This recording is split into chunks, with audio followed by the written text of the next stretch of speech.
Every time I went out to see the fish, I would kill the fish from my own pond and hide them on my body, then hide on a deserted island for half a day before daring to head straight to the fish market to sell them.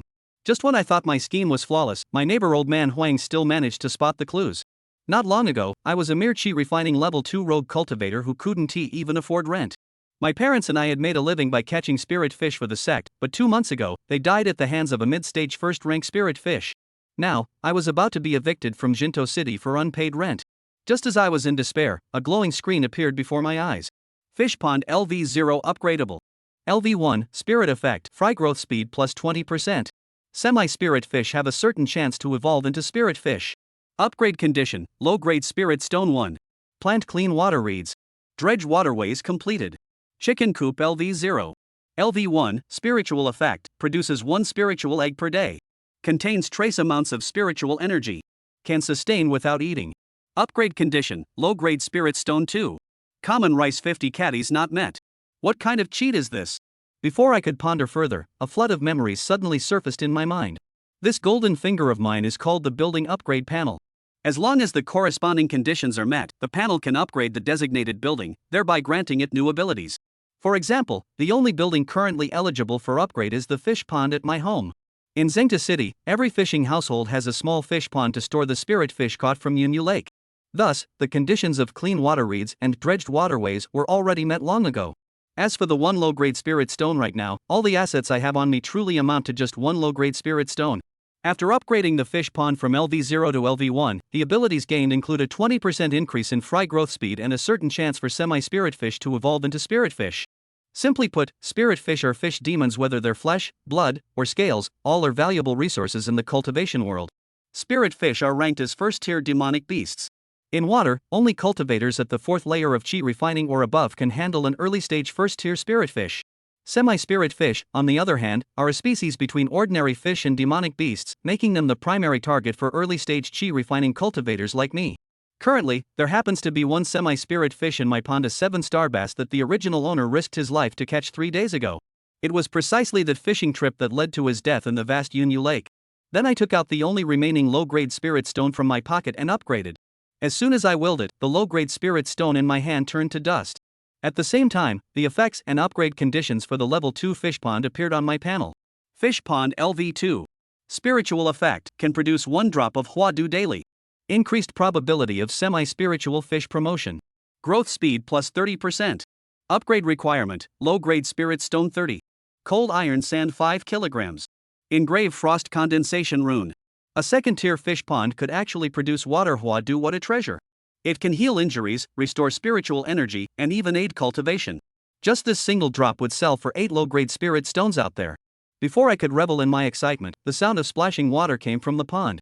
I rushed into the backyard and saw a line of small text floating above the pond, visible only to me: Fish Pond, LV1. Inside the pond, there was now a shadowy figure about the length of an arm. Hesitant, I stepped forward, and with just 1 glance, I froze. Originally, the pond had only housed a single half-spirit fish, a 7-star base worth 1 spirit stone. But now, that half-spirit fish was gone, replaced by a first-tier early-stage spirit fish, a frostblood base worth at least 15 low-grade spirit stones. This was the effect of a level 1 fish pond. Ordinary low-grade spirit fish typically ranged from 8 to 15 low-grade spirit stones in value, but the frostblood base was particularly prized because its blood contained a special cold property, making it premium material for crafting talismans. I hadn't expected this upgrade to evolve the only half-spirit fish in my pond into a full spirit fish. It was likely a bonus from the pond's level up, resulting in a critical hit. Regardless, with this frostblood base, my current predicament was effectively resolved. The only question now was how to get this frostblood base to the fish market and sell it for spirit stones. I sat by the fish pond, watching this spiritual fish trapped in the shallow water. Selling it directly was definitely not an option. If someone with ill intentions saw it, suspicions would surely arise. Having arrived in this treacherous world of cultivation, caution was paramount until my strength reached the foundation establishment stage. So the best solution was to first make a trip to Yunyu Marsh and pretend I had just caught it there. No time to waste. If this cold-blood perch were in the vast Yunyu Marsh, a single flick of its tail would leave me chasing shadows. But alas, it was now confined to this tiny pond, so I easily killed it with a water arrow technique, a skill the original owner hadn't quite mastered yet. Once the spiritual fish was dead, I quickly dragged its body ashore. After checking the entrance to ensure no one was around, I loaded the corpse onto the old black canopied boat and hid it in the water compartment.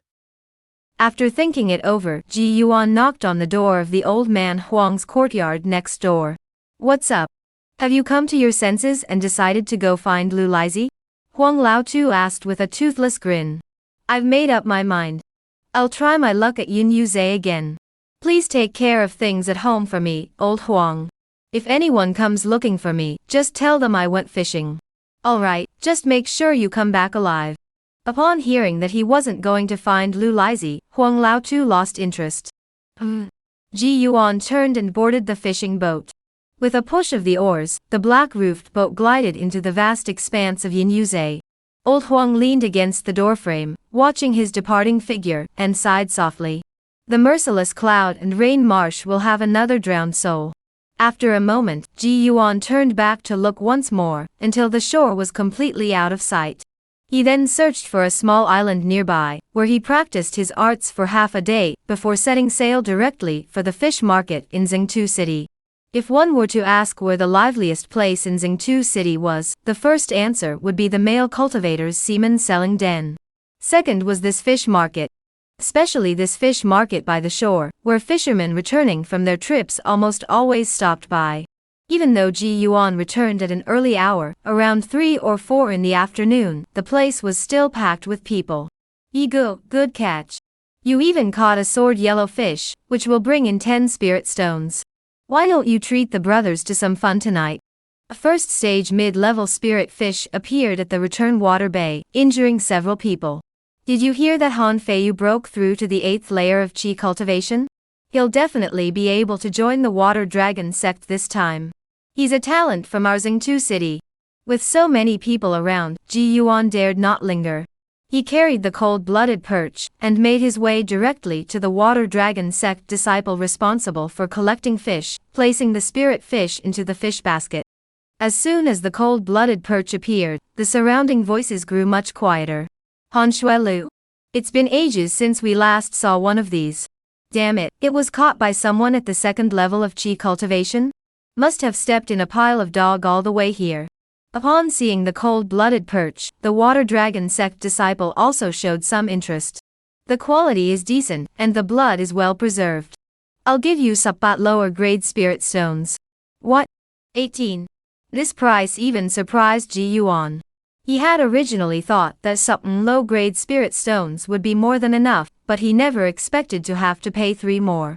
It wasn't until the water dragon sect disciple placed the small handful of spirit stones into his hand that he realized what was happening.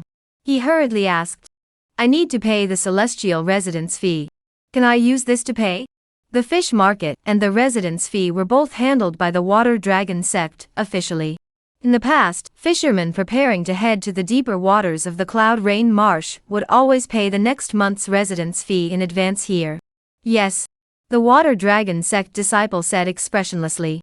"Room sup loxi." Ji Yuan reported his address, and the water dragon sect disciple took out a jade slip and glanced at it. "You're already 2 months behind, totaling 6 spirit stones. Here you go." The spirit stones he had just obtained were still warm in his hands, but he handed over a third of them without hesitation. Ji Yuan didn't feel the slightest bit of regret. Instead, he felt a sense of relief at being debt-free. At least now he didn't have to worry about being kicked out of the Yun Yuza at any moment and ending up homeless. After paying the rent, Ji Yuan bowed slightly to the nearby fishermen who had gathered to watch the commotion. "Lucky, lucky." With that, he disappeared into the crowd, weaving left and right until he was out of sight. Only after he had walked a considerable distance away from the fish market did he turn back to look, ensuring no one was following him. He exhaled deeply in relief. Thankfully, the marketplace was relatively safe, especially during the day. Feeling the spirit stones in his pocket, Ji Yuan glanced at the interface again. If he only wanted to upgrade buildings, he could afford to upgrade several with his current assets. However, upgrading buildings alone wasn't enough without other resources. For example, this fish pond needed enough semi-spiritual fish to function properly. The remaining pigsty could increase muscle mass by 100 pounds in 7 days and also temper the body, but that required spirit pigs, which was another expense. The best course of action for now was to purchase some semi-spiritual fish first and maximize the pond's potential before considering further upgrades. After all, even if the fish can't be evolved into spirit fish, the Bafunzi Yi Sup increased growth rate alone will ensure we don't lose out. As for construction, Ji Yuan plans to upgrade the chicken coop. He'll buy a few more green and yellow chickens, whose spirit eggs can sustain his daily cultivation, and even allow him to practice fasting. This would also save a significant amount of money. No time to waste. In the past, these spirit stones would likely have been used to purchase talismans or pills for survival in the Cloud Rain Marsh. As for now, Ji Yuan stated, "Let you all go risk your lives. I'll stay home and feed the fish and chickens." Soon, Ji Yuan returned home in his small black-roofed boat, carrying 5 half-spiritual fish and 3 yellow and green chickens tainted with demon beast blood. The old man Huang, who was smoking a pipe at the door, saw Ji Yuan returning with a full load and stood up in surprise, saying, "You brat, did you go sell your butt? You're the one selling your ass, your whole family is selling their asses." Ji Yuan tugged at the corner of his mouth. "Luckily, I came across a severely injured early-stage spirit fish. You really did hit the jackpot." Old Huang's voice even sounded a bit envious. What Ji Yuan had mentioned wasn't unheard of in Xingtu City, though it was rare. Watching Ji Yuan carry the fish and chicken into the house, Huang Lao Tzu sneered inwardly. Young people are still too young. They have a little money and just think about eating and drinking, without saving any for next month's immortal residence fee. Did he really think he could be this lucky every day, finding a severely injured spirit fish every month? But when he turned to look at the mist-shrouded Yin Yuze, old Huang couldn't help but harbor a bold thought. Why not give Yin Yuze a try myself? This is the first book by an Year-old newbie. Please support me, add it to your favorites, and vote for it. Thank you. Chapter 3, Chicken Coop Level Yet. Ordinary half-spirit fish are valued in fragments of spirit energy, but these 5 half-spirit fish cost Ji Yuan 5 low-grade spirit stones. There's no other reason, he simply bought the high-end goods. Once they evolve into spirit fish, their value starts at certain spirit stones and up. Evolution is cheap, but evolution is also expensive. This fish pond doesn't have any weakling bias, so naturally, one must pick the best ones to raise. 3 green and yellow chickens are even more expensive, costing him a full 5 spirit stones. After all, these green and yellow chickens are already imbued with a trace of spiritual energy. Besides being highly nutritious, they can also lay spiritual eggs. Though the chance of producing spirit eggs is lower. Estimated at 1 egg every 3 days, and out of sup eggs, only 1 might be a spirit egg. However, once laid, a single spirit egg is worth 5 shoiling, and 2 spirit eggs are worth 1 low-grade spirit stone.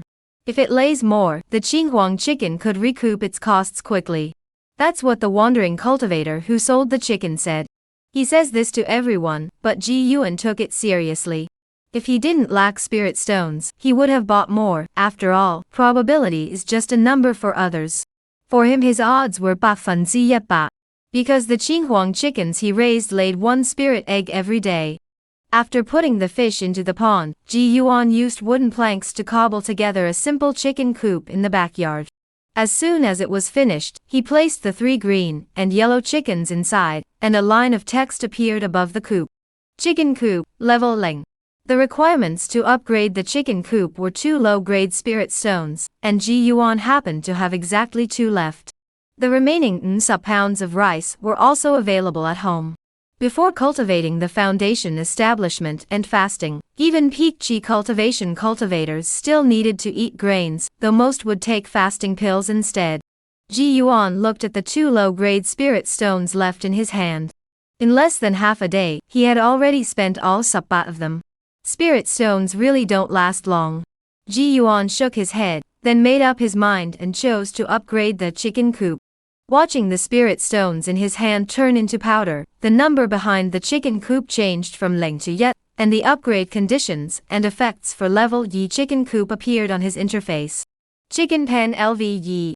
Effects. Claws develop spiritual patterns, allowing the extraction of trace amounts of spiritual soil Yet coin per day, and temporary control over spiritual birds. Upgrade requirements. Sup low-grade spirit stones, a chicken coop made from a 100-year-old Polonia tree not yet fulfilled. Ji Yuan looked at the text on the panel, and his eyes lit up. This level Yi chicken coop can actually dig up spiritual soil.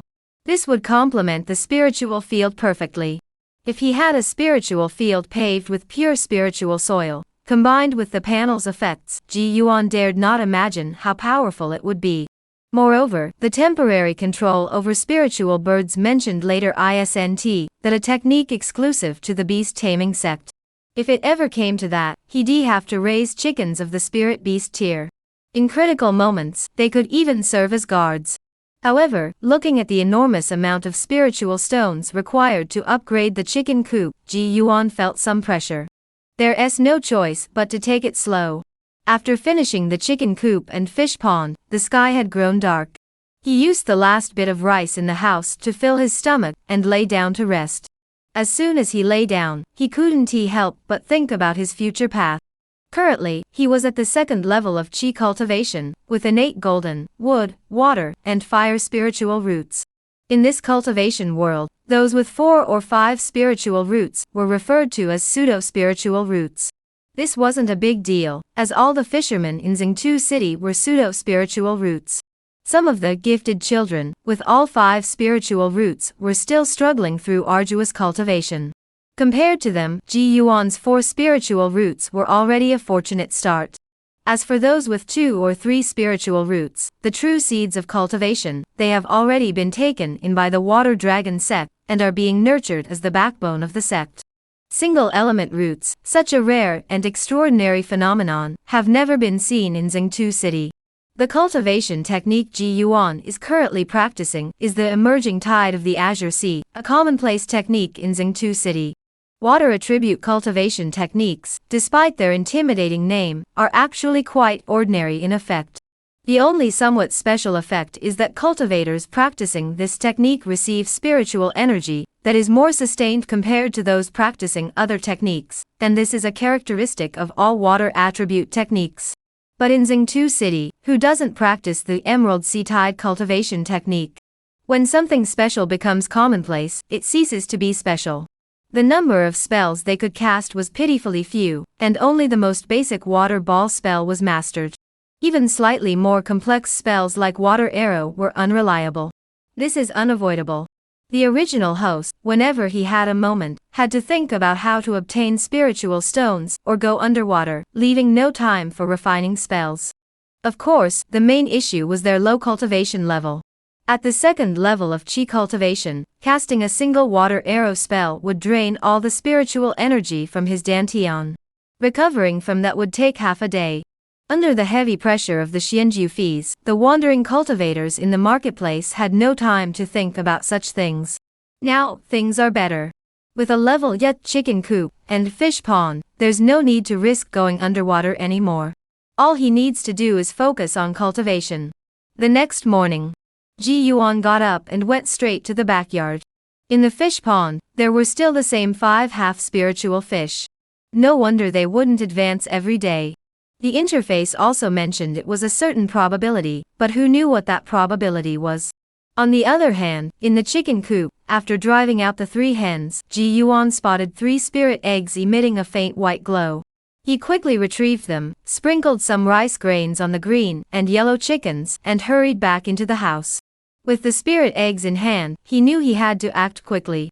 He crushed one, poured the spirit liquid into his mouth, and swallowed it in one gulp.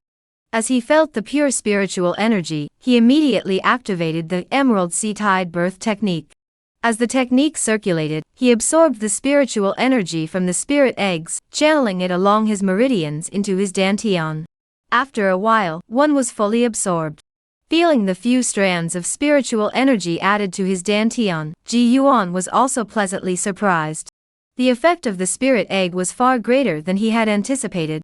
With 3 spiritual eggs, he might even be able to break through to the 3rd layer of chi cultivation. Ji Yuan dared not delay, absorbing one after another until all 3 spiritual eggs were fully absorbed.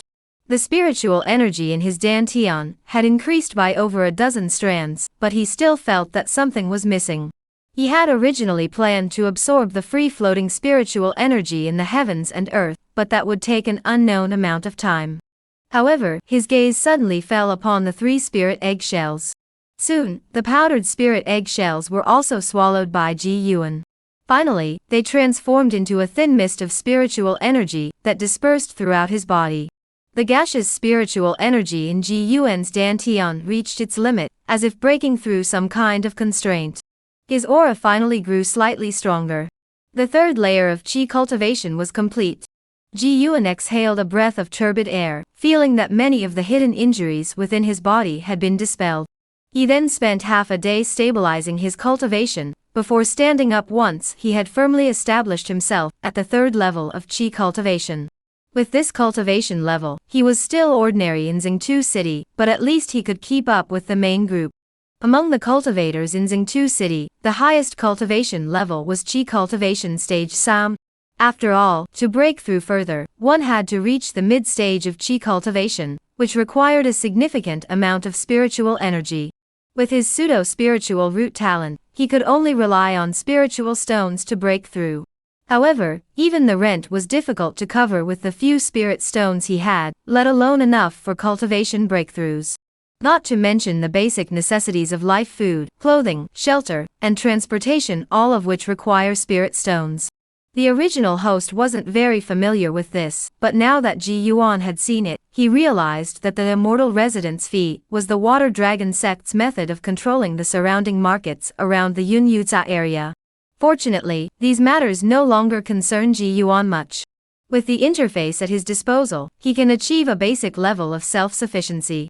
After breaking through his cultivation, he began practicing the water arrow technique in the backyard. Water ball technique isn't very useful, it can't even kill a spirit fish. The truly reliable technique is water arrow technique.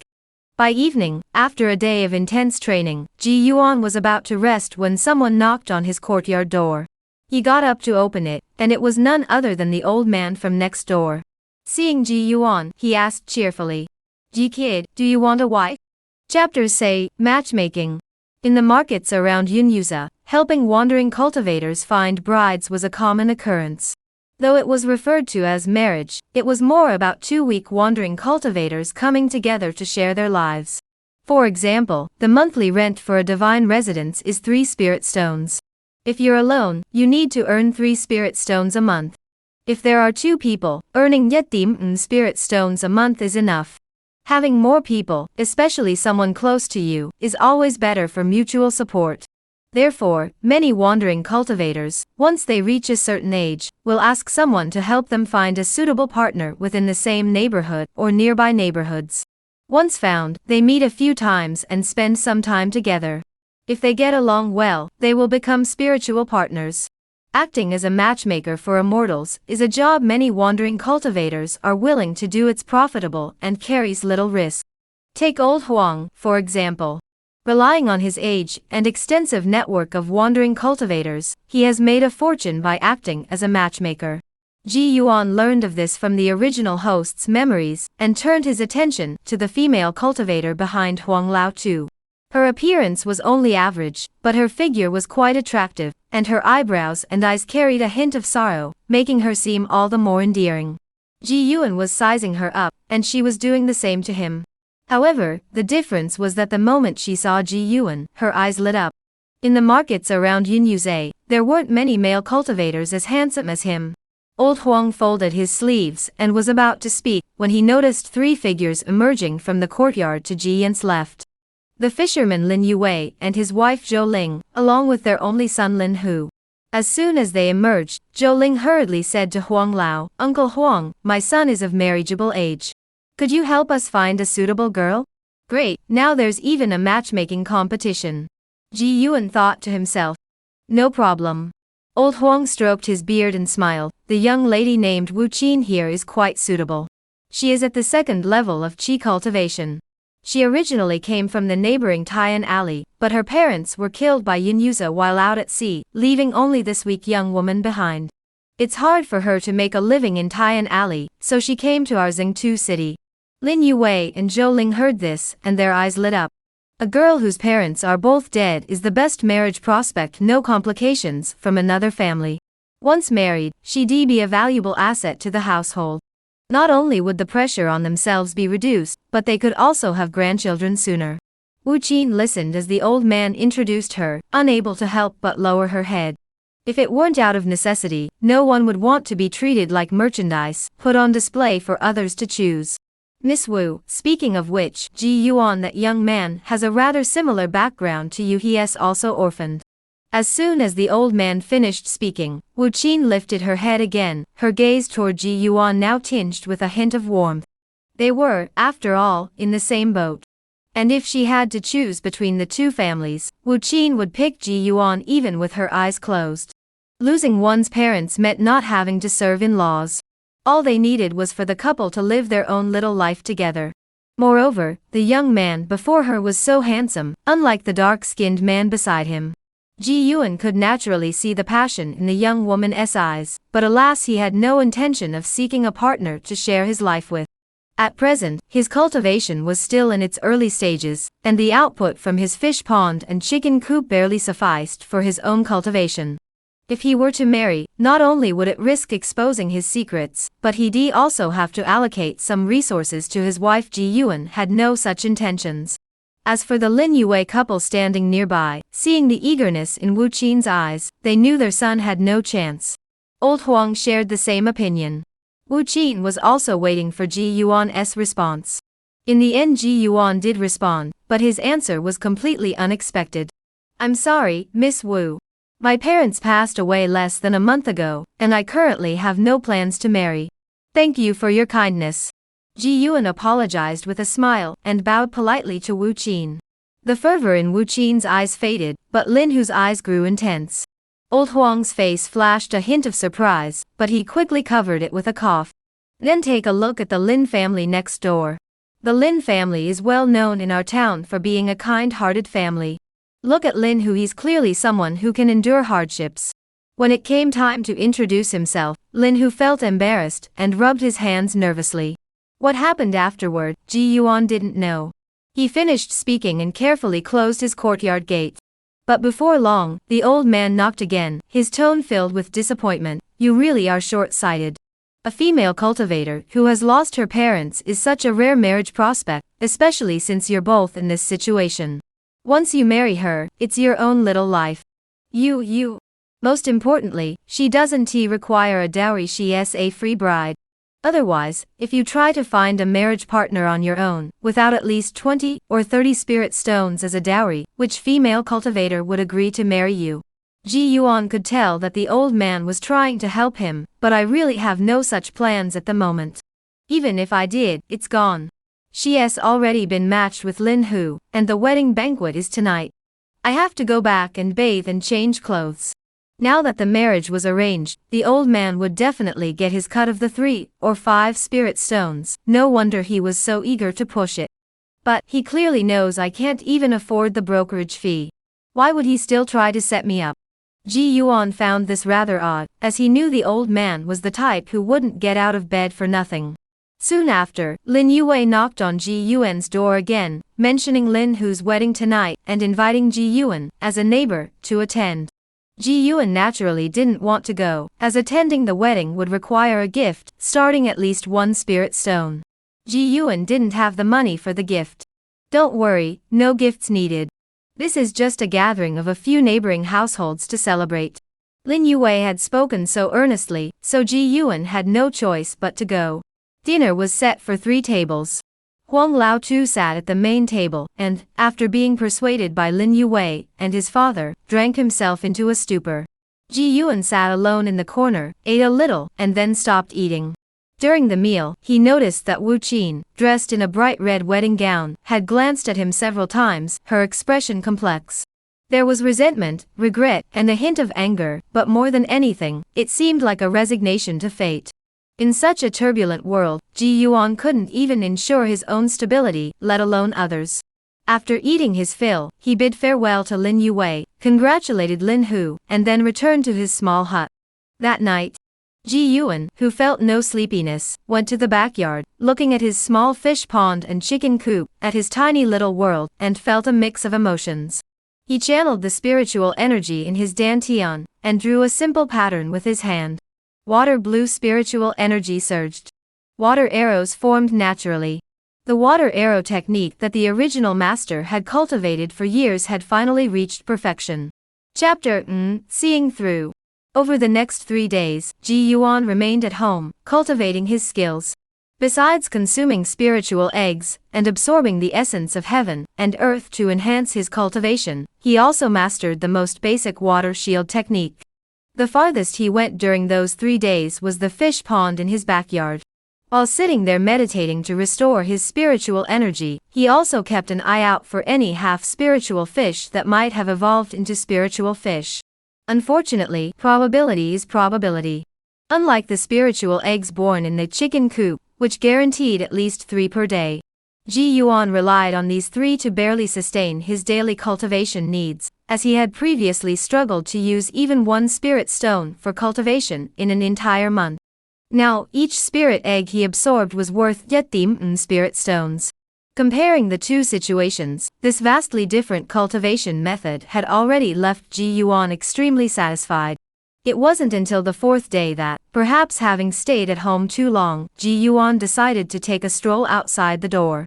In any case, Yunyuza was out of the question. That place, where people were devoured without mercy, was best left to others. As for Xingtu City, it was best to avoid it unless absolutely necessary. Going there too often might attract unwanted attention. However, after walking around the entrance a few times, he heard Lin Yue's lowered voice coming from the courtyard of the Lin family next door.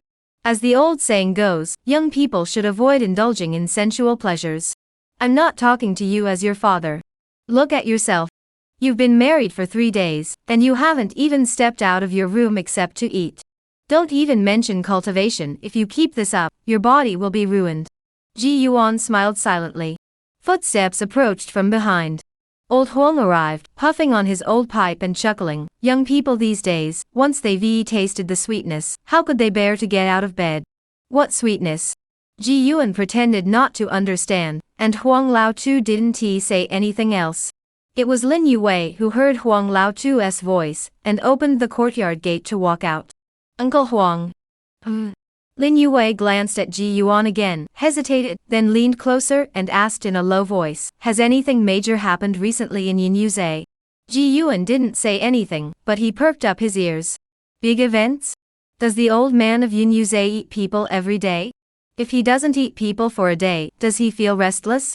Old Huang pulled his tobacco pipe from his waist, filled it with some tobacco, and gently rubbed his right thumb and index finger together, producing a small flame.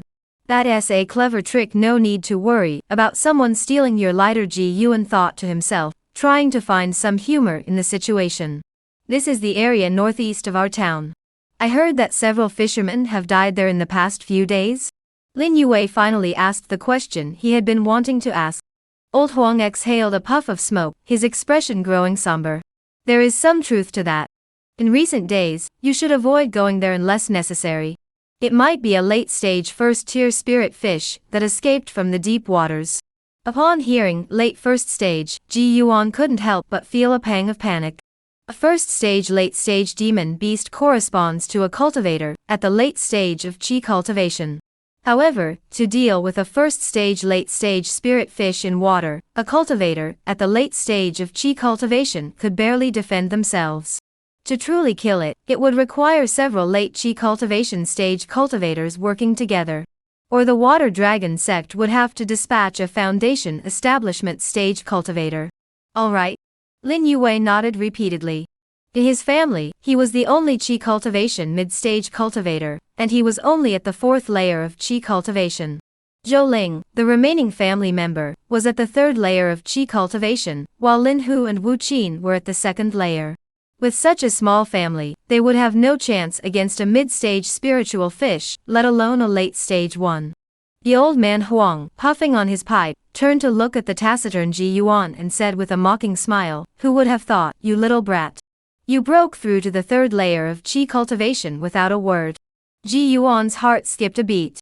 After all, age brings wisdom. Lin Yue, who was also at the 4th layer of qi cultivation, hadn't noticed the slightest change in his own aura, but the old man Huang had. What? 3rd layer of qi cultivation? Lin Yue exclaimed in surprise. After practicing your techniques at home for several days, if you haven't reached the 3rd layer of qi cultivation, where did all that spiritual energy come from? The old man countered. Lin Yue finally turned his gaze to Ji Yuan, sizing him up from head to toe before finally confirming it. You're quite something, kid. However, the expression in Lin Yue's eyes was complex. As the saying goes, comparison is the root of sorrow. Both were 4 spirit roots, yet Ji Yuan had already reached the 3rd layer of qi cultivation, while Lin Hu. He was still immersed in pleasure every day, unwilling even to get out of bed, let alone cultivating to enhance his strength. And when he thought back to Ji Yuan's words from yesterday, Lin Yue couldn't help but harbor a bold thought. Ji Yuan must be fully committed to the path of cultivation, aiming to break out of this place. Under the intense gaze of the two, Ji Yuan could no longer hide his true feelings, nor did he feel the need to. So he humbly smiled, just luck, just luck. He then looked at the old man Huang and said, the green and yellow chicken I bought last time laid 2 spirit eggs in a row. I originally planned to sell them for spirit stones, but then I thought I'd never tasted them before, so I ate them myself. I never expected that one bite would take me to the 3rd layer of qi cultivation. Old Huang puffed on his pipe. This is indeed the season when green and yellow chickens lay eggs. You're a lucky fellow. Ji Yuan still brushed it off with luck. He then returned to his house, retrieved the 3 spirit eggs from the chicken coop, and began his daily cultivation routine. But before long, he heard Zhou Ling's shouts coming from the Lin family next door. You good for nothing. How many spirit stones does a green and yellow chicken cost? Are you out of your mind? Tiger just got married, where would we get spirit stones to buy these? And you bought 2 at once. Ji Yuan. The days of cultivation were always monotonous. Besides absorbing the spiritual energy of heaven and earth day after day, he could only ponder his techniques. Fortunately, with the experience from last time, Ji Yuan knew to row out in his boat every day, not going too far, and find a small island near the shore to practice his techniques. This way, he wouldn't be noticed by that old schemer Huang Lao, and he could also lay the groundwork for selling spirit fish later. During this time, he also noticed that for the first 2 days, only Lin Yue and his wife from the neighboring Lin family had gone out fishing. However, by the 4th day, Lin Hu also took his newlywed wife out fishing. They only stayed in the shallow waters of Yinyuze, attempting to catch some semi-spiritual fish. On the day they had a catch, the couple returned home with joyful smiles. When they didn't catch anything, they were silent and withdrawn. This was the norm for fishing families. 9 out of 10 households were the same. When Lin Hu saw Ji Yuan, he still felt a bit embarrassed, perhaps because he felt he had taken Ji Yuan's chance at marriage, or maybe because he had taken the woman Ji Yuan had rejected. The thoughts of a newlywed young man are often complicated. Ji Yuan didn't bother to care, because after 5 more days of cultivation, on an ordinary night, a huge splash suddenly erupted from the fish pond. It startled Ji Yuan awake from his sleep. Another half-spirit fish had evolved. Chapter Lo, Lightning Strike. The moonlight tonight was not beautiful, hiding behind thick clouds like a shy maiden. Ji Yuan hadn't learned any night vision techniques, so he could only rely on his weak night vision from the early stages of qi cultivation to carefully observe the fish pond. He had originally purchased 5 half-spirit fish, and after raising them for nearly 10 days, they had already grown significantly larger. Even if they didn't transform into spirit fish, selling them as half-spirit fish would still net him a small profit of 1 or 2 spirit stones. Even with just the fish pond's 百分之20 growth rate bonus, it could cover Ji Yuan's rent. And now, after observing for a while, he finally figured out which half-spirit fish had evolved. Scaled stone spot. Scaled stone spotted fish. It had evolved into a spirit fish stone scale spot. The stone armor on its body is an ideal natural material for crafting defensive magical artifacts. The more intact it is, the higher the selling price in the fish market. If not a single stone armor plate is damaged, selling it could fetch around 10 spirit stones. Those gleaming spirit stones. At this thought, Ji Yuan lost all desire to sleep, and decided to cultivate by the fish pond for half the night. It wasn't until the next morning, when the sky was just beginning to lighten, that Ji Yuan looked at the stone-scale fish in the pond, whose body seemed covered in stones, and summoned a water arrow with a flick of his wrist. To kill this spirit fish without damaging the stone scales, the only method was to shoot a water arrow into its eyes, damaging its brain marrow, and thus killing it. In the vast Yunyuza, achieving this feat required at least a cultivator at the 5th or 6th layer of Qi cultivation, who had mastered the object manipulation technique and could control magical artifacts. Unfortunately, Ji Yuan was not in the Cloud Rain Marsh. In his small fish pond, the stone-scaled fish had nowhere to escape. Moreover, Ji Yuan was casting his spells from the shore, so there was not a single trace of spiritual energy in the water. A water arrow was fired, emitting a soft hiss sound. The stone-armored fish dodged, splashing a large amount of water before sinking to the bottom. The remaining 4 half-spirit fish were startled by the commotion.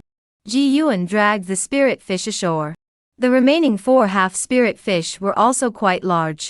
He planned to keep them for another 3 or 4 days. If they still couldn't advance in rank, he'd have to sell them. Otherwise, once their meat became tough, they wouldn't fetch a good price. Regardless, he would definitely sell the stone-armored fish first. Taking advantage of the early hour, he stepped out the door and saw no one else around, not even anyone from the Lin family had woken up yet. He hurried back to place the stone-armored spotted fish's body into the water tank of the black-roofed boat. He then went to retrieve the 3 spirit eggs he had obtained today, intending to find a small island in the Yun Yuza to cultivate and refine them. But when he came out again, he saw that Lin Yue and his wife had already gotten up early and were preparing to set sail. Unlike Ji Yuan's small wooden boat, they had magical fishing boats. Though they were only basic magical artifacts, they were extremely convenient to use, fast, and didn't require manual rowing. Mid-grade fishing boats could even enter the water and move freely through it. Among the Qi cultivation mid-stage fishermen in Xingtu City, almost everyone had a magical artifact fishing boat. Ji Yuan's family had one as well. Ji Yuan, why are you up so early too? Lin Yue looked at Ji Yuan, who had already set out in his boat, and thought of his own son, Lin Hu, who was still asleep at home, and couldn't help but feel a surge of anger. Zhou Ling went straight home to wake everyone up. Aren't you also up pretty early, Uncle Lin?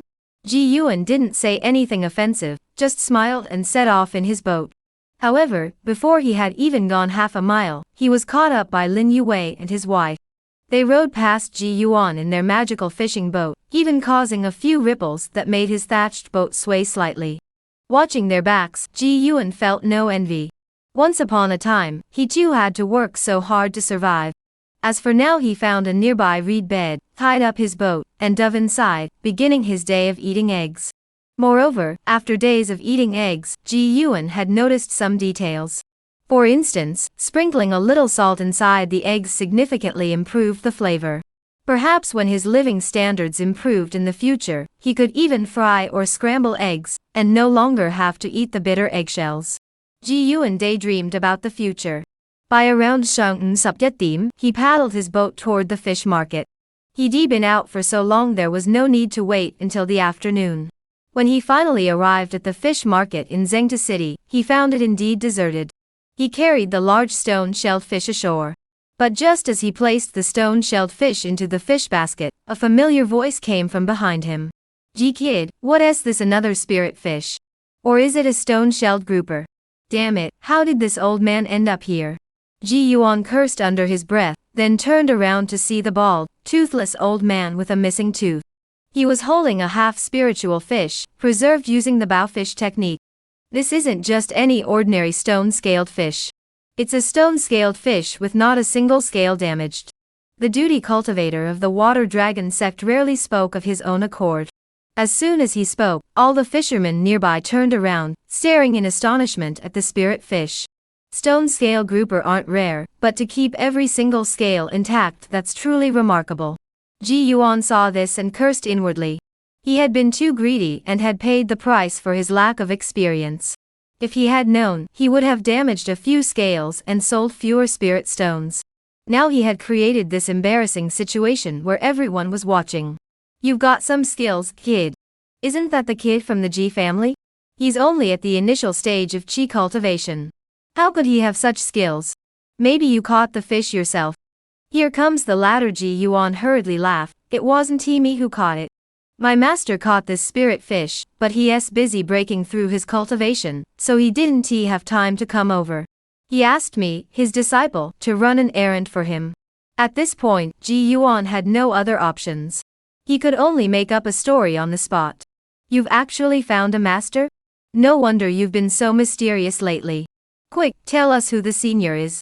Old Huang immediately asked. Anyone capable of killing a spirit fish must be at least at the 6th layer of qi cultivation, or even a late-stage qi cultivator. My master doesn't allow me to say. Ji Yuan apologized with a smile and took the Yisup spirit stones? This must be the highest price one could get for early-stage spirit fish. Anything higher would require mid-stage spirit fish. Thank you, brother. Ji Yuan put away the spirit stones, bowed to the on-duty cultivator once more, and hurriedly left this troublesome place. Though he left, Huang Lao's gaze remained fixed on him, his expression tinged with regret, or perhaps contemplation. Ji Yuan was unaware of this. Hurrying to Xingtu City, he immediately sought out a talisman shop. He spent Supyi low-grade spirit stones to purchase a mid-grade Thunderstrike talisman. Once activated, this mid-grade Thunderstrike talisman could match the full power strike of a cultivator at the 6th layer of qi cultivation. For him at present, it was the best life-saving trump card he could have. He couldn't afford anything more expensive, and anything cheaper wouldn't be effective. With this item in hand, even if a cultivator targeting him were to appear, he would at least have a chance to fight back. The purchase of this trump card had already been arranged by Ji Yuan. While cultivation was important, life was even more so, and he knew how to prioritize. With the remaining Ba spirit stones, he spent more to purchase some green and yellow chickens. The chicken seller was the same chicken cultivator from before. He recognized Ji Yuan and asked with a smile. Friend, how are these chickens? Will they lay eggs when you take them home? Ji Yuan remained silent for a moment before replying. The meat is quite tasty. The chicken cultivator. The remaining 3 spirit stones were then used by Ji Yuan to purchase 3.5 semi-spiritual fish. Chapter 2 News. The next morning. Since Ji Yuan had no need to go out, he started eating eggs early at home. Unlike the previous days when he had 3, today he would need to have an extra meal. 6 spiritual eggs a day digesting and absorbing them all was no easy task. But just as he finished absorbing 2 of the spiritual eggs, someone knocked on his courtyard gate. He instinctively touched the lightning strike talisman on his chest, confirmed it was safe, and then went to open the door. It was the old man Huang again. However, unlike before, today he had a few more smiles on his face when he saw Ji Yuan. Young Master Ji is practicing again. Ji Xiaozi had become Ji Xiaoga. Yes, is there something you need, old Master Huang? Ji Yuan maintained his previous composed demeanor. There's not much to it. Old Huang, seeing that Ji Yuan had no intention of letting him in, added, it's just something related to your parents. My parents? Ji Yuan's expression flickered with surprise, but it vanished quickly. His voice rose, what? My parents? Old Mr. Huang entered the house and immediately began looking around. Ji Yuan had already preemptively manipulated the panel to temporarily disable the fish pond effect. Fortunately, the panel had a built-in switch, otherwise, if there had been anyone else present, a sudden spirit fish evolution would have been hard to explain. The chicken coop wasn't an issue. Ji Yuan had already collected the 6 spirit eggs today. However, he hadn't expected that the 6 green and yellow chickens would still catch Huang Laotu's attention. You have quite a few chickens at home. Yes, my master likes to eat these roasted green-yellow chickens. The meat is tender and delicious, so I raised a few extra. Since he'd already mentioned it, Ji Yuan didn't mind elaborating further. Oh, that's MRG, may I ask who your master is? Old Huang couldn't help but ask again.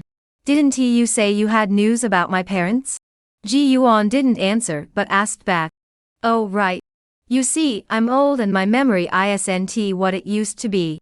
Old Huang laughed it off, then returned to the inner room, sat down, and after a moment of contemplation, finally said, I saw the willow leaf boat.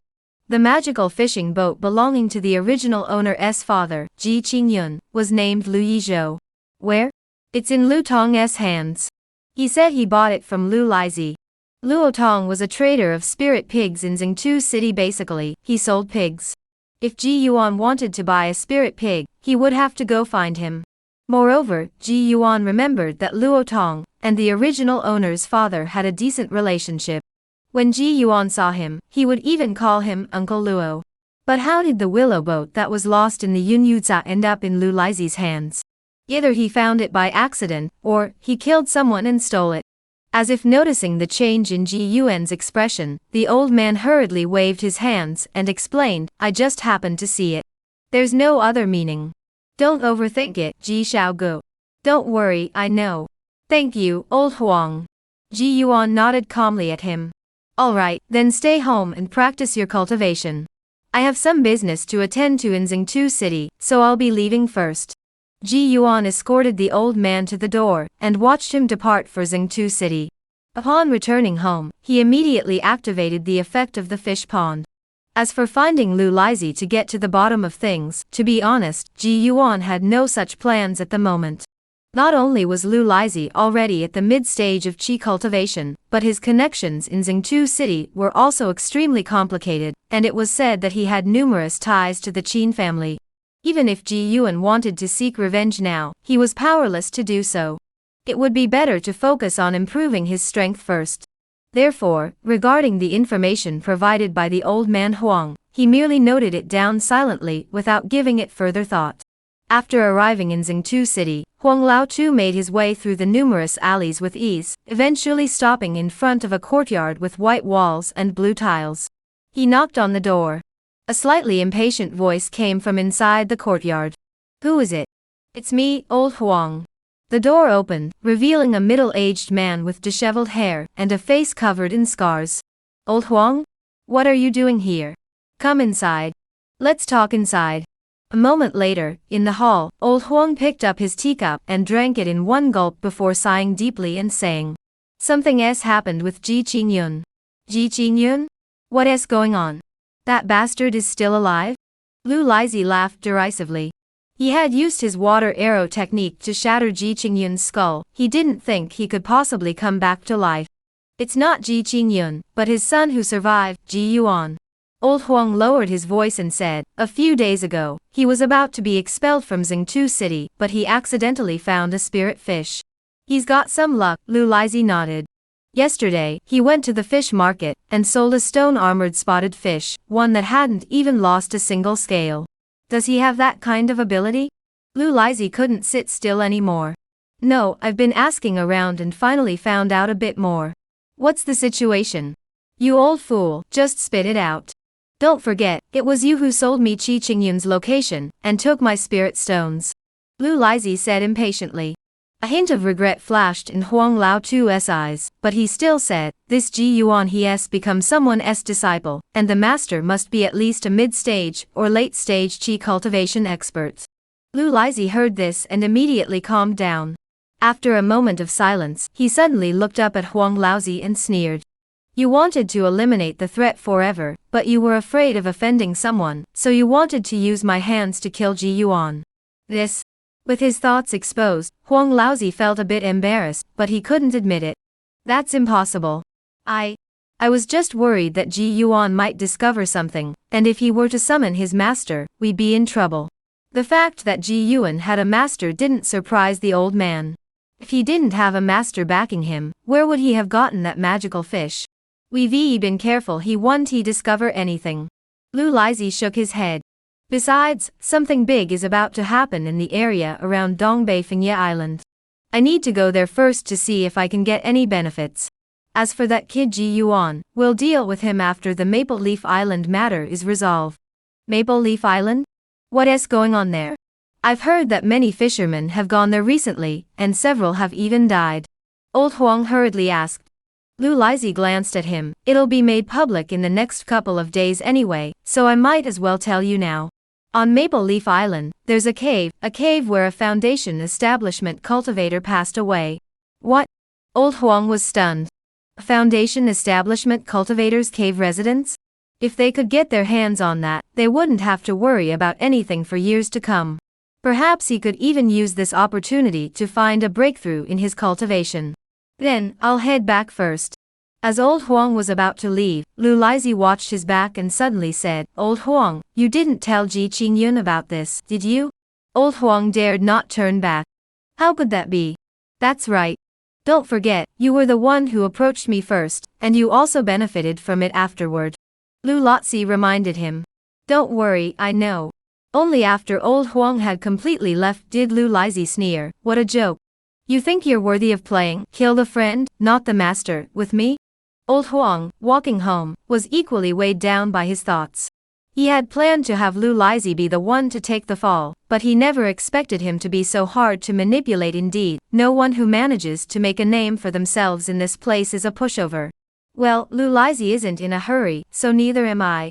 All that was on Huang Laozi's mind now was one thing, building a foundation establishment Immortal Hall. Chapter 8, Laying the Foundation. 2 days later, Ji Yuan was out handling the 4 half-spirit fish, when he heard about the appearance of a foundation establishment Immortal Mansion on Maple Leaf Island. After hearing the news, he didn't react much. Didn't he show the same excitement as the other fishermen? An Immortal Mansion? Can it be upgraded? If I upgrade my cave to level Yepa, maybe I'll turn into a temple. Rule the heavens. After daydreaming for a while, the 4 half-spirit fish he had bought for 4 spirit stones were sold for 6 spirit stones after being raised for half a month. Ji Yuan spent another spirit stones to buy more half-spirit fish. He saved the remaining 2 spirit stones he earned. He thought about his celestial mansion, and decided to upgrade his cave residence as well. This would increase the nighttime spiritual energy concentration by aiding his cultivation. Or perhaps upgrading his pigsty would be a better option. Spirit pigs gain 100 pounds of muscle in 7 days, and their flesh has body-tempering effects, plus they can aid in healing injuries. Other people's spirit pigs didn't have these abilities at most, they tasted delicious and contained extremely weak spiritual energy. Ji Yuan was interested in the body-tempering aspect. From the original host's memories, he learned that in this cultivation world, physical cultivation is a minor path. Even if one were to cultivate into a martial saint in the eyes of ordinary people, they would still be no match for a cultivator at the mid-stage of chi cultivation. After all, no matter how skilled you are, if your opponent can summon a flying sword with their object manipulation technique, they can instantly reduce you to dust from hundreds of meters away. Therefore, the vast majority of cultivators focus solely on cultivating their spiritual energy, and never bother to cultivate their physical bodies. But Ji Yuan didn't think that way. Physical prowess was also a form of strength. To put it bluntly, if your physical prowess was stronger, even in dual cultivation, you could exert a little more effort and cultivate a few more fields. Moreover, if eating and drinking can enhance one's strength, why not do it? When Ji Yuan returned to his small home by the shore of the Yun Yu Tsa with 4 half-spiritual fish in hand, he saw Huang Lao Tu and Lin Yue squatting at the door, whispering to each other. Upon seeing Ji Yuan return, Lin Yue first glanced at the half-spirit fish he was holding before beckoning him over. Ji Yuan, come over and chat. What could they possibly discuss at this moment? It was most likely the matter of the foundation establishment Immortal Palace that had swept through the entire city of Zhengtu. Ji Yuan nodded, all right, I'll go back and release the fish first, then come out. Soon, Ji Yuan joined Lin Yue and squatted beside him. You went to Zhengtu City. Have you heard about the incident at Maple Leaf Island? Lin Yue asked. I've heard about it. The old man with missing teeth grinned, what do you think? Are you interested? Why don't the 3 of us team up and go try our luck on Maple Leaf Island? No way, even a foundation establishment Immortal Realm that even late chi cultivation practitioners are fighting over, and you 2 at chi cultivation level say want to go there to die. Ji Yuan smiled. I'm only at the early chi cultivation stage. Let's just forget it. You can't say that, Lin Yue hurriedly countered. Opportunity is unpredictable. Besides, we're not going on to the island, we'll just try our luck around the perimeter. The old man pulled out his old pipe and stuffed some tobacco into it. Let us be honest, we're not going there to fight over the immortal mansion. We're going there to make a fortune off the dead.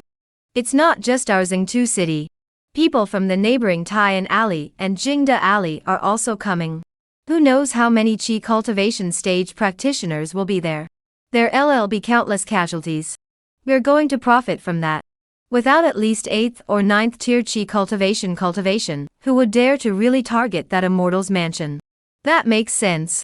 After hearing this, Ji Yuan's expression seemed to waver, but after a moment of internal struggle, he shook his head. I'm cowardly, plus I've just advanced to the 3rd level of chi cultivation. I don't know any spells, and I'm not good at killing. Let's just forget it. I don't want to hold you back. After saying this, Ji Yuan stood up, bowed slightly to the two of them, and then turned and went back inside. He didn't even give them a chance to refuse. What they said was indeed true. Such a chaotic battle was indeed a golden opportunity to profit from the dead, but who would survive and who would die was still uncertain. Ji Yuan could upgrade buildings on his own. There was no need to risk his life for such a gamble. Outside the door, Lin Yue and Huang Laotu exchanged glances. What should we do? Let's go together as a family. More people might make them think twice. Lin Yue clenched his teeth and finally made up his mind. That's a good idea. More people mean more help. The news that the Lin family was mobilizing the entire household to head to Maple Leaf Island to vie for the opportunity naturally did not escape the notice of Ji Yuan, who lived just a wall away. Lin Yue and Huang Laotu even knocked on Ji Yuan's door, both asking him to watch over their home. For such a small matter, Ji Yuan naturally wouldn't refuse. So he leaned against his own doorframe, watching as Huang Lao called forth his mantis boat, while Lin Yue summoned his black wooden boat. Finally, Lin Yue carried Zhou Ling and Wu Qin, while Lin Hu boarded Huang Laotu's fishing boat. The five of them set off in a grand procession, disappearing into the vast clouds and rain. Ji Yuan watched the mist-shrouded lake surface, lost in thought for a moment, before silently closing the door and returning to the backyard. He took out a spirit egg and began his daily cultivation routine. Since learning of the events on Maple Leaf Island, Ji Yuan had rarely ventured out. He spent his days secluded in the backyard, practicing his arts. With no neighbors around, he even practiced his spells at home. After such relentless, round-the-clock cultivation, he had not gained nothing. For instance, he had firmly established himself at the third level of Qi cultivation, and could even attempt to break through to the fourth level at any time, that is, the mid-stage of Qi cultivation. Ji Yuan had never tried before because he knew he didn't have enough spirit stones. Relying solely on spirit eggs would likely yield poorer results. Breaking through is all about seizing the moment, so he planned to sell another spirit fish, and use the spirit stones obtained to attempt breaking through to the mid-stage of Qi cultivation. As for spells, the original host's current spells had already been fully mastered. Even the water arrow spell can now be cast instantly. It's basically hit and run. 5 days later, the 4.5 semi-spiritual fish he had purchased in his second transaction also failed to advance in rank, but their size had reached its limit, so he had no choice but to take them to the fish market to sell them. He obtained spirit stones. He used 3 of them to buy more half-spirit fish, and made an extra spirit stone in the process. During this trip, even without actively seeking information, Ji Yuan heard quite a bit about Maple Leaf Island. For example, the 3 markets of Xingtu City, Tai and Lane, and Jingdi Lane had attracted many fishermen, and even before reaching the island, several battles had already taken place. There were casualties on both sides. Most of the dead were cultivators at the mid-stage of Qi cultivation. Another example was a cultivator at the 9th layer of Qi cultivation from Tai'an district, who relied on his cultivation to force his way onto the island, only to be instantly killed by an unknown sword Qi from the island. This incident also caused the other fishermen who had come to the island in search of opportunities to calm down slightly. Additionally, due to this major battle, the prices of offensive supplies such as pills and talismans in Xingtu City saw a slight increase. However, none of this concerned Ji Yuan. At present, he was merely an onlooker, observing the unfolding events from afar. The tides rise and fall. What he didn't expect was that when he returned home with the half-spirit fish, just as he was about to throw it into the fish pond, he suddenly noticed a black shadow the length of an arm inside the pond. A half-spirit fish had evolved. Chapter Gao, Breakthrough. The extra spirit fish this time was a carp with a long fish spine protruding from the front of its mouth. At first glance, it resembles the sword yellow fish worth around 10 spirit stones, but this carp is pitch black in color and covered in dense patterns. A spirit fish evolved from the half-spirit fish black long crucian carp, the spiny crucian carp.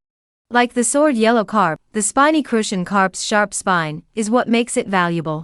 However, the spines of the spiny crucian carp seem to have additional uses, making them more valuable. For instance, the spiny crucian carp that Ji Yuan caught, if well preserved, could fetch at least 16 or 17 spirit stones. Ji Yuan glanced at the sky. It was still early. There was no time to waste. Delay could lead to trouble. With a flick of his wrist, a water arrow appeared, and with another push, the spiny perch in the pond flipped belly up. With no neighbors around, it was convenient for Ji Yuan to act. After a while, he had already sold the spiny carp at the fish market, and as expected, it fetched subtut low-grade spirit stones. Combined with the 3 he had saved earlier, he now had a total of Yi sub-spirit stones. If even this wasn't enough to break through to the mid-stage of Qi cultivation, Ji Yuan could only say, next time for sure. On his way home, even though he took the water route, he unexpectedly encountered an acquaintance. Zhou Qianhai was one of the few friends the original owner had, so Ji Yuan could only stop and chat with him for a moment. Upon learning that he had just returned from Maple Leaf Island, and still had bloodstains on his body, all I can say is, he went all out. Even just recalling it, Zhou Qianhai felt a chill run down his spine. That wasn't about competing for opportunities anymore. It was complete chaos. Everyone was killing anyone they saw. If you didn't kill them, they'd kill you. I only managed to escape back here by relying on the speed of my magical boat. Ji Yuan couldn't help but think of his neighbors on either side, wondering how they were faring. You should go back and rest properly. We'll talk again next time. Ji Yuan bowed his hands toward him. All right, farewell. With that, one piloted his magical vessel, and the other paddled his flatboat, each departing in their own direction. Ji Yuan could tell that Zhou Qianhai had likely gained some advantage on Maple Leaf Island, which was why he was in such a hurry to return. As for this friend, orphaned at a young age, he started life with a shattered future. But relying on his reckless determination, he managed to carve out a place for himself in this harsh city. Otherwise, he wouldn't have reached the 4th level of Qi cultivation at such a young age. He even possessed a magical boat. Ji Yuan also had a deep impression of him. Upon returning home, Lin Yue's family and Huang Laotu were not back yet. Ji Yuan didn't bother to care, and went back to the backyard to take a look at the fish pond. Unfortunately, there were no evolved half-spirit fish. He then entered his room, placed Yi sub-spirit stones before him, and focused his mind, silently circulating the Emerald Sea Tide cultivation technique. Once his mind was completely calm, he took out 2 spirit eggs, gently tapped them together to shatter them, and poured the spirit liquid inside into his mouth. He repeated this process until he had refined all 6 spirit eggs. By then, it was already deep into the night. The surroundings were quiet, with only the occasional sound of the lake water from the cloud rain hitting the shore. Ji Yuan looked at the Yi sub-spirit stones in front of him, hesitated not, picked up 2 each, and once again activated his technique, absorbing the extremely pure spiritual energy within. 2, 4, 8. One by one, the spirit stones turned into powder in Ji Yuan's hands and fell to the ground. He did not rush. After all, he had all the time in the world. As long as he remained alive, more spirit stones would inevitably appear. Therefore, breaking through was merely a matter of time. But just as he maintained this calm mindset, after absorbing the spiritual energy from the 12 spirit stones, in a daze, he felt as though he had broken through some kind of barrier. The thin membrane that had been blocking him was pierced, and the spiritual energy from all directions surged in, seeping into his meridians and finally settling in his dantian. Mid-stage Qi cultivation. After a brief surge of excitement, he picked up 2 more spirit stones, and absorbed their pure spiritual energy to consolidate his cultivation. It wasn't until the next morning, when the sunlight pushed through the window and woke him up, that Ji Yuan came to his senses. Having firmly established himself at the mid-stage of Qi cultivation, he slowly exhaled a breath of impure air. Stepping out into the backyard, he felt the sky was clear, and the future promising him. First check the chicken coop. After feeling around for the 6 spirit eggs, he inspected the fish pond. Good, still no breakthrough. It was only at this moment that he finally had the time to take a closer look at his surroundings. After advancing to the mid-stage of Qi cultivation, although there was no significant leap in life force, his perception of the surrounding environment had indeed become several times clearer. As for the spiritual energy within his dantian, there was no need to mention it. At the second layer of chi cultivation, casting a single water arrow technique would deplete all the spiritual energy in his dantian. At the third layer, he could cast it 5 times in a row.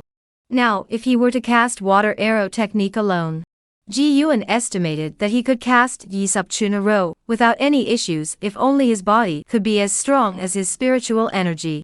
Tempering the body. Body tempering is essential. This breakthrough to the 4th layer of chi cultivation had consumed a total of subsay spirit stones, leaving 6 remaining, enough to upgrade a single building. After some consideration, Ji Yuan made his decision. He would not upgrade the cave residence first, he would upgrade the pigsty instead. With the spirit egg present, the Ba Funzi Yi Sub nighttime spiritual energy boost from the cave mansion was as useless as a chicken rib to him. It's tasteless to eat, but a pity to discard. It has little effect on enhancing his current strength. But the pigsty is different. Once he raises a spirit pig, eating its meat, it would strengthen his bones and enhance his physique. Who knows, maybe I can even find a handsome female cultivator to practice dual cultivation with. With all these wonderful ideas in mind, Ji Yuan took a while to calm down. These 6 spirit stones are indeed enough to upgrade the pigsty. But what about purchasing a small spirit piglet later? Ji Yuan had researched it. The price of a young spirit piglet fluctuated between Yi to Sam spirit stones, while an adult spirit piglet cost between Ba to Sub spirit stones. Ji Yuan's pigsty could increase muscle mass by 100 pounds in 7 days, which should be a decent way to make a fortune. But he dared not use it. Compared to the spirit fish business, which could be attributed to the blessings of the cloud and rain sap, selling spirit pigs was simply too conspicuous. While others take half a year to raise a spirit pig, you can do it in half a month. People will inevitably suspect something is amiss. Of course, this also has to do with the fact that Zhengtu City is too small. If the town were larger, he could at least move to another location to sell them. The spiritual eggs in Ji Yuan's embrace, if he were to lose even a single spiritual stone. Waiting any longer wasn't a viable option. It would be better to sell a few spiritual eggs first, and buy back the spiritual pigs. However, before buying them, he must first build the pigsty. Ji Yuan looked left and right and eventually decided to build the pig pen next to the chicken coop. Compared to the chicken coop, the pigsty took up much more space. After spending a day building it, the pigsty had taken up nearly half of the backyard, plus the existing fish pond. Ji Yuan's backyard was now completely filled with these 3 structures. The house is still too small. Once my cultivation reaches a higher level, I must move into a larger mansion. Ji Yuan thought to himself, glancing again at the construction panel in his mind. Upgrade requirements: low-grade spirit stones, sub-pounds of iron ingots, sub-pounds of coarse salt not yet met. The pigsty's upgrade requirements still needed sub-pounds of iron and sub-pounds of salt. Fortunately, these items unrelated to cultivation were relatively cheap in Zhengtu City. With just a few shilling, he could handle it. Ji Yuan looked at the pigsty, LV-ling floating above the pigsty, and decided to upgrade it first before buying the spirit pig. Soon, after he returned home from Zhengtu City with the iron ingots and coarse salt, he saw a dilapidated magical boat drifting back from the direction of Yinyuze, moving at a slow pace. Upon closer inspection, Ji Yuan realized that the magical ship was none other than the Lin family's original ebony boat. Sitting on the magical ship were none other than Lin Hu and Wu Qin, the husband and wife. Both of their faces were extremely pale, especially Lin Hu, who looked utterly dreadful, with his eyes even appearing glassy. It wasn't until the magical boat docked that he snapped back to reality and saw Ji Yuan on the shore. With just one glance, he cried out with a sorrowful expression. Ji Gu, my parents, they're all dead. Chapter Sup, pigsty level yet. What? Ji Yuan had already begun to worry about the safety of his 2 neighbors after hearing about the situation on Maple Leaf Island from Chou Qianhai yesterday. But at the time, it was merely speculation. He never imagined it would come true so soon. After coming ashore, Lin Hu carefully pulled Wu Qin onto the shore.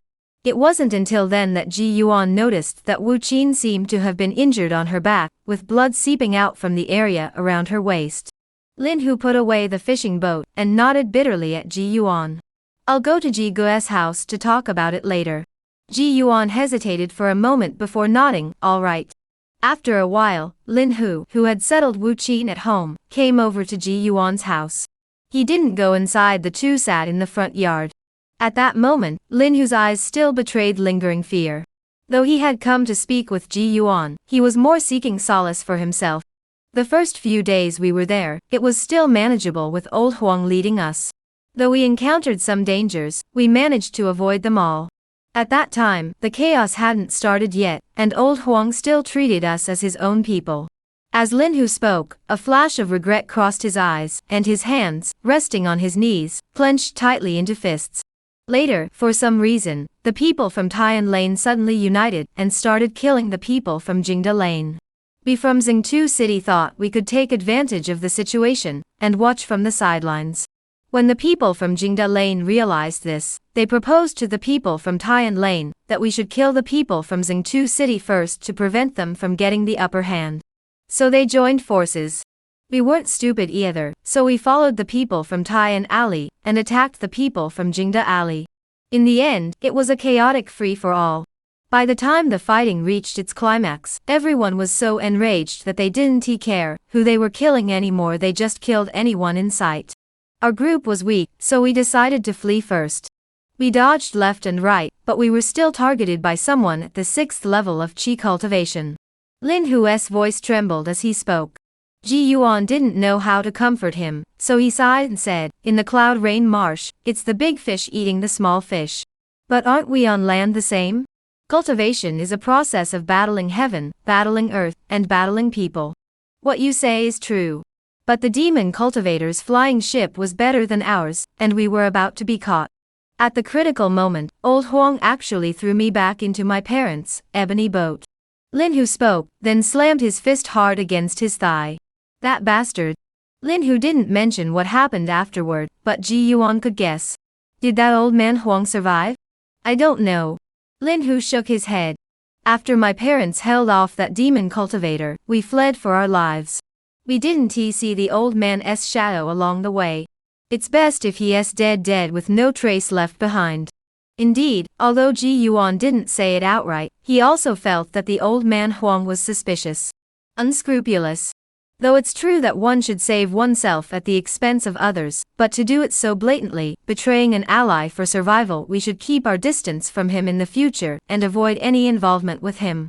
Of course, that's assuming he has a future. Lin Hu returned, though furious, he retained enough sense to not force his way into old Huang's courtyard. According to the rules of the Water Dragon sect, once the residence fee is paid, the house is under the protection of the sect.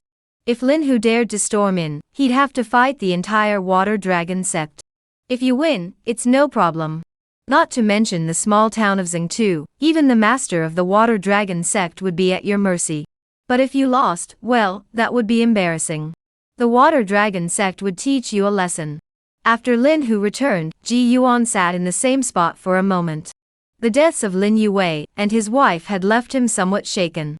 Struggling for divine favor, success means survival, failure means death. If it were merely a matter of competing for resources, that would be one thing, but there were also people like the old man Huang lurking nearby. Venturing out into the world was still too dangerous. Even if he managed to advance to the 4th layer of Qi cultivation, what good would that do? Like the original host's parents and Lin Yue, they were all at the 4th level of Qi cultivation, yet they still died when their time came. Well, farming is more important. Ji Yuan thought this through, stood up, locked the courtyard gate, and went to the backyard. He looked at the words floating above the pigsty. Pigsty, level Ling. Having prepared all the spirit stones, Ji Yuan focused his mind and watched as the numbered Ling rolled into a yet. Immediately afterward, the spirit stones in his hand turned into dust, and his interface displayed the upgrade requirements for a level Yi pigsty. Pigsty, LV Yi. Effects: produces half a tail of blood essence daily, enhances flesh and blood effects. Upgrade requirements: Nsub low-grade spirit stones, Sam Fu Gua Fa corrupted bone flowers, engrave purification runes. Blood essence. This is the core ingredient for refining the Qi Shui Dan, and the Qi Shui Dan is an excellent healing pill for the Qi cultivation stage. Its effects far surpass those of the 100 herbs pill. The 100 grass pill is highly effective for injuries sustained during the early stages of qi cultivation, but by the later stages, its effects are minimal. The healing elixir they primarily use is the qi shui dan. A level yi pigsty produces half a tael of blood essence daily.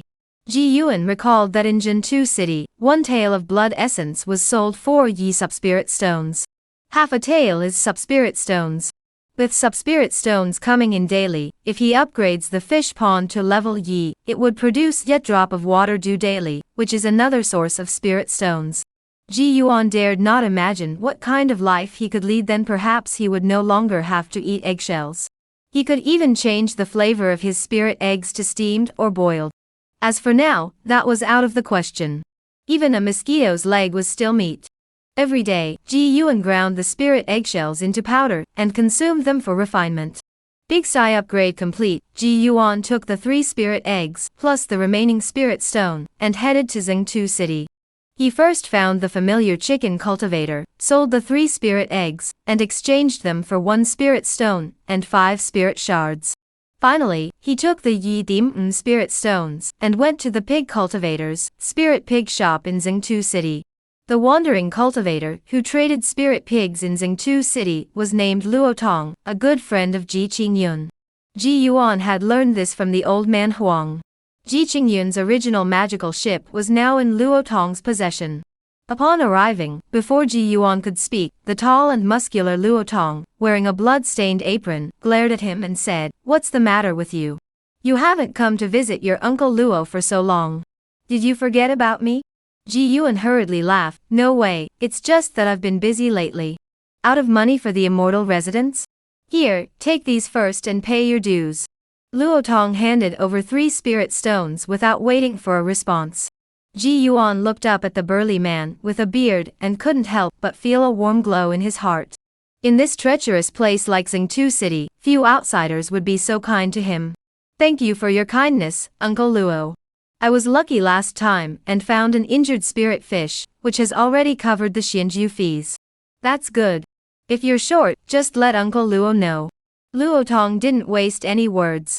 After putting the spirit stones away, he picked up a piece of spirit pork weighing 4 or 5 pounds from the cutting board. "Here, take this piece of meat home to eat and nourish your body."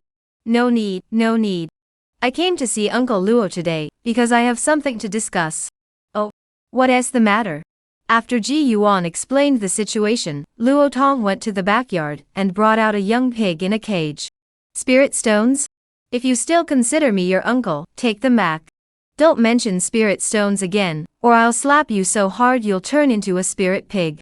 Facing such an unreasonable uncle, Ji Yuan had no choice but to temporarily accept the favor, thinking he'd bring back a few more spirit eggs next time to repay the favor. What he didn't expect was that after giving him the spirit piglet, Luo Tong dragged him into the inner room and whispered in a low voice, "I bought your father's willow leaf boat. Once you reach the mid-stage of qi cultivation, bring me sub-spirit stones, and I'll return the willow leaf boat to you. 10 spirit stones, even the cheapest spirit ship costs ye sub-spirit stones, and those are all damaged ones. These 10 are practically being given away for free." Before Ji Yuan could speak, Luo Tong reached out and patted his shoulder. "As for the rest, we'll talk about it when you reach the 6th layer of qi cultivation. If you can't make it, just focus on fishing." Sigh. Chapter Subject, Water Drops. Clearly, Luo Tong knew something about Ji Qingyun's death. Most likely, it was Lu Lizhi who had done it. Ji Yuan hadn't expected that Luo Tong, who hadn't been particularly close to him in his memories, would be so kind to him. However, at the 6th level of qi cultivation, Ji Yuan was still far from his goal, so he didn't mention to Luo Tong that he had already reached the 4th level. He hadn't noticed either. "Uncle Luo, rest assured. I understand." Ji Yuan nodded. You're a smart one, smarter than your father." Luo Tong sighed and patted Ji Yuan on the shoulder. "All right, you can go back now. If you have any questions about raising this spirit pig, feel free to come ask me anytime." As Ji Yuan was about to leave, still holding the little piglet, Luo Tong stuffed the 4 or 5 pounds of spirit pig meat into his hands. He told him to go home and nourish his body properly. After a while, Ji Yuan looked at the 7 half-spiritual fish in the fish pond, the 6 green and yellow chickens in the chicken coop, and the spiritual piglet in the pigsty, and felt that his future was promising. This was his little world. The taste of spirit boar meat was always fragrant. The last time Ji Yuan had eaten it was when Ji Qingyun was still alive. Today, he had stewed spirit boar soup and stir-fried spirit boar meat. Having eaten spirit eggs for nearly a month, Ji Yuan finally had a proper meal. The battles on Maple Leaf Island continued, and Ji Yuan's life had grown slightly more complicated. Besides raising chickens, feeding fish, and cultivating his arts, he now had the additional task of raising pigs. But fortunately, the spirit pig eats anything. If all else fails, he can pick some wild grass from the shore, crush a piece of spirit essence, and mix it in. It still tastes delicious. Pigsty had an amazing effect. The spirit pig's size was growing at a rate visible to the naked eye. In just 7 days, it had already grown to over 100 pounds. Fortunately, Ji Yuan kept it in the backyard, and no one came to visit on a regular basis. Otherwise, others might have been frightened by its appearance. Just 7 days later, Ji Yuan obtained another cold-blooded perch. This one had also evolved from a 7-star perch, so he had to head back to Zhengtu City. This time, Ji Yuan brought 6 spirit eggs with him. He didn't take any extra from the day's harvest. Given Luo Tong's temperament, he would definitely refuse if he brought too many, and it would be difficult to explain the excess.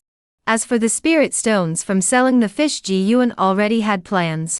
After cultivating for so long, it was time to learn a more advanced spell. Artifacts are too expensive. The income from this spirit fish isn't enough to afford one. Moreover, magical artifacts must be used in conjunction with the art of controlling objects, which is another expense. For now, learning a more powerful spell was the most cost-effective option for Ji Yuan. At the fish market, with his cultivation at the mid-stage of qi condensation, selling a spirit fish was no longer a rare feat. After receiving the spirit stones, he went to Luo Tong's shop. Luo Tong thought Ji Yuan was there to borrow spirit stones, and had already prepared them. But instead of spirit stones, Ji Yuan handed him 6 spirit eggs. These are from the green and yellow chickens I raised myself. They're not bought from outside. I specially brought them for Uncle Luo to try. What are you doing? Spirit eggs are such precious things. Take them back and use them for cultivation. Luo Tong refused, insisting on cutting meat instead. Really, I have 6 green and yellow chickens at home that lay spirit eggs every day. I've grown tired of eating them. Ji Yuan finished speaking, placed the spirit eggs on the shop counter, and immediately ran off. I have other matters to attend to. I'll come by again next time to visit Uncle Luo. After Ji Yuan left, Luo Tong stopped cutting the meat. There was no one to give it to anyway. He looked at the spiritual eggs on the meat counter, and couldn't help but smile. This kid has the same temperament as Qingyun. But these spirit eggs, where could there be green and yellow chickens that lay spirit eggs every day? Luo Tong shook his head, and eventually put away Ji Yuan's gift. He knew that Ji Yuan's words were just excuses. These spirit eggs were definitely something he had saved for a long time, and couldn't bear to eat, most likely as a way to repay the favor of the spirit pig he had given him. Ji Yuan, of course, had no idea what Luo Tong was thinking. Even if he did, he would only say, "I'm telling the truth, Uncle Luo." He then made his way to the largest building in Zhengtu City, the Treasure Pavilion, backed by the Water Dragon sect. In terms familiar to Ji Yuan, it was an official-backed large-scale shopping mall. Whether it was talismans, magical artifacts, elixirs, or anything else, as long as one could afford the spirit stones, almost anything could be purchased there. Upon entering, he headed straight to the spellcasting section. The one on duty was an old man with snow-white hair and beard, wearing the standard attire of the Water Dragon sect. He had been closing his eyes as if dozing, but upon seeing the visitor, he lifted his eyelids and gave him a glance. "What do you want?" Ji Yuan first bowed his hands in greeting. "Greetings, senior." Then he said, "I am seeking a combat-oriented spell. The stronger the attack power, the better. It should also consume minimal resources. And if the price could be a bit more reasonable, that would be ideal." The white-haired cultivator laughed out loud upon hearing this. "Young man, are you here to buy a spell, or to make a wish?" Ji Yuan also smiled awkwardly. "Then may I ask the senior if such a spell exists?" The white-haired cultivator closed his eyes in thought for a moment, before suddenly opening them. Yes. Ji Yuan's eyes lit up, but he quickly calmed down. He cautiously asked, "May I ask what the shortcomings of this spell are?" Having already made a wish, Ji Yuan naturally didn't think there could be such a good thing for free. Such a technique must have significant flaws. If not, wouldn't everyone in Xingtu City already have one? This spell is called Water Drop Finger. Its effects are similar to what you described. The only flaw is that every time it is cast, all 10 fingers will experience excruciating pain. It truly harms the enemy before harming oneself. After hearing this, Ji Yuan pondered for a moment and understood. If one were to cultivate their body, could the pain be reduced? That is certainly possible, but as a fisherman, do you have the time to cultivate your body? Cultivating the body is not like cultivating qi, it requires actual, hands-on practice and relentless effort. Ji Yuan looked utterly conflicted before finally asking, I still want to try. May I ask how many spirit stones this technique requires? You youngster. Alright, sub-spirit stones. Buy the first layer and practice it first. If you can master it, then we'll talk about the second layer. The white-haired cultivator was a straightforward man. Ji Yuan paid the spirit stones, bowed deeply to the elderly cultivator once more, and finally pressed his finger onto the jade slip he had been given. As some memory flooded in, Ji Yuan reacted for a moment before rising to take his leave. Water drop finger, as the name suggests, is a technique that condenses water essence into the fingertips and launches it outward. Due to its small attack range and minimal energy consumption, combined with its concentrated attack method, each strike deals extremely high damage. Ji Yuan pondered carefully, estimating that once he mastered it, the effect would be comparable to the six-pulse divine sword. It allows one to strike precisely where aimed, leaving enemies unable to defend against it. The only downside was the side effect. Well, at least he could continue raising pigs back home. As Ji Yuan made his way through the streets of Xingtu City, his gaze casually swept over the grass-roofed shops on either side, but he suddenly stopped in his tracks. The vendor was a long-faced cultivator, at the mid-stage of qi cultivation. Though his face showed fatigue, it was overshadowed by joy. What Ji Yuan had set his sights on was a magical ship displayed on the vendor's stall. He had seen it many times before and was somewhat familiar with it. It had an odd name. It was called the Mantis Boat. The stern was slightly damaged, and the magical boat was stained with blood. The long-faced cultivator noticed that Ji Yuan had stopped in front of his stall and hadn't left, so he immediately introduced himself. "Friend, have you taken a liking to this magical boat? This is top-quality merchandise, it's fast, and can ensure your safety." Chapter Subyi, Tempering the Body. Upon hearing the words, "ensure safety," Ji Yuan seemed to see the lingering soul of the old man Huang cursing furiously from the magical ship. Ji Yuan wasn't sure if the cultivator before him had killed Huang Lao. But since his magical boat had drifted all the way here, the man was likely already in grave danger.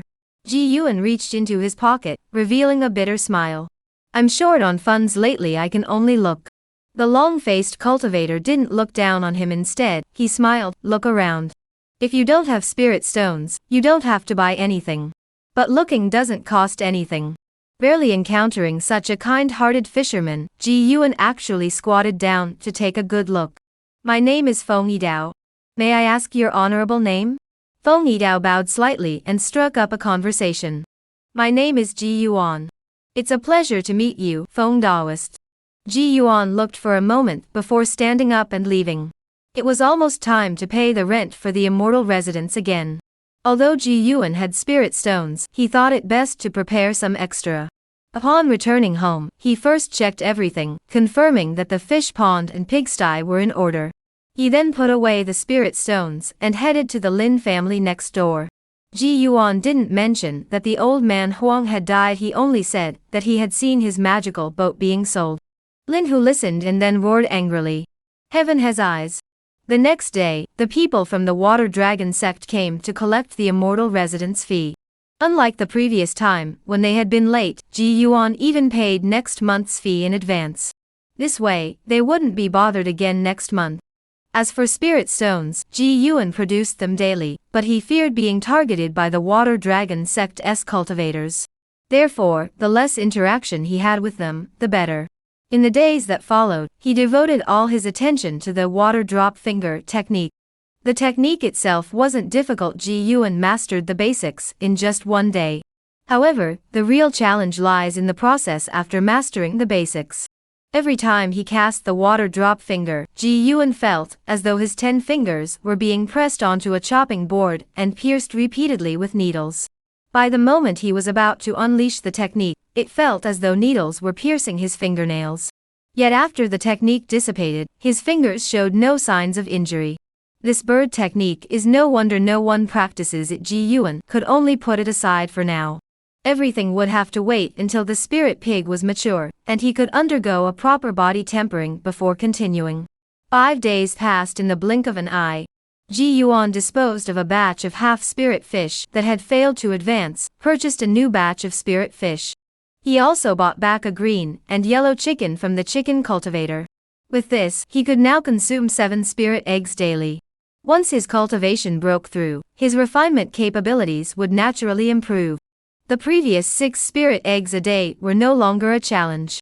On the same day, Ji Yuan looked at the small spirit pig weighing around 200 pounds in the pig pen and harbored murderous intent. The best solution would be to send it to Luotong to handle, which would be both convenient and avoid waste. But Ji Yuan dared not do it himself. He could only handle it himself. Standing by the pigsty in the backyard, he looked at the motionless spirit boar lying there. With a flick of his wrist, a yellow blue water arrow appeared in his hand. Go! He uttered a soft command, thrust his right hand forward, and the water arrow pierced the spirit boar's neck with remarkable precision. The creature struggled briefly before falling completely still.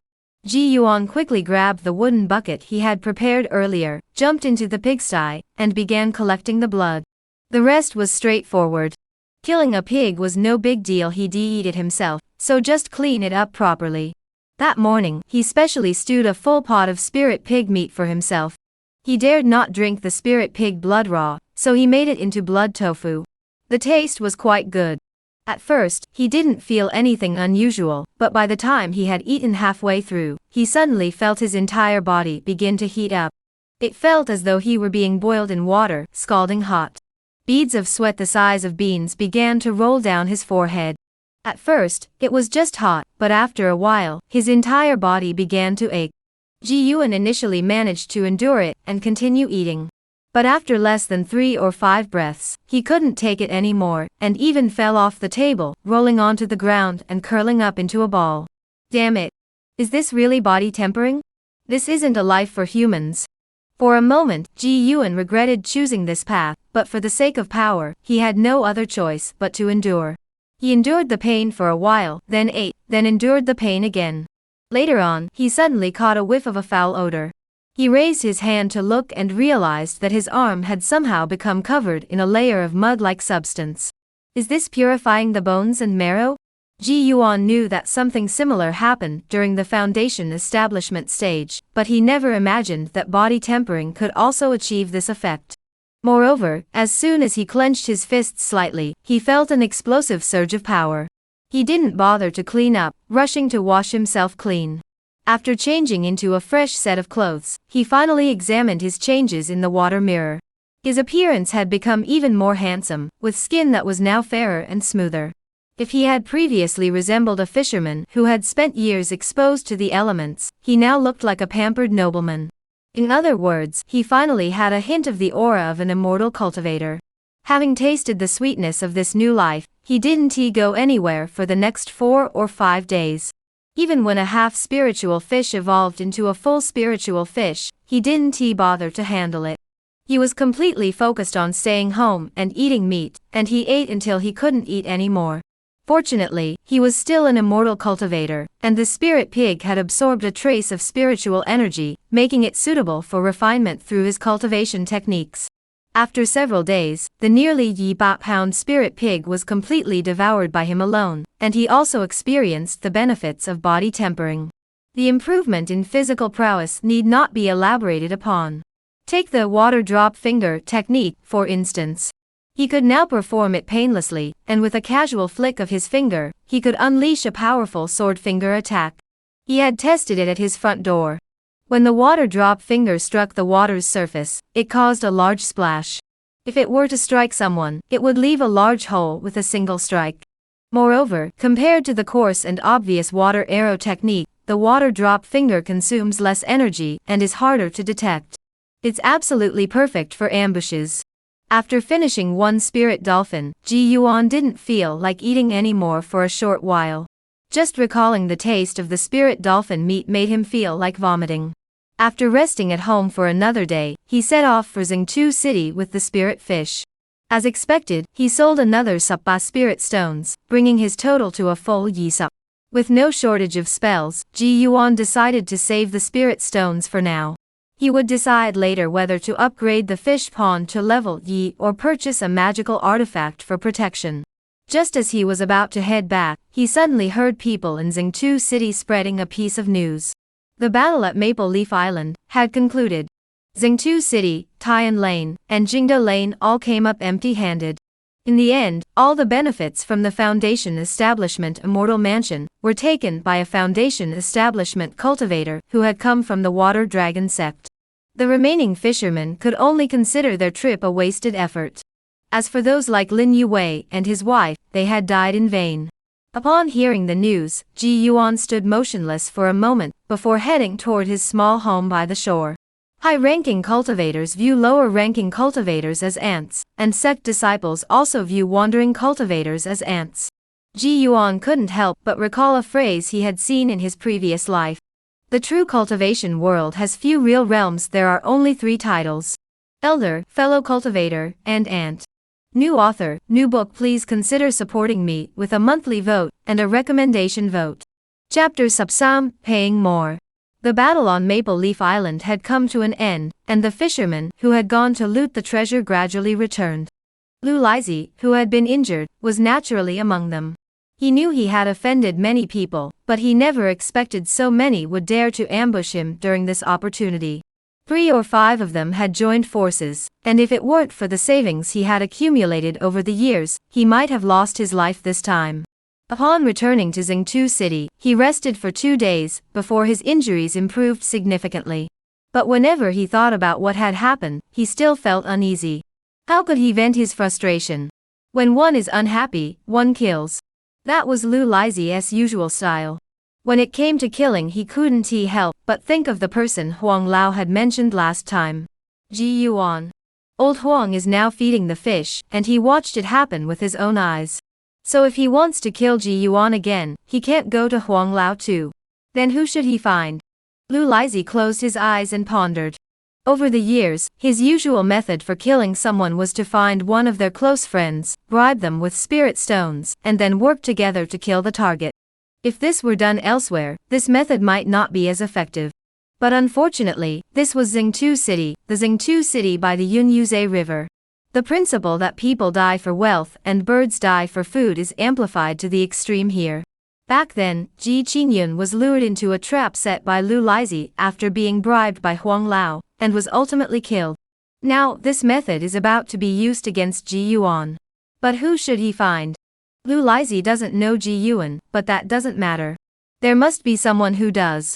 Lu Lizhi went out for a day, found a few people, quickly gathered information, and identified suitable candidates. Why did Ji Yuan choose to associate with someone like Zhou Qianhai? He was a notorious outlaw in Xingqiu City. The saying, "Those with nothing to lose have nothing to fear," perfectly describes Zhou Qianhai. So finding him is absolutely reliable. Dong. Dong dong. That night, Lu Lizhi knocked on Zhou Qianhai's gate. Anyone coming at this hour must have an urgent matter, but even so, Zhou Qianhai still clutched a water arrow talisman before opening the door. The man who greeted him was a middle-aged man with a face covered in scars. "What do you want from me?" Zhou Qianhai furrowed his brows. Lu Lizhi's notorious reputation was well known throughout Xingqiu City. "Of course I'm here to make a fortune with you." Lu Lizhi looked around to make sure no one else had noticed him, then nodded toward the inner room and said, "Let's talk inside." Zhou Qianhai hesitated for a moment, but eventually let Lu Lizhi inside. The two entered the room, where there was no tea or water, and sat there in silence. Lu Lizhi cleared his throat and asked, "Cough, cough. Chiu Qianhai, do you think the spirit stones are more important, or your life? Of course, life is more important. Chiu Qianhai's right hand instinctively reached for his waist, where his magical artifact was hidden. Noticing this obvious gesture, Lu Lizhi smiled and added, what if it were someone else's life? Then the spirit stones are more important. Chiu Qianhai blurted out. Lu Lizhi laughed, then leaned in closer and whispered, so, do you think Ji Yuan's life is more important, or the spirit stones? Ji Yuan? Chiu Qianhai was slightly taken aback but quickly recovered. You want to kill him? Lu Lizhi had set his sights on someone, and there was no other option but to kill them. If there were, he would have gone straight to Ji Yuan instead of finding him. Ah! Lu Lizhi shook his head. How can you call that killing? It's clearly helping him escape the suffering of our Zhengtu city. Chiu Qianhai sneered without any restraint. Lu Lizhi, seeing this, spread his hands helplessly. Just say it plainly, is the spirit stone more important, or Ji Yuan's life? Chiu Qianhai stared straight into Lu Lizhi's eyes, showing no fear. The two remained silent for a long time, before Chiu Qianhai finally spoke slowly. I, Chiu Qianhai, don't have many friends in this life. Don't you, Lu Lizhi, know that Ji Yuan is my blood brother, my closest relative? You, Chiu Qianhai, have a brother like a brother?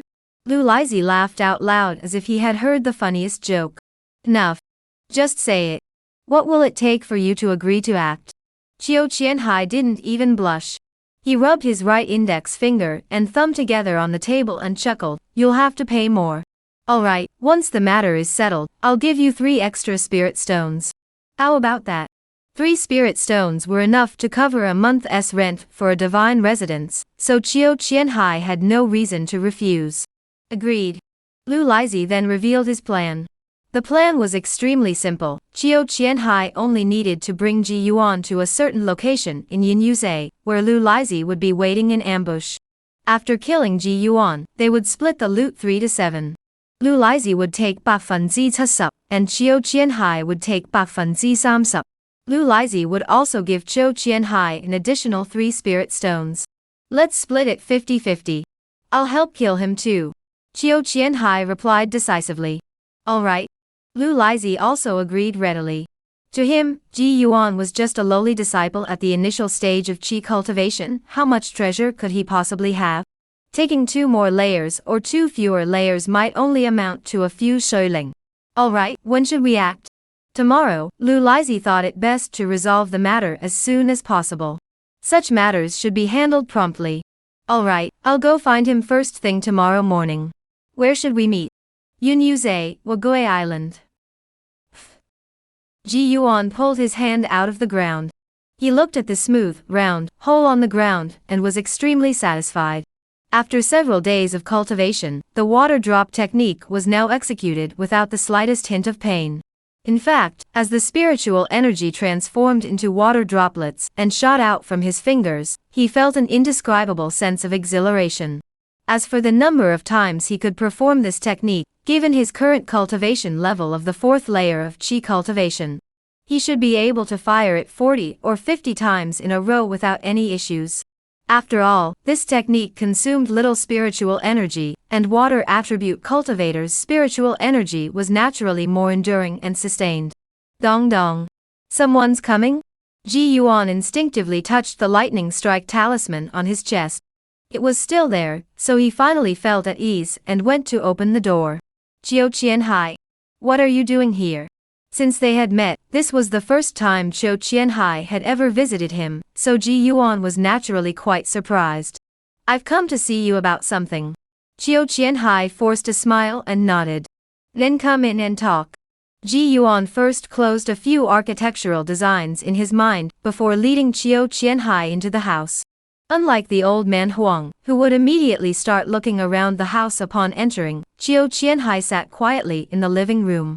Ji Yuan even went out of his way to brew a cup of tea for him. Chiu Qianhai watched the fresh tea leaves dance up and down in the water, unfurling, and then curling back, seeming lost in thought. Ji Yuan didn't rush him, waiting patiently for a while before hearing Chiu Qianhai ask, Ji Yuan, do you remember how we first met? Of course I remember. Just as Ji Yuan was about to speak, Chiu Qianhai interrupted him, saying, at that time, my parents had just passed away. I didn't believe in fate, so I set out alone on a boat. I ended up encountering the most dangerous storm in the Yunyuze region, was knocked unconscious, and washed ashore. It was you who saved me. Seeing that Qiu Qianhai seemed off, Ji Yuan suppressed his smile, and nodded slightly. The facts were indeed as Qiu Qianhai had described. After finishing his story, Qiu Qianhai closed his eyes and pondered for a moment, before opening them, and speaking slowly, Lu Lizhi wants to kill you. Let us join forces and take care of him. Chapter Subsay, When to Kill. Ji Yuan, who had been lightly tapping his knee with his right hand, suddenly stopped and turned his gaze toward Qiu Qianhai. The latter nodded. He's already lying in ambush on Turtle Island. Let me lead you there. Ji Yuan didn't rush to speak, instead silently pondering in his mind. Lu Lizhi wants to kill me, but I have no grudge against him, and we don't even know each other.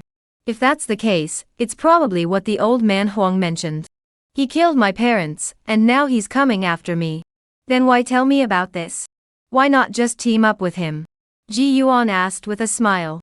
Qiu Qianhai shook his head and said naturally, I have few friends, and you're the only one. This Xingtu city can make me kill anyone, but not you.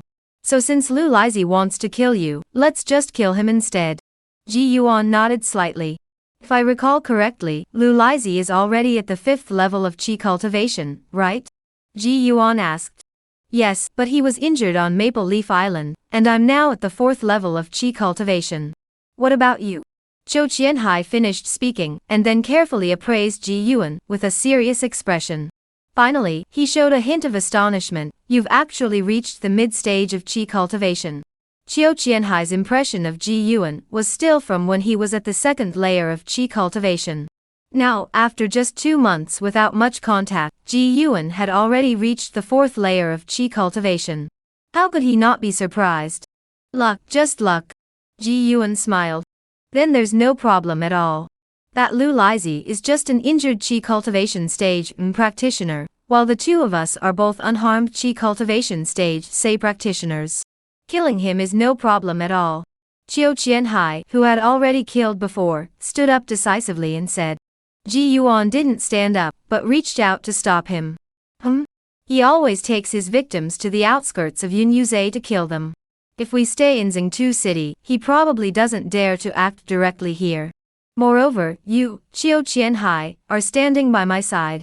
Do you think Lu Lizhi wouldn't have considered that? Ji Yuan voiced his thoughts. Are you saying he wants to kill me too? This was something Qiu Qianhai hadn't considered. Lu Lizhi is the kind of man who has survived in Xingtu City this long. His cunning need not be elaborated upon. Both of us can see that he is only at the 5th level of qi cultivation, and he must be well aware of his own limitations. A gentleman doesn't stand under a crumbling wall, and Lu Lizhi certainly isn't a gentleman, but he must understand this principle. So he is probably using himself as bait to lure the two of us. Ji Yuan spoke in one breath. As Qiu Qianhai calmed down, his eyes darkened. It was almost certain. Killing Ji Yuan was worth only a few coins. His true target was clearly himself. Otherwise, why would he agree so readily to any demand I made? After sitting back down, Qiu Qianhai analyzed, Lu Lizhi definitely doesn't know you've reached the 4th layer of qi cultivation. Plus, if he were to invite someone, inviting someone at the initial stage of qi cultivation wouldn't be effective, and he probably couldn't invite someone at the 5th layer. In that case, the person he invites would likely be at the 4th layer, and that's still someone we can kill. Qiu Qianhai was very confident in himself. Ji Yuan remained silent. Qiu Qianhai saw through his thoughts. You want to hide in Xingtu City, thinking that Lu Lizhi wouldn't dare to kill you. No, it's just. There's no just. You just said that a gentleman doesn't stand under a crumbling wall. I'll give you a line too. A gentleman kills when he must. Qiu Qianhai suddenly stood up. Since Lu Lizhi has set his sights on you, whether he succeeds this time or not, he will find a way to kill you. If you're willing to go today, then go. If you're not, I'll go meet him myself. Qiu Qianhai, who had always been reckless with his life, knew no fear. Ji Yuan's thoughts raced through his mind. I've reached the 4th level of qi cultivation now, and I have the water arrow technique, and water drop finger for offensive skills, plus a thunder strike fu, and I have Yi sub-spirit stones on me. Moreover, what Chou Qianhai said was indeed reasonable. Lu Lizhi has set his sights on me. If I don't take care of him while he's injured, once he recovers, I'll be the one in trouble. I might not even be able to sleep soundly. Damn it. Ji Yuan stood up as well. Let me go to Xingtu City again, buy some supplies, and take care of him. Chiu Qianhai, who had already been preparing to leave, turned around and smiled. That's crude. You should say his mother's. On the way to Xingtu City. You're an educated man? Ji Yuan asked curiously. My father loved reading classical texts, so I picked up a bit from him growing up. But you don't seem very refined. You only learned by Qi Nyangji? Nonsense. I also know, mother, indeed her mother was not pleased. You thief. You dog. And many more. I know plenty. Ji Yuan looked at him suspiciously. You didn't he take the opportunity to insult me? Of course not. You're my own brother. Chiu Qianhai shook his head. Besides, do I need an excuse to insult you? You bastard. Ji Yuan punched him, and Chiu Qianhai quickly covered his shoulder, gasping for air. You little bastard, have you been training your body? How could that be? The two chatted and laughed, seemingly unaffected by the life or death battle that was about to unfold. Ji Yuan made his way to the 100 Treasures Pavilion. With Yi Sub-Spirit Stones, he spent Sup to purchase another mid-grade talisman, the Golden Body Talisman. He could buy a Thunder Strike talisman as a backup, but he didn't think Lu Lizhi wouldn't have one either, so a talisman that could save his life was especially precious. With the remaining Sub-Spirit Stones, he spent on 100 herbs pill for healing. The final Spirit Stones were spent on a set of lethal techniques recommended by Chou Qianhai. 1 Spirit Stone for a water ball talisman, plus 2 Spirit Stones for a bottle of itching poison liquid. By dripping the itching poison liquid onto the water ball talisman, and throwing it, the water ball turned into a poisonous ball. This way, even if it didn't injure the opponent, any poisonous water that splashed onto their body would have a remarkable effect. You're really dirty. Ji Yuan sat on Chou Qianhai's magical boat, watching the scenery recede rapidly around him, finally feeling a hint of tension. Let's first see who Lu Lizhi has summoned. Most of the 4th-tier Qi cultivators from Xingtu City, I recognize. I'll leave the weaker one for you. Remember, don't hold back. Once you gain the upper hand, beat them to death. Chiu Qianhai said solemnly. Don't worry. Although Ji Yuan had never killed anyone before, he understood the principle when faced with life and death. Chiu Qianhai wasn't a man of many words. After giving that final instruction, he remained silent until roughly half an hour had passed, when the magical boat suddenly slowed its pace. We've arrived. As its name suggested, the island resembled a turtle lying on its back. At that moment, on the sandy shore of the island, Lu Lizhi sat cross-legged, his figure clearly visible. Chiu Qianhai's magical boat approached, but did not dock. Lu Lizhi slowly opened his eyes, glanced at the figure on the magical boat, and sneered. Who would have thought that in this place, there would be such a heartwarming display of brotherly love? Chapter Sup, The Execution. It seems you anticipated we would join forces. As Chou Qianhai spoke, his gaze casually swept over Lu Lizhi, and the turtle-shaped island behind him. By now, he was certain that Ji Yuan's guess was correct. Lu Lizhi knew full well that he and Ji Yuan would team up, yet he still dared to sit here so boldly. He must have something to rely on. He had also called for reinforcements. If you truly intended to harm Ji Yuan, why bring him here for me to handle? A mere Qi cultivation stage practitioner, you could have disposed of him on the way. Since you dared to bring him here to the Turtle Island so openly, you must be planning to kill me, right? As soon as Lu Lizhi finished speaking, 3 water balls flew out from behind Chou Qianhai. They were already close by, and since Ji Yuan had attacked by surprise, Lu Lizhi had no time to cast a spell. He could only crush a talisman. A water blue turtle shell appeared before him. The water balls collided with the turtle shell. With a loud crack, the 3 water balls exploded, sending droplets flying in all directions. Chou Qianhai quickly maneuvered his magical boat backward to avoid the splashing water droplets, though it seemed as though he was afraid of Lu Lizhi's counterattack. Lu Lizhi also used the recoil force to retreat a short distance. He wiped the water droplets from his face and glared furiously at Ji Yuan. You treacherous dog! What kind of skill is sneaking an attack from behind? Ji Yuan finally stood up from the magical boat, ignoring Lu Lotzi, and said to Qiu Qianhai, charge forward. 2 against 1. Kill him first, then we'll talk. Regardless of whether Lu Lotzi had called for reinforcements, since none were visible now, it meant he hadn't. Kill him first. Got it. Qiu Qianhai was just as decisive, immediately pressing his magical boat forward. In the blink of an eye, the two had already landed on shore. Lu Lizhi retreated frantically while shouting, "You bastard, do you also want to kill me?" From the reeds of Wugu Island, a middle-aged man clad in a straw cloak emerged. He stood with a slight stoop, holding a bamboo pole, and chuckled. Of course not. If I kill you, the Qin family won't spare me. As soon as he appeared, Qiu Qianhai's expression changed. Wu Laochuan, a veteran, the 4th layer of qi cultivation. Handle him, and go kill Lu Lizhi.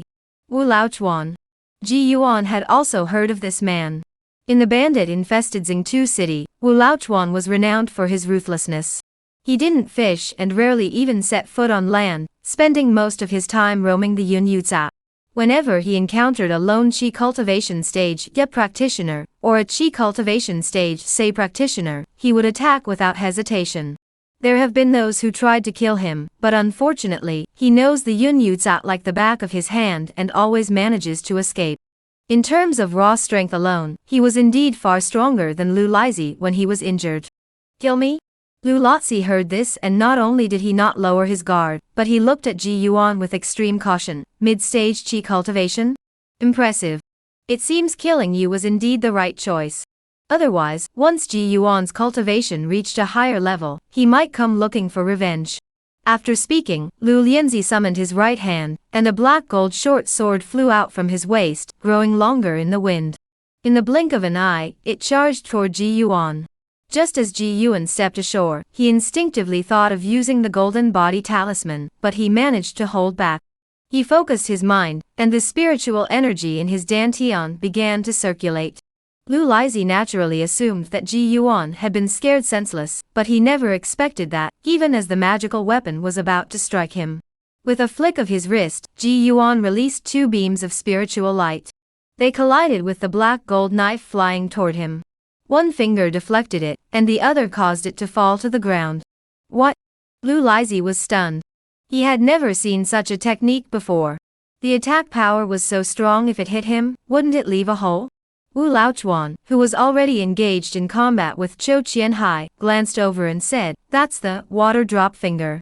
This Ji Yuan is a ruthless man. Be careful, don't let him catch you off guard." Lu Lizhi had heard of the water drop finger technique before. However, he had never seen anyone use it before. It was said that each time it was cast, the caster had to endure immense pain. He never imagined that Ji Yuan could withstand it. All right. Lu Lotzi once again summoned his short sword, but before he could act, Ji Yuan had already pointed his finger toward Lu Lotzi's head. The water drop finger darted forward at an incredible speed, but Lu Lizhi was no novice in life and death battles. He swiftly summoned 4 or 5 water shields to block the attack. The water droplets shattered the shields. Ji Yuan raised his hand again, and pointed at the short sword in mid-air. The water droplets collided with the short sword, sending it flying through the air. The two exchanged blows for only a moment, but Ji Yuan had already gained the upper hand over Lu Lizhi. Lu Lianzi naturally noticed this as well. His face grew slightly flushed with anger, and he grew even more cautious.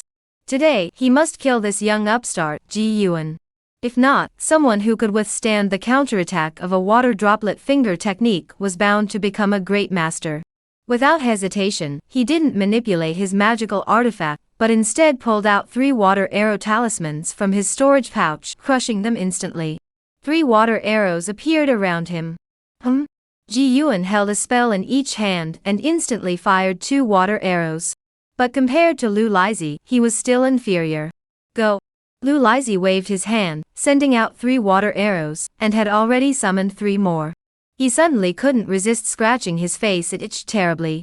That would have been fine, but just as Ji Yuan was using water arrows to counter the water arrows, he suddenly noticed that the sand beneath his feet had become unusually muddy. He lifted his foot, and was immediately tripped, falling to the ground. Across from him, the 3 water arrows Lu Lizhi had summoned shifted direction, and came straight toward him. Trouble. Ji Yuan panicked and activated his only mid-grade protective talisman, the Golden Body Talisman. Golden light appeared, enveloping his entire body. The 3 water arrows struck him, but were all blocked by the golden body. However, the immense impact still sent him flying several meters backward. He felt a sharp pain in his internal organs, and blood trickled from the corner of his mouth. Damn it, thank goodness I've been training my body. Otherwise, even with the golden body amulet, I would have been seriously injured. Ji Yuan wiped the blood from his lips, raised his hand to look at the short knife flying toward him, and quickly rolled to the side. He then fired 2 more water droplet fingers, knocking the troublesome short knife aside. Though this was also a magical artifact, it was unfortunate that Ji Yuan's water droplet fingers were highly effective against such items. If he hadn't mastered this technique, Ji Yuan would have been defeated here. On the opposite side, Lu Lizhi felt an unbearable itching on his face.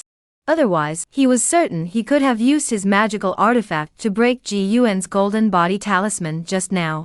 He cursed inwardly, wondering where this bastard had gotten so many spirit stones to afford a mid-grade talisman. He summoned his short sword again, but the itching on his face had reached an unbearable level. He finally confirmed it. Something was wrong. It felt like 9 out of 10 things were wrong. He recalled Ji Yuan's underhanded tactics during the initial ambush, and the droplets of water that had splashed onto his face. It must have been then that he had poisoned him. You cowardly ambusher, you demonic scoundrel. Lu Lizhi cursed furiously, pulling out a detoxification pill from his storage pouch and swallowing it, while his hands couldn't stop scratching his face, even his hands were itching. Crack! In a daze, he suddenly heard a thunderous sound above his head. He thought to himself, this is bad. Before he could react, a purple lightning bolt struck him on the head, sending him flying several meters away. He lay motionless on the sand, not uttering a sound. In the distance, Zhou Qianhai and Wu Laochuan, who were engaged in combat, couldn't help but turn their heads simultaneously. They saw a mud-covered teenager slowly getting to his feet. A dim golden light shrouded his body. He raised both hands, and 2 water arrows materialized. The arrows pointed at Wu Laochuan, who held a green bamboo staff. Ji Yuan spoke in a deep voice. Surrender or die. The choice is yours. Chapter Sublot, Dividing the Loot. Wu Laochuan didn't rush to act, but instead glanced at the already dead Lu Lizhi, his expression shifting. As for his opponent, Zhou Qianhai, he had already been beaten to a pulp by the bamboo pole. His original plan was for the 2 of them to attack together and kill Wu Laochuan, but since Ji Yuan had spoken, he wouldn't say anything more. Ha ha ha, indeed, heroes emerge in youth. Wu Laochuan forced a few laughs. Who would have thought that Lu Lizhi, who had been a notorious figure in Zhongzhou City for over a decade, would end up dying at the hands of Ji Xiaoge? He deserved it. The water arrow in Ji Yuan's hand hadn't dissipated, and it even seemed like he was about to let go. Indeed, he deserved to die. Well, so be it. Old Wu the boatman tossed aside the bamboo pole in his hand. Now that Lu Lizhi is dead, there's no point in me continuing. Today, I admit defeat. It should have been done long ago. Ji Yuan dispersed the water arrow technique, and seemed to relax slightly. But I must admit, you're truly formidable, Ji Xiaoge. You endured the agony of the water drop finger technique, and even carried 2 mid-grade talismans on your person. That's truly impressive. After speaking, Wu Laochuan bowed respectfully toward Ji Yuan. But just as he stood up, Zhou Qianhai's expression changed drastically. He didn't even have time to speak, only managing to hurriedly throw a water ball. Even so, his first instinct was, too late. Because the moment Wu Laochuan had bowed, a blood-red light had already flown out from his chest, directly targeting Ji Yuan across from him. This old devil never intended to surrender from the start. Damn it, although Ji Yuan was powerful, he had underestimated the youth and inexperience of his opponent. How could he trust such a cunning and treacherous cultivator? Just as Zhou Qianhai's thoughts flashed through his mind, he saw a flash of water blue light. It was the water drop finger. It was even faster than the blood-red light across from him, not in terms of speed, but striking first. As soon as Wu Laochuan lowered his head, Ji Yuan had already struck. Whoosh! At such close range, the water blue spiritual light directly struck Wu Laochuan's forehead and emerged from the back of his skull. Boom! His body crashed heavily to the ground, and along with him fell the embroidered needle that had pierced through Ji Yuan's protective golden light, seemingly about to pierce his forehead. "You bastard!" Zhou Qianhai stepped forward and fired a water arrow, piercing Wu Laochuan's skull like a watermelon, sending bits of red and white flesh splattering onto his body. Ji Yuan, who had been unharmed until then, turned pale upon seeing the headless corpse. Zhou Qianhai glanced at him, and couldn't help but force a smile from his swollen face. "Get used to it. You'll need it when you have to kill people yourself." After speaking, he walked toward Lu Lizi's corpse, clearly intending to deliver the final blow. But he didn't expect. "You bastard, you're still alive?" Ji Yuan, who had been vomiting moments ago, immediately sprang to his feet, leaping toward Zhou Qianhai. His hands had already condensed into droplets of water. At that moment, Lu Lizi's forehead was split open, with blood flowing from his 7 orifices. Though still alive, he was breathing out more than he was taking in. As he saw Ji Yuan approaching, he twisted his lips and uttered a faint voice. "I used the same method to kill your parents. Do you know who helped me bring them out at the time?" "Who?" Ji Yuan was genuinely curious about this. "Come closer, and I'll tell you," Lu Lizi said with all his strength. Ji Yuan flicked his right index finger, sending a water droplet piercing through Lu Lizi's right wrist. He grunted, and an abnormal flush spread across his face. You've got some backbone." All right, it's the old man Huang." Lu Lizi revealed the answer, then stared blankly at the clouds in the sky, unaware of what the dying man was thinking. It was him. Ji Yuan heard the answer, and was both surprised and unsurprised. What surprised him was that Ji Qingyun had actually had a good relationship with the old man Huang. During festivals, he would always prepare special food, and send some to the old man Huang. He never expected that he would actually harm Ji Qingyun. What wasn't surprising was that old Huang was indeed that kind of person. From the way he treated the Lin Hu family, one could see his true nature. "He's dead."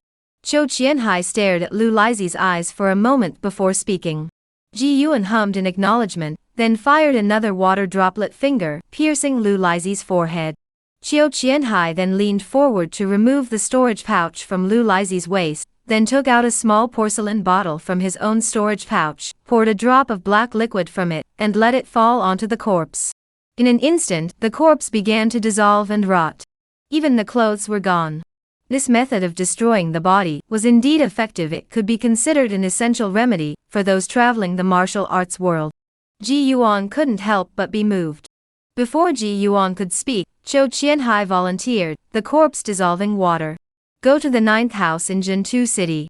Tell them Zhou Qianhai sent you, and that Lamely will sell it to you for 1 spirit stone per bottle." "All right." Zhou Qianhai then used the same method to dissolve Wu Laochuan's corpse, collected the bamboo poles and short knife from the ground, the 2 magical artifacts, while Ji Yuan picked up the embroidered needle that Wu Laochuan had intended to use to assassinate him.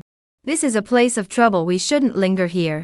Let's move to another location to divide the loot."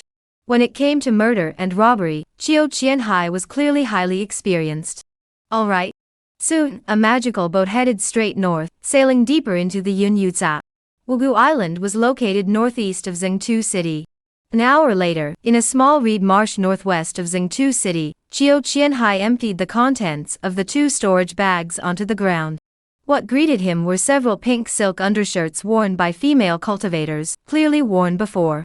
That old dog, Wu Laochuan. Zhou Qianhai tossed them aside, and began dividing the loot.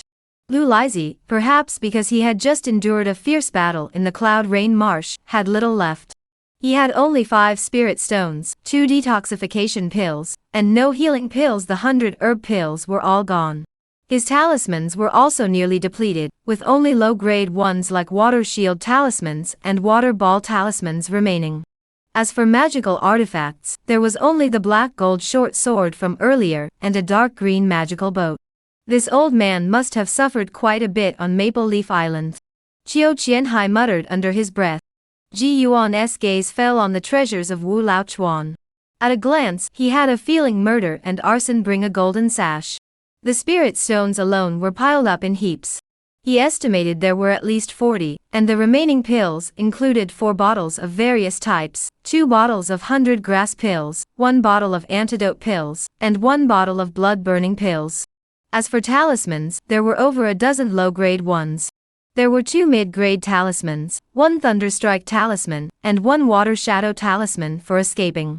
Unfortunately, he hadn't even had the chance to use them before he met his end. As for magical artifacts, he had 1 additional item, a magical boat, the bamboo-like magical artifact, plus the embroidered needle for ambushes that Ji Yuan had just picked up. There are also spells, Zhou Qianhai said, shaking out 3 jade slips. The names of 3 magical techniques were engraved on them. Ji Yuan, with his sharp eyes, picked one up. Object Control Technique. Chapter Subtut. Obtaining the treasure. Please continue reading. Looking at the few magical artifacts arranged on the muddy ground, he glanced at the still warm spell scroll in his hand. Ji Yuan couldn't help but form a bold idea in his mind. Is that it? Why bother farming? Murder and arson bring a golden sash. That's way faster than farming. Otherwise, with these spells and artifacts, he wouldn't know how many months he'd have to save up. Unlike now, where there's a windfall. Object Manipulation Technique, Cloud and Rain Technique, and one more, Fireball Technique. I thought there might be something good, but they're all just cheap trinkets. Zhou Qianhai picked up the other 2 jade tablets with great anticipation, but after glancing at them, he stuffed them all into Ji Yuan's hands. I already know all of these. Ji Yuan didn't know any of them either, so he put them away. Their eyes then both fell to the ground. The much-anticipated loot-sharing moment had finally arrived. There wasn't much to argue about. They split everything evenly. There were a total of 6 sublok spirit stones, with Ji Yuan receiving Yi Sam. As for the remaining pills, Ji Yuan got 1 bottle of 100 herbs pill containing 3 pills, 1 detoxification pill, 1 blood-burning pill, and several low-grade talismans. The only 2 mid-grade talismans, the Thunderstrike talisman, and the Water Shadow talisman, were already owned by Zhou Qianhai, who had 1 Water Shadow talisman, so he chose the Thunderstrike talisman. After dividing these items, the remaining items were the magical artifacts, which were the real highlight. 2 storage bags, each 1 foot square, 2 low-grade magical ships, a black iron short sword, and a bamboo staff, all low-grade magical artifacts. The only exception was the embroidered needle. Zhou Qianhai deduced it was a fragment of a medium-grade magical artifact. Ji Yuan requested 1 storage bag plus Wu Lao Chuan's magical ship. As for the magical artifacts, he chose the embroidered needle intended for ambush. He had originally planned to give the black iron dagger and bamboo pole to Zhou Qianhai, but to his surprise, Zhou Qianhai still handed the dagger to Ji Yuan and only took the bamboo-like magical artifact for himself. The division of spoils was complete. The 2 calmed down from their brief excitement. Ji Yuan no longer felt the joy he had earlier. Killing someone was easy, but dealing with the aftermath was proving to be more challenging. Especially Lu Laizi. Lu Laizi is from the Qin family. All these years, he's been lending money on their behalf, and most of the spirit stones he earned went to the Qin family. So now that he's dead, the Qin family will definitely investigate. Zhou Qianhai spoke first. The Qin family. Ji Yuan knew well that they were the most powerful family in Xingtu City. In Xingtu City, once one reaches the late Qi cultivation stage, they can apply to join the Water Dragon sect. However, the Water Dragon sect isn't just for anyone. If someone is too old or has other issues, they may be rejected. Therefore, those who failed the assessment would return to Xingtu City. However, these failed Qi cultivation late-stage fishermen, as long as they didn't provoke the Water Dragon sect, had few enemies in Xingtu City.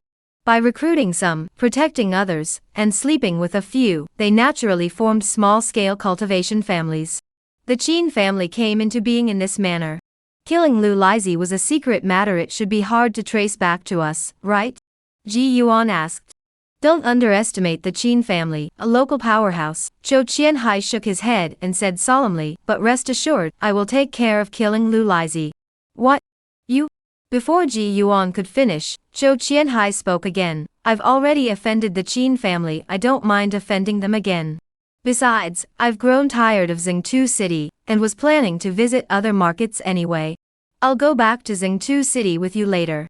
We'll wait here until tomorrow at this time. Chiu Qianhai looked around. The sky was growing dark, and a light rain was falling from the clouds. The news of me, Chiu Qianhai, killing Lu Lizhi will probably spread throughout Zhengtu City. Ji Yuan fell silent. Indeed, Chiu Qianhai might genuinely have plans to develop elsewhere. But he could have slipped away secretly instead of stepping forward to take the blame. Moreover, his plan to sneak between the markets this time likely meant he had no choice but to pass through the Cloud Rain Marsh. As a fourth-tier qi cultivator, trying to drift from the vast Yunyuze to another district, the dangers were unimaginable. Are you certain? Ji Yuan asked. What's there to be certain about? Chiu Qianhai laughed nonchalantly. Ji Yuan nodded, then took out the talismans and pills he had just obtained from his storage pouch. After thinking for a moment, he also took out sub-spirit stones.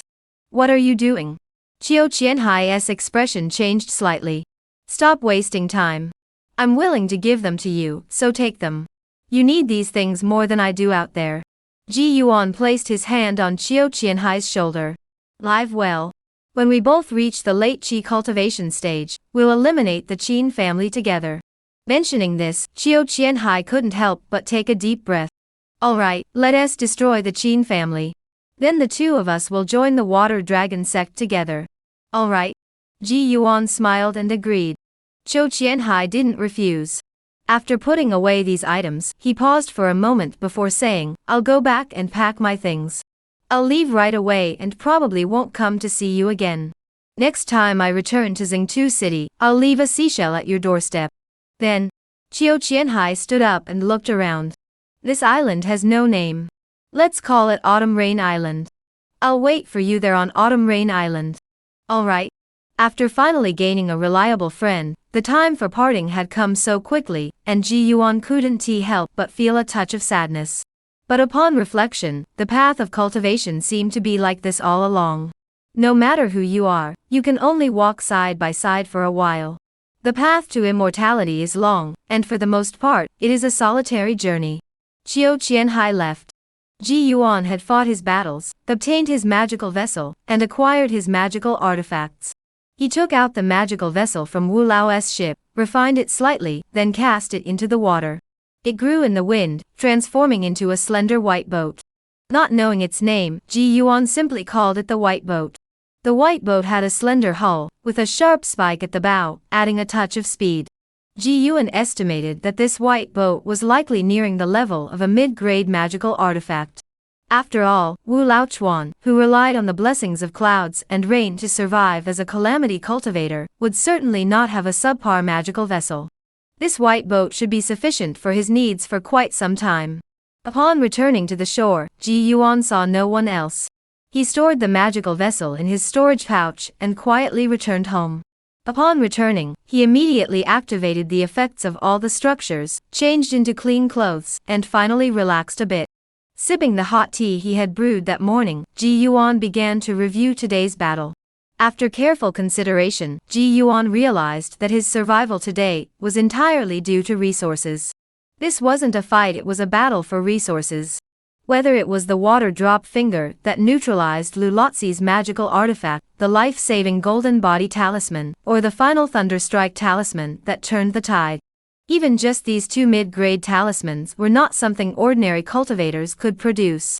So in the end, his victory today was simply because he had more resources, and Wu Laochuan had even more than him, but he wasn't willing to use them. He probably thought that Lu Lianzi could handle him, and then he could team up with Lu Lianzi to take down Chiu Qianhai with minimal losses. But he didn't expect Lu Lizhi to turn the tables. Therefore, having resources is not enough, one must also be willing to use them. As for killing Wu Laochuan in the end, Ji Yuan had already made preparations. After experiencing Huang Laotu's betrayal, Ji Yuan now barely trusts anyone except Chiu Qianhai, and that is only because they've killed someone together.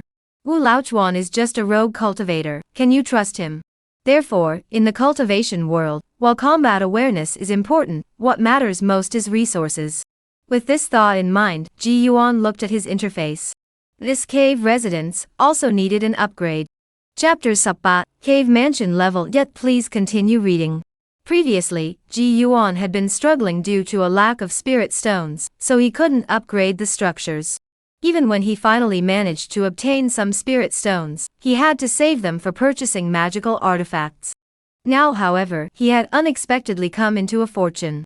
Not only did he have magical artifacts, but he had 3 of them, along with the art of controlling objects. With the remaining spirit stones, he decided to go all out and upgrade his cave mansion first. As for the spiritual fields, they can be upgraded. However, after upgrading, Ji Yuan has no place to plant them. The only small plot of land in the backyard is already occupied by the fish pond, chicken coop, and pigsty. And the spiritual fields take up the most space of all. Moreover, once planted, they require careful nurturing afterward, unlike raising chickens or pigs, which can be done more casually. So it can only be put on hold for now. Ji Yuan looked at the interface. Cave residence LV Leng. LV Yut, spiritual effect, self-healing walls, basic dust-proof barrier, nighttime spiritual energy concentration Ga Yi Sub %. Upgrade requirements. Low-grade spirit stones, some barrels of glutinous rice paste, repair damaged roof tiles not yet completed. The upgrade requirements weren't difficult, spirit stones plus 3 barrels of glutinous rice paste. As for the broken roof tiles, they did indeed need some repairs. The last time they were repaired was when Ji Qingyun was still around. The glutinous rice needs to be purchased from Zhengtu City. Ji Yuan isn't in a hurry, so he plans to go tomorrow and inquire about Lu Lizi's situation while he's there. As for now, Ji Yuan first took out the 3 jade slips and began to study the art of controlling objects, fireball technique, and cloud and rain technique. Among them, he focused most on the art of controlling objects. Fortunately, these foundational techniques were all interconnected, so there wasn't much difficulty. Ji Yuan only spent half a day and managed to get the basics down. He then took out the 2 magical artifacts he had obtained from his storage pouch. The black iron knife and the embroidered needle. The original owner was dead, and both items had already been marked with Ji Yuan's blood. Therefore, with a thought, he first activated the embroidered needle. As the spiritual energy guided it, a faint red glow appeared on the needle. Go! The artifact followed his will. The embroidered needle instantly transformed into a red beam of light, vanishing into the wall in the blink of an eye, leaving no trace behind. Even though he was the one controlling it, Ji Yuan still felt a chill run down his spine upon sensing its power. If this magical artifact belonged to Lu Lizi, then he would likely already be a corpse by now. Ji Yuan carefully sensed its power, and realized that even his golden body talisman might not be able to stop the embroidery needle. Even if it could be blocked, it would likely be breached quickly. Once the golden body amulet was broken, he would be as good as dead. Huff! Thankfully, this magical artifact is now mine. Ji Yuan moved his mind, and the embroidered needle returned from the wall. As Zhou Qianhai had mentioned earlier, this needle should be part of a set, and when combined, they form a mid-grade magical artifact. Unfortunately, he only had one. Even so, Ji Yuan still gave the silver needle a striking name. Life-taking. When the needle strikes, it takes lives, thus, the life-taking needle. It was at least a trump card of his own, so Ji Yuan put it back into his storage pouch before turning his attention to the black iron short sword lying on the table. Based on his previous battle, Ji Yuan's assessment of it was, it had its pros and cons. The good point was that it could be used for close combat, or manipulated for long-range attacks. But the downside was also its only flaw. It seems versatile, but in reality, it's neither here nor there. Nevertheless, it was still a magical artifact. As Ji Yuan manipulated it with his spiritual energy, watching it fly around the room, he couldn't help but feel a touch of emotion. Damn it, after all this time, I finally feel a bit like an immortal cultivator. After playing with it for a while, Ji Yuan found it increasingly difficult to control, nearly losing his grip several times. It was likely due to his lack of proficiency in the art of controlling objects. Ji Yuan didn't rush it after enjoying the thrill of manipulating the magical artifact. He ate the few spirit eggs he had for the day and drifted off to sleep. The next morning, he set off early for Zhengtu City to buy some glutinous rice to upgrade his cave residence. However, shortly after arriving in Zhengtu City, he overheard fishermen discussing the death of Lu Lizi. As expected, they all claimed that it was Zhou Qianhai who had killed him. Ji Yuan? A soft female voice called out from behind him. Ji Yuan recognized the familiar voice and turned around to see a female cultivator wearing a plain patterned cross-collared robe, tall and slender with a beautiful face. Lu Jie, what are you doing here? Ji Yuan looked at the female cultivator, who had called out to him, and felt a surge of joy. The female cultivator was named Lu Wan, the daughter of Ji Qingyun's former friend. She and Ji Yuan could be considered childhood sweethearts. However, after Lu Wan's father advanced to the 5th level of qi cultivation, coupled with her exceptional talent in drawing talismans, she was taken as a disciple by Wu Wenbin, a renowned talisman master in Xingtu City. As her status rose, Lu Wan's family moved to the core area of Xingtu City. Over time, their relationship with the Ji family gradually grew distant. Moreover, since Ji Yuan had come from another world and kept to himself, this was the first time he had seen this old friend in years. Out to buy some talismaning? What about you? Lu Wan looked at his childhood playmate, his eyes flickering slightly and appearing somewhat uneasy. Most of the fishermen in Xingtu City, regardless of age, had skin tanned dark red from the sun or reeked of fish. But what about Ji Yuan now? Having not set foot in the water for a month, coupled with his improved cultivation and body tempering, his aura was no longer comparable to before, and even his appearance had become more handsome and refined. I'm here to buy some things too. Ji Yuan replied with a smile. Lu Wan looked around and walked toward the roadside. Ji Yuan followed him until they reached this secluded spot. Lu Wan asked in a low voice, "You seem to know Chou Qianhai before. Has he been in touch with you lately?" "No, just last time we met at Yinyuzhe and chatted for a bit. Yesterday, when Chou Qianhai came looking for Ji Yuan, no one noticed." "That's good." Lu Wan visibly relaxed. "Stay away from him in the future. He's gotten into a lot of trouble lately, and the Qin family has even issued a statement saying they'll stop at nothing to have him killed. He must already be on his way to another district." Ji Yuan nodded. "All right, I understand." The two chatted idly for a while longer, with Lu Wan doing most of the talking, and Ji Yuan listening.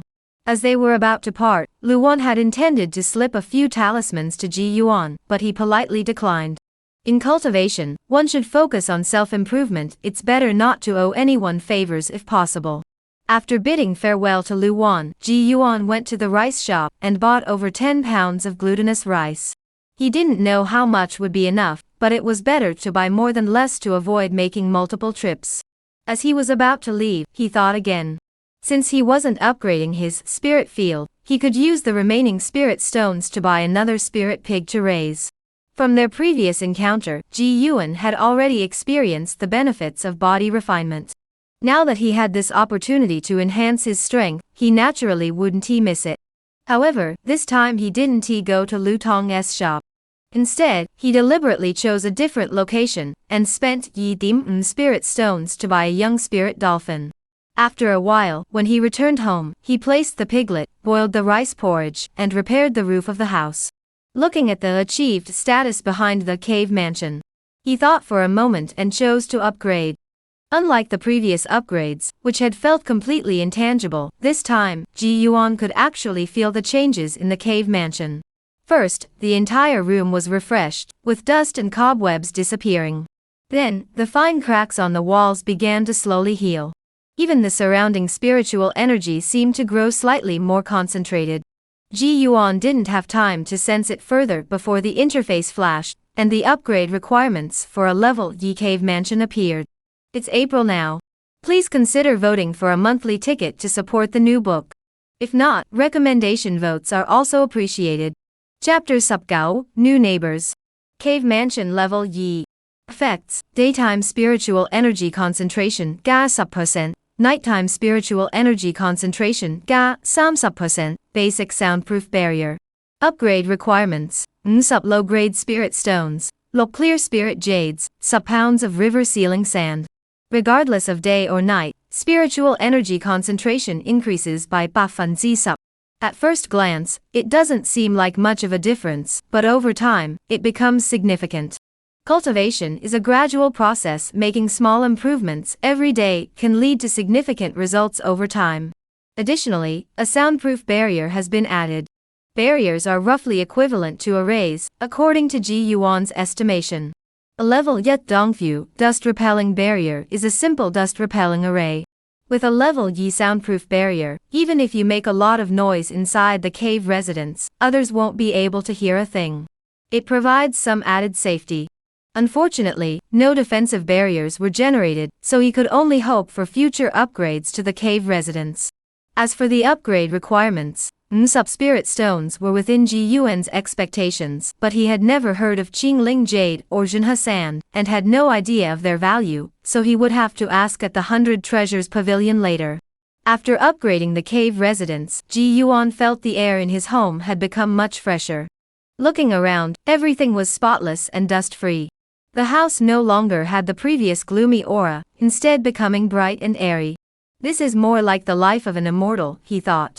After a brief moment of admiration, Ji Yuan dug out a basin of rice grains tinged with a hint of spiritual energy from the storeroom he needed to feed the chickens, and after that, the pigs. The appearance of a cultivator lasted less than half an incense stick's worth of time. After finishing his chores, Ji Yuan continued to study the art of controlling objects at home. No matter what, he had to be able to manipulate magical artifacts at will. Otherwise, having a body full of magical artifacts would be useless. Unbeknownst to him, Ji Yuan's strength was steadily improving. That afternoon, while practicing in the courtyard, Ji Yuan suddenly heard the sound of a door opening from the courtyard to his right. That was Huang Laotu's house. Damn it, he's not dead. Having killed the original owner's father, no matter what, Ji Yuan couldn't pretend not to know. He immediately stepped out of the courtyard. His mind was already focused on the life-taking needle in his storage pouch. Just as he reached the door, he noticed two middle-aged men wearing the standard attire of the Water Dragon sect standing outside Huang Laotu's courtyard. As Ji Yuan stepped out, the two men looked over at him. "Greetings, honorable sirs." Ji Yuan hurriedly bowed to them. They merely hummed in acknowledgement without saying another word. Ji Yuan turned his gaze back toward Huang Laotu's courtyard, and noticed two more Water Dragon sect cultivators inside. "May I ask, sirs, what is this about?" Ji Yuan couldn't help but ask. "The fisherman who lived here has passed away. We are here to reclaim the immortal residence. Are you a relative of his?" One of the Water Dragon sect cultivators, holding a magical sword, turned around and asked. "Old Huang is really dead?" Ji Yuan shook his head slowly. "No, I was just his neighbor." The sword-wielding cultivator turned away, and paid no further attention.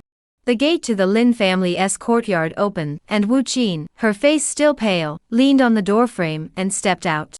"Ji Go." Unbeknownst to anyone, she had also started calling Ji Yuan by his nickname, just like Lin Hu. However, from the occasional glances she cast at Ji Yuan, it was clear she harbored some inexplicable feelings toward him. Where's Lin Hu?" Ji Yuan looked at the injured Wu Qin. If she had 100 herbs pill, she should have already recovered by now. Moreover, such injuries, if not treated promptly, would become more severe over time, leaving behind latent injuries. But a single 100 herbs pill costs at least 5 spirit stones. Now that Lin Yue and his wife are dead, the entire family's burden rests on Lin Hu, who is only at the second layer of qi cultivation. This also reminded Ji Yuan of the original host. They could barely afford the rent for the hermitage, let alone buy 100 herbs pill. "He's gone out to sea." Wu Qin glanced at Yun Yuza, her eyes filled with sorrow. After sealing off Huang Laotu's house, the few Water Dragon sect cultivators each departed on their flying artifacts. After they left, Wu Qin dared to ask Ji Go, "Is old Huang really dead?" "Yes, that's what the Water Dragon sect cultivators said." "He deserved it." Wu Qin's voice couldn't help but carry a hint of satisfaction, and her fingers gripping the doorframe turned slightly white. Now that the Water Dragon sect had confirmed Huang Laotu's death, it wouldn't be long before this house was rented out to someone else. Ji Yuan didn't know what his new neighbors would be like. But anyone renting this riverside house would be at most at the 4th level of qi cultivation. Those with higher cultivation would have moved to Xingtu City. As long as they weren't at the 5th layer, Ji Yuan wasn't too worried. In the evening, Ji Yuan heard Lin Hu's loud laughter coming from the next room, repeatedly shouting, "Heaven has eyes." It must be him, who had just returned from the boat, and heard the news of Huang Lao's death from Wu Qin. Ji Yuan had assumed that the new neighbor would take at least 3 or 4 days to arrive, but to his surprise, the new neighbor knocked on his gate the very next day. The visitor was a middle-aged man dressed in tattered white robes, with a cultivation level of the 3rd layer of Qi cultivation. He lived alone, with sunken, dark circles under his eyes, looking very much like a cultivator. Hehe, my name is Deng Yunliang. I was once a wandering cultivator from the Yu Kingdom. Now, by sheer luck, I've made it to the Xingtu city of the Water Dragon sect. Please look after me in the future. Ji Yuan returned the greeting and introduced himself, neither overly enthusiastic nor cold. Deng Yunliang also presented a small portion of mung bean cake as a token of friendship, which he had purchased in Xingtu city. It was an ordinary item that did not require spirit stones, so Ji Yuan accepted it. I'm new here and need to pay a few visits in the vicinity. Ji Daoist, we'll chat again next time. Alright. We're neighbors. We should make sure to visit each other more often in the future. Deng Yunliang bowed again, and left with a laugh. Soon, Lin Hu's voice could be heard from the next room. Compared to Ji Yuan, Lin Hu's voice was much more enthusiastic. No wonder.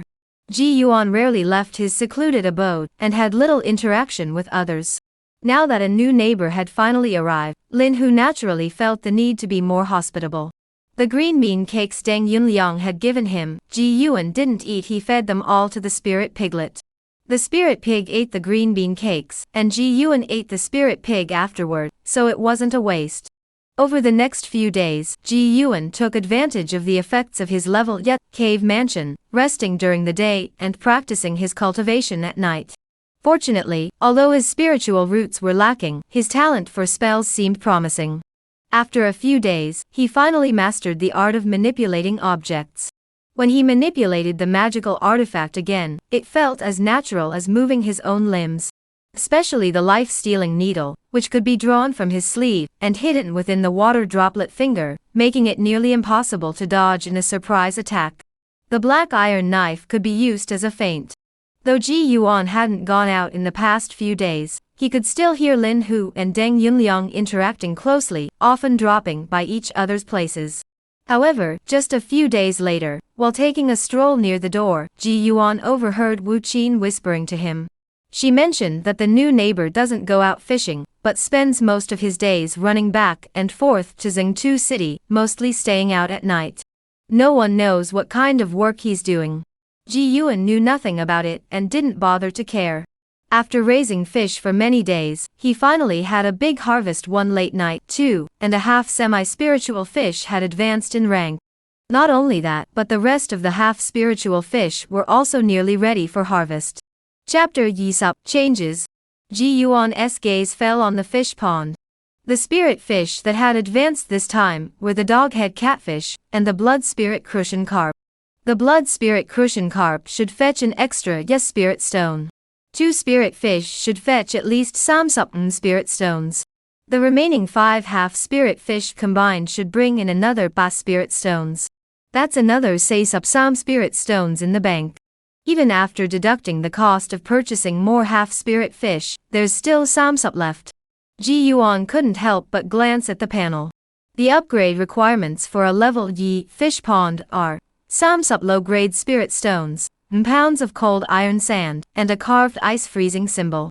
It was either because the heavens favored him or because he was destined to be a fisherman, but this level Yi fish pond didn't require spirit stones like other structures such as pigsty or cave residence to upgrade. Instead, it only required some spirit stones. Most importantly, after upgrading the fish pond, it could produce a drop of water due worth by spirit stones every day. This was a stable income, far more reliable than the half-spirit fish advancing, or the spirit dolphin growing. 8 spirit stones a day, 80 a week, 8,000 a month. As soon as the calculation method was revealed, Ji Yuan began to daydream happily. Upgrade. Must upgrade. As for spells, he currently has enough, and even if he learned more, his cultivation at the 4th layer of Qi cultivation wouldn't allow him to use them effectively. In simple terms, his mana pool is limited. A manipulation technique to control a magical artifact, plus the water drop finger as a basic attack, is already sufficient. The same applies to magical artifacts. Therefore, at present, the best use for these spirit stones is to upgrade the fish pond to secure a steady supply of spirit stones. This way, no matter what I want to do later, it will be much simpler. The only thing is, I don't know the price of this cold iron sand, plus the cost of engraving the ice freezing symbol. Would sticking one on work? Or do I have to carve it myself? If we have to carve it ourselves, wouldn't we need to learn the art of symbol carving? Well, I'll go to Xingtu City tomorrow to ask about the cold iron sand first. After all, it's getting dark, and once night falls, the concentration of spiritual energy in the room increases. Such excellent cultivation conditions Ji Yuan dares not waste them. The next morning, Ji Yuan, who had been practicing diligently all night, got up early. He first casually killed the 2 spirit fish with 2 fingers, then went to the door and summoned his white boat with a thought. Finally, he no longer had to row the black-roofed boat to sell fish, and Ji Yuan couldn't help but feel a touch of emotion. It was a significant upgrade, after all. However, he hadn't expected that before he could board the boat to release the fish, a middle-aged man yawning walked up from the path beside him. His eyes were bloodshot, his eye sockets dark, and he walked unsteadily, but there was no smell of alcohol. It seemed he had simply stayed up too late.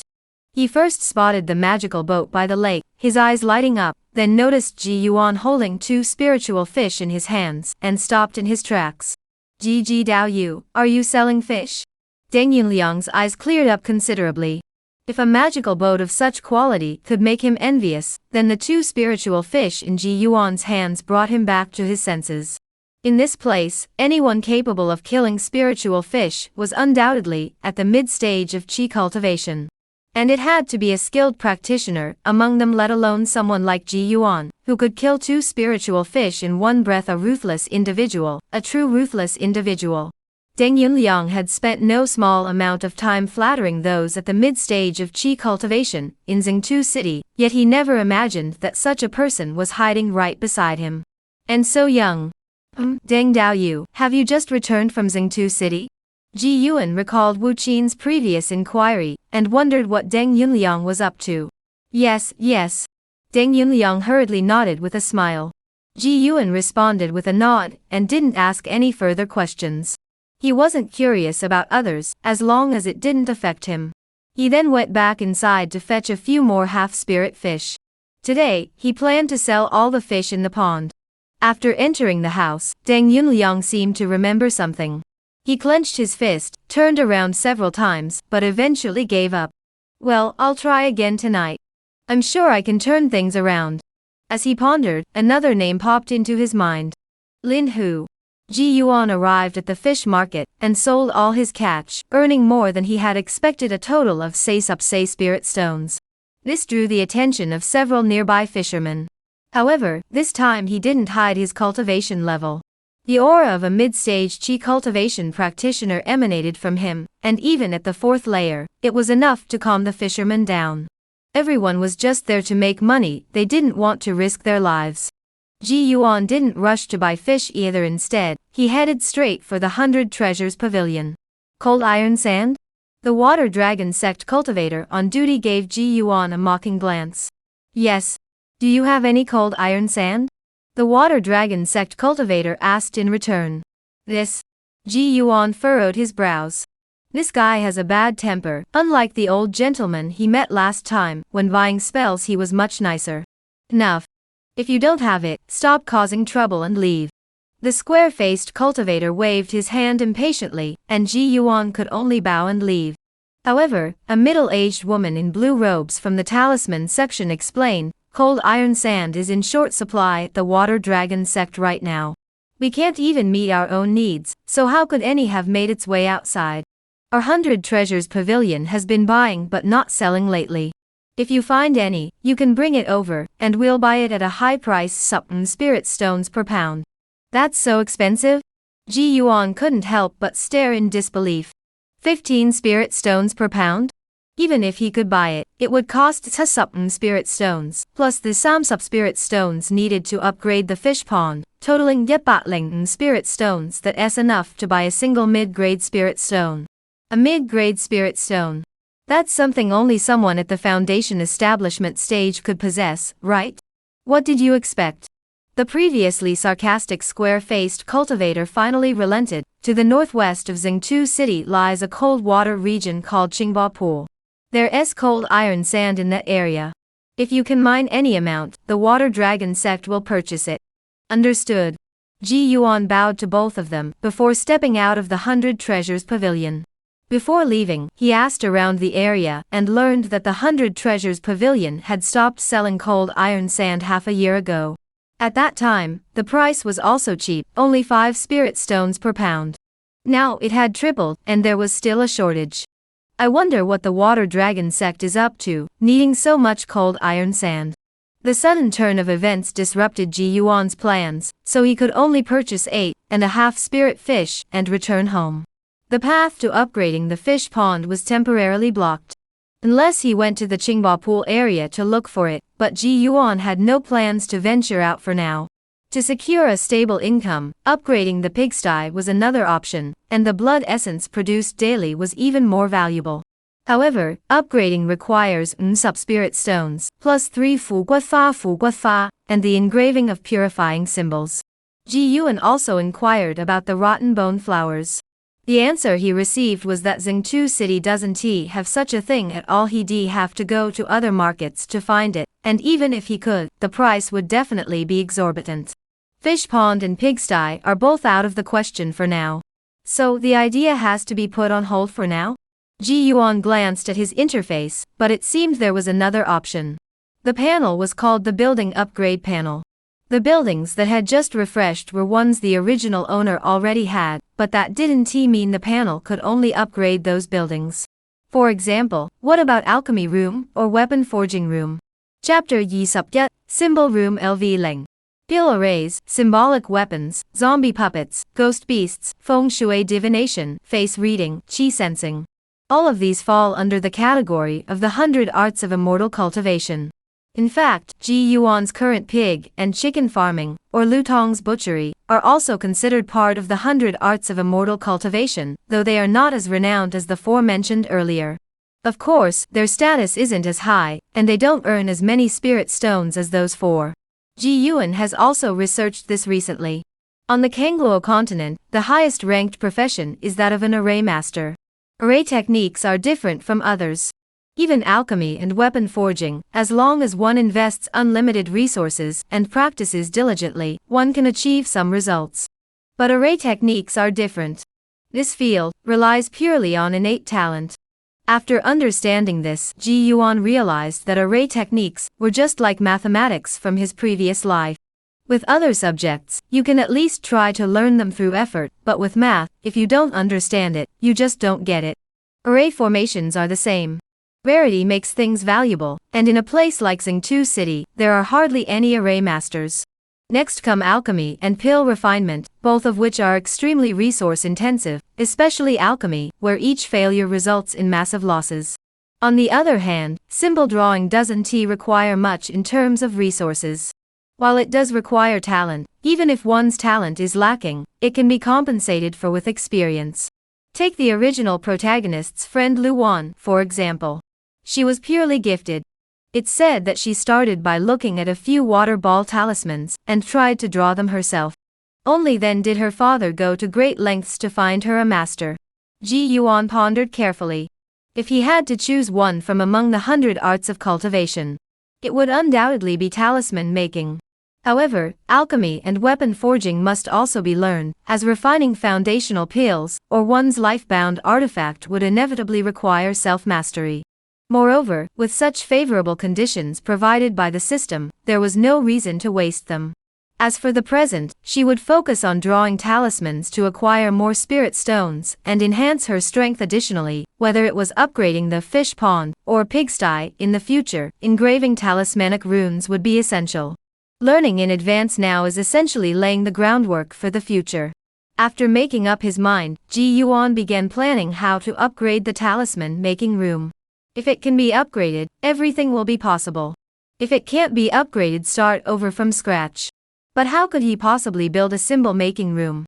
Or more accurately, what steps needed to be taken to make the interface recognize that he had a symbol-making room? After some thought, Ji Yuan took out paper and ink from the room, wrote the 3 characters, symbol making room, in large characters, and then used rice paste to stick the paper on the door of the room.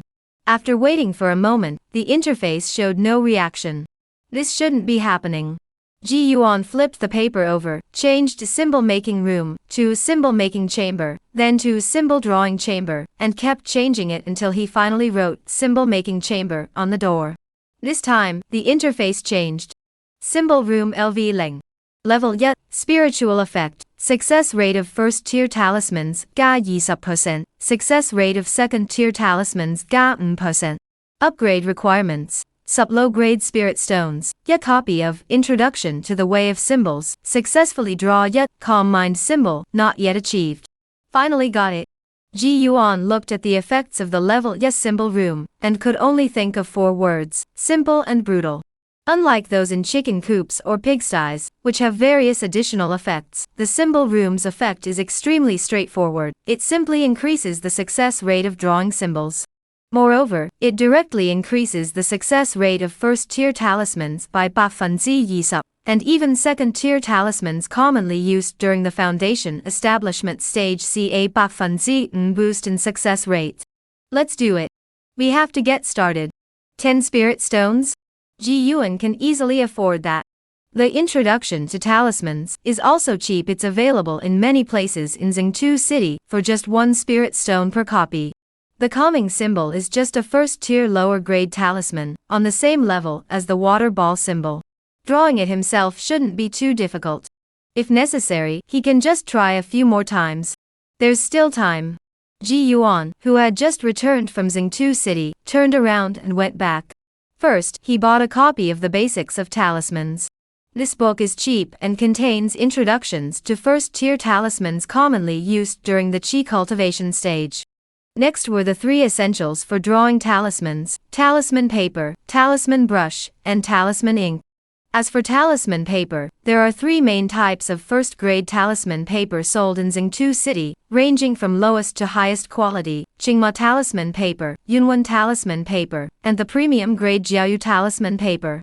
Since Ji Yuan was still a beginner, he naturally opted for the cheapest option, the Qingma talisman paper.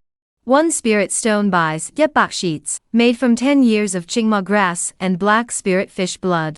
Each sheet can hold the maximum spiritual energy twice, but the downside is that it's prone to spontaneous combustion. The talisman ink he purchased was also the lowest grade, Zhu Xian ink, which can be used for basic 5-element talismans. If one were to draw higher grade talisman ink, one would naturally need to prepare ink corresponding to the appropriate element. The ink was also inexpensive, costing Ji Yuan only 2 spirit stones. The only expensive item was the talisman brush. No matter how you look at it, this talisman brush is a magical artifact. Even the entry-level one cost Ji Yuan a full yi spirit stones. He had only one thought in mind. Recoup the costs. Must recoup the costs. No matter what, he would first use the talismans to earn back the 30 spirit stones before considering anything else. The talisman brush is named Green Bamboo Spirit Summoning Brush, made from 50-year-old mist spirit bamboo, with spirit gathering patterns engraved inside. After purchasing all these items, Ji Yuan was left with only yi spirit stones. With some left over, he followed the method Chou Qianhai had told him last time, and prepared a set of itching poison liquid and water ball talismans, which cost him 5 spirit stones. As he was about to leave, he remembered the valuable corpse dissolving water. Well, since he was already there, he might as well buy it all at once.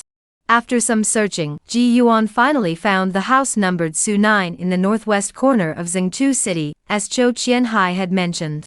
The house was nothing special except for its location, at the end of the alley. Ji Yuan knocked on the door and stepped back, waiting silently for a moment.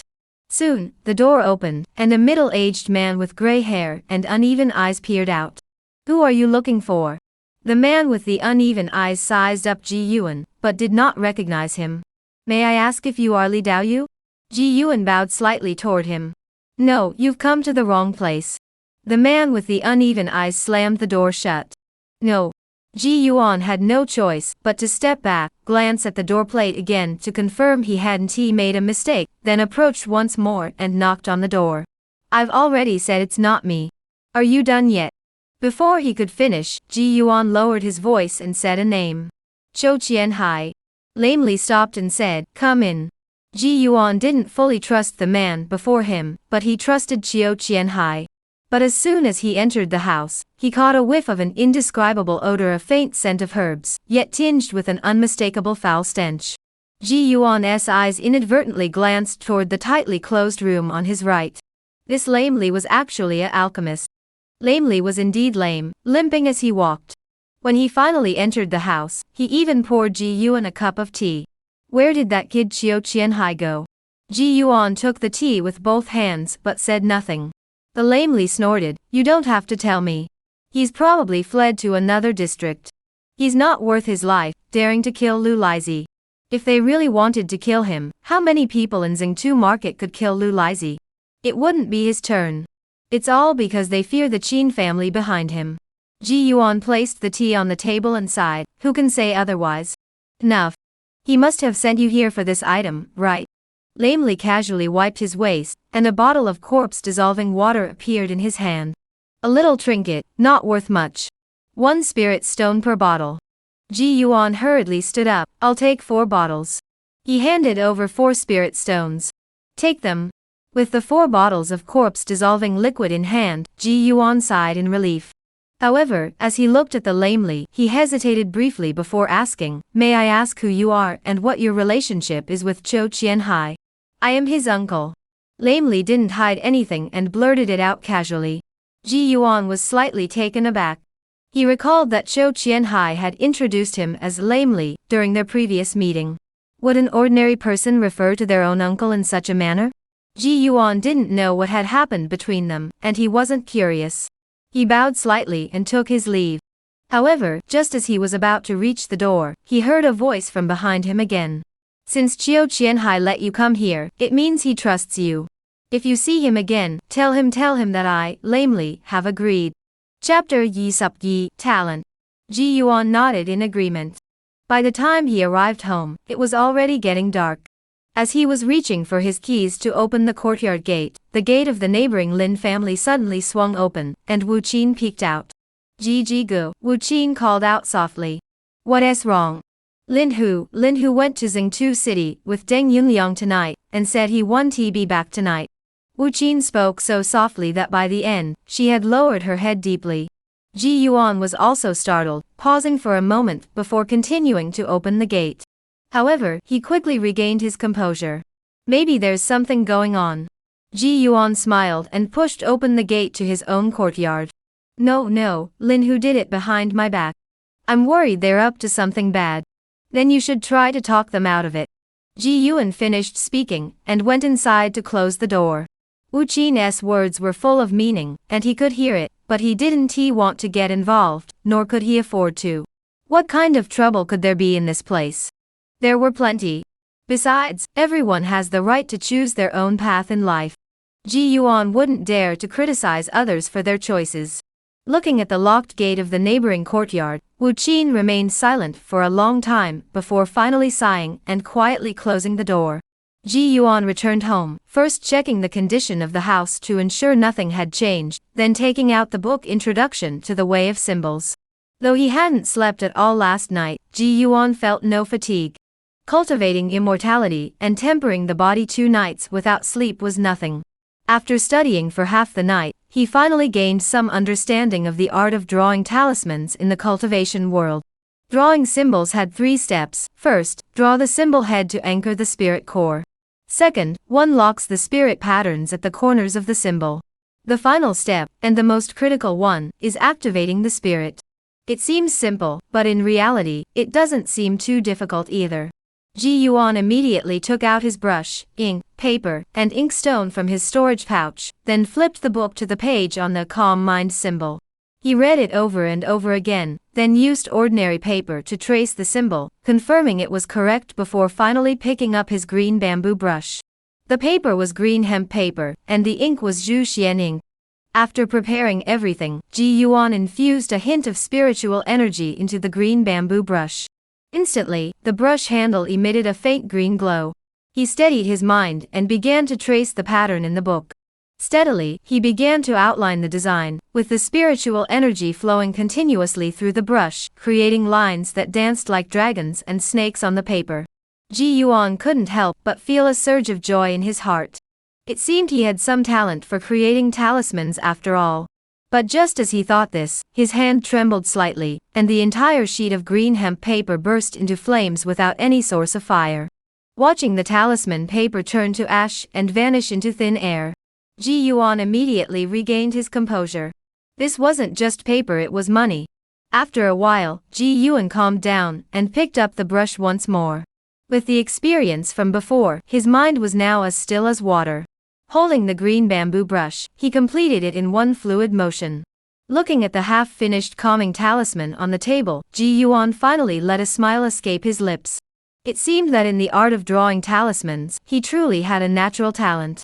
However, there was still one final step remaining, the activation of the spirit. The so-called awakening the spirit involved infusing spiritual energy into the talisman paper, activating the spiritual energy left behind earlier, and making the entire talisman come to life. Only then would the talisman be considered complete. Ji Yuan waited until his mind was calm before picking up the brush again, gently touching the paper, and infusing it with spiritual energy. The talisman burned. Damn it. Ji Yuan watched the vibrant fireworks on the table, and couldn't help but curse under his breath. There was nothing to be done, he had to try again. Fortunately, this was only the second talisman, so Ji Yuan didn't feel too bad about it. But then the third, fourth, fifth, until he had burned 10 in a row, Ji Yuan began to feel the pain. Something was wrong, something had definitely gone wrong. Ji Yuan put down his talisman brush and silently reflected on what had just happened. The first step of drawing the talisman was definitely fine. The problem must lie in the step of activating the talisman. When in doubt, consult the book. Ji Yuan opened the fundamentals of symbol drawing once more, following the text word for word. This can't be wrong either. Before long, it was already dawn. Ji Yuan tried drawing a few more talismans, but the results were the same. Looking at the small pile of ashes on the table, Ji Yuan finally admitted defeat. No wonder the cultivation world places such emphasis on lineage. Without a master, one can't even master the basics of drawing talismans. Ji Yuan rubbed his temples. Do I really have to go find a master of talisman drawing? Symbols. Suddenly, a name popped into Ji Yuan's mind. Lu Wan. She was the talisman master prodigy of Xingtu City, and had even taken Wu Wenbin, the renowned Wu master of Xingtu City, as her master. This should be no problem for her. But I wonder if there are any master-disciple requirements involved. Well, I'll just go ask her. If it doesn't work out, I'll consider finding a master then. Just as Ji Yuan had finished feeding the green and yellow chicken, and the spirit piglet, and was about to leave after collecting the spirit eggs, he heard the loud laughter of Deng Yunliang and Lin Hu outside the door. The two had spent the entire night in Xingtu City, and returned now that dawn had broken. Judging by their appearance, they must have had a good time? But what exactly they were up to remains a mystery. Ji Yuan deliberately waited in the courtyard for a while, until the sounds of doors closing could be heard from both sides of the courtyard, before quietly closing the door and leaving. He first went to Lu Wan's home, and met the elderly Lu Song, whom he had met earlier. Perhaps due to years of a life of luxury, and never having set foot in water, the Lu Song Ji Yuan remembered as dark and thin had transformed into a middle-aged man with a rather prosperous appearance. Upon seeing Ji Yuan approach, Lu Song was naturally somewhat surprised. Looking for Wana? She went to Master Wu's place and won't be back until tonight. The two families had had some interaction in the past, and Ji Yuan and Lu Wan had always maintained a good relationship, so Lu Song didn't hide anything and told him the truth. Ji Yuan understood and then chatted with Lu Song for a while, politely declining the invitation to stay for lunch before taking his leave. Lu Song stood at the door, his hands tucked into his sleeves, watching him depart. After a moment, a woman's voice echoed from inside the house, "That son of Ji Qingyun? He's quite handsome, but alas, his looks aren't worth much." The speaker was none other than Lu Wan's mother, Lu Song's wife, Li Qiolong. However, compared to Lu Song, who still maintained some semblance of a relationship with her, she had no desire to show her face. Even when she saw Ji Yuan earlier, she refused to come out. Lu Song, dressed in fine silk robes, shook his head. Without parents, he managed to break through to the mid-stage of qi cultivation at such a young age. He might be worth something after all. Lu Song had already reached the 5th layer of qi cultivation in his youth, and over the years, he had even touched the threshold of the 6th layer. Additionally, he was a cautious and experienced individual. Even though Ji Yuan had concealed his aura carefully, Lu Song had detected a hint of abnormality. At such a young age, reaching the mid-stage of qi cultivation either meant one was exceptionally talented or had someone powerful backing them. Either way, it meant that Ji Yuan wasn't someone to be underestimated. What? He's already at the mid-stage of qi cultivation? Li Qiuling asked in astonishment. Reaching the mid-stage of qi cultivation is not uncommon, but being in the mid-stage before the age of 20 is quite rare in Xingtu City. Add to that Ji Yuan's rare good looks, and calling him a young prodigy in Xingtu City wouldn't be an overstatement. Ji Yuan was unaware of all this. After asking around, he finally came to a large, imposing mansion in Xingtu City. Those who could afford to live in such a house in Xingtu City were either extremely wealthy or of noble birth. Wu Wenbin, as a symbolist capable of drawing first-grade superior symbols, naturally belonged to a wealthy and prestigious family. Moreover, he had a group of disciples who could draw symbols, and they contributed a significant amount to him each month. It was said that with his talisman-making skills, he could have joined the Water Dragon sect, but he chose not to. Everyone has their own way of living. If he had joined the Water Dragon sect, he would have been nothing more than a lowly soldier, a foot soldier, treated like a slave by others. How much better is it now, where he can lord it over the people of Xingtu City? Ji Yuan knocked on the gate of the Wu mansion. There was no gatekeeper, and the one who came to open the door was one of Wu Wenbin's disciples. Who are you looking for? I'm looking for Lu Wan. Ji Yuan bowed slightly. Looking for Lu Shimi? The white-robed man who opened the door immediately gave Ji Yuan several suspicious glances, his expression no longer friendly. Ji Yuan didn't want to put on a show of jealousy over a female cultivator, especially since he had no ulterior motives toward Lu Wan. So he added, "That's correct. She is my sister." As expected, upon hearing this, the white-robed man's eyes lit up with eagerness. "I see, please come in." Lu Shimi has been trying her hand at drawing mid-grade talismans lately. She truly has a natural talent for it. Her master has already prepared her to participate in next year's Water Dragon sect selection. Chapter Yi Subsam, Symbol Room Level Yet. When Ji Yuan saw Lu Wan, she was sitting in a talisman room, wearing a light green dress, holding an ancient text in her hands, her brows furrowed like distant mountains, and her forehead covered in a layer of fine sweat. "Lu Shimi, your younger brother is here to see you." The soft call of the white-clad man interrupted Lu Wan's deep thoughts. She looked up, and as soon as she saw Ji Yuan, her eyes lit up. "Why are you here?" Seeing Lu Wan's reaction, the white-clad man instinctively panicked, but as Ji Yuan asked her the same question, he relaxed. "What's the matter? Can't I come visit Lu Jie just because I'm free?" "Of course." Lu Wan smiled and stood up, then bowed to the white-clothed man leading the way. "Thank you, Zhou senior brother." Her tone was neither cold nor warm, with a hint of distance. "No problem. You two go ahead and chat. I've got some things to take care of." "Thank you for your trouble, Zhou Daoyu." Ji Yuan thanked him, while Lu Wan had already brought him a cup of tea. "Speak. What's the matter?" "If it's nothing, you wouldn't have thought of me." Since she had moved to Xingtu City, Ji Yuan had come to find her, not once. He only came when Ji Qingyun visited in previous years. Later, as they grew older, Ji Yuan didn't even bother to come anymore. "There is indeed something I need to discuss." Before Ji Yuan could speak, footsteps sounded outside the door, followed by a young man dressed in white walking in. His appearance could indeed be described as handsome and graceful. In any case, he was far more attractive than the Zhou surnamed man who had come earlier.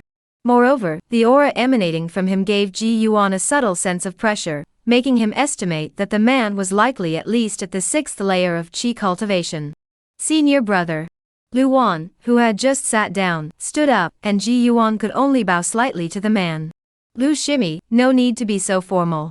The newcomer smiled and returned the bow, then turned to look at Ji Yuan with a faint smile. "I just heard that our Wu mansion has guests, and they're even related to Lu Shimi, so I came to take a look." "Relative?" Lu Wan was taken aback. Ji Yuan, however, recognized the man before him. He was Wu Yan, the eldest son of Wu Wenbin, and had gained some fame in this place known as Zhengtu City. He had a natural talent for drawing talismans, and his father was a formidable figure. Therefore, despite being only in his 30s, he had already reached the 6th layer of qi cultivation. It was said that joining the Water Dragon sect was a foregone conclusion, with only time remaining as the only obstacle. Greetings, Wu Dao Yu. Ji Yuan smiled and greeted him. I arrived in a hurry and didn't have time to prepare a gift. I'll make it up next time. Please don't take it to heart, Wu Dao Yu. Lu Dao Yu, you're too formal. Wu Yan spoke casually, then walked over to sit down beside him, smiling and gesturing for the others to join them. Please, sit down. You two go ahead and chat. The territory belonged to the Wu family, so Ji Yuan naturally had nothing to say.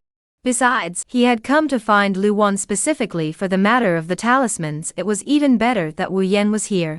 It would save him from being accused of stealing techniques later. It's like this. Ji Yuan then explained the problem he had encountered. Lu Wan listened attentively, and Wu Yan also listened carefully. I'm not sure if this involves the master-disciple relationship. If it does, then I apologize for the disturbance. Ji Yuan bowed slightly to the two in front of him and sat back down. Lu Wan listened, then gave Ji Yuan a suspicious look, his expression rather peculiar. Wu Yan smiled and asked, Does Lu Dao Yu have any unactivated calming talismans on him? I do. Ji Yuan reached into his sleeve, but in reality, he took one out of his storage pouch and handed it to Wu Yan with both hands. The latter took it, and a flash of water-blue spiritual energy flickered on his hands. Not only did the talisman fail to burn, but the runes on the talisman paper even emitted a faint blue glow. The talisman worked. Ji Yuan was startled for a moment, then thought about Wu Yan's earlier actions and seemed to understand something. He took out another pre-drawn calming talisman and tried to infuse a thread of spiritual energy into the talisman paper. Unlike last night, when the talisman paper had burned, this time the spiritual energy was infused without incident and the talisman was successful. For a moment, Ji Yuan finally understood where he had gone wrong. Damn it, the final step of awakening the spirit wasn't done with the talisman brush at all, it was done by directly infusing spiritual energy with your hands. Ji Yuan couldn't help but blush. Cough cough. This introduction to talismans is really something. It doesn't even mention that you shouldn't use the talisman brush to activate the spirit. Wu Yan spread his hands and laughed. Most people probably wouldn't think to use a talisman brush for the activation. Lu Wan grew even more suspicious. She didn't think Ji Yuan would have missed such a crucial detail. It seemed more like he was deliberately looking for an excuse to get closer to her. But she kindly explained, the spiritual energy released by the talisman brush only affects a single point, making it difficult to activate the entire talisman paper at once. That's why using your hands is the best method. Ji Yuan nodded in understanding, then immediately wore an excited and eager expression, eager to say, Thank you both for clarifying. I'll go back and try again. Alright, feel free to do as you please. Wu Yan smiled and nodded. If you ever have any more questions about drawing talismans in the future, feel free to come ask. What a kind person. But Ji Yuan also knew that the reason Wu Yan was so kind was because he believed Ji Yuan was truly related to Lu Wan. After all, the way he looked at Lu Wan was something Ji Yuan had seen countless times in his previous life. It was the exact expression one would use when looking at something they owned. Fortunately, Ji Yuan felt nothing for Lu Wan. Having been reborn and ascended the path of immortality, he had only one thought, to see what the world beyond the Tao looked like. Ji Yuan came, and Ji Yuan left. Of course, the main reason he was in a hurry to leave was because the interface had refreshed, and the talisman room could finally be upgraded. After he left, Wu Yan turned to look at Lu Wan with a much gentler expression. To be honest, he did have those feelings for Lu Wan, and he wasn't the only one. Even the two families were trying to bring them together. Firstly, Lu Wan was naturally attractive, a true beauty. Secondly, it was because of her natural talent. Lu Wan's talent in the art of talismans was exceptional, and joining the Water Dragon sect was practically a sure thing. Therefore, if he could win Lu Wan over, and they could join the Water Dragon sect together, they would undoubtedly be regarded as a divine couple by the world. Moreover, it would bring immense benefits to one's own cultivation path. Especially the second point, that is the main reason Wu Yan has set his sights on Lu Wan. After all, appearance is not valuable. If Wu Yan wanted to, he could easily find a young female cultivator who was even more beautiful and graceful than Lu Wan. Lu Shimi, who was that Lu Shitty just now? Lu? He doesn't even have the surname Lu. His name is Ji Yuan. Lu Wan hurried to explain for Ji Yuan. Wu Yan smiled, then he's not your cousin, but your cousin's son. Yes, not a cousin either. This left Wu Yan somewhat puzzled. But he said he's your brother and called you sister? If he's not your cousin or your cousin's son, what kind of brother is he? Lu Wan also pondered this question. What kind of brother could he be? After pondering for a moment, she cautiously suggested. A neighbor's younger brother? Wu Yan's smile froze on his face. Spell room, upgrade me.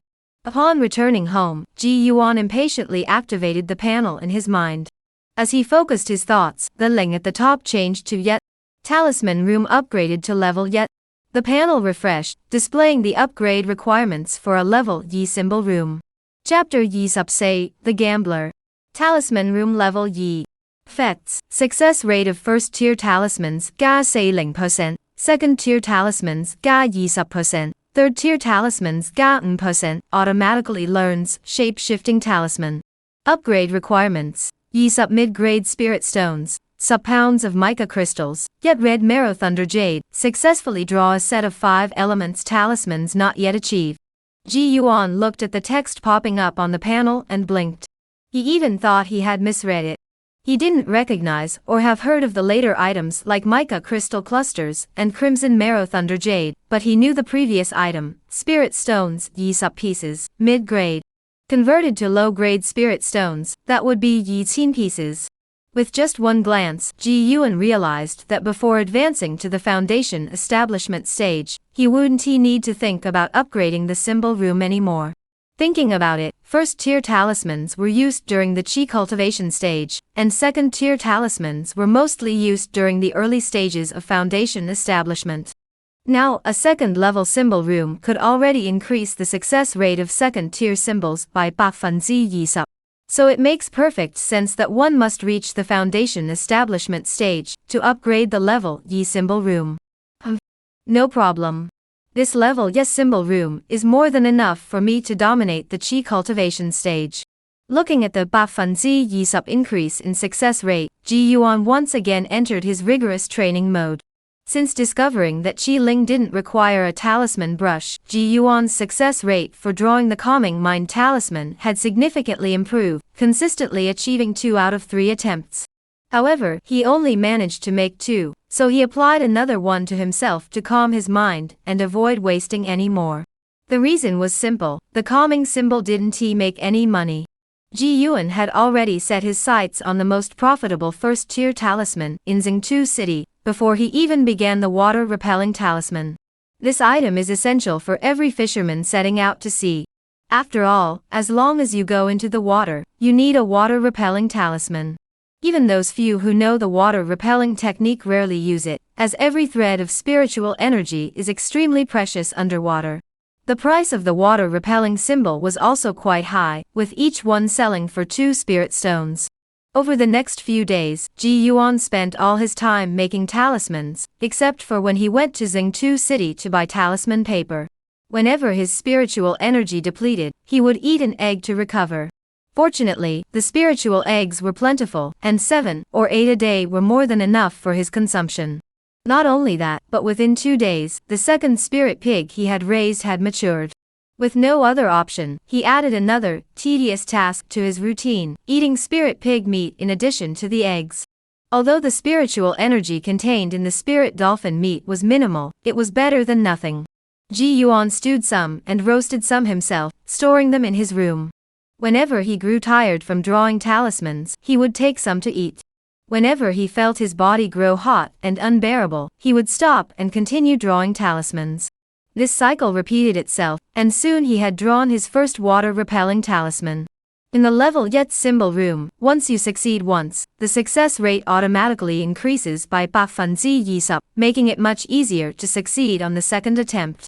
As one after another piece of green hemp talisman paper disappeared, one after another water-repelling talisman appeared.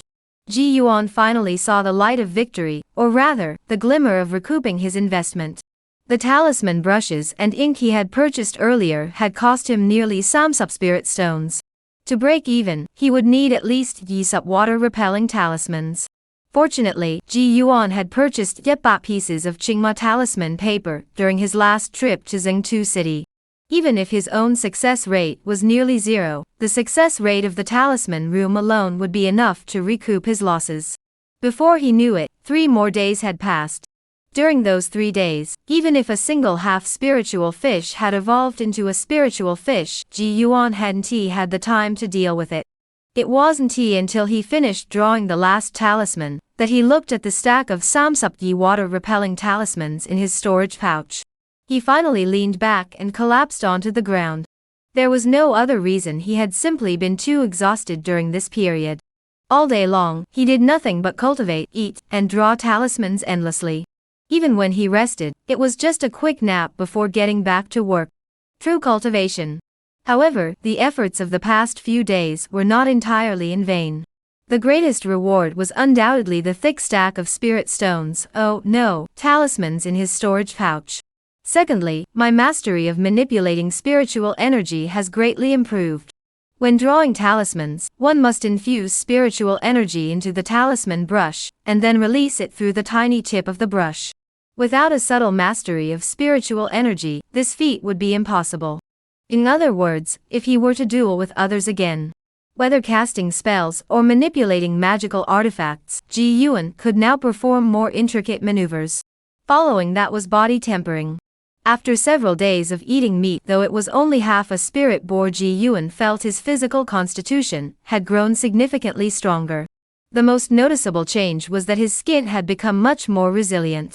Though he still couldn't withstand the water drop finger technique, ordinary water ball spells no longer caused him much harm. The enhancement of his strength was truly delightful, and so Ji Yuan drifted off into a blissful slumber. When he awoke again, it was already the next morning. Feeling refreshed, Ji Yuan tidied himself up, collected the 7 spirit eggs he had obtained that day, and also slaughtered the spirit fish. Just as he was ready to set off for Zhengtu City, he suddenly heard what sounded like an argument coming from the Lin family next door. Having stayed at home for 5 or 6 days, Ji Yuan had no idea what was going on. However, the two families were only separated by a wall, and Lin Hu and Wu Qin were arguing in the courtyard. Even if Ji Yuan didn't want to listen, he could hear everything clearly. It turned out that Deng Yunliang had been going to the gambling house in Zhengtu City every night, and for some reason, he had also brought Lin Hu along.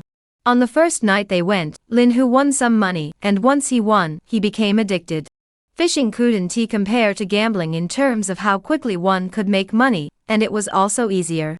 But in the past few days, Lin Hu had been losing every day, and he was about to lose all his savings, yet he still claimed he could turn things around.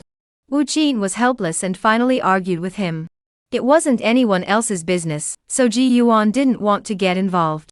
But just as he pushed open the door, he saw a middle-aged man sitting at the entrance of the neighboring courtyard. Sighing deeply. As soon as he saw Ji Yuan, Deng Yunliang jumped to his feet, forcing a smile. Ji Daoist, are you heading out? Ji Yuan nodded coldly. Deng Yunliang seemed oblivious, rubbing his hands together. There's something I'd like to discuss with you, Master Ji.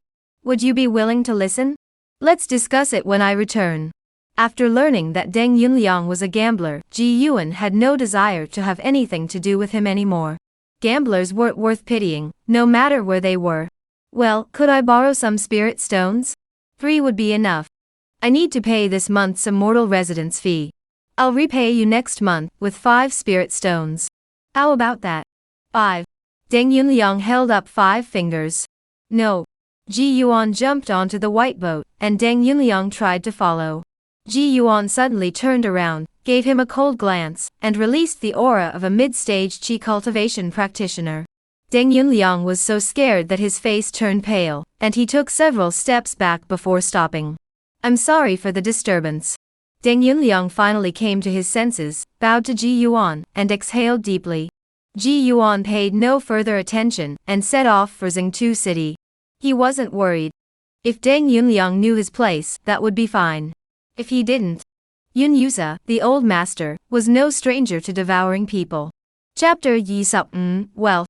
Ji Yuan first sailed to the fish market to sell the spirit fish, making a small profit of Suppa spirit stones. Next, he needed to deal with the Samsupyi water-repelling talismans.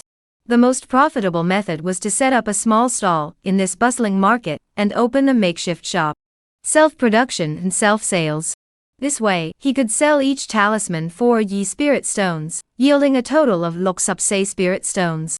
However, the downside of this method was that it was time-consuming. With Samsupyi water-repelling talismans, who knew how long it would take to sell them all? Plus, at the same price, others would definitely prefer to buy them from the 100 Treasures Pavilion. After all, they're a big manufacturer with guaranteed quality. Another option is to sell them in bulk to the 100 Treasures Pavilion or other shops. However, this means you won't get Loksupse spirit stones, as others also need to make a profit.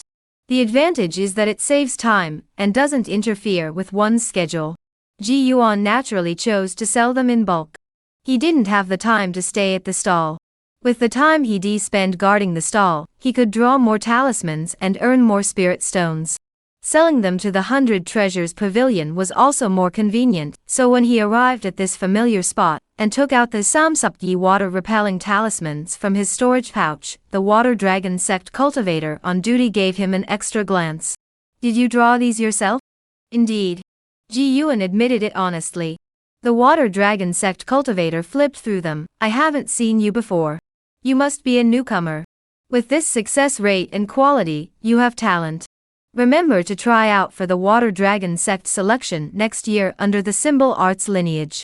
You might just become our junior brother." At this, the other on-duty cultivators nearby all turned to look.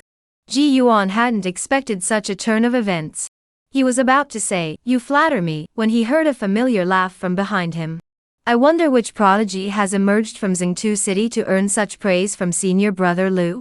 The one who came. Wu Yan." Ji Yuan had been wondering how such a small place as Jingtu City could be so crowded that he could run into someone here. Just as he was thinking of how to brush it off, he heard a cheerful shout, "Ji Yuan." Lu Wan had also arrived. With that, he had no choice but to turn around, bow slightly to the two of them, and smile. "Greetings, Lu's sister, Wu Daoist. It's actually you." Upon recognizing Ji Yuan's appearance, Wu Yan's smile froze. There was nothing he could do. The memory Ji Yuan had left him last time was simply too profound. It wasn't about the matter of awakening his spiritual energy, but rather the matter of his younger brother. However, after thinking it over carefully, he understood. Ji Yuan probably didn't have any real feelings for Lu Wan. If he did, given his age, he definitely wouldn't have done something like that. Not only would he not admit to being Lu Wan's younger brother, he'd probably be eager to admit he was her Dao companion instead. So Wu Yan knew he had overreacted. "It's me who should thank you for your guidance last time. Otherwise, I'd still be stuck in that situation." Ji Yuan smiled. The Water Dragon Sect's Lu Shixiang behind him also smiled and said, "You two know each other? Could this person be another disciple of Old Wu?" Old Wu naturally referred to Wu Wenbin. And the reason Lu Shixiang was so familiar with Wu Yan was because Wu Yan joining the Water Dragon Sect was a done deal. Lu Wan was in a similar situation. So, for these on-duty cultivators, the two of them were no different from junior disciples. Moreover, Wu Yan had a wealthy father, so befriending him early on was certainly not a bad thing for them. What a pity. For now, it's not yet decided. Does Ji Daoyu have any thoughts? Wu Yan looked at Ji Yuan, a smile once again appearing on his face. "I'm afraid Master Wu doesn't think much of me," Ji Yuan sighed. Indeed, he had no interest in becoming a disciple. With a level yes symbol room at his disposal, he didn't need a master. After all, once he became a disciple, he would be bound by karmic ties, and Ji Yuan had no intention of taking a chi cultivation stage master. "Whether it works out or not, I'll have to ask my father first. This is what we'll do. Next time you come by, I'll have my father assess your potential. I'll take your kindness, Master Wu." Ji Yuan had made up his mind he absolutely must not go to the Wu family again. "Alright, young man, here's your spirit stone. Take it. If you have any more gains in the future, you can bring them here to the 100 Treasures Pavilion. Lu Shixiang spoke from behind. Ji Yuan turned to look at the mountain of spirit stones piled on the counter, and was also a bit stunned. He quickly reacted, summoned his hand, activated his object manipulation technique, and stored them all in his storage pouch. At the same time, he counted them. There were exactly looks up. For a place as massive as the 100 Treasures Pavilion, charging only 4 spirit stones as a commission was already a high price. Therefore, Ji Yuan bowed respectfully to Lu Shixiang once more. Thank you for your kindness, senior. I will return and practice diligently. After speaking, Ji Yuan bid farewell to Lu Wan and Wu Yan and hurriedly departed. Lu Wan turned to watch his receding figure, lost in thought. The Ji Yuan he had known before didn't seem to avoid him like this, and he didn't seem to have such strong abilities either. That day, after returning home, Lu Song told Lu Wan about Ji Yin being at the mid-stage of qi cultivation. Today, he saw that Ji Yuan was even so talented at drawing talismans. Wu Yan also noticed this. He approached the senior disciple Lu to chat for a moment, after which Lu took out a water-repelling talisman drawn by Ji Yuan. Wu Yan took it with both hands, and Lu Wan followed suit, bending down to look. The symbol strokes are ordinary, but the success rate senior brother Lu said he sold samsupyi water-repelling talismans in one go, and that was just a few days ago. His success rate is probably around yisup bakfunzi samsup. And he's only just started. Just a beginner, with a success rate of 2 or 3 out of 10. His talent must rival Lu Wan's. After all, for ordinary cultivators just starting out in symbol drawing, forget about bakfunzi yisup to bakfunzi samsup. Even getting 2 or 3 symbols to form properly out of 50 sheets of paper would be considered good. Upon realizing this, Wu Yan felt a slight pressure in his heart. He glanced at Lu Wan out of the corner of his eye. What if languishing is indifferent, but she's interested? Not to mention, Ji Yuan, that fellow, is not only exceptionally handsome, but also possesses remarkable talent, exactly the kind of person those female cultivators would find irresistible. Ji Yuan, of course, was unaware of their little thoughts. As he walked through the streets of Zhengtu City, his mind was completely absorbed in his storage pouch. There was nothing he could do. He was terrified of poverty. He had never seen so many spirit stones before and counted them carefully several times. 98 pieces. A full 98 pieces. With 2 more low-grade spirit stones, that would be enough to exchange for a single mid-grade spirit stone. With so many spirit stones, how should he spend them? Ji Yuan was most eager to continue upgrading the buildings. Everything he had now was thanks to the building upgrades. Only by continuing to upgrade the buildings could he achieve greater improvements. However, when it comes to buildings, the options are either the fish pond or the pigsty. While the spirit stones are sufficient for these 2, the other 2 conditions are difficult to meet. If those 2 are difficult, maybe I should replicate the talisman room, and first set up the alchemy room, and weapon forging room.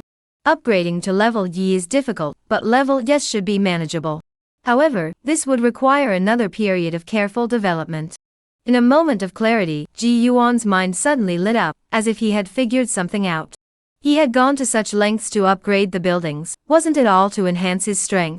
Now that he had 98 spirit stones, breaking through to the 5th layer of qi cultivation. Even if he were a 5-element root with all 5 toxins, it would be more than enough. If that's the case, what are we waiting for? A bird in the hand is worth 2 in the bush. Let's focus on advancing my cultivation first. Chapter Yisup Breakthrough. At first, Ji Yuan was still thinking about whether to buy a few more green and yellow chickens or half-spirit fish to take back. Now that the thought of breaking through had taken hold, he couldn't think of anything else. Everything would have to wait until after the breakthrough. When he arrived home, both neighbors were quiet. Deng Yunliang was probably resting, and as for Lin Hu, he didn't know if he had gone out to sea or was also resting. As long as they weren't lingering at the door, that was fine. Upon arriving home, Ji Yuan first fed the green and yellow chickens and half-spirit fish some food. After all, this breakthrough would take at least a day or 2, and the creatures he kept needed someone to look after them. It seems I'll have to consider venturing into the art of puppetry. Otherwise, if I ever have to go on a long journey or enter seclusion for an extended period, these creatures will have no one to care for them. As for raising a demonic creature himself, Ji Yuan wasn't he daring to think about it yet. Such a sentient demonic creature would be at least a 6th or 7th tier demon, and might even be a legendary shape-shifting demon. Puppet magic is more reliable. After finishing his work, Ji Yuan returned to his room. Oh no, now it was the talisman room. In the past, he would have had to meditate for a while to calm his mind, but now, he simply stuck a calming talisman on his body. Everything was settled. With his mind calm, Ji Yuan took out the 7 spirit eggs for the day, and began preparing to break through his cultivation. After a while, he had swallowed all the spirit eggs. Ji Yuan then moved his mind, and took out spirit stones from his storage bag. He wasn't stingy, he took out a full 50 stones, and placed them around himself. Looking at the dazzling circle of spirit stones around him, Ji Yuan felt a sense of certainty. He casually summoned 2 spirit stones with each hand, then activated the Emerald Sea Tide cultivation technique within his body. Instantly, a surge of pure spiritual energy unlike anything he had ever felt before flooded into his meridians.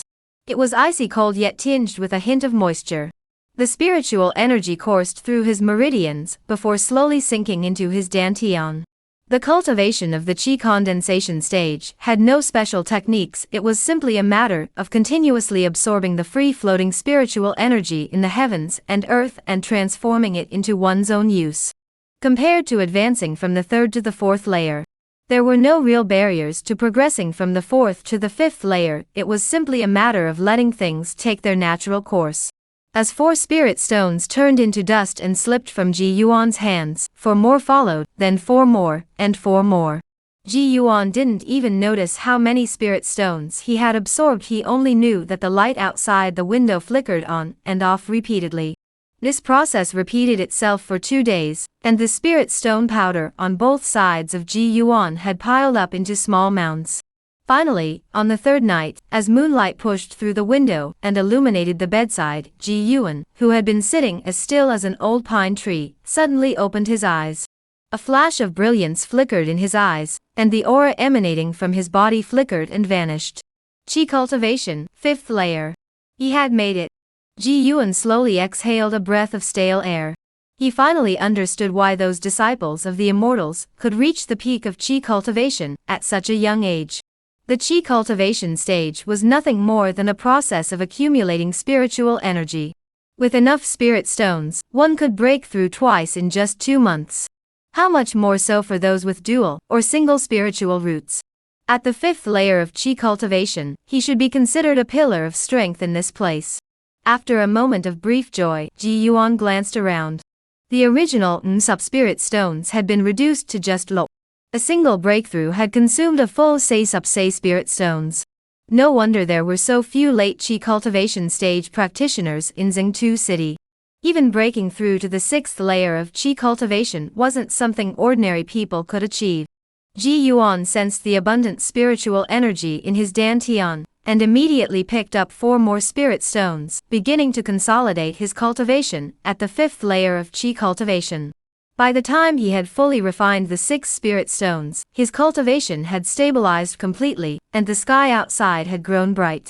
He first washed up and changed his clothes, then scattered the spirit stone powder into the pigsty.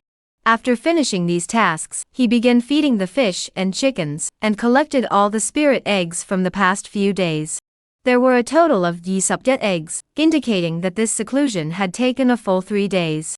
Ji Yuan temporarily lost his desire to eat the spirit eggs, and decided to step outside for a stroll. However, as he was pacing back and forth near the door, he spotted a black-robed cultivator with an eagle-like nose walking down the path across from him. This man. Ji Yuan recognized him immediately. Peng Ziyuan, a cultivator at the 5th layer of qi cultivation, who worked exclusively for the Water Dragon sect, and could be considered a semi-official figure. The spiritual residence fees for his area were collected by him on a daily basis. The person who had previously demanded the immortal residence fees from Ji Yuan was also him. But why had he come here, and at this time? It didn't seem like it was time to collect the fees yet. Ji Yuan muttered to himself as he watched him walk past. Peng too. Ji Yuan greeted him. The latter nodded, glancing at Ji Yuan once more before his expression grew slightly surprised. You've reached the mid-stage of Qi cultivation? Ji Yuan was now at the 5th layer of Qi cultivation, so his aura was naturally much deeper. Even if he deliberately suppressed it, the aura of a mid-stage Qi cultivator was still quite evident. By sheer luck, Ji Yuan bowed slightly. At this distance, if I unleashed my life-stealing needle, a surprise attack should be able to kill him instantly. Ji Yuan mused idly. Not bad. You haven't disgraced your father. Peng Ziyuan nodded, then turned to the door of the Lin family next door and knocked heavily on it. Chaotic sounds came from inside, and soon the door opened. Lin Hu opened the door and turned pale at the sight of him. Peng. Bang head. The rent for last month is overdue. If you can't pay today, get out of Zhengtu City. Ji Yuan heard these familiar words, and was slightly lost in thought. No, Pang head, according to the rules, we can't pay a month late, right? I'll definitely make it up next month. Please give me a few more days. I'm about to set sail. Lin Hu grabbed Pang Ziyuan's sleeve, pleading desperately, almost on his knees. The rules have changed. The temple fees can no longer be delayed. Peng Ziyuan said coldly, hurry up. If you don't pay, pack your things and get out. Deng Yunliang, who was next door, heard the commotion and came out. He stood there with his sleeves rolled up, looking on with curiosity. After all, he had paid his Xianju fees in full last month. It wasn't his concern. Here's 1 coin. A weak voice came from behind the door. Peng Ziyuan grabbed it casually, 2 more. Lin Hu shifted his gaze to Ji Yuan, hesitated for a moment, then looked at Deng Yunliang. Old Deng, lend me some, just 2 for now. I'll definitely pay you back next month. Deng Yunliang snorted derisively, I don't have any spirit stones left. I don't have any. But you won a few last night, didn't you? Lin Hu's eyes betrayed a hint of desperation. Those were for tonight to make up for last night. Forget about it. Deng Yunliang waved his hand dismissively, no longer interested in watching the spectacle, and prepared to go back to bed. Ji Yuan watched coldly. Not long ago, he had been in the same situation as Lin Hu, facing a life or death decision. As he thought about it, some long-forgotten memories surfaced in his mind. Back when Ji Qingyun was still alive, the Ji and Lin families had a decent relationship. They often visited each other, and if one family prepared a meal, they would share it with the other. Even when Ji Qingyun went out to sea, he would always invite Lin Yue along. Ji Yuan, who stayed at home, would play with Lin Hu.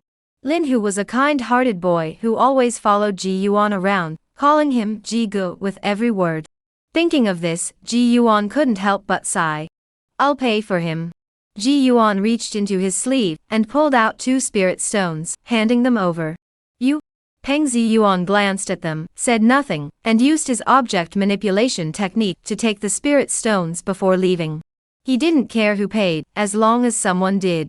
Peng Ziyuan left. Lin Hu looked at Ji Yuan, who was standing at the door with his back to the morning sun. He felt that the current Ji Gu was both very close and yet very far away. But there was no doubt that he was standing in the sunlight. Lin Hu opened his mouth, a tremor in his throat. Ji Gu. Don't gamble anymore. Just live your life properly. Ji Yuan sighed, didn't mention the debt, and went inside on his own. Alright, brother Ji, you can rest assured. I, Lin Hu, will never gamble again in my life. Lin Hu shouted, then bowed deeply toward Ji Yuan's door before leaving. He wiped his face, packed a few things, and set off in his small wooden boat toward Yunyuze. As for the original ebony magic boat, don't ask. The answer is simple, it was gambled away. On the other side, Deng Yunliang watched the scene unfold, hesitating to speak. Chapter Yi-Sub-Tut, Madness. Back home, Deng Yunliang was still distracted, as he hadn't expected Ji Yuan to be such a man of honor and loyalty. Originally, Deng Yunliang had observed Ji Yuan living in seclusion, assuming he was a cold-hearted cultivator. But today, he never expected him to go out of his way to save Lin Hu. Moreover, Ji Yuan disliked gamblers, and though Deng Yunliang didn't want to admit it, he could feel it clearly. Thinking back to today's events, Deng Yunliang couldn't help but wonder if Ji Yuan would blame him for Lin Hu's gambling. After all, it was he who had dragged Lin Hu into gambling in the first place. If that's the case, and Ji Yuan really does blame him, what can he, a Qi cultivation mid-stage practitioner, do against a Qi cultivation mid-stage practitioner? Deng Yunliang also recalled the cold expression on Ji Yuan's face when he had asked to borrow money last time, as if he were looking at a dead person. Deng Yunliang shivered, his face pale with fear. No, I can't just sit here and wait for disaster. As a qualified gambler, Deng Yunliang's first reaction was to gamble. He picked up a cup of tea, downed it in one gulp, then began to think carefully. Ji Yuan was at the mid-stage of qi cultivation, but he seemed to have a lot of money. His magical boat was so well made, and from time to time, he could hear the sounds of green and yellow chickens coming from his backyard. Recently, it seemed like he had even started raising spirit pigs. Damn it, even the pigs he feeds must eat better than me. How rich must he be? The more he thought about it, the more tempted he became. If he could take this neighbor down, the fortune would be substantial, and since he was an orphan, that would be even better. Even if I killed him, there would be no consequences. But the most important question remained. At his current stage of qi cultivation, how could he possibly kill someone at the mid-stage of qi cultivation? And judging from the way Ji Yuan demanded 2 spirit fish in one go last time, that guy is definitely a master of killing. Going alone is out of the question, it's suicide. To kill him, I must find someone else. Coincidentally, Deng Yunliang has been hanging around the gambling dens in Zhengtu City lately, and has indeed made quite a few connections. Though they were all friends made at the gambling tables, only such friends would dare to risk their lives. If they were acquaintances from proper circles, who would dare to do such a thing? So who should he find? Ideally, he should find 2 people at the 4th level of qi cultivation, and when they fight, one of them should die with Ji Yuan. If both of them die with Ji Yuan, that would be even better. That way, he could get the belongings of 3 people for free. Of course, the prerequisite is that I must stay calm, and not be killed by Ji Yuan in the first instance. Several names began to surface in Deng Yunliang's mind. After returning home, Ji Yuan quickly forgot about what had happened at the door. With his cultivation breakthrough and enhanced strength, he naturally needed to adapt to his magical artifacts once more. Take this black iron knife, for example. When Ji Yuan was at the 4th layer of qi cultivation, using it wasn't exactly strenuous, but it did consume a significant amount of spiritual energy. Now, however, things were different. Manipulating the black iron knife was now as easy as he pleased. Especially after learning to draw talismans, his control over the magical artifact had become even more precise. After that, Ji Yuan spent another 2 days practicing at home. Though he didn't go out during that time, he occasionally heard the sounds of Lin Hu coming and going early in the morning and late at night. He said he wouldn't gamble anymore, and it seemed like he really meant it. As for Deng Yunliang on the other side, it seemed like there were outsiders at his house these past few days. Ji Yuan sensed 2 auras moving back and forth, but they didn't interfere with him, so he didn't bother. It wasn't until the 3rd day that he decided to go out to buy a few half-spirit fish and some green and yellow chickens, and also purchase some talisman paper and ink. As he turned to lock the courtyard gate, he suddenly sensed something was wrong. A black glow flashed from his storage pouch, growing longer in the wind and hovering behind him. Ding! A crisp sound of metal clashing echoed, and the black gold knife was forcefully pushed back by the immense force pressing against Ji Yuan's back. The force was immense. If it had been an ordinary cultivator, this single strike would have likely caused internal injuries to the vital organs. Unfortunately for them, Ji Yuan had undergone physical cultivation. He rolled into the courtyard and closed the door behind him. Trouble! A startled cry echoed from outside the courtyard, followed by a water arrow that shattered the wooden door into pieces. Ji Yuan's spiritual energy surged wildly, and 4 water shields appeared instantly, hovering around him. He leaped onto the wall. At a glance, he saw what was happening. On the riverbank stood 2 middle-aged men, both dripping wet. One wore black robes, the other gray, both exuding the aura of 4th-tier qi cultivation. Their expressions were ruthless. The black-clad man had a magical artifact suspended above his head, which was clearly a bronze nail the size of an arm. Clearly, this was the very artifact that had been used to ambush Ji Yuan. If he had reacted even a moment later, he might have been lying on the ground as a corpse. Additionally, Deng Yunliang was standing at the entrance to his own courtyard, holding a water arrow talisman in each hand. His gaze toward Ji Yuan was filled with panic. Seeing the situation, Ji Yuan immediately understood what was happening. Gambler, he's gambled. Deng Yunliang truly lived up to his reputation as a gambler. Despite being only at the 3rd level of qi cultivation, he dared to hire 2 4th-level practitioners to assassinate him. As quick as a flash, Ji Yuan had barely stepped onto the top of the courtyard wall, when he had already activated the black gold blade. Go! He uttered a sharp command, and the short blade vanished instantly, slicing directly toward the black-clad man wielding a magical artifact. Simultaneously, his hands pointed toward Deng Yunliang. Water drops point. 2 beams of light shot out. Without a word, Deng Yunliang tossed the 2 water arrow talismans in his hands. They collided, and the sounds of metal and water exploding echoed simultaneously. A muffled groan followed. The gray-robed man, who had remained motionless, suddenly staggered, then collapsed lifelessly to the ground, becoming a lifeless corpse. His eyes were wide open, refusing to close in death.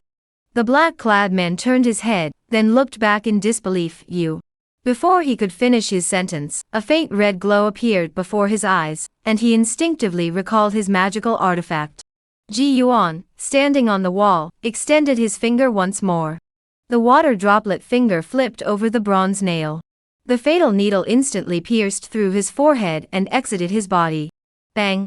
The body fell backward, landing in the waters of the Yunyuzat Lake. The 2 of them had been hiding in the Yunyuze all along, which is why Ji Yuan hadn't noticed them at all. Now they're dead, and they'll die here in the Yunyuze. Having killed the 2 ambushers in one fell swoop, Ji Yuan felt no emotion. First, their cultivation levels were already lower than his. Second, they were all showboats, possessing only superficial cultivation, but no real combat skills. Take the recent exchange, for instance. Ji Yuan feigned an attack on the black-clad man and Deng Yunliang, but his fatal needle was aimed directly at the man in the middle. Yet he couldn't even activate his water shield properly. They were likely gamblers recruited by Deng Yunliang from the gambling house. They weren't even thinking about fighting, they were only after the money. Ji Yuan jumped down from the wall. Deng Yunliang, who was beside him, had already collapsed to his knees and was kneeling on the ground. Seeing Ji Yuan's gaze, he began to kowtow frantically. Ji Senior, Ji brother, spare my life, Ji brother. Ji Yuan was kind-hearted and couldn't bear to see someone crying so pitifully, so he ended his suffering with a single drop of water from his finger. For those who sought to harm him, Ji Yuan had only 2 options. Either be killed by them, or kill them himself. After collecting the meager treasures of the 3 gamblers, Ji Yuan used 3 drops of corpse-dissolving water to erase all traces. He looked around one last time before arriving at Lin Hu's door and knocked. There was no response, so he assumed that even Wu Qin had gone out on the boat with them. Chapter Yi Sappa, Chicken Coop Level Yi. Ji Yuan's door was beyond repair, so he kindly removed the door from Deng Yunliang's house and installed it on his own door. He then threw the few broken planks into Deng Yunliang's courtyard, making it look like someone had broken in. As for the investigation, the Water Dragon sect would only pursue those with family members, or those who hadn't been completely wiped out, such as Ji Yuan, or Deng Yunliang, who lived alone. The Water Dragon sect would likely just mutter, "The dead are to be respected." The 3 gamblers combined only contributed 5 spirit stones, and the rest of the pills and talismans weren't worth mentioning. They were definitely penniless. Ji Yuan could tell that if they had any savings, they would have immediately thrown themselves into the gambling house. So the most valuable item was the bronze nail artifact. But for Ji Yuan, it was a nuisance. With his current cultivation and spiritual power, manipulating the black gold sword and the life-stealing needle was already sufficient. So upon arriving in Xingtu City, his first priority was to exchange the magical artifact for spirit stones. Not much, just Yi Sup spirit stones.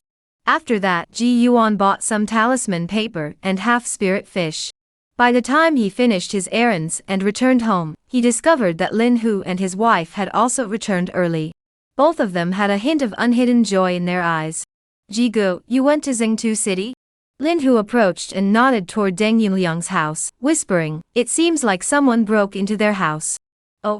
Ji Yuan turned to look and was surprised. "It really is. I knew it would happen. Those gamblers are all the same. Once they can't pay their debts, they'll go to other people's homes to take things as collateral.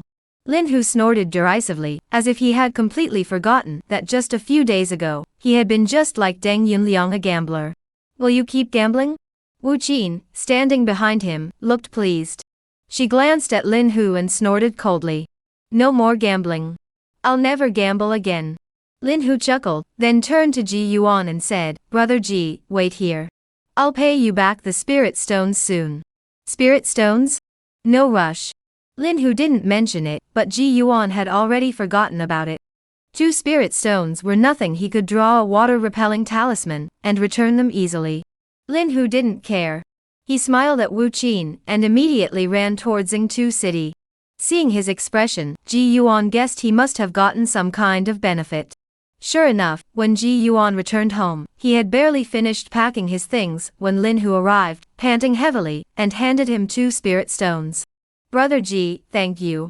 Lin Hu, seeing that Ji Yuan had accepted the spirit stones, bowed deeply once more. It's nothing. Seeing that Lin Hu's family had managed to get by, Ji Yuan couldn't help but feel a little happy inside. Just as Ji Yuan was about to turn and leave, he noticed Lin Hu looking hesitant. What's wrong? Just say it. This. Lin Hu scratched his head. Back then, your family wasn't on good terms with the Liu family, was it? The Liu family? Which Liu family? As soon as Ji Yuan finished asking, he remembered, Liu Wan? Yes, that's the one. What's wrong with them? The last time Ji Yuan saw Liu Wan was at the Baobao Tower, and she had come there with Wu Yan at the time. She was somewhat of a friend to Ji Yuan, so when Lin Hu mentioned her, he couldn't help but feel concerned. I just heard someone mention her in Yingtu City. They said she and the Wu family seem to have fallen out. Someone heard Master Wu Wenbin scolding her for being ungrateful. Why is that? Liu Wan had always been Wu Wenbin's favorite disciple, and he had even considered letting her join the Water Dragon sect. How could this have happened? I'm not sure either. It's said that Master Wu wanted Liu Wan to marry his son as a spiritual partner, but Liu Wan refused outright, so things escalated to this point. Lin Hu finished speaking and shook his head, looking puzzled. What's there to refuse about becoming Master Wu's daughter-in-law? Ji Yuan recalled their previous 2 encounters. It did seem similar. At the time, Wu Yan had looked at Liu Wan with intense affection, but Liu Wan had always remained polite and distant toward him. However, Liu Wan dared to refuse him outright, which was something Ji Yuan hadn't anticipated. The Liu family only had Liu Song, who was at the 5th layer of qi cultivation, not even reaching the late stage of qi cultivation. But in front of the Wu family, even if he reached the late stage of qi cultivation, what difference would it make? Wu Wenbin could already draw first-grade superior talismans, let alone the fact that he himself was already at the late qi cultivation stage. Given such a vast disparity, Liu Wan actually dared to refuse him outright. She must be a headstrong person. However, facing such a situation, Ji Yuan could do nothing to help, and could only hope that the Wu family wouldn't push things too far. Lin Hu, having obtained some treasure, returned home in high spirits. Ji Yuan cast one last glance at Deng Yunliang's courtyard next door. With matters settled here, he closed the courtyard gate and resumed his cultivation journey. The day after Deng Yunliang's death, Lin Hu came to report the good news.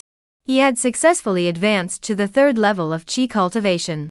On the same day, Wu Qin also advanced to the 3rd level of qi cultivation. At this point, Lin Hu finally told Ji Yuan the truth. It was during his fishing trip in the Yun Yuza that he had accidentally discovered a rare treasure, the jade lotus root. He sold it in Yingtu City for a total of some spirit stones. These spirit stones not only resolved their immediate crisis, but also enabled both of them to advance to the 3rd layer of qi cultivation. Now that both husband and wife were at the 3rd layer, they could go out fishing again and catch more half-spiritual fish, which would be a steady income.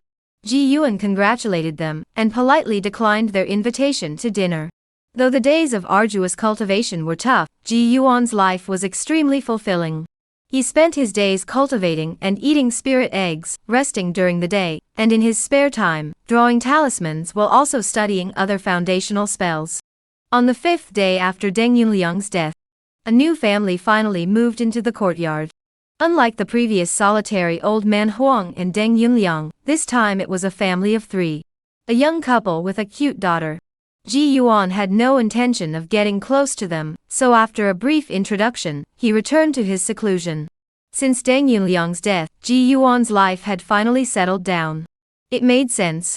He wasn't the type to cause trouble, preferring to stay secluded and rarely venturing out, let alone visiting the Cloud Rain Pavilion. It was hard for him to get into trouble even if he wanted to. Moreover, the only major trouble he had ever caused was taken on by Chou Qianhai alone. He was like an observer, hiding away in the small marketplace of Zhengtu City, practicing alone in silence.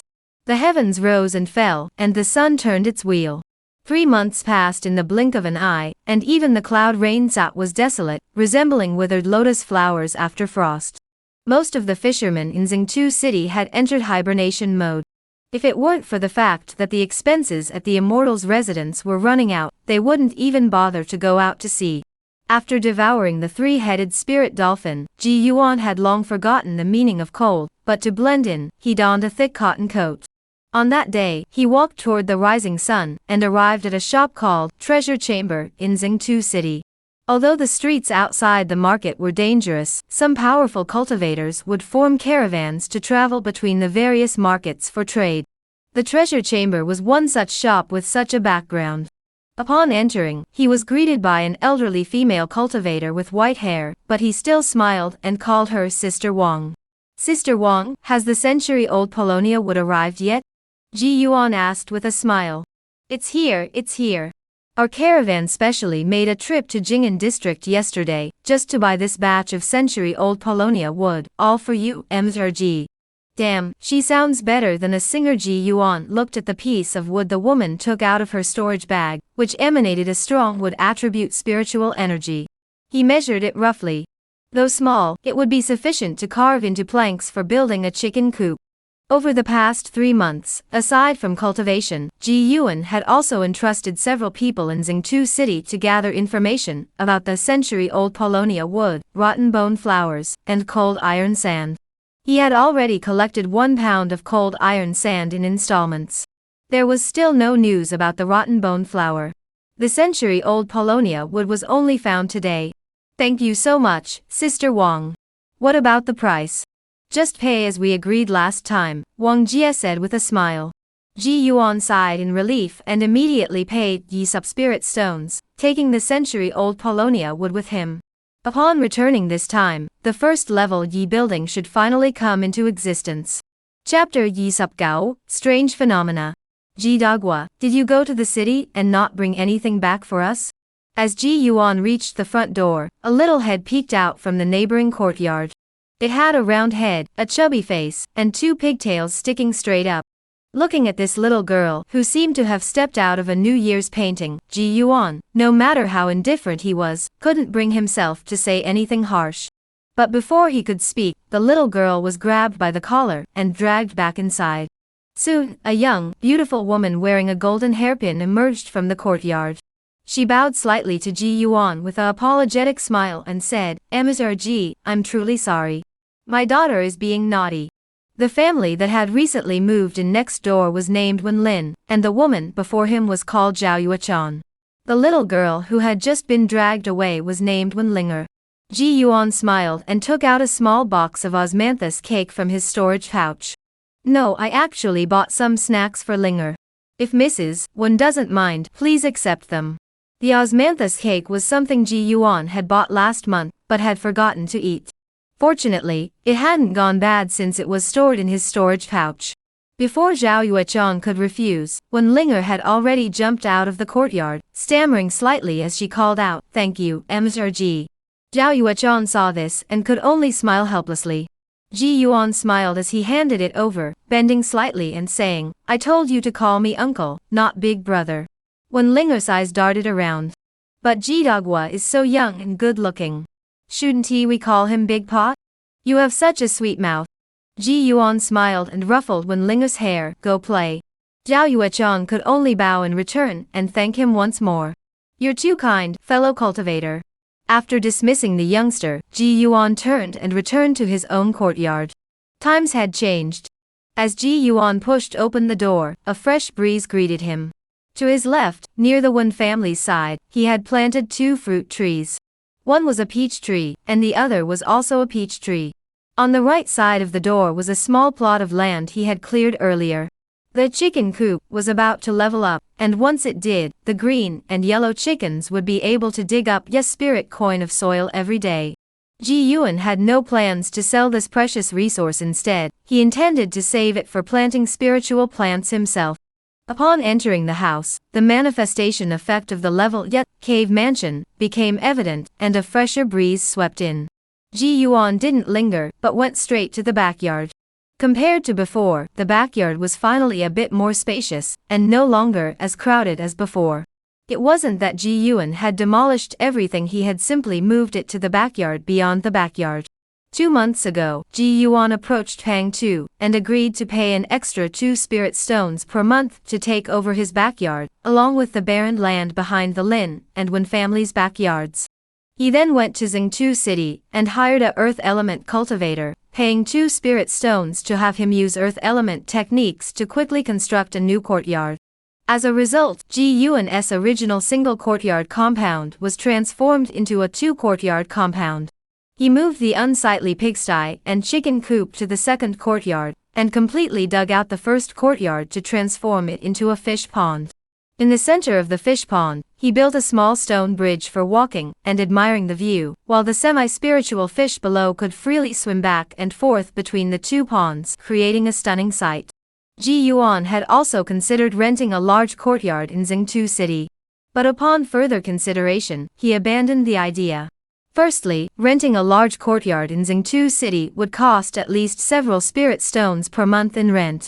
Second, most of those living in the core area were at the mid to late stages of qi cultivation, all highly skilled individuals. If he were to go there to raise fish, chickens, and pigs, it would be hard not to arouse suspicion. After much consideration, he decided it was better to stay in this lakeside cottage. If anything were to happen, being near the Cloud Rain Marsh would allow me to escape quickly. Ji Yuan stood on the small stone bridge, watching the Yisup half-spirit fish of various shapes and sizes in the fish pond, feeling quite content. These are all spirit stones. Soon, he pushed open the door and entered the inner courtyard. This place wasn't much to look at. Samsup green and yellow chickens were roaming around, and there was droppings everywhere. Ji Yuan was born with the 4 spiritual roots of metal, wood, water, and fire, but he lacked the earth's spiritual root. Therefore, faced with this situation, he couldn't dig the soil to cover it up. He could only use his object manipulation to clean it up, and then burn it all to ashes. He arranged the chicken coop on the left side and the pigsty on the right. After a thorough inspection, and confirming there were no issues, Ji Yuan Tian returned to the front courtyard, and retrieved the century-old Paulownia wood he had just purchased. Though not a spiritual plant, the century-old Paulownia wood had absorbed a trace of spiritual energy. It was said that only Paulownia wood that had been inhabited by a 4th-tier demon, or even a 5th-tier demon, for many years could take shape, so the price was naturally high. Ji Yuan first took out his talisman brush and marked it with spiritual energy, then tossed it into the air. With a thought, he summoned the black iron knife. The knife moved freely. As a dozen sword lights flashed by, the piece of Paulownia wood turned into uniformly sized wooden planks. Ji Yuan gathered them, and took them to the backyard. After a while, looking at the chicken coop built from the century-old Paulownia wood, he glanced at the panels again. Chicken coop level Yi upgradable.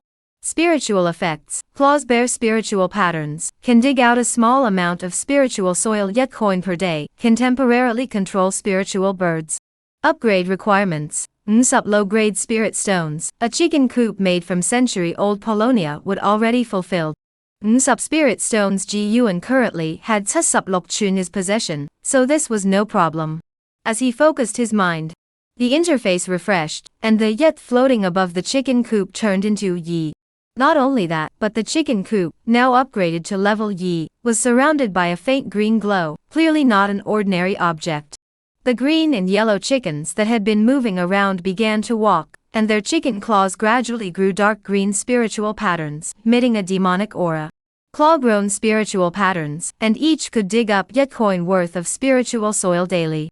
However, the unusual phenomena surrounding the level Yi chicken coop were so obvious that anyone who glanced at it would immediately sense something was amiss. Just as Ji Yuan was puzzled, he suddenly sensed something. The phenomenon's effects could be turned off. The interface was surprisingly user-friendly. As Ji Yuan thought it, the chicken coop returned to its ordinary appearance, and the spiritual patterns on the chicken's legs vanished. Ji Yuan sighed in relief. Now he needed to consider purchasing a spiritual bird. To put it nicely, it was a spiritual bird. To be blunt, it was a demon beast of the chicken or bird family. Ji Yuan planned to buy one and keep it in the front yard as a guardian. That way, if anyone tried to sneak up on him again, he'd have some backup. Chicken coop has been upgraded to level Yi. The level some spiritual effects and upgrade requirements also popped up. Chicken coop level some spiritual effects produces yet 3-colored spiritual egg daily, breeds a poultry king. Its cry can intimidate first-tier demon beasts, and the spirit bird can be summoned for use. Upgrade requirements: cultivation level reaches foundation establishment mid-stage, up mid-grade spirit stones, and a chicken coop made from rotten firefly and locust would not yet met. Ji Yuan noticed the cultivation requirement in the upgrade conditions first. Cultivation must reach the mid-stage of foundation establishment. A level some structure already has a strict cultivation requirement. Ji Yuan glanced at the spiritual effects again, guessing it was related to the Bird King. Its cries could intimidate first-tier demon beasts, so the Bird King was likely a second-tier demon beast. Additionally, the requirement to control spirit birds no longer had any restrictions, meaning it likely required prolonged control. If that were the case, wouldn't he naturally become a cultivator of the beast control lineage? In that case, having cultivation requirements was inevitable. However, these 3-colored spirit eggs. Chapter Samsup News. Ji Yuan had never seen or heard of 3-colored spirit eggs before. But then again, a level some structure would require at least the foundation establishment stage to possess such an item, so it was only natural that he, being merely at the mid-stage of chi cultivation, had never heard of it. Still, he wondered how valuable it was and what its purpose might be. 3-colored spirit eggs, just from the name, they must be far superior to ordinary spirit eggs. Plus, only one is produced each day, so their effects must be exceptional. There is also the upgrade requirement mentioning the need to use rotten firefly and locust wood to make a chicken coop. I have no idea what those are. And the name itself sounds rather sinister. Ji Yuan was deep in thought when he suddenly noticed that in the corner of the level Yi chicken coop, a small pile of soil had suddenly become filled with a few threads of spiritual energy. Upon closer inspection, it seemed to be flickering with tiny white lights. This is spiritual soil. Ji Yuan immediately cast the object control technique and collected this 1 coin's worth of spiritual soil. This could be sold for at least 5 spirit stones in Xingtu City. Spiritual soil isn't valuable, but the spiritual plants that can be grown from it are. Moreover, this spiritual soil is unlike other substances like water, dew, or blood essence, which are single-use consumables. This can be reused. Ji Yuan planned to create a pure spiritual soil plot, known as a spiritual field, for himself in the future, so he had no intention of selling the spiritual soil produced by the chicken coop. After finishing the upgrades to the chicken coop, Ji Yuan returned to his talisman room to draw talismans and practice his arts. But before nightfall, he suddenly heard someone knocking on his courtyard gate. Someone? Having reached the 5th layer of chi cultivation, Ji Yuan no longer needed a thunderstrike talisman for courage. He went to the front yard, but before opening the door, he roughly guessed who it was based on their aura. It was Wen Linger's father, Wen Lin. Ji Yuan had dealt with him a few times before and had a good impression of him. He was an educated man who knew his manners, and was also someone who knew when to advance and when to retreat. He occasionally went out fishing, but it seemed he was also a dansi. As a result, he lived a relatively stress-free life in this small town. Ji Yuan opened the door, and it was indeed him. Wearing a cotton robe, Wen Lin smiled and bowed his hands. I apologize for disturbing your seclusion, Ji Daoyu. You're too kind, Wen Daoyu. Ji Yuan smiled, waiting for him to continue. Wen Lin paused for a moment. It's like this. I've prepared a modest meal at home tonight. I hope you'll honor me with your presence. Inviting me to dinner. Ji Yuan instinctively wanted to refuse. He never participated in such things. But before he could speak, Wen Lin continued, rest assured, there is no other reason. We've been here for so long and haven't had the chance to invite our neighbors over for a meal. That's why I came to extend the invitation. The Lin Daoist next door has already agreed. With the words spoken so plainly, and since Ji Yuan saw that this neighbor was a respectable family, at least not the kind of people like Huang Lao and Deng Yunliang, he nodded and agreed. After a moment, Ji Yuan entered the Wen family's courtyard carrying 5 spirit eggs. Such an invitation naturally required proper etiquette, especially since they were the closest neighbors. As for the 5 spirit eggs, they were nothing to Ji Yuan.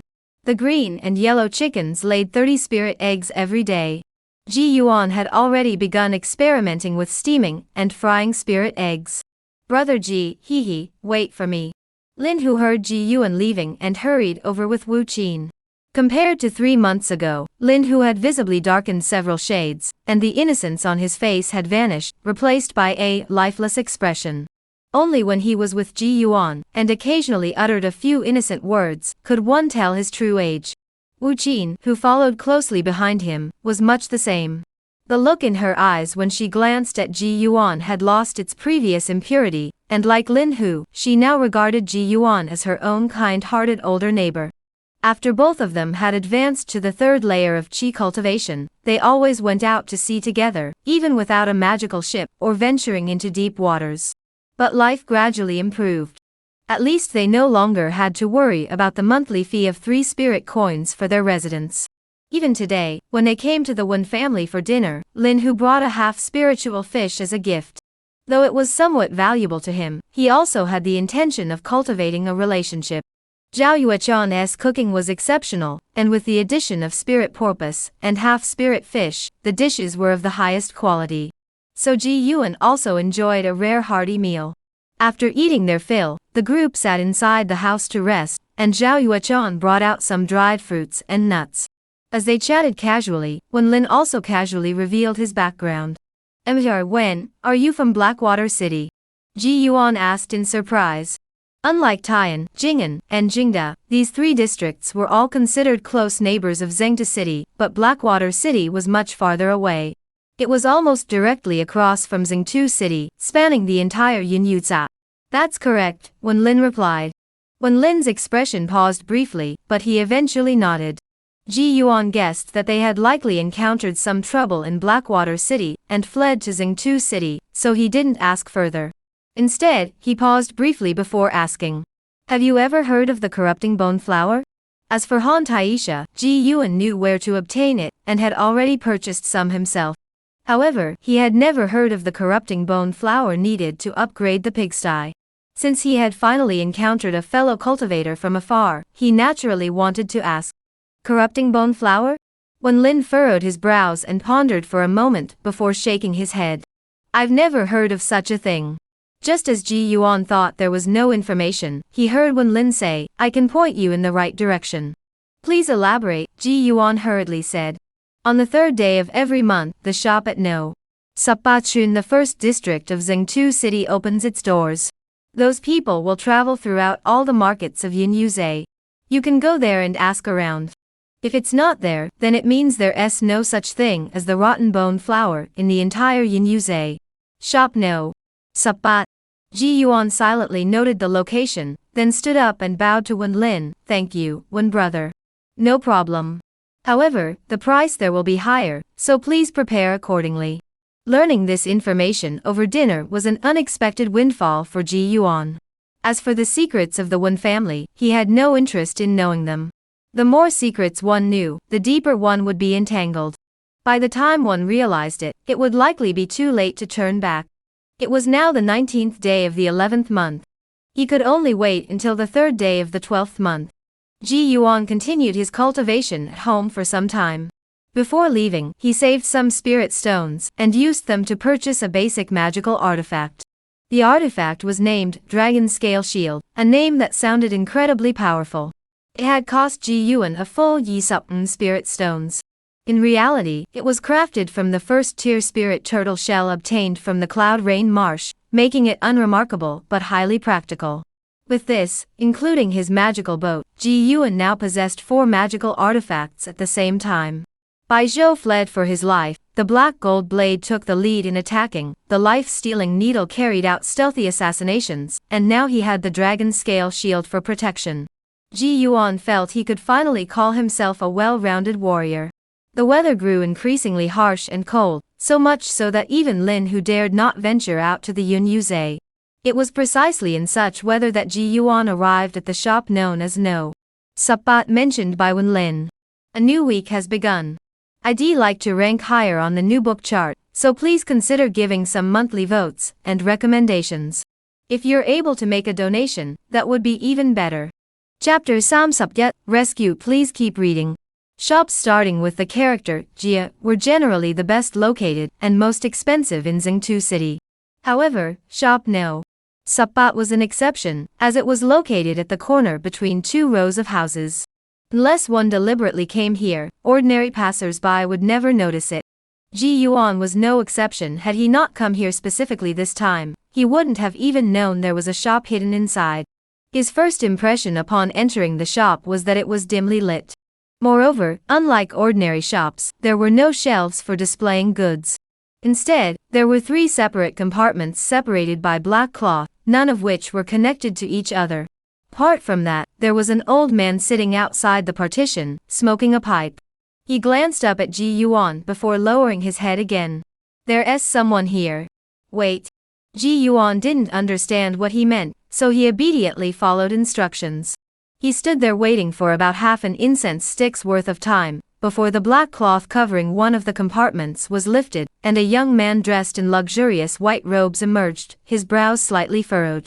He also instinctively looked up at Ji Yuan. It's you? The two locked eyes, both taken aback. Greetings, Wu Dao Yu. Ji Yuan hadn't expected to see Wu Yan here, but upon further thought, it made sense. Given the secrecy and nature of this place, it was likely that they served the wealthy elite of the nearby markets around Yunyu. Given Wu Yan's status and position, he was naturally their client. In fact, it was exactly as Ji Yuan had guessed, which is why Wu Yan was so surprised to see Ji Yuan's figure appear here. Ever since Ji Yuan first appeared by Lu Wan's side, he had already investigated Ji Yuan's background. An ordinary fisherman. Yet this fisherman now knew the secret of the No. Suppa shop, something even Lu Wan herself was unaware of. It seems that Ji Yuan is far more than he had imagined. What are you standing there for? If you want to chat, go outside. The old gatekeeper scowled and scolded him. Ji Yuan hurriedly apologized, then turned around only to find that Wu Yan had already left. His attitude was completely different from before. Since their parting at the 100 Treasures Pavilion, this was the first time Ji Yuan had seen Wu Yan again. Looking back now, it was likely due to Lu Wan's involvement. Otherwise, Ji Yuan wouldn't have thought there was any connection between him and the Wu family. Over the past 3 months, Ji Yuan had seen Lu Wan a few times, not because of any special connection, but because Lu Wan had opened a small stall selling talismans on her own. That is, he had set up a stall in Xingtu City. Ji Yuan had passed by several times and seen her each time. It was said that when she first started her stall, the Wu family had come to hoon her, and even caused a scene in the street. The Wu family felt they had lost face, so they never bothered with Lu Wan again. A thought flashed through his mind, and Ji Yuan finally stepped into the dark cloth-covered partition. Inside the partition, there was only a table, and 2 bamboo chairs facing each other. Sitting in the inner seat was a cultivator shrouded in black robes, their gender indistinguishable. As soon as he entered, Ji Yuan felt that everything outside seemed unrelated to him. There was no sound, not even the slightest rustle, and even the curtain closed on its own. He instinctively turned his head to look back. The black-robed cultivator raised his head slightly and glanced at him, then a hoarse voice echoed. First time here? Ji Yuan turned back and sat down in front of him, speaking calmly, yes. Has a new powerful figure emerged in Xingtu City? How did you find out about this place? The black-robed cultivator asked with a hint of a smile. Ji Yuan remained silent for a moment. Do you really need to ask all this just to buy something? That's not necessary. I'm just curious. The black-robed monk nodded slightly. All right, if you don't want to talk, that's fine. You're a guest in my home. What do you want? 5 pounds of cold iron sand and 4 stems of rotten bone flowers. What Ji Yuan currently needed most were materials to upgrade the fish pond and pigsty. Wait a moment. The black-robed cultivator spoke, and then fell silent, as if discussing something with the two adjacent compartments. Ji Yuan didn't rush him. After waiting for a moment, the black-robed cultivator spoke again.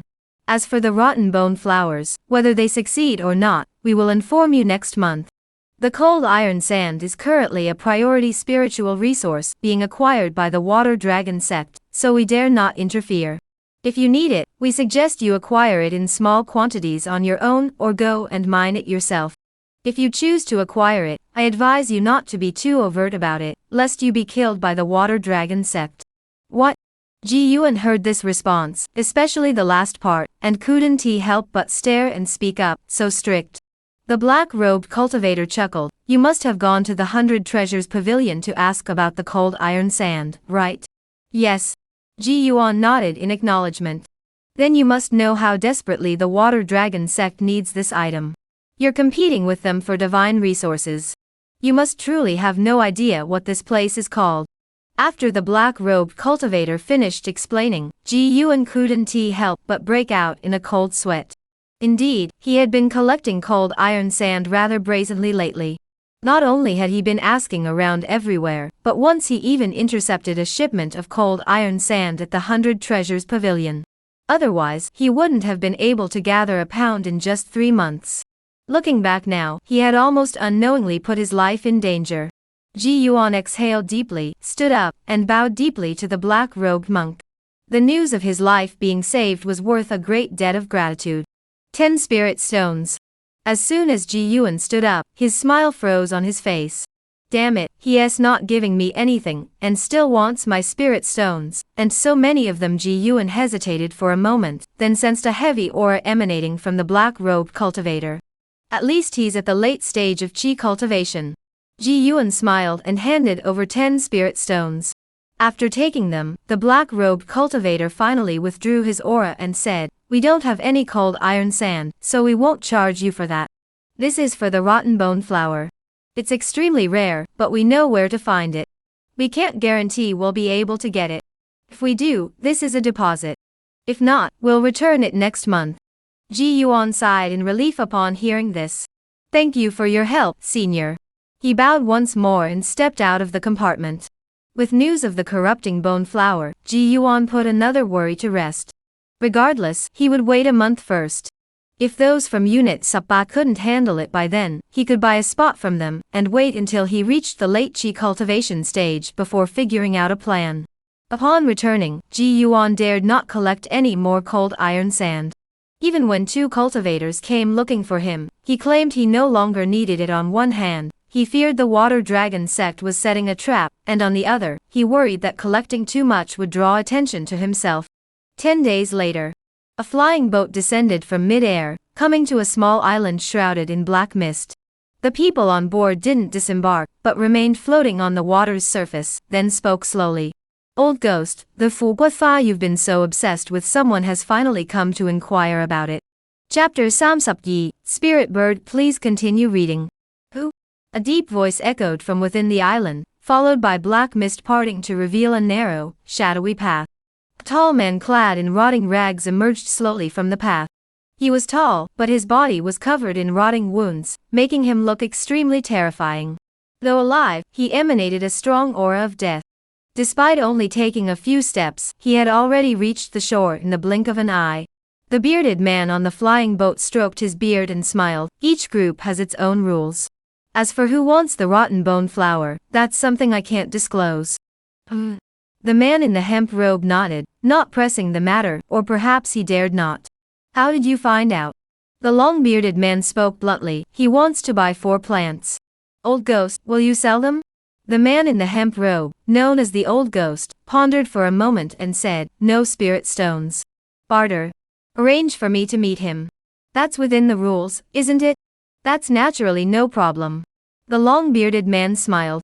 "But whether the other party is willing to meet you, I have no idea." "No problem, ask him first. Anyone who knows about the rotten bone flower wouldn't he refuse a meeting? Just have him go to this place for the meeting." Old ghost casually tossed a piece of paper. The long-bearded man caught it with one hand, glanced at it, then bowed and said, "All right, I'll take my leave." With that, the flying boat sliced through the water, and the long-bearded man vanished into the vast clouds and mist. The black fog once again shrouded the island, and the old ghost's figure also disappeared. Chicken brother, has the red-crested chicken I ordered last time arrived yet? On that day, Ji Yuan arrived at the familiar chicken cultivator's shop. Since his chicken pen had been upgraded to level Yi, he could temporarily control first-tier spirit birds. Naturally, Ji Yuan wouldn't pass up this opportunity, so he had arrived early to purchase from the chicken cultivator. Little did he know that this shop only sold half-spiritual chickens, similar to green and yellow chickens. Ji Yuan needed genuine spiritual birds, which required advance booking. This wasn't the first time he'd been there several times before, and each time he was told they weren't ready yet. Today, he came again. They're here. We've been waiting for you, chicken brother. The chicken cultivator nodded repeatedly. Ji Yuan felt his waist. I don't seem to have brought any spirit stones. I'll go back and look for them. The chicken monk, seeing this, hurriedly begged for mercy. Brother Ji, I'm sorry. Ji Yuan called him chicken brother because he sold chickens. He wasn't happy about it, so he started calling Ji Yuan Ji brother. After calling him that a few times, Ji brother became chicken brother. Once or twice was fine, but today, since Ji Yuan was going to pay, he couldn't let it go. Today, Ji Yuan was going to pay, so he couldn't endure this humiliation anymore. Show me what you've got. The chicken monk walked toward the inner room while saying, Brother Yuan, I'm truly sorry. The female red-crested chicken you wanted is extremely rare. We've been searching for it in Jing'an district for a long time, but couldn't find any. We only managed to catch a male one. A male one? Ji Yuan furrowed his brows slightly. With the effect of the chicken pen, he naturally had to buy a female chicken. That way, he could get a spirit egg from a first-tier spirit bird every day, and the effect would definitely be better than that of a Qinghuang chicken. Yes, but Brother Yuan, you must understand that the red-crested chicken must be a male. Every 10 days, you can extract a small bottle of its blood, which is the bane of Yin creatures. It's worth a fortune when sold. The chicken cultivator had already brought out an iron cage adorned with talismans from the inner room. Inside stood a large rooster, standing about 4 feet tall. The most striking feature of the red-crested chicken was its dark red comb, resembling congealed amber, with sawtooth-shaped spines along the edges. Its feathers were hard and scaled, and it had 3 tail feathers of a dark iron color. Despite being captured, it stood in the iron cage as if it were a victorious general. Even as a rooster, Ji Yuan couldn't help but feel a surge of excitement upon seeing it. This spirit bird of a higher rank truly lived up to its reputation, far superior to those half-baked green and yellow chickens. Alright. Ji Yuan feigned deep regret, even a hint of disappointment. What about the price? The chicken cultivator heard this and immediately grew anxious. The price can't be reduced. I've already put in a lot. If you cut me any further, this business won't be viable. I want the hen itself for laying eggs. The rooster, though, can provide chicken crown blood, which is also a valuable item. But who can get it while it's alive? This red-crested chicken is a living creature, not a dead one. Besides, extracting the blood is probably a one-time thing. Not lowering the price a bit just doesn't make sense. Subcut pieces. How about that?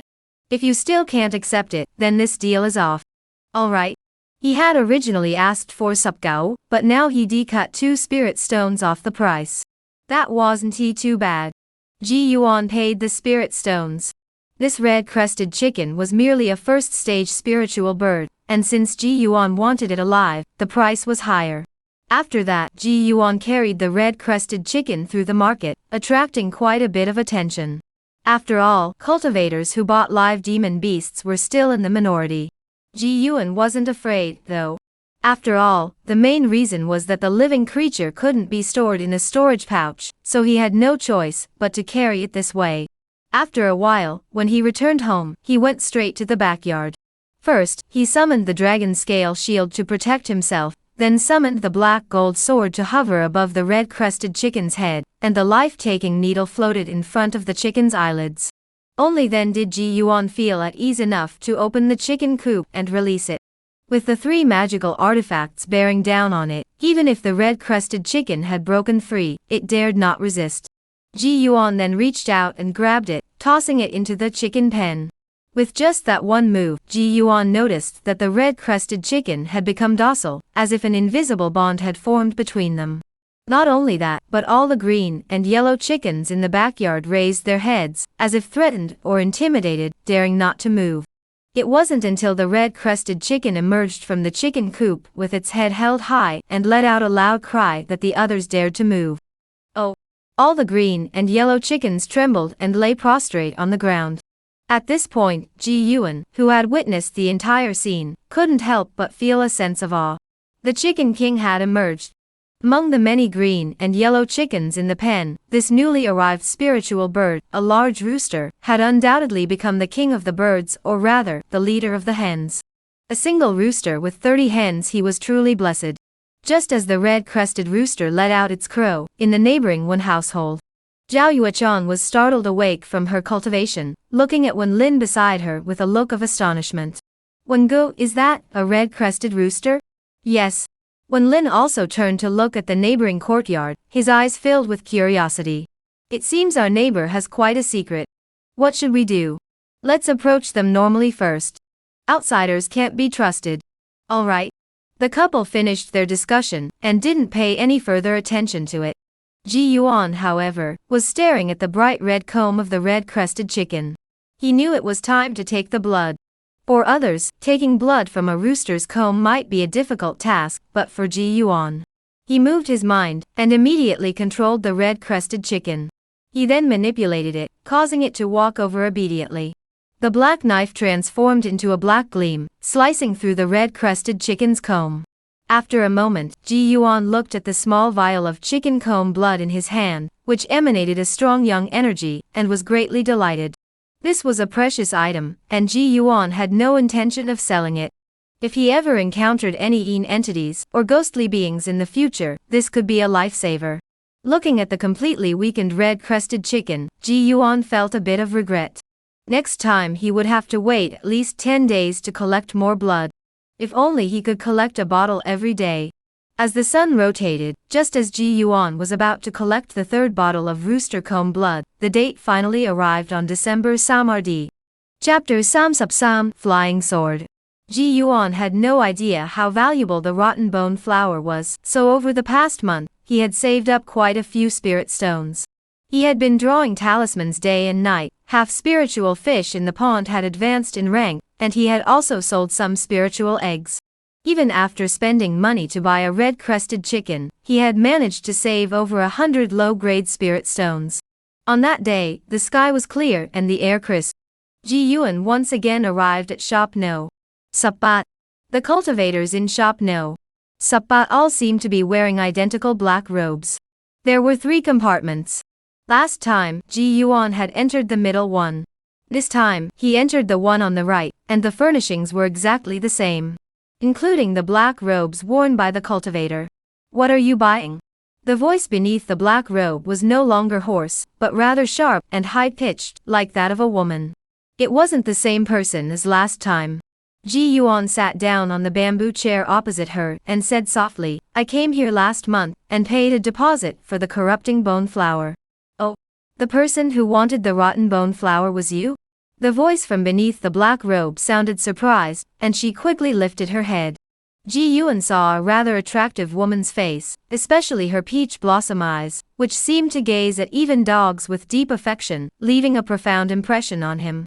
The female cultivator glanced up, startled for a moment, as if she hadn't expected Ji Yuan to be so handsome, but she quickly lowered her head again. That's me. Ji Yuan nodded. That person refuses to trade spirit stones and wants to meet you to discuss a barter. The female cultivator finished speaking, then swept her right hand across her waist, producing a piece of paper, which she placed on the table and pushed toward him. The location is here. If you're willing to trade, take the address, but the deposit won't be refunded. If you refuse, we'll return your deposit, and the transaction is off. Looking at it this way, the deal was straightforward and not overly unreasonable. Ji Yuan's thoughts flashed through his mind. Regardless of whether he would go to meet the person, he had to secure this lead. So he paused for a moment before taking the paper from the table. Deal. A sharp voice came from beneath the black robe. Good cooperation. Welcome back anytime. After stepping out, Ji Yuan glanced at the paper before casually burning it. The paper only had a single line written on it. December Lokth, Yun Yuza, Huai Tree Island. Ji Yuan didn't hurry back, but instead wandered aimlessly through the streets of Zhengtu City. Whether to keep the appointment or not was no longer within his considerations. He would definitely go. Given the power of Shop No. But they had only found this one place. Therefore, within the entire Yunyuze region, there was likely only this one place that possessed the corrupting bone flower. So he had to give it a try, no matter what. Should he bring these spirit stones with him, or transform them into strength before going? As for cultivation, breaking through in the short term was impossible, so the only option was to enhance his strength using external resources. After a moment's thought, Ji Yuan made his decision. Let us spend the spirit stones first. As for purchasing the corrupting bone flower, he would wait to see what conditions the seller offered first. With that thought, Ji Yuan turned and headed toward the 100 Treasures Pavilion. Just as he was about to reach the entrance of the 100 Treasures Pavilion, he suddenly heard a soft voice calling from beside him. Ji Yuan. The familiar voice caught Ji Yuan's attention. Lu Jie. This was the fifth time Ji Yuan had encountered Lu Wan in the past few months, and each time they had met in a different place. Compared to before, Lu Wan now looked much more haggard, with a touch of worry between her brows. However, from her eyes, she seemed free. Ji Yuan had already noticed this the first time he saw her selling goods on the street. She had likely wanted to escape the Wu family for a long time. In Zhengtu City, Lu Wan was a rare living soul who hadn't been intimidated into submission, but had bravely chosen to be herself, even if it meant death. Therefore, Ji Yuan had a favorable impression of her. You've been. Lu Wan was about to speak, but seemed to think of something and quickly changed her mind. Nothing. You should go. Ji Yuan saw the urgency in her eyes, though he was somewhat puzzled. He nodded anyway. All right. Ji Yuan headed straight for the 100 Treasures Pavilion. Lu Wan glanced around, noticing nothing unusual, but she dared not take any chances. She suspected that the Wu family still had spies watching her. Though she had many things she wanted to tell Ji Yuan, she feared causing trouble for him. The shout was instinctive, but urging him to leave was rational. After waiting for a moment, Lu Wan packed up and left. She was worried about causing unnecessary trouble for Ji Yuan. Ji Yuan stayed at the 100 Treasures Pavilion for a full half-hour before emerging. Over 100 spirit stones were spent, nearly all of them. Enough to counter a first-tier superior grade talisman of the late Qi cultivation stage. Ji Yuan bought 2 in one go, which alone cost him sub-spirit stones. One was a high-grade water escape talisman for escaping danger, and the other was a demon-suppressing talisman for offensive use. With the remaining stones, he purchased a low-grade protective robe for himself, made of mystical earth fabric. It could repel water with earth, effectively weakening and countering most water-based spells. This robe alone cost him the spirit stones. Additionally, he bought 200 grass pills for healing, costing sub-spirit stones. The remaining spirit stones, he sold his low-grade magical artifact, the black gold sword, and added another sub-spirit stones to purchase his first mid-grade magical artifact. A flying sword named White Water. When the spell is cast, the sword emits a light as clear as flowing water. After obtaining these items, Ji Yuan emerged again, but did not see Lu Wan's figure. He hurried back home, first refining the 2 newly acquired magical artifacts. He then donned the Xuantu robe, immediately feeling a sense of weight and substance. The white water flying sword darted back and forth in the courtyard, moving with his thoughts. Compared to the previous black iron sword, the white water flying sword had an additional sense of grace and agility. Even the consumption of spiritual energy was significantly reduced. Change it was about time. After some experimentation, though he lacked the corresponding flying sword techniques, simply possessing this mid-grade magical artifact alone had already boosted his strength by at least 2 tiers, as Ji Yuan estimated. In the cultivation world, a good magical artifact could boost one's strength by an enormous margin. For example, if 2 cultivators of the same realm were to face off, the black iron sword would likely be severed in just a few strikes when pitted against the white water sword. Ji Yuan estimated that even without using those 2 high-grade talismans, his strength wouldn't be any weaker than that of an ordinary Qi cultivation 6th layer cultivator.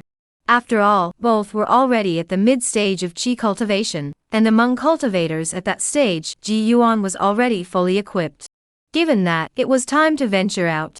After 3 days of intense cultivation at home, and consuming all the spiritual eggs he had saved, Ji Yuan's condition had reached its peak. As for the location of the Locust Tree Island, he had already figured it out in the past few days. It was still in the shallow waters of the Yunyuza, not yet entering the deep waters. Ji Yuan felt slightly reassured. The other party had only agreed to meet in the shallow waters, indicating they were seeking safety.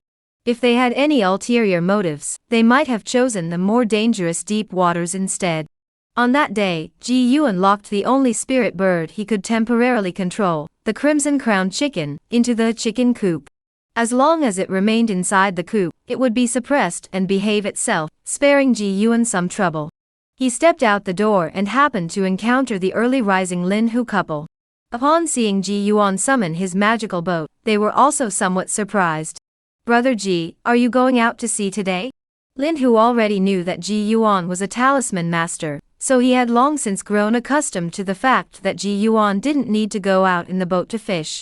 Therefore, seeing Ji Yuan setting out today was a bit surprising to them. "Today's a good day. Let's see if I can catch a big fish." Ji Yuan smiled, then leaped onto the magical boat, his figure transforming into a white streak as he sliced through the water and vanished into the distance. Chapter Samsupse, Fellow Disciples. To be precise, this was the first time Ji Yuan had ever gone out on a proper fishing trip since he had traveled through time. Usually, he would just make quick trips to Xingtu City. The last time he ventured deep into the Yunyuza, he had been with Zhou Qianhai. Thinking of this, Ji Yuan couldn't help but recall his old friend. It had been 4 or 5 months since he left Xingtu City. During this time, Ji Yuan had secretly inquired about his whereabouts in Xingtu City, but the bad news was that he found nothing, and the good news was also that he found nothing.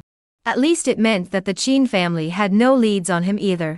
As long as he wasn't captured by the Qin family, Ji Yuan believed that with his ruthlessness, he would likely survive. The white boat sliced through the water at an incredible speed.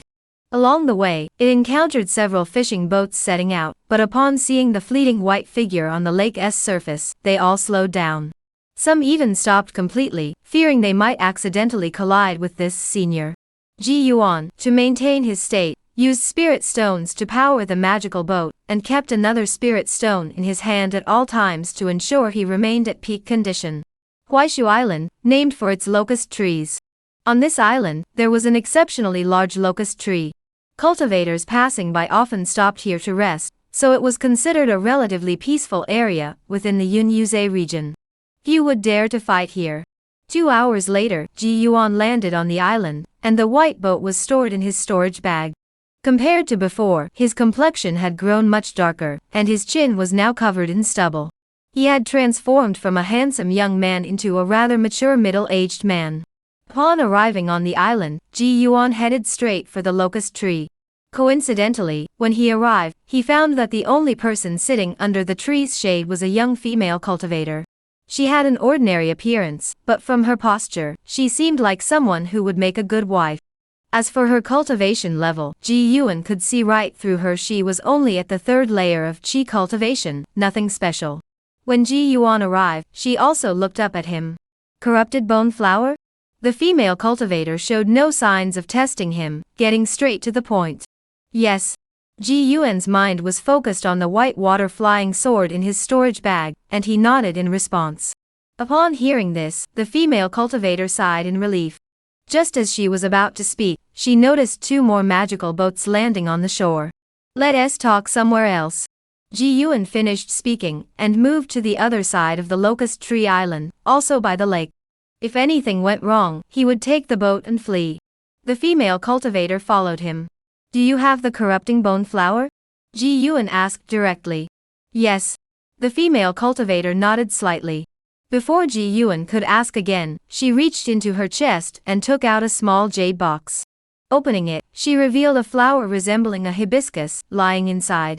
It was entirely grayish-black, emitting wisps of black smoke, and a musty odor spread through the air. This is the rotten bone flower the elder needs. The female cultivator handed the jade box over with both hands, her boldness startling even Ji Yuan. He did not take it, instead silently staring at the female cultivator before him, saying nothing. It's just a single flower, it's certainly not enough for the senior. So consider it a deposit. The female cultivator smiled, her expression both sad and melancholic. Deposit? How can I obtain the remainder? Ji Yuan remained unfazed by the female cultivator's sorrowful smile, and asked with a smile. Seeing that Ji Yuan still didn't take it, the female cultivator could only put it away first. I would like to ask you to kill someone for me. If you can do it, I will gladly hand over the rest of the rotten bone flowers. Who? This request was within Ji Yuan's expectations, so he wasn't surprised. The Black Mist Island, the Ghost Island Lord. The female cultivator spoke each word slowly, her teeth clenched in anger. Ghost Island Lord. Ji Yuan furrowed his brows slightly. He had never heard of this person before. Which district are you from? Ji Yuan had arrived at this Huai Tree Island, which was already adjacent to Jing'an Market, and it could be considered a public area among the numerous markets of Yinyuzhe. I am from the Huayin district. Before Ji Yuan could ask further, she continued, that Ghost Island Master is also from our Huayin market. He has reached the 5th level of Qi cultivation, but because he occupies the easily defended, hard to attack Black Mist Island, many of us from Huayin Island can't do anything about him. As the female cultivator spoke eloquently, Ji Yuan finally understood the situation. The female cultivator was named Wei Kai-san, a cultivator from the Huayin district. Years ago, her parents were out at sea when they happened to pass by Black Mist Island. They were killed and their belongings were stolen by the Ghost Island Master. According to Wei Kai-san, the reason was that the ghostly island lord had set his sights on her mother's beauty. In short, it was a typical case of a demonic cultivator kidnapping and murdering fellow cultivators. Wei Kai-san had no hope of avenging her family, so she could only rely on others. Both the demonic island lord and I are at the mid-stage of Qi cultivation. If I go to confront him, it would be a fight to the death. A few rotten bone flowers aren't worth risking my life for. Ji Yuan shook his head, put them away. I must take my leave. As he turned to leave, Wei Kai-san hurriedly called him back. Senior. What else is there? Ji Yuan turned around and frowned. Although the Fu Gua Fa was precious, it seemed that, for now, no one else needed it besides himself. Therefore, Wei Kai-san could only turn to him. Since they needed each other, there was no need to risk their lives. Ji Yuan could easily offer more spirit stones to have Wei Kai-san bribe someone else to handle it. That was his true intention. If the senior is willing to help, besides this Fu Gua Fa, the senior can do anything to this servant. Wei Kai-san said this while bowing her head deeply, her ears turning red. Any time is fine. For a moment, Ji Yuan didn't know what to say. So he remained silent for a moment, bowed slightly, and said, Take care, fellow cultivator. His figure leaped into the air, landing on the lake's surface. The white boat appeared on its own, carrying him away as a streak of white light. Senior. Wei Kai-san seemed to want to call out, but Ji Yuan's figure had already vanished. She could only sigh deeply. Ji Yuan had left, but not entirely. After leaving Wei Caison's sight, he quickly landed on the back of a nearby island, concealed his aura, and hid behind the reeds, silently observing Wei Caison's figure. Huiyin Lane was located near the Black Water Lane, quite a distance from here. Ji Yuan estimated that, given Wei Caison's abilities, it was impossible for her to have crossed such a great distance to come to this Huai Tree Island to meet him. If that was the case, she was most likely staying in the nearby Jing'an Alley. Ji Yuan wanted to follow her to see what was going on. Judging from her earlier words, Ji Yuan didn't quite believe what Wei Kai-san had said. Her story had many inconsistencies, whether it was about her parents or her origins in Huayin Alley. After waiting only a moment, Ji Yuan watched as Wei Kai-san piloted a pitch-black magical boat and departed. Qi cultivation practitioner from the outer districts who had fallen on hard times could afford a magical boat. This was getting interesting. Ji Yuan summoned his white boat and followed closely behind. He kept a safe distance behind her.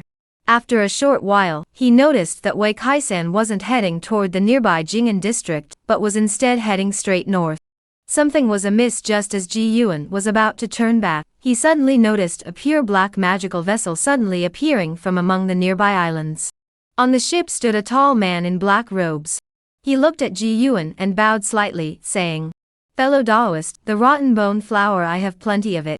Ji Yuan stopped his magical vessel, turned to look at Wei Kai-san, who had already taken a detour and returned, and knew full well that he had fallen into a trap. He summoned the white water flying sword with his mind, and the hands hidden in his sleeves each gripped a stack of water arrow talismans. Seeing that Ji Yuan did not speak, the man in black robes smiled slightly and said, "My fellow cultivator, do not panic. Since you know the secret of the corrupting bone flower, we can now call ourselves fellow disciples." Chapter Samsuk, the Black Banner. Same sect? Ji Yuan rarely showed a hint of surprise. "I just wanted the rotten bone flower to upgrade the pigsty, so why did I suddenly gain a fellow disciple out of nowhere?" Fellow disciples? Doesn't that mean I've joined a sect, and now have senior and junior brothers? And from the way this person spoke, it seemed like the corrupting bone flower held some hidden secret. Exactly. In the entire Yin Yuzhe, only our sect knows the true use of the corrupting bone flower. Even its name is known only to our sect. The black-robed man sighed deeply. "I've waited over a decade, and you're the first person to search for the corrupting bone flower in the Yin Yuzhe." Ji Yuan remained silent. He didn't know what was going on, but that didn't stop him from first acknowledging this fellow disciple. Whether there was anything to gain or not, he would act first and ask questions later. After a moment's thought, he broke into a bright smile. "I see. I've been searching for this corrupted bone flower for quite some time as well, but I've never found any leads. Of course. In the entire Yin Yuzhe, the corrupted bone flower can only be found here. There is no other place." The black-robed man patted his chest proudly and laughed.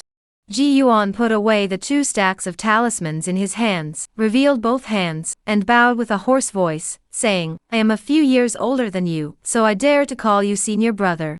What do you think?" The black-robed man's face flashed a brief hint of embarrassment and displeasure, but it vanished quickly. "Our sect now has only the 2 of us. Whether one is senior or junior is of no consequence. What you say is true." Ji Yuan spoke naturally, then glanced at Wei Kai-san, who stood beside the black-robed man. The black-robed man noticed Ji Yuan's gaze and smiled. "Actually, I was just preparing 3 paths for senior brother." "Oh, what 3 paths?" Ji Yuan asked curiously. The black-robed man folded his sleeves, sat cross-legged on the magical boat, and smiled. "If senior brother had truly chosen to leave, I would have followed, and revealed myself to senior brother. That was the first path. The second path is the one we're on now. If senior brother chooses to follow Wei Kai-san, I will appear." "What about the third path?" "The third path is if senior brother chooses to make a deal with Wei Kai-san. At that time, once senior brother arrives at the Black Mist Island, then I would be able to meet you, Ghost Island Master." Ji Yuan's single sentence revealed the true identity of the black-robed man before him. The Ghost Island Master showed a hint of surprise. Senior brother is indeed senior brother. Since that's the case, why not come to my Black Mist Island for a visit? After all, it's also considered the old site of our sect. "Go?" Ji Yuan laughed. "Go to hell. With just a few words, you think you can lure me onto your island to be at your mercy?" Ji Yuan had no doubt that the Ghost Island Master harbored ill intentions toward him. As for the sect's secrets, he didn't believe a word of it. Even if there were any secrets, his true purpose would be to lure me to Black Mist Island, and then plot something sinister. As he pondered, Ji Yuan's gaze fell upon the black magical ship at the Ghost Island Master's feet. Judging by its aura alone, this should be a mid-grade magical ship. A mid-grade magical vessel could enter the water and move freely underwater. It was likely that he had been silently following him all along, relying on the vessel's ability to enter the water. Perfect. My current magical vessel is still only a low-grade one. Ji Yuan looked up again and said with a smile. "I also have some secret texts left behind by my master. Why don't you come over to my place for a visit?" "Really?" the Ghost Island Master reflexively asked in return. But as soon as he finished asking, he realized what he had said. He looked up and down at Ji Yuan and sneered. "Senior disciple doesn't trust me anymore. Do you trust me?" Ji Yuan asked in return. "I do." The Ghost Island master insisted. Then let the junior disciple give me 3 corrupted bone flowers first, so I can take a look. How about that? Senior disciple, saying that is pointless. As the Ghost Island master spoke, wisps of black mist began to rise from the lake surface around them. Why don't you bring out the sect's scriptures first and let me take a look? It's time to act. Ji Yuan almost instantly made up his mind: strike first to gain the advantage, or else suffer the consequences. The 2 stacks of water arrow talismans he had previously put away reappeared in his hands. He flung them out with both hands, and in an instant, dozens of water arrows seemed to transform into a wall of water, sweeping across the sky and raining down. The talismans were unleashed, aiming to wear down the enemy first. You bastard! The Ghost Island Lord couldn't help but gape in anger. The 2 were already close to each other, and the talismans, once activated, triggered instantly. And most importantly, who the hell throws so many talismans in a single attack? Do talismans grow on trees? There was no way to dodge it. The Ghost Island master raised his hand, and a skull token flew out from his waist, growing to the size of a human body in the wind, enveloping him completely. However, Wei Kai-san, who had been standing beside him, wasn't so lucky. Water arrows struck her in an instant. Even though she used 4 or 5 water shield talismans and slapped several more talismans onto her body, she couldn't withstand the dozen or so water arrows striking her body. She held on for only a moment before being struck into the Yunyutsa, the water surface rippling with a large patch of crimson. Although the Ghost Island master had the skull token to block the attack, he was still pushed back several dozen feet. As the water arrows ceased, he was about to speak when he suddenly noticed a snow-white flying sword darting toward him. At a glance, he was filled with dread. A flying sword. A mid-grade flying sword. Clang! The skull token blocked the flying sword, but it did not stop. After sparking countless sparks, the flying sword transformed into a Wu Guang and darted toward the Ghost Island master's back, striking again. Damn it! The Ghost Island Lord cursed, but managed to steady himself. He raised his hand, and a black-hued banner appeared in his grasp. As soon as the banner appeared, 2 black shadows darted out from it, one on each side, clamping down on the white water flying sword. Ji Yuan wasted no time, recalling the flying sword with a thought while simultaneously activating the magical boat beneath his feet, his figure shooting straight into the distance. You dare offend this island master and think you can escape? The Ghost Island Lord grinned, his magical boat accelerating even faster. In less than 3 breaths, he had caught up with Ji Yuan once more. Damn it! As the 2 skeletal-like black shadows closed in on his back, Ji Yuan's body suddenly came to a halt, and the dragon scale shield appeared on its own, spinning continuously around him. Bang! The skeleton-like shadow opened its massive jaws to bite, and despite the dragon scale shield protecting him, Ji Yuan was still knocked flying. His body plunged into the water and vanished instantly. The Ghost Island Lord, holding the black banner, hurried over. The 2 ghostly heads finally returned to the banner. He looked around, surveying the gradually calming lake surface. Trying to escape? The Ghost Island Lord lowered his magical boat, about to sink into the lake bottom. But just then, a snow-white flying sword broke through the water, pointing directly at his forehead. He spun violently, but even so, the flying sword still grazed his face, leaving a clear trail of blood. Good. The Ghost Island master touched his face, looked at the blood in his hand, and his eyes hardened. He gripped the banner and plunged it into the lake surface with all his strength. You like hiding underwater, do you? Then you'd better not come out. In an instant, the lake surface within a mile was shrouded in thick black mist. Even Ji Yuan, who was hiding underwater, was enveloped by the black mist. The black mist seemed to have a life of its own. Despite having used a water-repelling talisman, Ji Yuan felt it wriggling like a snake into his nostrils.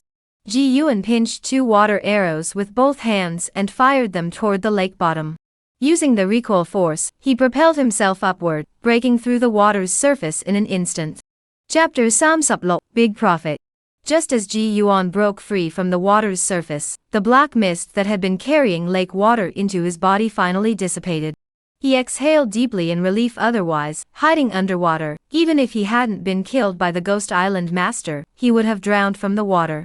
But just as Ji Yuan broke through the water, and his body hung in mid-air, the Ghost Island Master swung the black banner in his hand, and the two black mist ghost heads flew toward him once more. Ji Yuan activated his white water flying sword to meet them. Immediately afterward, the Ghost Island Master pointed both hands toward the void several times, and with each light touch, a faint blue spiritual light was emitted. Water drop finger. Ji Yuan recognized the water droplet finger technique all too well. This old villain actually knows this technique. Ji Yuan's body landed on the water's surface, but was caught by the white boat, and the water droplet fingers were blocked by the dragon scale shield. He used this opportunity to retreat several zhang. Seeing that the flying sword had once again been entangled by the black mist and ghostly head, Ji Yuan raised his hand and frantically tapped it repeatedly. Pale blue spiritual lights were unleashed as if there were no tomorrow. Earlier, the Ghost Island Master had only cast 5 or 6 water droplet fingers, and could no longer withstand the backlash. But now, Ji Yuan. After casting 16 water droplet fingers in succession, there was still no reaction. What?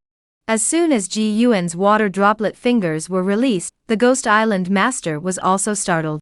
For a moment, he lost his focus, and the two black mist-covered ghost heads were shattered by Ji Yuan's water droplet fingers. The white water flying sword, which had been entangled, broke free, and once again charged toward the Ghost Island Master. The latter, after a moment of surprise, sank his magical boat, and his figure vanished from the lake's surface. This time, it was his turn to enter the water. Ji Yuan summoned the flying sword back with a flick of his wrist, and the white boat darted away. Just as he was thinking of escaping this place, the black mist that had been drifting on the lake's surface began to churn violently. He dashed out several miles, but still couldn't break free from the black mist. Something was off. Earlier, the black mist had only covered about a mile, yet now he had escaped so far, and was still trapped within it. Two words suddenly popped into Ji Yuan's mind. Array. This must be the work of an array formation. The black banner the Ghost Island Master was holding was likely an array flag. But this small Yunyuze, controlled by someone at the mid-stage of Qi cultivation, how could it have an array formation? Could it be related to the Master's lineage he mentioned earlier? Since there was no way to escape, Ji Yuan decided not to run anymore. The speed of the magical boat beneath his feet slowed, while his mind raced to find a way to break the stalemate. Whether it was the magical artifact the Ghost Island Master was using, or the array he had activated, Ji Yuan saw them all as evil tricks. Therefore, he naturally thought of the Crimson Crown blood in his storage pouch, which was a young attributed item. Regardless of whether it could break the array, it would at least have some effect. He mentally summoned a bottle of Crimson Crown blood, first sprinkling a few drops, then recalled his flying sword, which swept past, instantly leaving several streaks of blood on its surface. Wherever it passed, the black mist was sliced open like a curtain. This might work. The red rooster's blood could actually break through the black mist. Ji Yuan poured half of the rooster's comb blood onto the flying sword's blade, then urged the sword to continuously slice through the black mist. In the blink of an eye, he finally carved out a passage. He boarded the magical boat and emerged, but as soon as he did, he saw the Ghost Island Master seated on the black boat, looking as though he had been waiting there for a long time. You do have some skill. Even the blood from a red-crested rooster's comb is effective. The Ghost Island Master curled the corners of his mouth, as if mocking him. Ji Yuan's heart raced, but he didn't hesitate. He immediately activated the high-grade talisman he had purchased for over 20 spirit stones, the water escape talisman.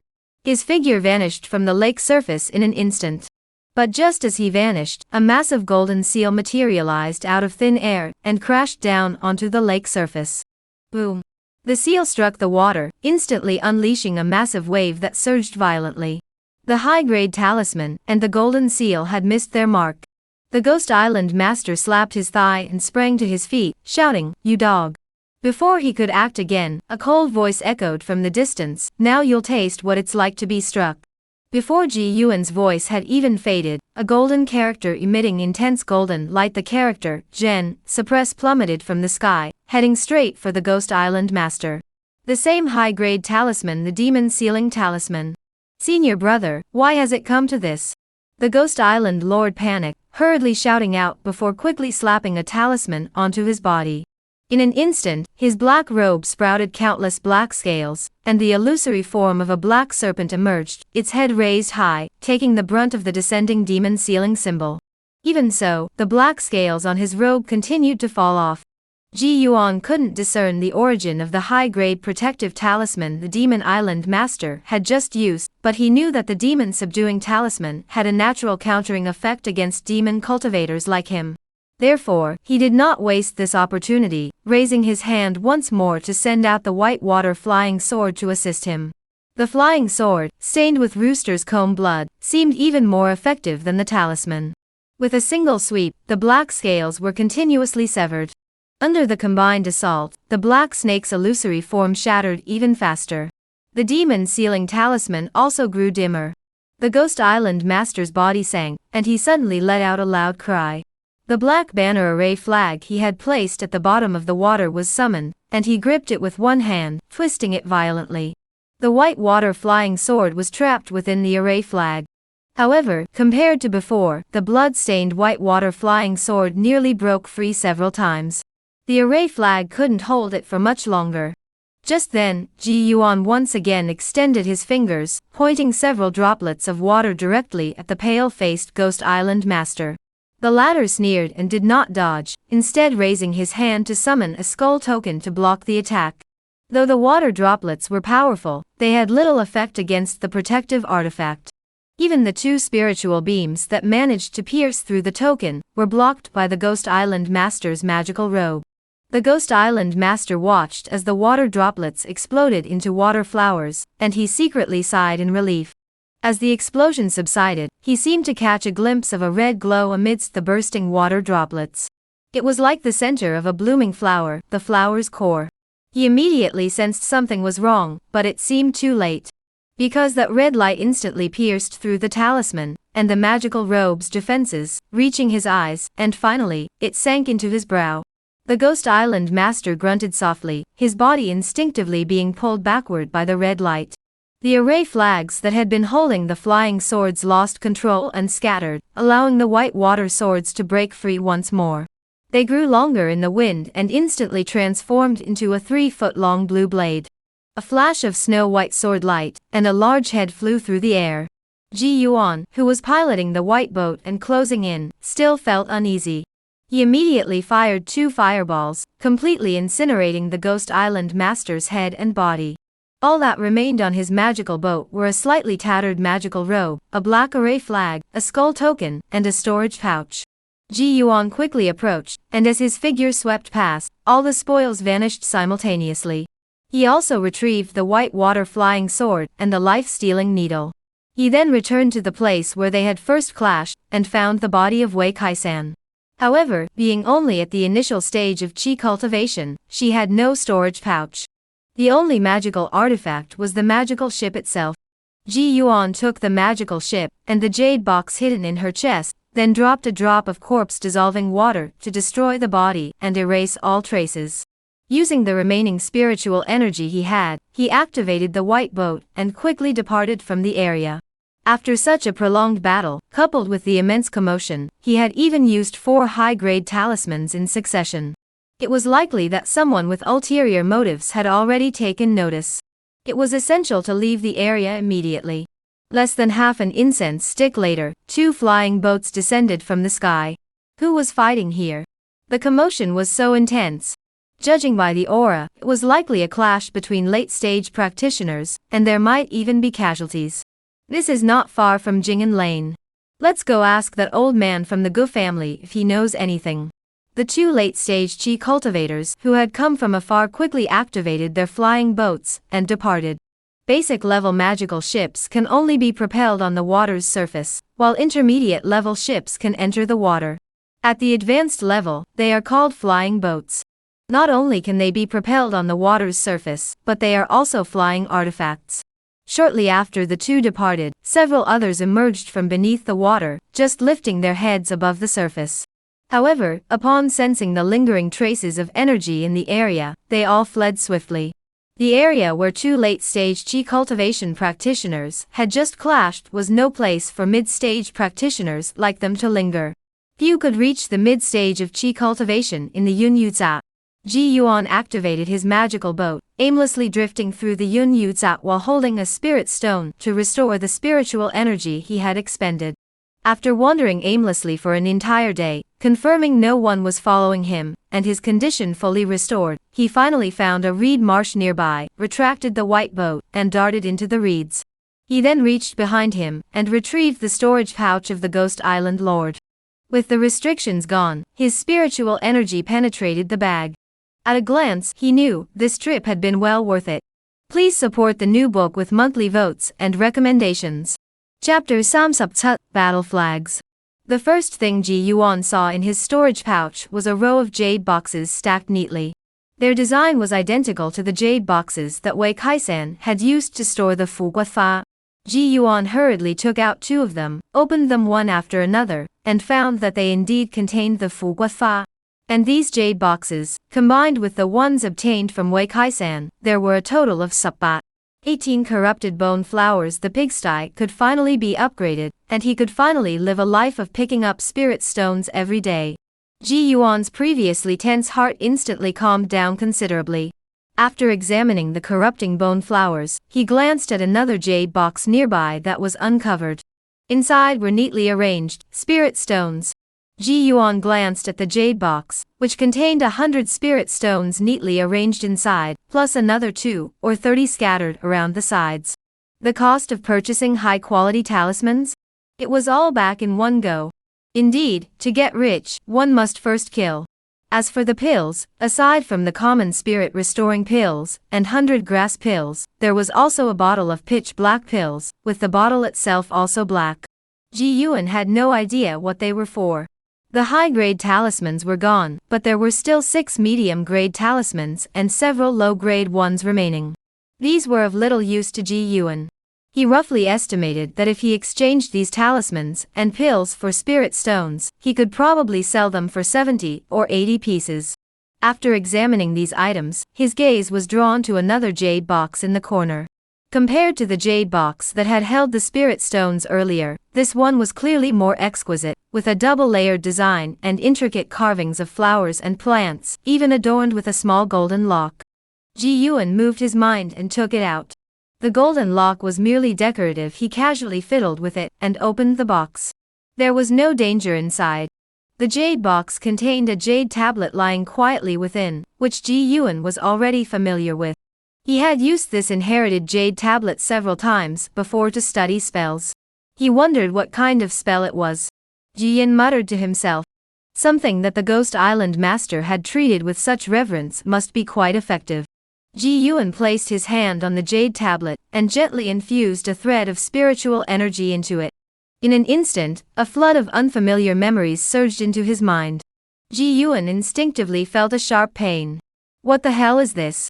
Just learning a spell, and there's so much to it.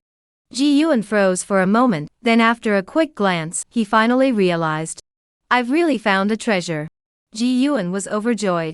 This jade tablet didn't contain a single spell.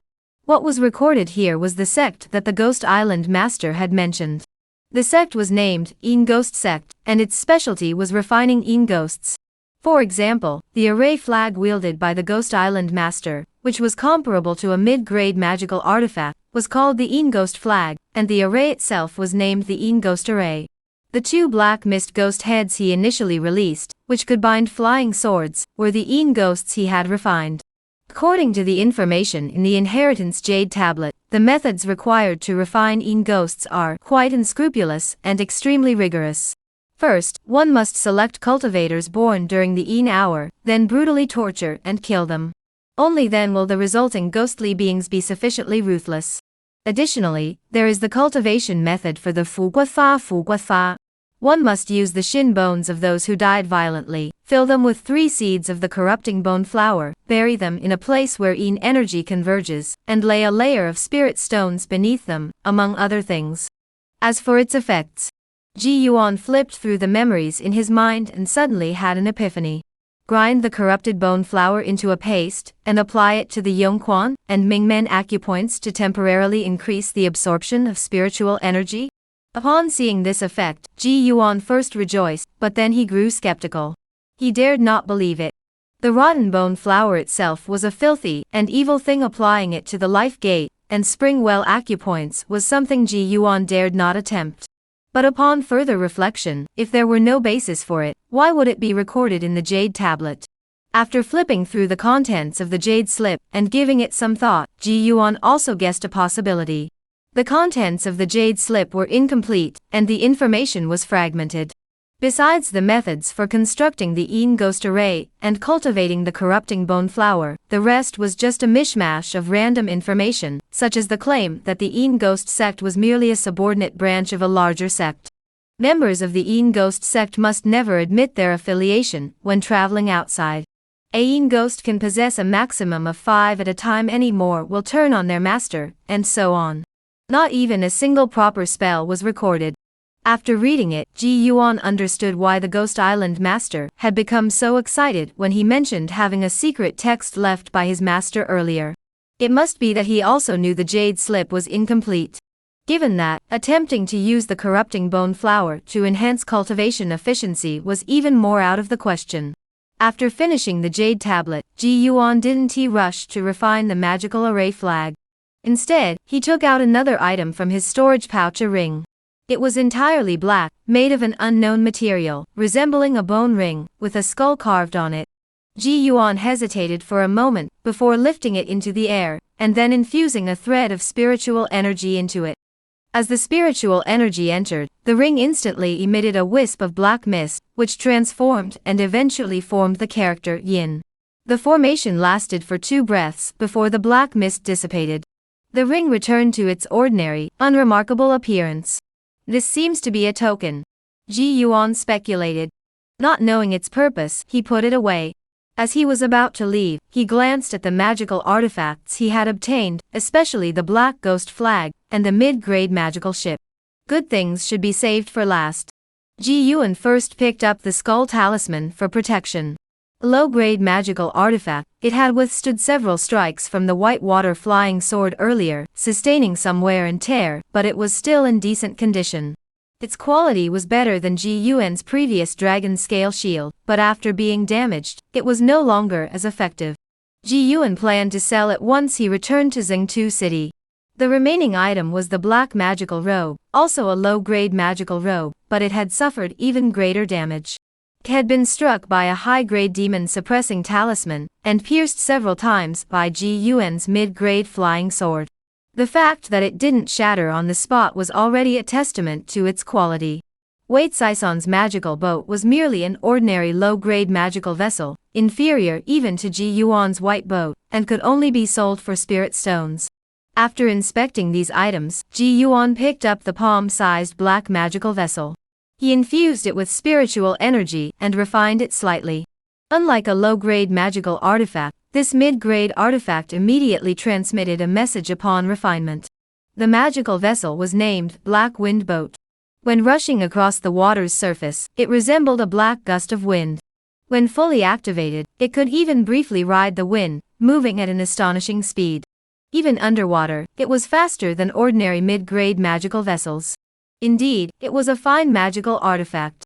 Ji Yuan glanced at the white boat in his storage pouch, which had been borrowed from Wu Laochuan back then. It was time to upgrade.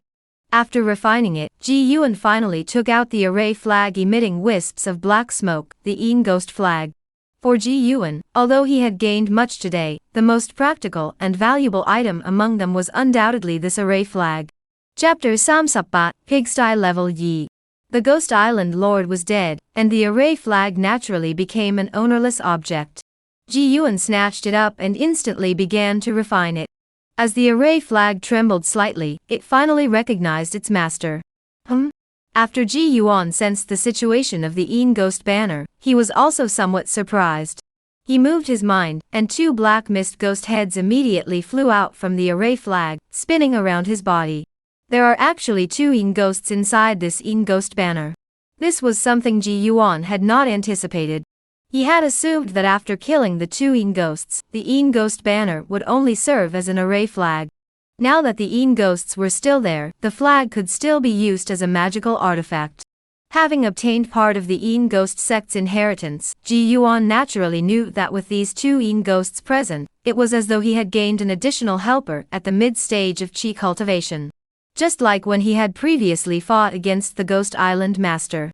Both of these Yin Ghosts could directly latch onto that mid-stage flying sword. After inspecting the Yin Ghosts, Ji Yuan immediately retrieved them back into the array flag with 4 Yin Ghosts. One could only imagine how many people the Ghost Island Master had harmed over the years.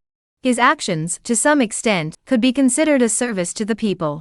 Ji Yuan didn't rush to test the effectiveness of the Yin Ghost array. Instead, he first thoroughly refined the Black Wind boat. Once it could be used without any hindrance, he planted the Yin Ghost flag in the reed marsh. With a flick of his thoughts, a black mist immediately spread across the surrounding area within a mile. Originally, Ji Yuan was within the array and could not discern directions. But now that he was controlling the array, he had a clear view of its entire structure. A pure Yin Ghost array is essentially a maze. As Ji Yen had been trapped inside earlier, had it not been for the Crimson Crown chicken blood, he might still be trapped there. However, when combined with the Yin Ghost's Yin Ghost array, it gained an additional layer of killing array effects. The Yin Ghosts used the Yin Ghost array to kill enemies, moving with ease. Its power is greatly enhanced. However, the corresponding energy consumption is also extremely high. Otherwise, the Ghost Island Master would have used this technique to kill Ji Yuan earlier. But aren't all arrays supposed to use spirit stones as energy? Why does this Yin Ghost array require one's own spiritual energy to manipulate it?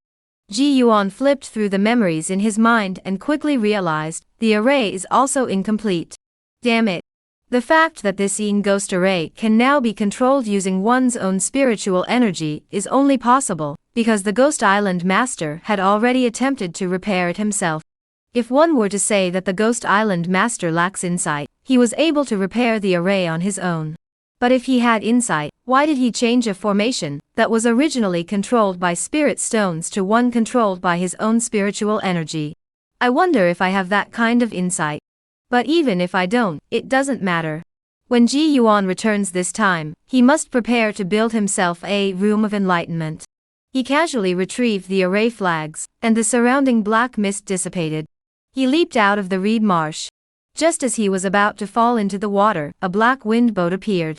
Ji Yuan slapped a water-repelling talisman onto his body, leaned forward, and the black wind boat entered the water, disappearing without a trace in an instant. He moved through the water as if walking on land. Ji Yuan surveyed the underwater scenery of the Yun Yu Tsat while moving forward. However, before he had gone far, he spotted a spirit fish resting among the water plants. Water drop finger, go. He snapped his fingers, and the cold-blooded perch sensed the danger, swishing its tail and stirring up a cloud of mud. You think you can escape? Ji Yuan turned his boat around and gave chase. In just a moment, he looked at the cold-blooded perch in his storage bag and couldn't help but sigh. Indeed, it was a world where the strong devoured the weak, and the strong grew stronger. For fishermen with a mid-grade magical boat in this water, it was no different from picking up spirit stones. Those at the initial stage of Qi cultivation, however, toiled endlessly, risking their lives in the process. But upon further thought, how many fishermen in the entire Zhengtu city possessed mid-grade magical boats? After traveling underwater for an hour, Ji Yuan finally returned to the surface, identified his location in the vicinity, and once he was certain, he headed straight for Huayin Lane. Although the Ghost Island Lord had been killed by him, there were likely still many valuable items left on the Black Mist Island. For example, the rotten bone flowers that hadn't been picked yet, or materials for cultivating Yin Ghosts, and so on. Now that others were unaware of the Ghost Island Lord's death, it was the perfect opportunity to retrieve the treasures. If he waited for the news to spread, it would be too late. However, Huayin Lane was quite far away, and even if Ji Yuan rushed there and back without any delays, by the time he returned to Zhengtu City, it had already been 5 days. The harvest was bountiful, over 60 rotten bone flowers, plus a large bag of rotten bone flower seeds. There were also some impure substances used for cultivating Yin Ghosts. The rest was all stored in the Ghost Island Lord's previous storage bag. As evening fell, Ji Yuan squinted his eyes and looked toward his own shore from a distance. The 3 households showed no signs of change, and he secretly sighed in relief. After being away for so long, what worried him most was the condition of his home. Just as he was about to step ashore and put away his magical boat, before he could even open the courtyard gate, someone from the Lin family next door walked out. Jigu? Lin, who, upon seeing Ji Yuan return, was clearly overjoyed. He rubbed his hands excitedly. Where have you been all these days? You're okay, that's such a relief. It always felt good to be cared about. Ji Yuan could tell that Lin Hu was genuinely worried about his safety, not anything else. I went to the deep water area for a while. It took longer than expected. Ji Yuan smiled. Is everything okay at home? Everything's fine at home. Oh right, someone came looking for you a couple of days ago, asking if you still wanted to buy cold iron sand. I sent them away. With the Fuguofa, the pigsty could be upgraded. The subsequent fish pond was something Ji Yuan planned to use first, so he definitely couldn't accept the cold iron sand. If he really needed it, Ji Yuan would rather dig it himself than buy it from others. It would be safer that way. Alright, thanks for your trouble. Ji Yuan nodded and pushed open the door to enter the courtyard. Everything in the courtyard remained as before. He then activated the effects of various structures, and the dusty rooms were instantly refreshed. When he left earlier, he had only activated the effect of the chicken coop, leaving the rest turned off. Therefore, the semi-spiritual fish had not advanced, and only the chicken coop. When Ji Yuan opened the gate, and saw the thick layers of spiritual eggs piled inside, he was initially delighted. But then he instinctively gagged. 30 eggs a day. He had been gone for 8 days, totaling the boxes sub-spirit eggs. How long would it take to consume all of them? If he weren't worried about attracting attention, he would have taken them all to Zhengtu City, and sold them all at once. After collecting the spirit eggs, there was another layer of spirit soil beneath the chicken coop, which Ji Yuan also gathered. Without bothering to check the time or rest, he hurriedly headed toward the pig pen. He went straight to the pigsty, summoned the white water flying sword with a thought, adjusted it to the right size, and carved a series of purifying symbols on the pigsty door. After a moment, Ji Yuan put away the flying sword and took a look. Perfect.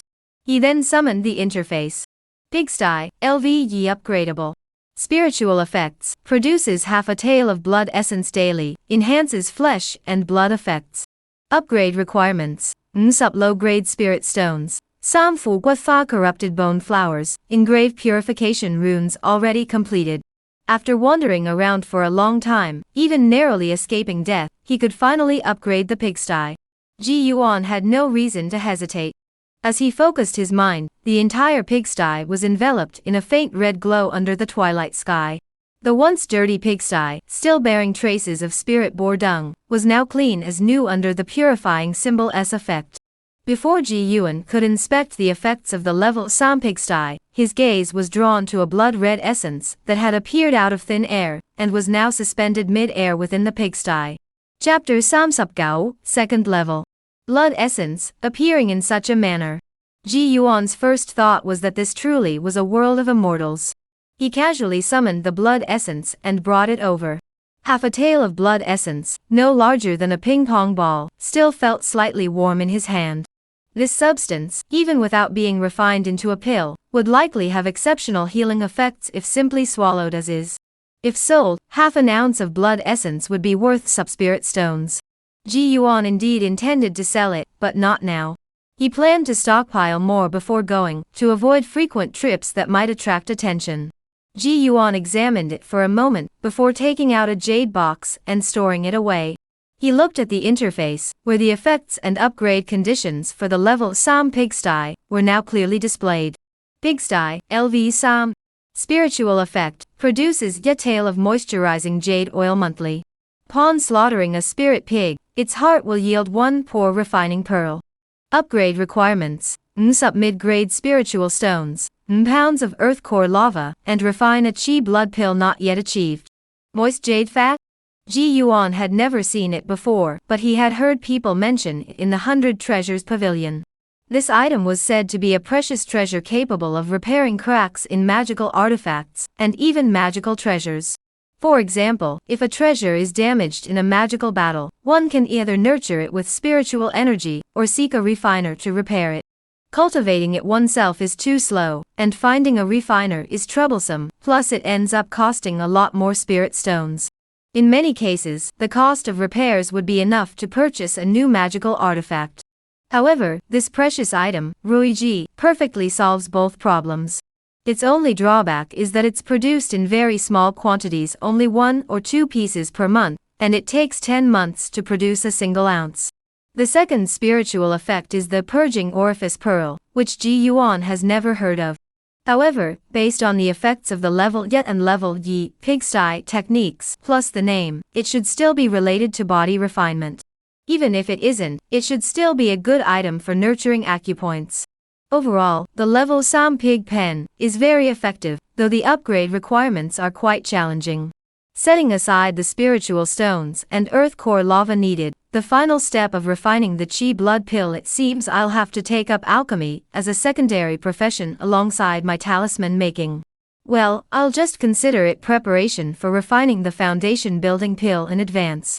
Ji Yuan daydreamed, stood up, stretched lazily, and glanced at the red-crested chicken, which had already recovered most of its strength. I'll come back in a few days to collect some chicken comb blood. He had already experienced the benefits of this thing, and wouldn't let it go. He then went to wash up and change into clean clothes. That night, he rarely practiced cultivation, instead giving up the Ba Fan Zi Yi sub-spiritual energy bonus, and simply lay on his small bed. As he drifted off to sleep, Ji Yuan reviewed the life and death battle he had just endured. In summary, it all boiled down to one thing: in a magical duel, it's all about resources and techniques. The white water flying sword that could withstand the Een Ghost banner, the water drop finger that slaughtered the Een Ghosts, the rooster comb blood that broke the array, the water escape symbol for escaping, and the demon suppressing symbol to subdue the Ghost Island Lord. Plus the life-taking needle that sealed the deal. With so many techniques, if even one had been missing, Ji Yuan might have ended up as a drowned ghost in the Yunyuza. As for flaws, the lack of offensive techniques is still a weakness. A single water drop finger is no longer sufficient to sustain a battle against opponents at the mid-stage of Qi cultivation. Therefore, after selling the proceeds at the 100 Treasures Pavilion tomorrow, he must purchase the second layer of the water drop finger technique and also look for other suitable spells. As he pondered, Ji Yuan drifted off into a drowsy sleep. At the same time, at the Huaying courtyard, 2 magical boats were anchored on the water outside the Black Mist Island. On the flying boats stood a man and a woman. If Ji Yuan were there, he would have recognized the woman standing on the flying boat as the peach-eyed female cultivator he had seen at the Sabat shop last time. The black mist has dissipated. The female cultivator looked at the renowned Black Mist Island before her and said with a hint of surprise, "That old demon is dead." Yao Jingfeng, dressed in a black robe, crossed his arms across his chest, a hint of a smile in his eyes. That kid from Xingtu City is only at the 5th level of Qi cultivation, right? Duwani turned to look at him. Are you saying he killed the old demon? Yes. Yao Jingfeng nodded, offering no explanation of how he knew. But since he had said it, Duwani believed him. Who would have thought that the Ghost Island Master, who possesses an array formation, would die at the hands of an unknown youngster? Don't worry. Someone with such abilities couldn't possibly be unknown. We'll probably find out his name soon enough. Yao Jingfeng sighed. Let alone the entire world, even in our tiny Yunyuze, geniuses are as numerous as fish in a river. Duwani agreed wholeheartedly. At the mid-stage of Qi cultivation, he already possesses such strength. Becoming a late-stage cultivator is as certain as anything. Should we invite him in advance? There's no rush. Let's wait until he reaches the late stage. Besides, he's from Xingtu City. If we meddle too much, it might upset Qin Xiaoji. Then we'll wait a bit longer. Duwani turned to look at Yao Jingfeng. You should be able to join the Water Dragon sect next year, right? Has Huang senior brother arranged everything for you? Mentioning this, Yao Jingfeng hon gin de lo chut yes si xiu yong. Don't worry, we're all from the Yunyuze sect. You'll definitely look out for each other. That's best. Duwani nodded slightly. The next morning, Ji Yuan, who had risen early, collected today's spirit eggs along with the blood essence worth sub-spirit stones, then set sail for Xingtu City. He first sold the cold-blooded perch he had caught along the way at the fish market, earning a modest sub-spirit stones. He then headed to the 100 Treasures Pavilion, as the only place that could handle the goods he intended to sell that day. He first went to the magical artifacts section, where, under the watchful eyes of the Water Dragon sect cultivators on duty, he retrieved the magical boat obtained from Wei Kai-san. Aesop Spirit Stones. The on-duty cultivator glanced at it casually. Ji Yuan then took out the white boat he had erased the markings from. Only then did the on-duty cultivator take it seriously, giving it a closer look before offering an appraisal. Aesop Spirit Stones. Though both were lower-grade magical ships, Ji Yuan's white boat was priced a full 2 spirit stones higher. Deal. Just as the duty monk was about to pay the spirit stones, Ji Yuan took out the tattered magical robe belonging to the Ghost Island Lord, along with the skull talisman he used for protection. These two items clearly indicated murder and robbery. Therefore, the duty-bound cultivator gave Ji Yuan a more careful look, especially after noticing his appearance and age, before saying with interest, "You're quite ruthless. Keep trying, and you might still have a chance to become our junior brother." "Thank you for your kind words, senior." Ji Yuan bowed respectfully. 76 spirit stones in total. "Will you sell them?" After the on-duty cultivator had inspected everything, he gave Ji Yuan the final price. Sell. Ji Yuan had no objections to the price. After selling all the goods, he had originally planned to sell the unnecessary pills and talismans as well, but upon second thought, since he wasn't short of money at the moment, it would be better to keep them for now. After all, they might come in handy someday. Finally, he made his way to the spellcasting area, where the same white-haired old cultivator from last time was on duty. However, he clearly didn't recognize Ji Yuan. He glanced up briefly before lowering his head again. "What do you want?" Ji Yuan stepped forward with a faint smile. "May I ask the senior if you have the second level of the water drop finger technique?" The water drop finger? The second layer? Both titles were familiar, but together they were quite rare. The white-haired cultivator paused for a moment. He had been on duty at the 100 Treasures Pavilion for over a decade, but he had never heard anyone ask for the second layer of the water drop finger technique before. He sat up straight and studied Ji Yuan carefully. After a moment, he recalled and clapped his hands, laughing. "So it's you, you little rascal. Chapter 6 Up, Sword Techniques. It is indeed I." Ji Yuan smiled and bowed slightly, not expecting the old master to remember him. "What? You've actually mastered the water drop finger technique?" The white-haired cultivator looked at the handsome young man before him with some surprise. Ji Yuan remained cheerful. Just luck, just luck. Come, show me." The white-haired cultivator was also intrigued. Mastering the water drop finger technique wasn't difficult, but performing it smoothly was another matter entirely. Ji Yuan looked around the 100 Treasures Pavilion, wondering how to perform it here. The old man with the gray face and white hair was even more direct. He snapped his fingers with one hand, summoning 2 water shields, then patted his chest and said, "Come, hit me." This might not be a good idea. Ji Yuan wasn't very daring, but fortunately, the spell room was separated from the rest, otherwise the commotion would have attracted a crowd. "Just hit me. Stop talking so much." The old man glared, releasing the aura of a late chi cultivation stage, putting some pressure on Ji Yuan. Then the elder should be careful. With the words spoken, Ji Yuan no longer hesitated. He immediately reached out and tapped several times, sending out several streaks of spiritual light that shattered 2 water shields in succession. As a water droplet finger was about to strike the old man's chest, a red glow emanated from his body, dissipating the water droplet finger in an instant. The might of his magical robe was immense. "Senior, are you okay?" Ji Yuan had seen the water droplet finger strike the old man's body with force, so he hurriedly asked. "I'm fine. What's there to worry about?" The old man's hands, which were behind his back, trembled slightly. It wasn't from the injury, he was simply startled. Having spent over a decade in retirement at the 100 Treasures Pavilion, he had long forgotten the taste of life and death combat. So when that spell came so close just now, it truly startled him.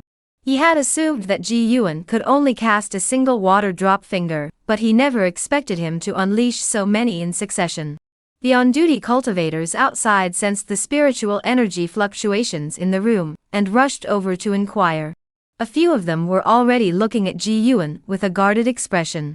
The old man explained at length before sending them away. Finally, his gaze returned to Ji Yuan. You didn't say a word. You must have cultivated your physical body to a very high level.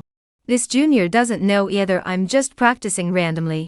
Ji Yuan truly had no idea how the levels of physical cultivation were categorized. Show me your moves, the old man said. Rarely encountering an elder willing to offer guidance, Ji Yuan wouldn't miss this opportunity. He immediately complied and performed a set of martial arts moves within the house. The old man stroked his beard, watched, and nodded repeatedly. Not bad. Your physical cultivation is considered to have reached the initial stage. Minor mastery? Physical cultivation doesn't have many subdivisions. There's the introductory stage, minor mastery, major mastery, and then you reach the stage where your body is as hard as steel. Once you reach that stage, you can withstand the spells of a foundation establishment cultivator with just your physical body. In the mortal world, you'd be considered invincible. After the old man finished speaking, Ji Yuan finally understood. That's right. You show great talent in physical cultivation. If you can join the Water Dragon sect in the future, I will introduce you to an elder, a foundation establishment cultivator who specializes in both chi cultivation and physical cultivation. His teachings should suit you well. The old man seemed to recall something, sighed deeply, and his gaze grew melancholy. But you must hurry, for I cannot wait much longer. Before reaching the foundation establishment stage, one's lifespan is no more than 100 years. There's not much time left. Ji Yuan bowed deeply to him. Thank you, senior. Here are the second and third layers of the water drop finger technique. That's a total of Samsupn spirit stones. Take them. Ji Yuan first paid the spirit stones, then placed his hand on the jade slip. As the Chunseng surged in, he understood the effects of the second and third layers of the water drop finger technique. The second layer was named Piercing Stone. 3 slender, azure blue spiritual lights, as thin as hair, condensed at the tip of his finger, intertwining in a spiral pattern. Upon striking the target, the lights would penetrate the same spot repeatedly with the force of water dripping through stone, causing cumulative damage. Whether it was the opponent's magical artifact or protective spell, it was extremely easy to break through. The second layer of the water drop finger technique is truly a formidable weapon for breaking through armor. The third layer, however, can only be unleashed during the late stages of chi cultivation. Its name is Accumulated Explosion. After gaining enlightenment, Ji Yuan felt it was akin to a water mine, drawing essence from his own body, compressing it into a single drop of deep black liquid, which explodes upon release, then shatters into 100 water blades that indiscriminately slice everything within a 10-zhong radius.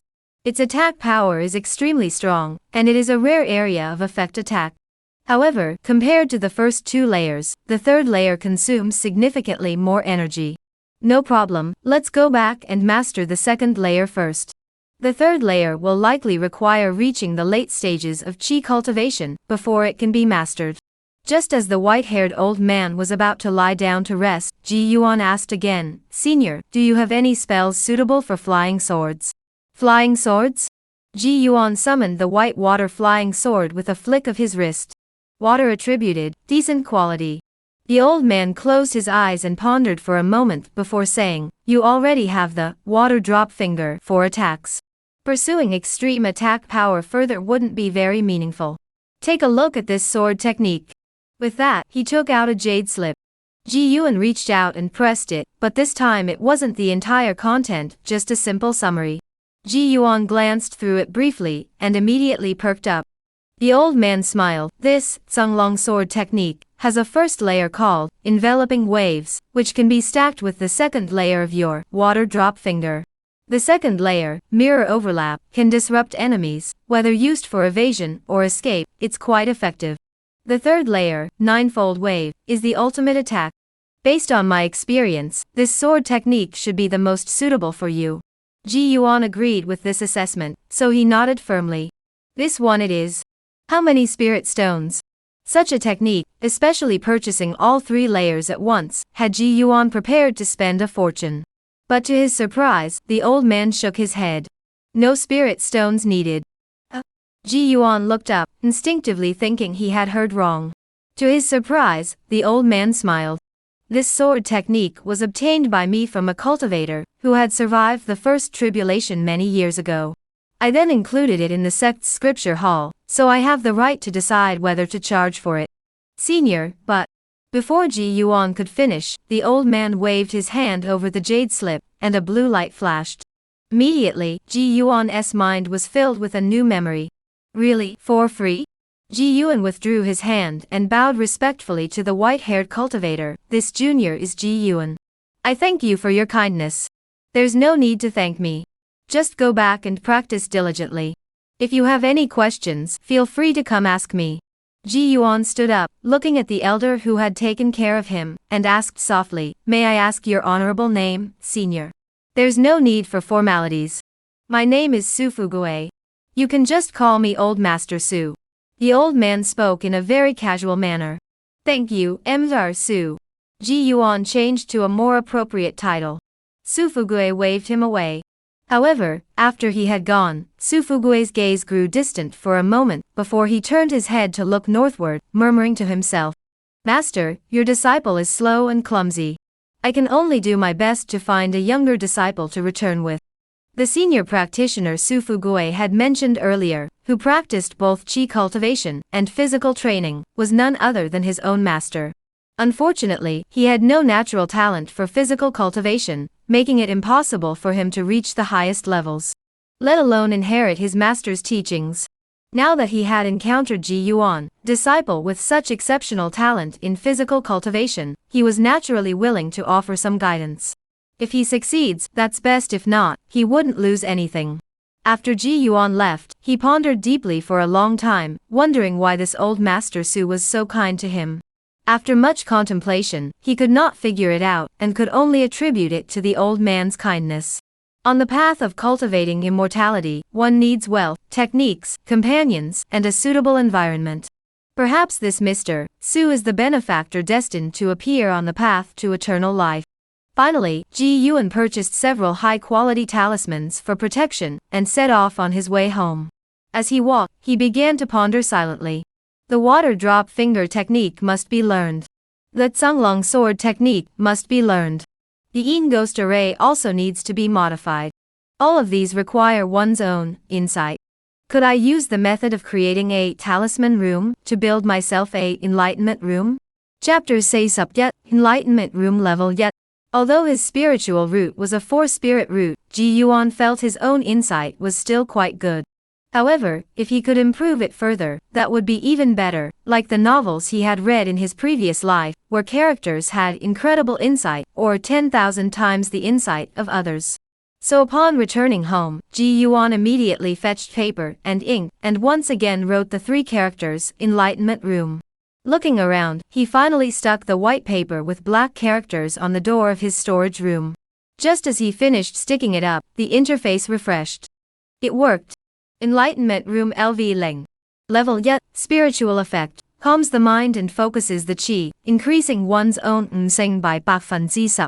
Upgrade requirements, sup low-grade spirit stones, some clear mind herbs, yet pound of mystic crystal sand not yet obtained. Ji Yuan glanced at it. The spiritual effect was extremely simple. It simply increased insight by 10%. Excellent, excellent. This Wudao room should be this straightforward and uncompromising. However, compared to others, 10% seems a bit lacking. It must be because insight is too precious and too difficult to obtain. In other words, being able to increase insight by 10% already makes one an extremely powerful existence. The upgrade conditions aren't difficult either. Clear mind grass can be purchased in Zhengtu City. It's not a rare treasure, but a common ingredient for refining pills, priced at spirit stone per plant. Xianjing sand is a material used for forging weapons, and is also available for purchase. This one is a bit more expensive, costing spirit stones per pound. But it's still manageable. For Ji Yuan at this point, it's nothing to worry about. So upon returning home, he pushed open the door and went out again. Outside the courtyard, the 3 members of the Wen family next door were fishing at the door. Though they called it fishing, it was just Wen Lin and his wife taking care of the child. Upon seeing Ji Yuan come out, Wen Lin handed the fishing rod to Zhao Yuechan, and stood up with a smile. Brother Ji has just returned, yet you must go out again? I didn't buy enough, so I need to make another trip to the market. Ji Yuan smiled. He had always felt quite fond of the Wen family, especially since they had helped him before. Is Big Brother G going to buy New Year's provisions? Don't forget to buy something delicious for me. Wen Linger, holding the small fishing rod, shook her head and said, New Year's provisions? Ji Yuan, who was about to pull out his magical boat, paused for a moment before remembering that this world also had the custom of celebrating the new year, and it was indeed nearing the end of the year. In previous years, the original host had always spent the new year with his parents, but this year, it seemed he would have to spend it alone. In both his previous lives, this was the first time he would be spending the new year alone. He smiled and replied, All right, I'll definitely bring something for Linger. When Lin and his wife exchanged more polite words, then watched as Ji Yuan summoned his magical boat and departed. Once the ship was in the water, there was no need to fish anymore.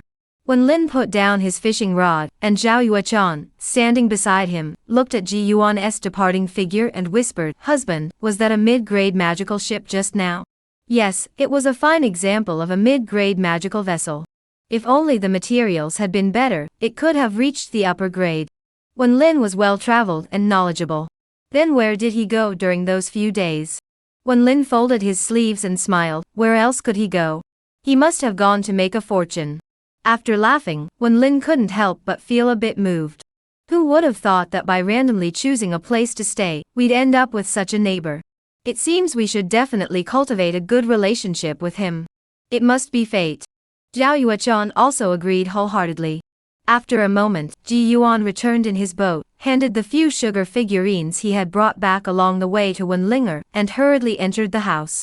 Upon entering the living room, he looked at the clutter before him, the meditation room. He immediately decided to upgrade it. As the 3 items in his storage bag disappeared, the interface refreshed again. The effects of the level Yi Enlightenment Room appeared. Enlightenment Chamber LV Yi.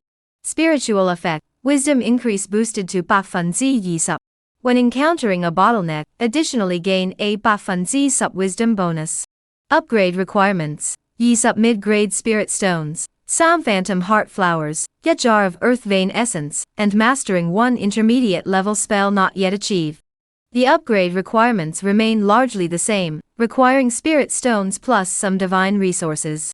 The only difference is the requirement for an intermediate level spell. On the other hand, this effect, it's a surefire tool for seclusion. Getting an extra insight boost when hitting a bottleneck? They really get the struggles of cultivators. Once you hit a bottleneck, a 20% increase in insight, what more could you ask for? Cultivation. This is cultivation. Ji Yuan didn't dare to waste such a good opportunity, so for the next period of time, he only went to Zhengtu City to replenish some survival and cultivation supplies, and didn't go anywhere else. In the past, he might have had to occasionally draw some talismans to make ends meet. But now, half a tael of blood essence is worth sub-spirit stones. He also had some sub-spirit eggs, plus the blood from the red-crested chicken's comb, and Ji Yuan had raised another spirit dolphin. Since he started raising the spirit dolphin, he hasn't eaten much of the spirit eggshells. Most of them are used to feed the pigs. Plus, the half-spirit fish occasionally undergoes evolution. Ji Yuan remarked, There's no way to spend it all. There's simply too much. With so many spirit stones, Ji Yuan's cultivation became more extravagant, and he began to take pills. The most suitable cultivation pill for the Qi cultivation stage is called the Spirit Gathering Pill, which increases a cultivator's absorption speed of celestial and earthly spiritual energy and shortens the time required for a full cycle of the celestial energy. They weren't cheap either, costing sub-spirit stones each. However, it was still within Ji Yuan's budget, so he spent his days meditating on techniques in the meditation room, or drawing talismans in the talisman room. At night, he would begin his pill-taking cultivation. Under this cultivation regimen, the technique he mastered the fastest was the 2nd layer of the water drop finger technique. He estimated that the 1st layer served as a foundation, so on the 3rd day of his seclusion, he comprehended piercing stone. For this, he specifically went out to find a reed marsh and, with a flick of his wrist, watched 3 strands of spiritual light as thin as hair yingzhou at the tip of his finger. Compared to the 1st layer, the 2nd layer's stealth was even more remarkable. It was quite challenging to strike the same spot with 3 consecutive beams of light. He needed to combine it with the Songlong sword technique to achieve better results. After several attempts, Ji Yuan returned home to continue his arduous training. He had originally thought that the second breakthrough would either come from mastering the first layer of the Songlong sword technique, or, if that failed, achieving a breakthrough in cultivation that brought him to the threshold of the next level. However, to his surprise, the sword technique remained elusive, while his mastery of talismans made a breakthrough. One day, Ji Yuan forgot he was in the enlightenment room, instead of the symbol room. He took out his symbol brush and began drawing symbols. By accident, he crossed the threshold of the mid-grade symbol realm that had troubled him for so long. His first attempt was a life-saving golden body talisman. After successfully drawing the first one, Ji Yuan immediately moved to the symbol room. With the increased success rate, the price of a mid-grade talisman was around sub-spirit stones. Ji Yuan, who had never been short of spirit stones to begin with, now had even more. That evening, Ji Yuan, who still couldn't master the Songlong sword technique, finished his daytime meditation, and was about to start his nighttime pill-popping cultivation. Just as he was about to begin, he suddenly heard that the courtyards on both sides seemed unusually noisy compared to usual. In the blink of an eye, the sound of fireworks exploding could be heard from the distant Xingtu city.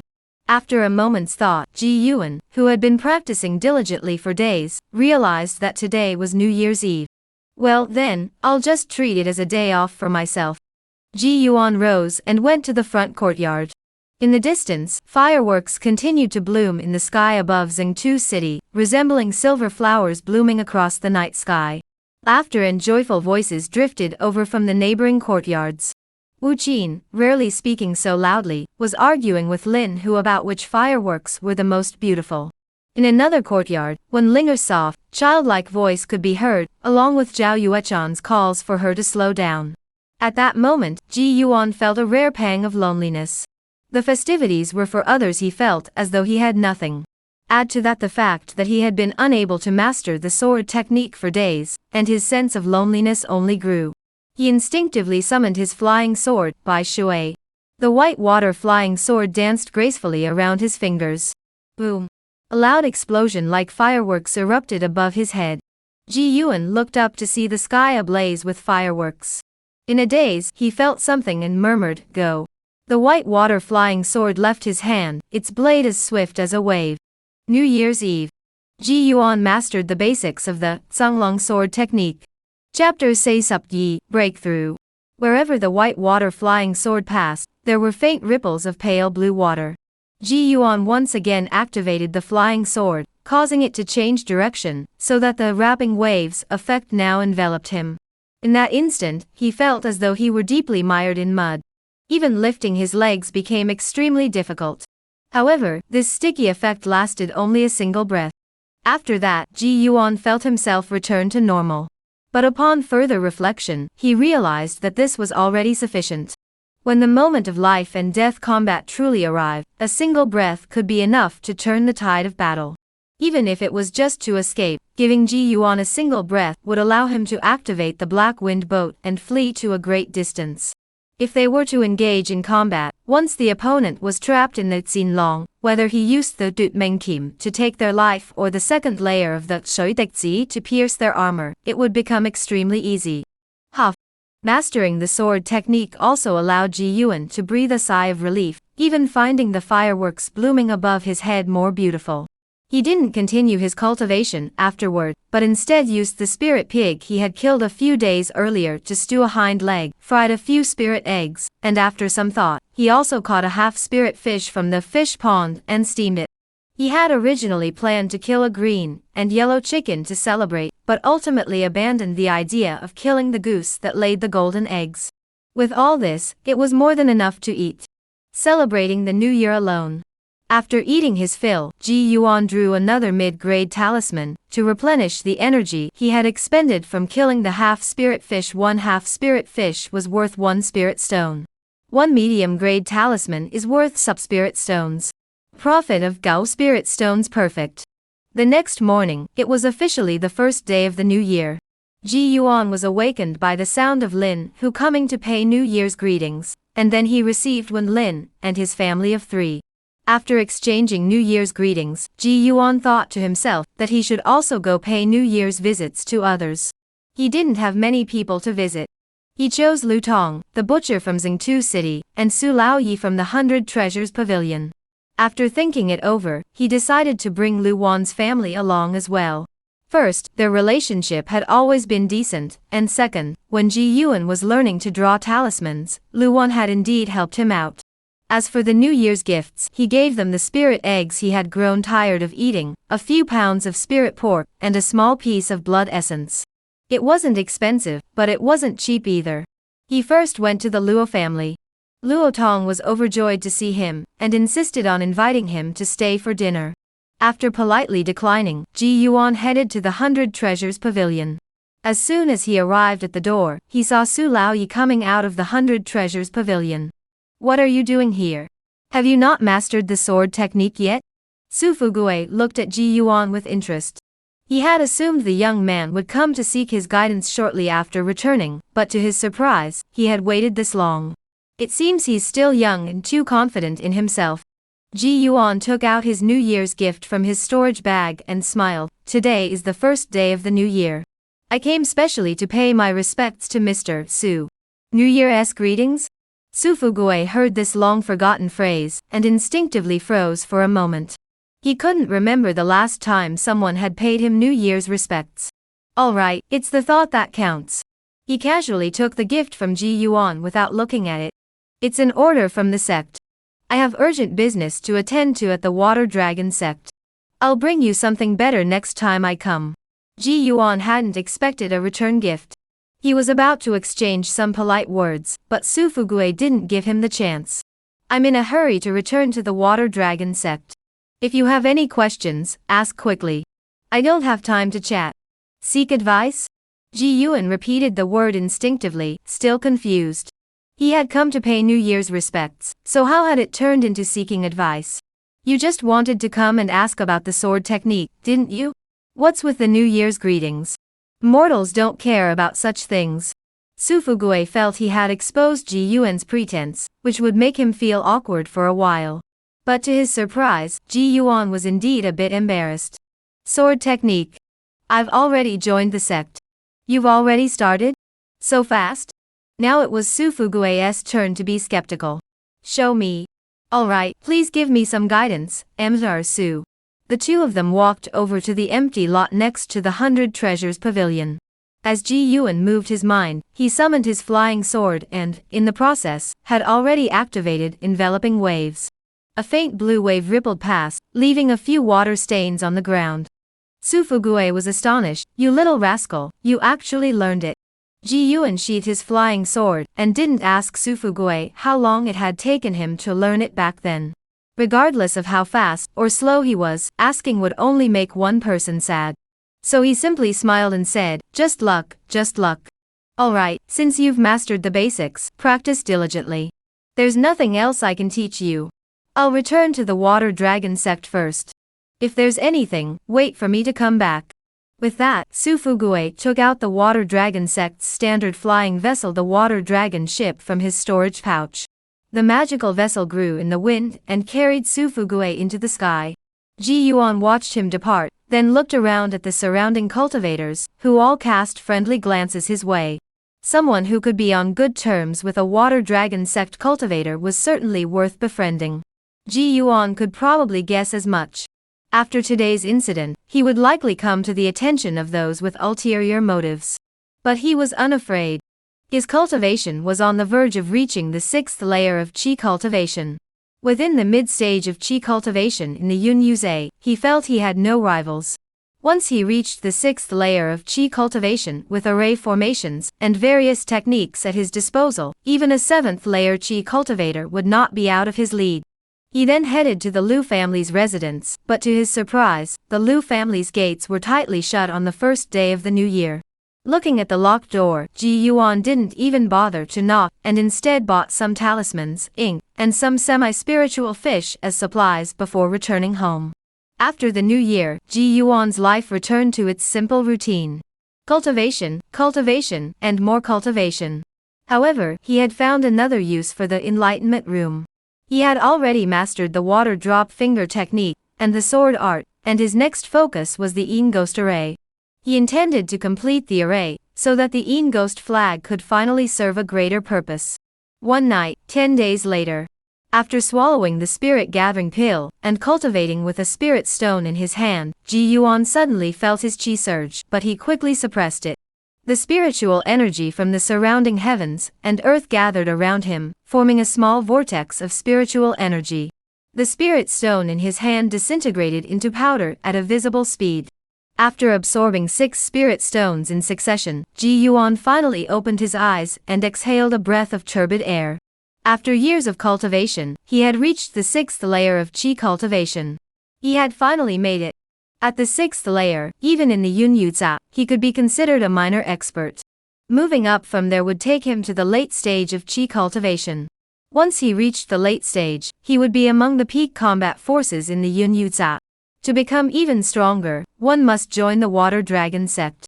At this thought, Ji Yuan couldn't help but feel a surge of excitement. After all, this year was the triennial selection for the Water Dragon sect. Maybe he should give it a try.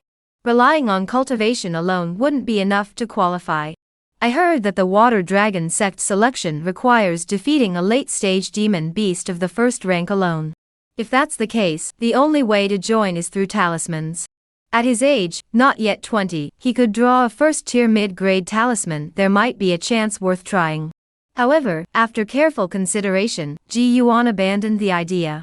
Once you join the Water Dragon sect, you won't have the freedom you have now, especially in such a sect filled with experts. I might not even be able to find a place to build my own dwelling. It would be better to stay in Xingtu City and first cultivate to the late chi cultivation stage. Otherwise, without any strength, even if he joined the Water Dragon sect, he'd just end up as a lowly talisman painter. After breaking through, Ji Yuan continued his cultivation at home for half a month. Finally, the day of the Water Dragon sect's selection arrived, and he prepared to set out. Even if he doesn't join, it's worth going to see the commotion. If he missed this opportunity, he would have to wait another 3 years for such an event.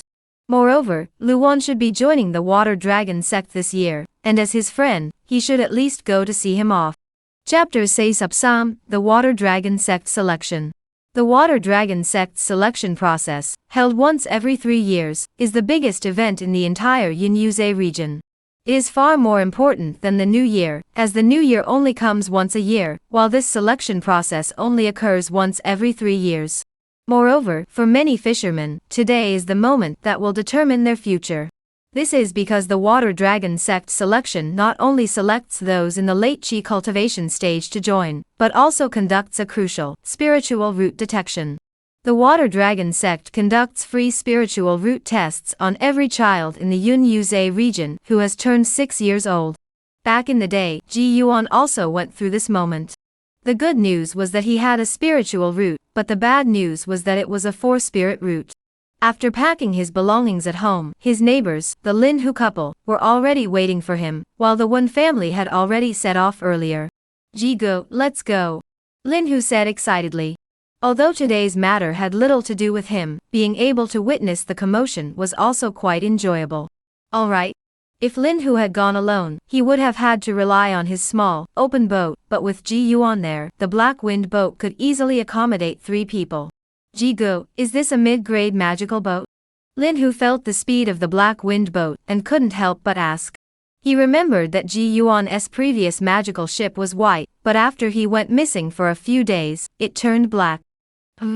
The aura Ji Yuan inadvertently revealed also confirmed this. Wu Qin, sitting at the back, glanced up at the tall figure. Sometimes she couldn't help but fantasize about what her life would be like if she were married to Ji Yuan. Perhaps she wouldn't have to go out fishing every day, and wherever she went, she wouldn't smell like fish. The selection process for the Water Dragon sect of Xingtu City was taking place on the large open area by the fish market on the shore. The entire Xingtu City could only accommodate so many people in this one location. By the time Ji Yuan arrived, the area was already crowded with fishermen, layer upon layer. Damn it, they've been waiting here since last night, a bunch of bastards. Lin Hu muttered as he stepped off the boat. Ji Yuan put away his magical boat and walked forward on his own. Lin Hu, knowing better, didn't he follow? Amidst the chaotic chatter, Ji Yuan slowed his pace slightly, picking out useful information from the crowd. I heard that Han Feiyu has also returned from the Yun Yuza. He failed the selection last time, but 3 years have passed now, so he must have succeeded this time, right? He's already at the 8th layer of Qi cultivation, he must be almost there. Dong Qian has also returned from Jing'anfang. It seems like she's going to join the Water Dragon sect under the identity of a cultivator from Xingtu City this time. She's definitely fine. I wonder if old Master Qin will try again this year. He is too old for that. But my neighbor who works as a manager at the Qin family said that Qin Urge might join this year. Speaking of which, your son seems to have natural talent. He might just be a earth spirit root. Han Feiyu, a figure who seemed to exist in Ji Yuan's memories, as Ji Yuan had grown up hearing stories about him. Like how his parents were killed by their enemies, and he escaped alone into the Yun Yuza. The people of Zhengde City all thought he was dead, but 10 years later, he returned with the cultivation level of Qi refining mid-stage to avenge his parents. Since then, he had been roaming Xingtu City, helping anyone in need, offering assistance whenever possible. He had already reached the late Qi cultivation stage 10 years ago. 3 years ago, he attempted to join the Water Dragon sect, but was defeated by a demon beast at the late stage of the next cultivation level, and ultimately conceded defeat. Dong Qian was also at the late Qi cultivation stage, but she had married into the neighboring Jing'an district. When she married there, she was only at the early Qi cultivation stage, but in just 10 years, she had already reached the late Qi cultivation stage. It is said that she personally killed a Qi cultivation late-stage practitioner from Jingda Alley, and rumors claim she obtained some sort of secret treasure inheritance. Qin Laoyi is the head of the Qin family, and a respected elder of Xingtu City. It is said that his cultivation has reached the peak of Qi cultivation, but his eyes were injured in his youth, causing him to see things unclear, so he has never joined the Water Dragon sect. Qin Heir, whose real name is Qin Long, is the second son of Old Master Qin, and his cultivation level has also reached the late Qi cultivation stage. The Qin family. Ji Yuan muttered to himself. The Qin family's late-stage Qi cultivators aren't just Old Master Qin and Qin Long, the father and son. There's also an adopted son Old Master Qin took in years ago. His real name is rarely known, only that he's surnamed He. The people of Zhengtu City all call him He Sanyi. 3 late Qi cultivation stage practitioners. Even if I and Zhou Qianhai both reach the late Qi cultivation stage, it would still be difficult to kill them. It would be best to wait until I reach the peak of the Qi cultivation stage, and settle this grudge, before joining the Water Dragon sect. Ji Yuan was already laying the groundwork for his future in his mind. Joining the Water Dragon sect was a foregone conclusion. Without joining such a major faction, he wouldn't even be able to obtain a foundation establishment pill. After joining, he would naturally become a leisurely member, content to farm the land. It was said that after joining the Water Dragon sect, and reaching the foundation establishment stage, one could carve out their own island. That was what truly captivated him. As Ji Yuan pondered, he also looked for a suitable spot nearby. The open area in the middle was divided into several sections. The spirit root testing zone was already crowded with children lining up, while the pill, weapon, and symbol zones each had cultivators waiting patiently, awaiting the start. Ji Yuan glanced at the talisman area a few times, but did not see Lu Wan's figure. He must not have arrived yet. As for those who wanted to join the Water Dragon sect based on their strength, the testing location was set inside the Cloud Rain Marsh, where there were specialized foundation establishment cultivators in charge. Ji Yuan had arrived late, and after waiting for only a short while, suddenly, a resounding voice echoed from the depths of the Yun Yuze. The Water Dragon sect selection process has officially begun. The previously chaotic Xingtu City was instantly silenced by the sound. Ji Yuan suddenly recalled a saying. It was said that behind each selection process of the Water Dragon sect, the one pulling the strings was a golden core immortal. Golden core, with a lifespan of hundreds of years, capable of forging their own life-bound treasures and controlling the golden core's teleportation light. For a moment, Ji Yuan's mind was filled with endless speculation. Around him, there was a wave of astonishment, followed by loud cries of, "Greetings, Senior." Ji Yuan looked up and saw that a middle-aged female cultivator had appeared in the air above, seated on a lotus leaf artifact. She wore a deep blue robe, her hair simply pinned up with a wooden hairpin, dressed in a very simple manner, yet exuding an air of authority. A foundation establishment cultivator. Every time the Water Dragon sect held its selection process, foundation establishment cultivators would be stationed here to oversee the proceedings. Continue. The green-robed female cultivator spoke indifferently before turning away. On the ground, a Water Dragon sect cultivator boarded a flying vessel and spoke in a solemn voice. All late-stage cultivators wishing to participate in the selection process, follow me. With that, he piloted his flying boat and headed straight for the Cloud Rain Marsh. Several flying boats also rose from the crowd, following closely behind him. Ji Yuan, already at the 6th layer of Qi cultivation, had sharp eyes. With a single glance, he identified the identities of the few people in the group. Han Feiyu, Dong Qian, and Qin Long were indeed among them, along with 2 others. One was Zhu Longhu, a weapon refiner from Xingtu City, and the other was a middle-aged man with gray temples. Ji Yuan did not recognize him. They were definitely not veteran cultivators from Xingtu City, they must have only broken through to the late stage in the past 3 years. However, rushing to participate in the selection process immediately after breaking through to the late stage was likely a bit hasty. But it had nothing to do with Ji Yuan. He was just an observer this time, quietly watching the show from the sidelines. As he turned to look at the spiritual root detection area, he happened to hear the Water Dragon sect cultivator say emotionlessly, "Zhang Tai, for spiritual roots of gold, earth, water, and fire rejected." Chapter Say, Heavenly Spiritual Root. In a daze, a long-forgotten memory surfaced in Ji Yuan's mind. It was the same scene from when the original host had participated in this spiritual root test years ago. He still remembered the cold glance from the Water Dragon sect cultivator, who was missing his left ear, followed by his expressionless statement. "Ji Yuan, your spiritual roots are metal, wood, water, and fire. You have failed." Now, the same scene was unfolding before someone else.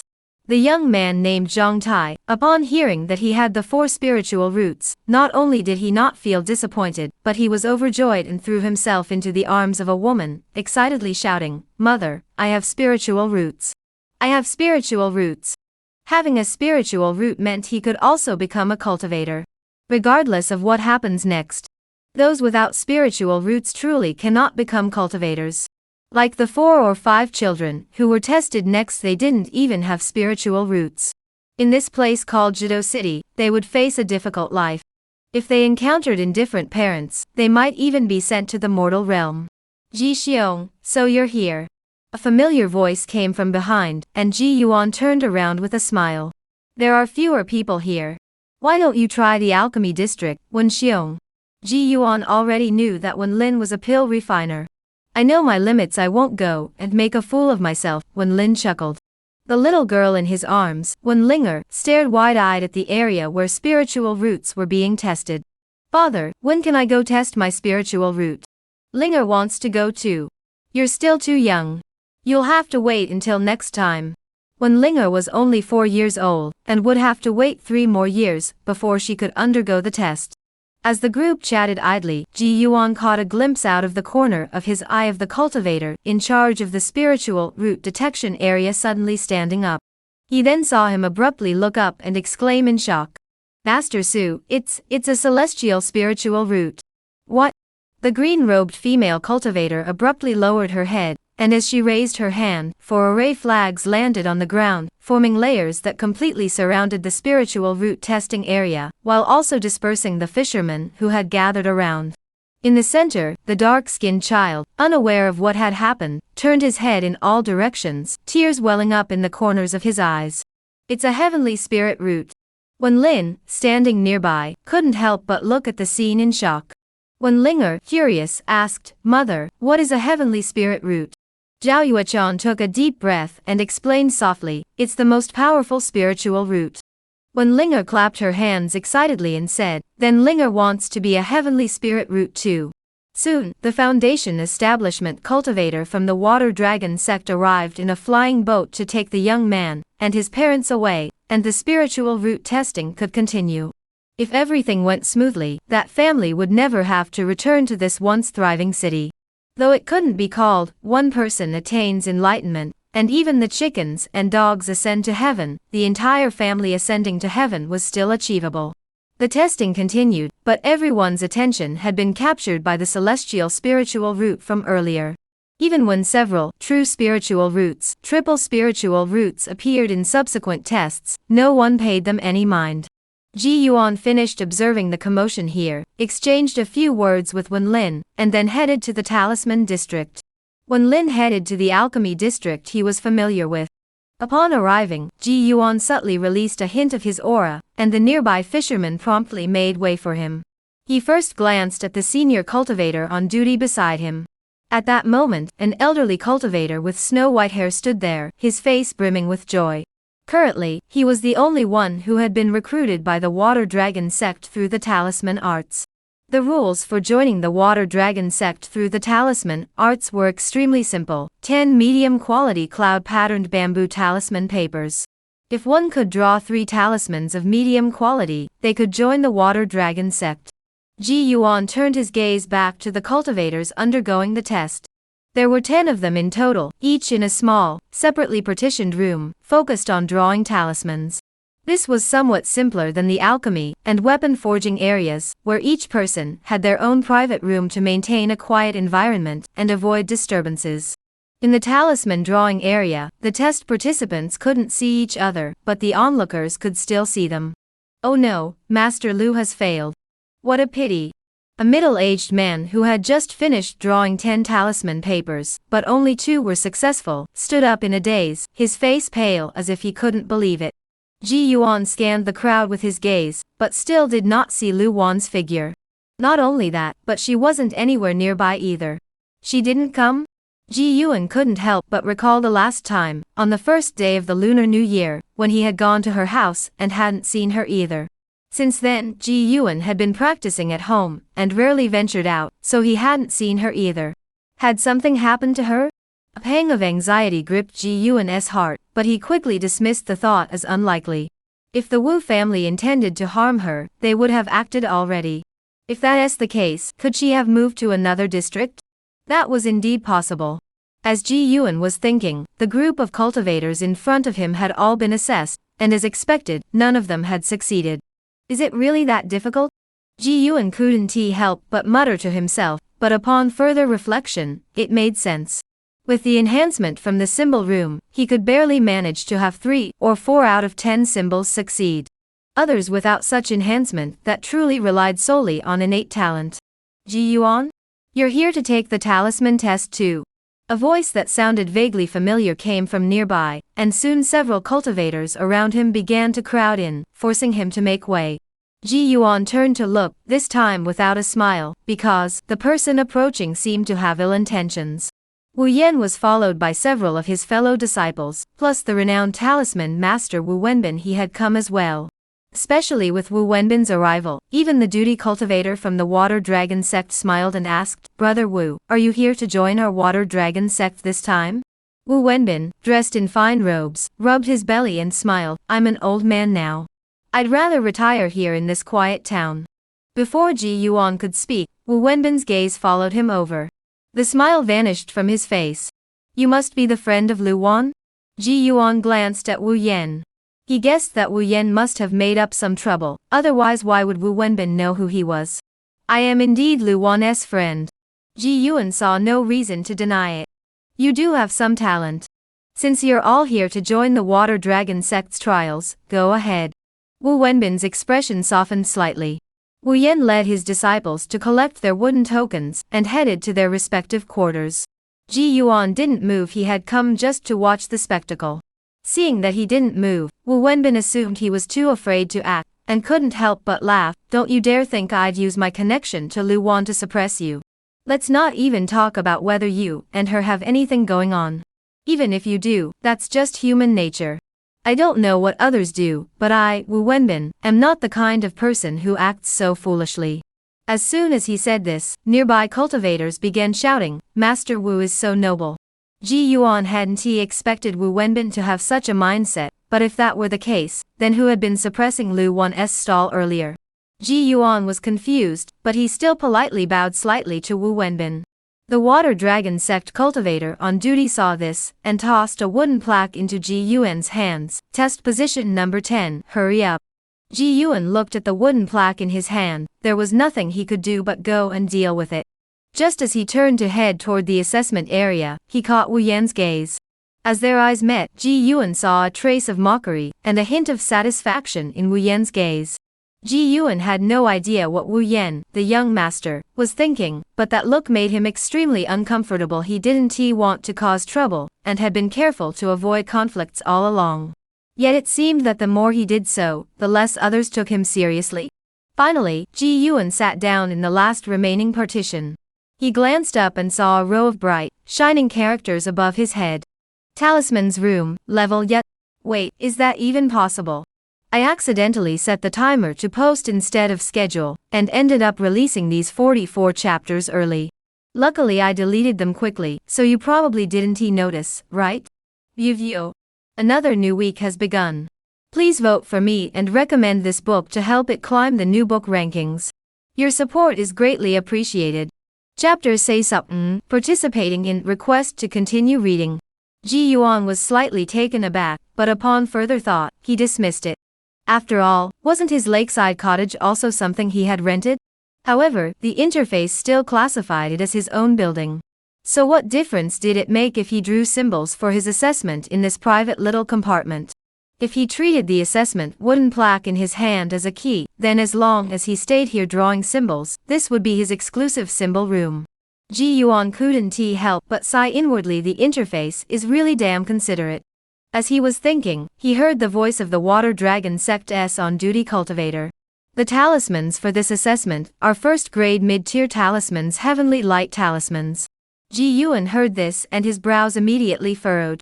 The Water Dragon Sect, they're really making things difficult for us. If drawing talismans were an exam, then the heavenly light talisman would be a tricky and obscure question. Although the heavenly light symbol was also a mid-grade talisman, it was extremely useless. Its effect, as the name suggested, was similar to a lantern. However, its lighting effect is very strong, illuminating an area of several miles as bright as day, but its duration is not very long. It can only last for about half an incense stick's worth of time. Spending nearly 10 spirit stones for half an incense stick's worth of light. Therefore, most symbolists would not bother to study this symbol. Ji Yuan was no exception. Had it not been for the enlightenment chamber enhancing his insight, he might not even have been able to memorize the symbols of the heavenly light symbol. For a moment, he understood why the pass rate for this exam was so low. This is clearly just making things difficult for people. Just as Ji Yuan was recalling the symbols of the heavenly light symbol, he suddenly felt a fluctuation of spiritual energy beside him. Immediately, the surrounding cultivators all praised him. Master Wu is so skilled. Success on the first try. He's definitely going to join the Water Dragon Sect now. Ji Yuan infused a bit of spiritual energy into the wooden plaque, and the noise instantly ceased. Cultivating the Tao is so convenient. This wooden plaque has no other function, it's just a simple soundproofing restriction. Once activated, it blocks external disturbances, while allowing others to observe one's actions to prevent cheating. However, Wu Yan's ability to draw the heavenly light symbol in one go did catch Ji Yuan off guard. No wonder, as the eldest son of Wu Wenbin, he must have gone further down the path of symbol drawing than the average person. Moreover, they have experience and know the selection criteria of the Water Dragon Sect. They only test obscure and difficult symbols. I wonder if Wu Wenbin will predict the questions? Perhaps he could organize a last-minute cram course to score some spirit stones. Ji Yuan shook his head to clear his thoughts and focused on recalling the technique for drawing the heavenly light symbol, continuously sketching it in the air with his hands. Outside the venue, Wu Wenbin watched his disciples' performances and couldn't help but stroke his beard with a smile. The Tianguang symbol had indeed been predicted correctly. A few days before the selection, he had specifically instructed them on the drawing techniques and precautions for this symbol. Out of 10, 3 should succeed, meaning 1 or 2 would be successful. When the time comes, he would have a few more disciples in the Water Dragon Sect. If only Wu Yan could join, that would be best. He had gone to great lengths to send several disciples to the Water Dragon sect. As long as Wu Yen joined, this investment would finally pay off. With the combined efforts of several disciples, I wonder if we could cultivate a pseudo-spiritual root at the foundation establishment stage.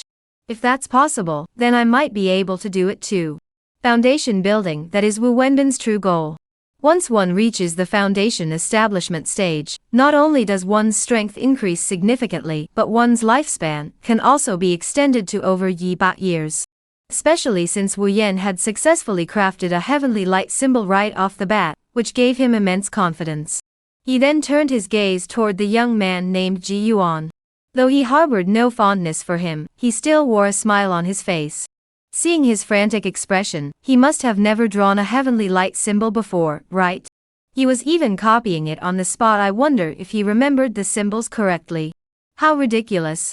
Well, such a rootless, self-taught talisman master is just that. Being able to draw a few water-repelling talismans to make a living is already quite decent. These were the thoughts that Wu Wenbin had always held, but he never voiced them, nor did he ever show them. No matter who he was dealing with, he always maintained a kind and courteous demeanor. Over the years, the fishermen of Xingtu City had come to respect him, and refer to him as Master Wu. He turned his attention back to Wu Yen, who had become the first subject. The first two attempts failed. Wu Wenbin knew what was happening, it was just his temperament. The first one was successful, giving Wu Yen immense confidence. However, his confidence had always been a bit excessive. This made him an extremely arrogant and self-centered person. Wu Wenbin understood this as well. He also knew that Wu Yan's temperament was partly due to the pampering he had received since childhood. The fourth one failed again. Wu Wenbin glanced at it and already knew the outcome. Wu Yan had no chance this time. Given his temperament, after several consecutive failures, he would grow impatient. However, when it came to drawing talismans, impatience was the greatest enemy. Once one grew impatient, everything would be ruined. Sure enough, the next few talismans Wu Yen attempted all ended in failure. On the other hand, another disciple named Mei Chun had already succeeded in 2 out of the 7 talismans he had drawn. If he could succeed in 1 more out of the remaining 3, he would have a chance to join the Water Dragon sect. This came as a surprise to Wu Wenbin, as Mei Chun had always been low-key, and never boasted about his abilities. Even his daily talisman drawing was average, with neither particularly high nor low success rates. Among Wu Wenbin's many disciples, he could only be considered average. The only thing that had caught Wu Wenbin's attention was how meticulous Mei Chun was, whether it was his daily attire, the talismans on his desk, or even the talismans he drew. As for Ji Yuan, Wu Wenbin glanced over and saw that he hadn't even started yet. He must have given up. One after another, the disciples failed. Even Wu Yen, by the 9th attempt, managed to succeed once, but the 10th attempt failed again. With only 2 out of 10 successful, there was no chance of joining the Water Dragon sect. This outcome was exactly what Wu Wenbin had anticipated. Wu Yen muttered angrily before putting down his talisman brush and standing up to leave the partitioned room. In the adjacent compartment, Mei Chun had succeeded on the 7th sheet, but failed on the 8th and 9th consecutively. Wu Wenbin also thought that he wouldn't have any disciples joining the Water Dragon sect this time. He couldn't help but think of Lu Wan again. If she were here, 3 heavenly light symbols would probably be a piece of cake. Alas, she couldn't come today. Just then, a faint stir of spiritual energy emanated from one of the compartments. A white-clad youth suddenly stood up, his eyes brimming with joy. The 3rd heavenly light symbol succeeded. Mei Chun put down the symbol brush with joy, and ran out of the compartment holding the 3 heavenly light symbols. It wasn't until he saw his figure that Ji Yuan, who had been deep in thought, suddenly realized that quite some time had passed. He hurriedly picked up the standard talisman brush issued by the Water Dragon sect, took another sheet of standard talisman paper, took a deep breath, and looked up at the ceiling. Symbol room, level yet. He recalled the symbol head of the heavenly light symbol, dipped the brush in some symbol ink, and began to draw, completing it in one fluid motion. Seeing that he had succeeded on his first attempt, Ji Yuan was also somewhat surprised. He picked up the talisman paper and infused it with spiritual energy. A flash of snow-white spiritual light flickered. The first heavenly light symbol was complete. Chapter 6 Upload, crushing. Please keep reading. Wu Yan, who had just stepped out, turned around and happened to see the moment the symbol was completed. The young master Wu instinctively stopped in his tracks. He actually has that kind of power? Such a crude heavenly light symbol, and he managed to cast it successfully in one go. Could it be that he had studied this talisman extensively beforehand? Upon seeing Ji Yuan draw the heavenly light symbol in one go, Wu Yan's first thought was that Ji Yuan had already drawn this symbol before. And it wasn't just a basic understanding, he must have mastered it. However, Wu Wenbin didn't agree. He had just watched Ji Yuan draw it from scratch, and even copied it on the spot. This meant he must have never drawn the heavenly light symbol before. He had merely memorized the symbols of the heavenly light talisman. Therefore, even if this wasn't his first time drawing the heavenly light symbol, it wouldn't be much different. Those who shared this view included Hong Xiuwen, the duty cultivator of the Water Dragon sect. He had been selected to serve as an examiner in the Talisman Division during the Water Dragon sect's selection process, which meant he was from the Talisman Hall of the Water Dragon sect's 4 Treasures Hall. He was also one of the outstanding members there. In the art of drawing symbols, he was already a first-grade upper-tier symbolist. Wu Wenbin could see that Ji Yuan had gone from being clumsy to getting the hang of it, so Hong Xiuwen could certainly see it too. Whether this success was just a fluke or a sign of true talent remained to be seen. The previously bored Hong Xiuwen also developed some interest. Even they were so surprised, how much more so the onlookers? They had thought that seeing Mei Chen join was already a rare occurrence, but they never expected that among this batch of examinees there was actually a master. Another success. Could he possibly join the Water Dragon sect? It's tough. Didn't you see that Wu Dagongzi also succeeded on his first try? The result anyway, drawing symbols isn't as easy as you think. Exactly. Plus, he seemed like he was drawing the heavenly light symbol for the first time. It's not that easy. Just as surprised was Ji Yuan, the one drawing the symbols. He never expected his luck to be this good. Back home, if he were in the symbol room drawing new symbols, he'd fail 10 or 20 times before even getting the basics down. Even in the enlightenment room, he would have to try at least 10 times before succeeding. So, being able to succeed on the first try today was pure luck, even Ji Yuan had to admit it.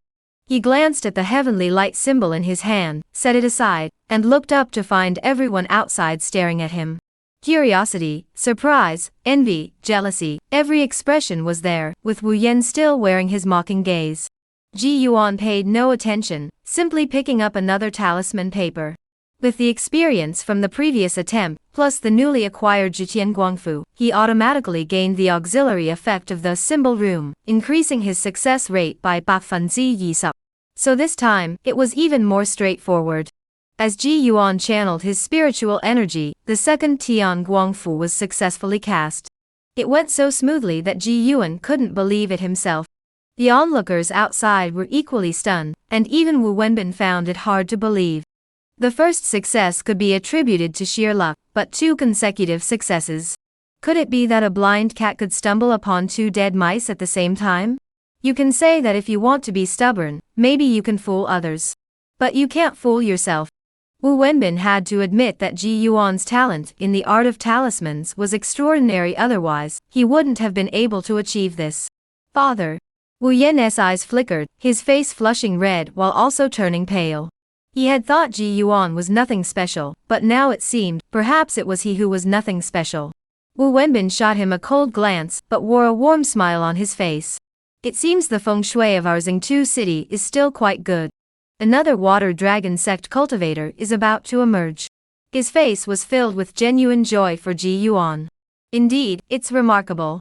This time, we even have a heavenly spirit root. Hong Xiuwen, a duty cultivator from the Water Dragon sect, also smiled and joined the conversation, but his eyes never left Ji Yuan. With such exceptional talent in talisman arts, he must be brought to the 4 Treasures Hall. The only downside was his spiritual root. Perhaps he should approach his master in advance and see if he could take him as a disciple? Hong Xiuwen was already thinking about what would happen if this person joined the Water Dragon sect.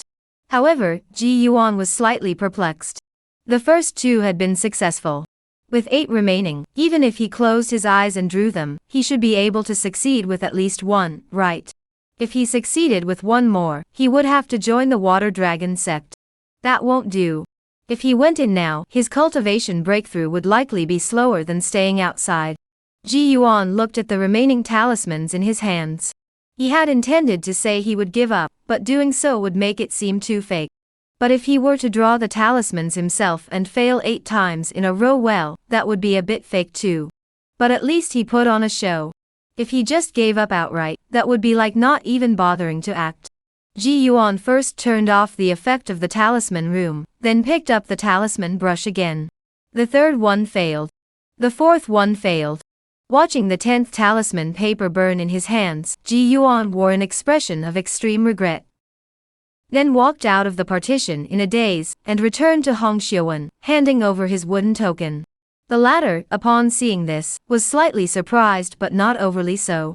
Within the Yunyuze, there were many who were qualified to join the Water Dragon sect, but had been delaying their enrollment. For instance, Wu Wenbin was one of them. Hong Xiuwen didn't know what Ji Yuan was doing lingering in this place, but he could tell he was holding back. "Friend, that's a pity," Hong Xiuwen said with a suppressed smile. Ji Yuan also sighed, "What a pity. Alright, you're still young. Come back in 3 years, and it'll be the same." Hong Xiuwen spoke as he reached behind his waist and pulled out a communication talisman, tossing it toward Ji Yuan. "Next time I may not come to your Xingtu city. Whenever I am, I will send you a message, and you may come find me." As for Ji Yuan intentionally holding back and not joining the Water Dragon sect, Hong Xiuwen didn't really mind. The Cloud and Rain Valley was full of such people. Some wanted to wait until their cultivation was higher before joining, while others simply didn't want to take the path of cultivating the 100 arts. After all, once one joined the Water Dragon sect through talismans, one had to dedicate oneself entirely to drawing talismans. It's nowhere near as free as joining through one's own strength. Ji Yuan was somewhat surprised that he had come to take an assessment, and was actually being taken seriously. But regardless, being recognized was a good thing. He put away the precious communication talisman and bowed, saying, "Thank you, senior." "Don't call me senior. Hong Xiuwen, just call me senior brother Hong." "Greetings, senior brother Hong." Ji Yuan complied readily. Hong Xiuwen smiled and nodded slightly, then turned to look at Wu Wenbin, and said with a meaningful smile, "Wu Daoyu, my disciple will be staying in Xingtu City, so I'll have to trouble you to take good care of him." "Certainly, certainly." Wu Wenbin's smile grew even broader. "Alright, is there anyone else who wants to take the exam? Hurry up. What are you waiting for?" Turning to face the others, Hong Xiuwen didn't have such a friendly expression. Wu Wenbin also looked at Ji Yuan and said with a smile, "Ji Daoyu, we should keep in touch in the future. Feel free to visit my Wu family whenever you have the chance." "I certainly will." Ji Yuan smiled and bowed slightly, then nodded to the nearby cultivators, before turning and walking into the crowd. After leaving the talisman area, he went to the adjacent alchemy district to take a look around. Since he couldn't see the examination proceedings here, and didn't spot Wen Lin's family, he returned to where he had started. Just as he returned, he suddenly heard the sound of a bronze gong coming from the direction of Yunyuze. The sound was distant and vast, as if it had spread throughout the entire Yunyuze. Ji Yuan turned to look and saw several streaks of light slicing through the sky, before landing on the open ground of Xingtu City. Of the 5 who had set out for the selection process, only 3 had returned. Han Feiyu, a middle-aged man with a slightly pale complexion, wore a deep blue robe, exuding a mature charm. She seemed unharmed. Additionally, Qin Long, with blood flowing from his 7 orifices, stood unsteadily. The other 2 had not returned. "Han Feiyu, Dong Qian, you have successfully joined the Water Dragon sect." As the young cultivator finished speaking, cheers erupted from the surrounding crowd. Han Feiyu and Dong Qian hurriedly bowed to the crowd in gratitude. Ji Yuan was also rare to see a late Qi cultivation stage cultivator thanking an early Qi cultivation stage cultivator. But this was the only time. Next time they met, they would be high-ranking disciples of the Immortal Sect. As for the severely injured Qin Long, he forced himself to board a flying boat and left the area. Ji Yuan waited there for a while longer, as the various assessments concluded, and the Water Dragon Sect disciples departed. After the commotion died down, the crowd gradually dispersed. Ji Yuan waited all day, but didn't he see Lu Wan, so he assumed she had gone to another marketplace. But just as he was about to leave, he spotted a familiar figure in the crowd. Everyone else had already dispersed from the empty area, but she had just come from outside. Not only that, but she seemed to have suffered severe injuries, with her lips and cheeks bruised and purple, and she limped as she walked. Ji Yuan saw her, and she saw Ji Yuan. Seeing this, Ji Yuan naturally wanted to go over and ask, but Lu Wan shook her head in the crowd. Her appearance was pitiful, yet she also seemed to carry a hint of resolve. Ji Yuan immediately guessed what had happened. But what could he do? Ji Yuan maintained his composure, continuing on his way. When he reached Lu Wan, he paused briefly, handed her something, and then left. The two did not exchange a single word throughout the entire encounter. It wasn't until Ji Yuan had left that Lu Wan picked up the item in her hand and took a look. It was a piece of blood essence, weighing half an ounce. Chapters say subtut, countermeasures. Please continue reading. Who had harmed Lu Wan? Apart from the Wu family, there's probably no one else. But this method, it's so dirty, it's almost sickening. To put it bluntly, if the Wu family thinks Lu Wan is no good, why not just kill her outright? That would be better than humiliating and torturing her like this. Harassing her at her stall day in and day out was bad enough. Now, with the Water Dragon sect selection looming, they went so far as to injure her, preventing her from participating. Watching her chance to change her fate vanish before her eyes, such a blow is not something an ordinary person can endure. Sitting on the dark wind boat heading home, Ji Yuan couldn't help but recall the Wu family's despicable faces. Wu Yan was still young and couldn't hide his feelings, so he showed it on the spot. But Wu Wenbin, that old fox, was different. Whenever Ji Yuan thought of him, he would recall his smug, smiling expression. There's a very fitting adjective for such a person. A smiling tiger. Every time Ji Yuan thought of Lu Wan's expression just now, he couldn't help but sigh. He wanted to help, but he felt powerless. If he were at the late stage of Qi cultivation, or even the peak of Qi cultivation at the 10th layer, there would be no question about it.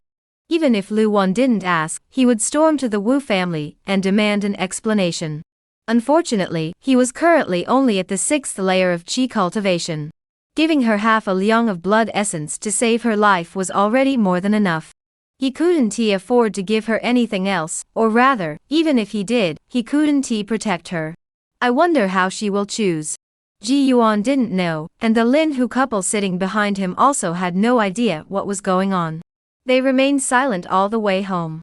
It wasn't until they returned to the lakeside cottage, bid each other farewell, and went their separate ways that Lin Hu and Wu Qin entered their home. They sat in silence for a while before Lin Hu finally spoke. Why don't we have a child too? Wu Qin hesitated for a moment before finally nodding. All right. They had discussed this issue before, but at the time, both had agreed to wait a few more years, as it was still too early. However, after seeing that celestial-level talent in Zengta City today, their thoughts had begun to change. Her own spiritual root was weak, and her natural talent was lacking. What about their next generation? If they were to give birth to someone with a celestial spirit root like the one they saw today, wouldn't they be just as destined for enlightenment and ascension? And this was the mindset of most fishermen in Zengtu City, including Yin Yuzhe. Since they couldn't achieve it themselves, they would bet everything on their next generation. The Wu family hall. Wu Wenbin and Wu Yan sat facing each other, both father and son with furrowed brows. Father, what about that kid Ji Yuan? Are we really just going to let him go? Wu Yan now regretted his decision. If he had known earlier, he should have found an opportunity to kill him back then, instead of letting him grow so powerful. Interfere? Wu Wenbin heard this and couldn't help but laugh in frustration. You saw the situation at the fish market today. His talent in talismanic arts is unmatched, not just compared to you and me, but even Lu Wan can't hold a candle to him.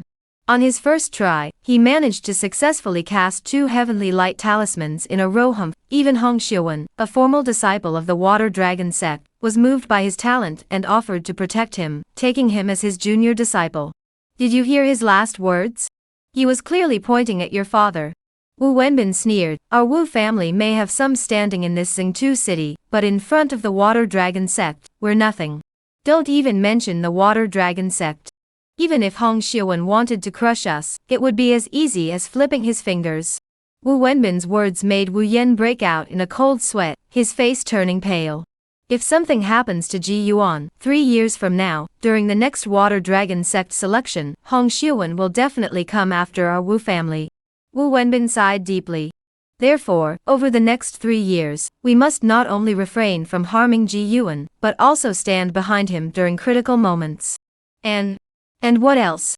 Wu Yan was almost resigned to his fate. Just take a look yourself. Wu Wenbin took a letter from his storage pouch and tossed it over. Wu Yan caught it, opened it, and glanced at the contents, which were once again related to Ji Yuan. This what gives him the right.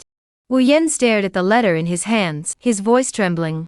Because what was recorded there was the incident on the first day of the Lunar New Year, when Ji Yuan was at the 100 Treasures Pavilion, and was instructed in a spell by a cultivator from the Water Dragon sect.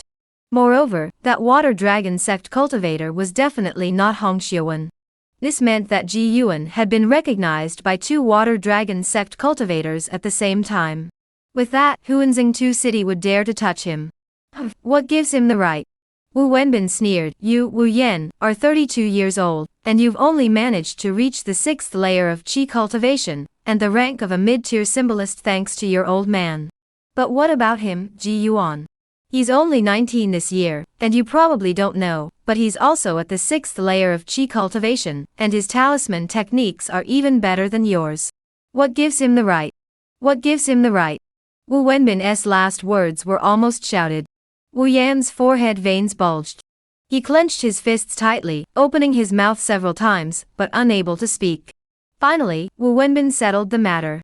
From what we've seen before, Ji Yuan is a man who knows when to advance, and when to retreat. Here's what we'll do, you'll send him a generous gift in the name of the Wu family. Wu Yan remained silent for a moment before saying. What if he refuses to accept it? Whether he accepts it or not is his choice. In any case, our family's stance has been made clear. Even if we don't cultivate a good relationship, at least we won't create an enemy. Although Wu Yan was reluctant, he had to admit that Wu Wenbin's approach was the most appropriate at this moment. What about Lu Wan? Wu Yan asked. Wu Wenbin tapped the table lightly with his fingers. The old blind man from the Qin family has stepped in. He is willing to protect her for 3 years. After 3 years, she'll wait for the next selection by the Water Dragon sect and be sent there. The condition is that she must paint talismans for the Qin family for free for 3 years. Upon hearing this, Wu Yan jumped to his feet. No way, father. If Lu Wan joins the Water Dragon sect, we'll be in big trouble. Wu Wenbin gave him a cold, indifferent glance. That's why I said your brain isn't working properly. Use your useless brain and think carefully. With that old blind man's character, how could he possibly send her to the Water Dragon sect? It's just a free 3-year apprenticeship for a symbolist with no connections. After 3 years, we'll cut ties. Why bother with all this nonsense? Oh, that makes more sense. Wu Yan exhaled deeply and sat back down. In his heart, he thought, thank goodness the Water Dragon sect didn't take such an interest in Lu Wan. After receiving so many benefits from the Wu family, she turns around and betrays us. Let's torment her a bit more. After all, old blind Qin only agreed to protect her, not her family. Wu Wenbin said calmly. All right, I'll handle it. As soon as Wu Yan thought back to Lu Wan's expression and posture when she had rejected him, he grew furious. Upon returning home, Ji Yuan first attended to the conditions of the various buildings. He then made his way to the storage room, the meditation chamber. After today's events, he had come to appreciate the importance of strength even more. Since his cultivation couldn't be broken through for now, he would try to complete the Yin Ghost Array first. With this array in hand, Ji Yuan would dare to speak up even against a late Qi cultivation stage practitioner. For this purpose, he had even purchased several books on array basics in Zhengtu City. Chapter 6 The Yin Ghost Array is complete. Please continue reading. Yin ghosts are born from chaos and filth, feed on Yin energy, and hide within the Yin ghost banner. With proper cultivation, their power grows daily, eventually benefiting the Yin banner. This was the information Ji Yuan had obtained from the Chunseng. As for the Yin nourishing substances and rotten bone flowers he obtained from Black Mist Island, he had all stored them separately in the storage pouch of the Ghost Island Lord. Just now, he took out a small bottle of celestial blood from the storage bag, poured it into a basin he had prepared in advance, and then took out the Yin Ghost banner. Two Yin ghosts darted out and immediately pounced into the basin. Two black shadows began to emit incessant licking sounds, swallowing and expelling as they grew, with the black mist surrounding them becoming increasingly dense. Ji Yuan couldn't help but feel a bit regretful at the sight. Originally, he had 4 Yin ghosts, but he had killed 2 of them. But upon further thought, if all 4 had been together, they would have taken longer to cultivate. Just like the previous Ghost Island master, who had spent so much time cultivating them, yet the 4 Yin ghosts were still only at the 4th layer of Qi cultivation. If he had focused on cultivating just 2, they might already have reached the 5th layer of Qi cultivation. If I nurture these 2 for another half month, they should be able to reach the 5th layer of Qi cultivation. However, by then, the Yin objects left behind by the Ghost Island master will likely be depleted, and I'll have to find a new path. Ji Yuan still needed to figure out where to obtain new Yin objects. Well, let's wait until we break through. For now, we must first modify this Yin ghost array. He closed his eyes slowly and summoned the memories related to the Yin ghost flag from his mind. After a moment, Ji Yuan released the Yin ghost array in the meditation room, though not too large, occupying only half of the room. To do this, he even posted several first-tier talismans on the walls to block the aura. Black array patterns appeared, and Ji Yuan walked around observing them. According to the records in the array manuals he had previously studied, ordinary arrays were engraved with specialized spirit stone slots. Once activated, spirit stones could be placed in these slots, causing the array patterns to activate on their own. However, this Yin ghost array had no spirit stone slots, and even in his memories, there was no mention of where such slots should be placed. If that were the case, the Ghost Island master wouldn't have made it into this state. Since that's the case, we need to add a few spirit stone slots to the Yin ghost flag. But where should they be placed? Ji Yuan rubbed his chin, furrowing his brows in deep thought, while constantly moving around the array and attempting to select individual nodes. But every time he selected one, he traced the array patterns and found that there was always a dead end.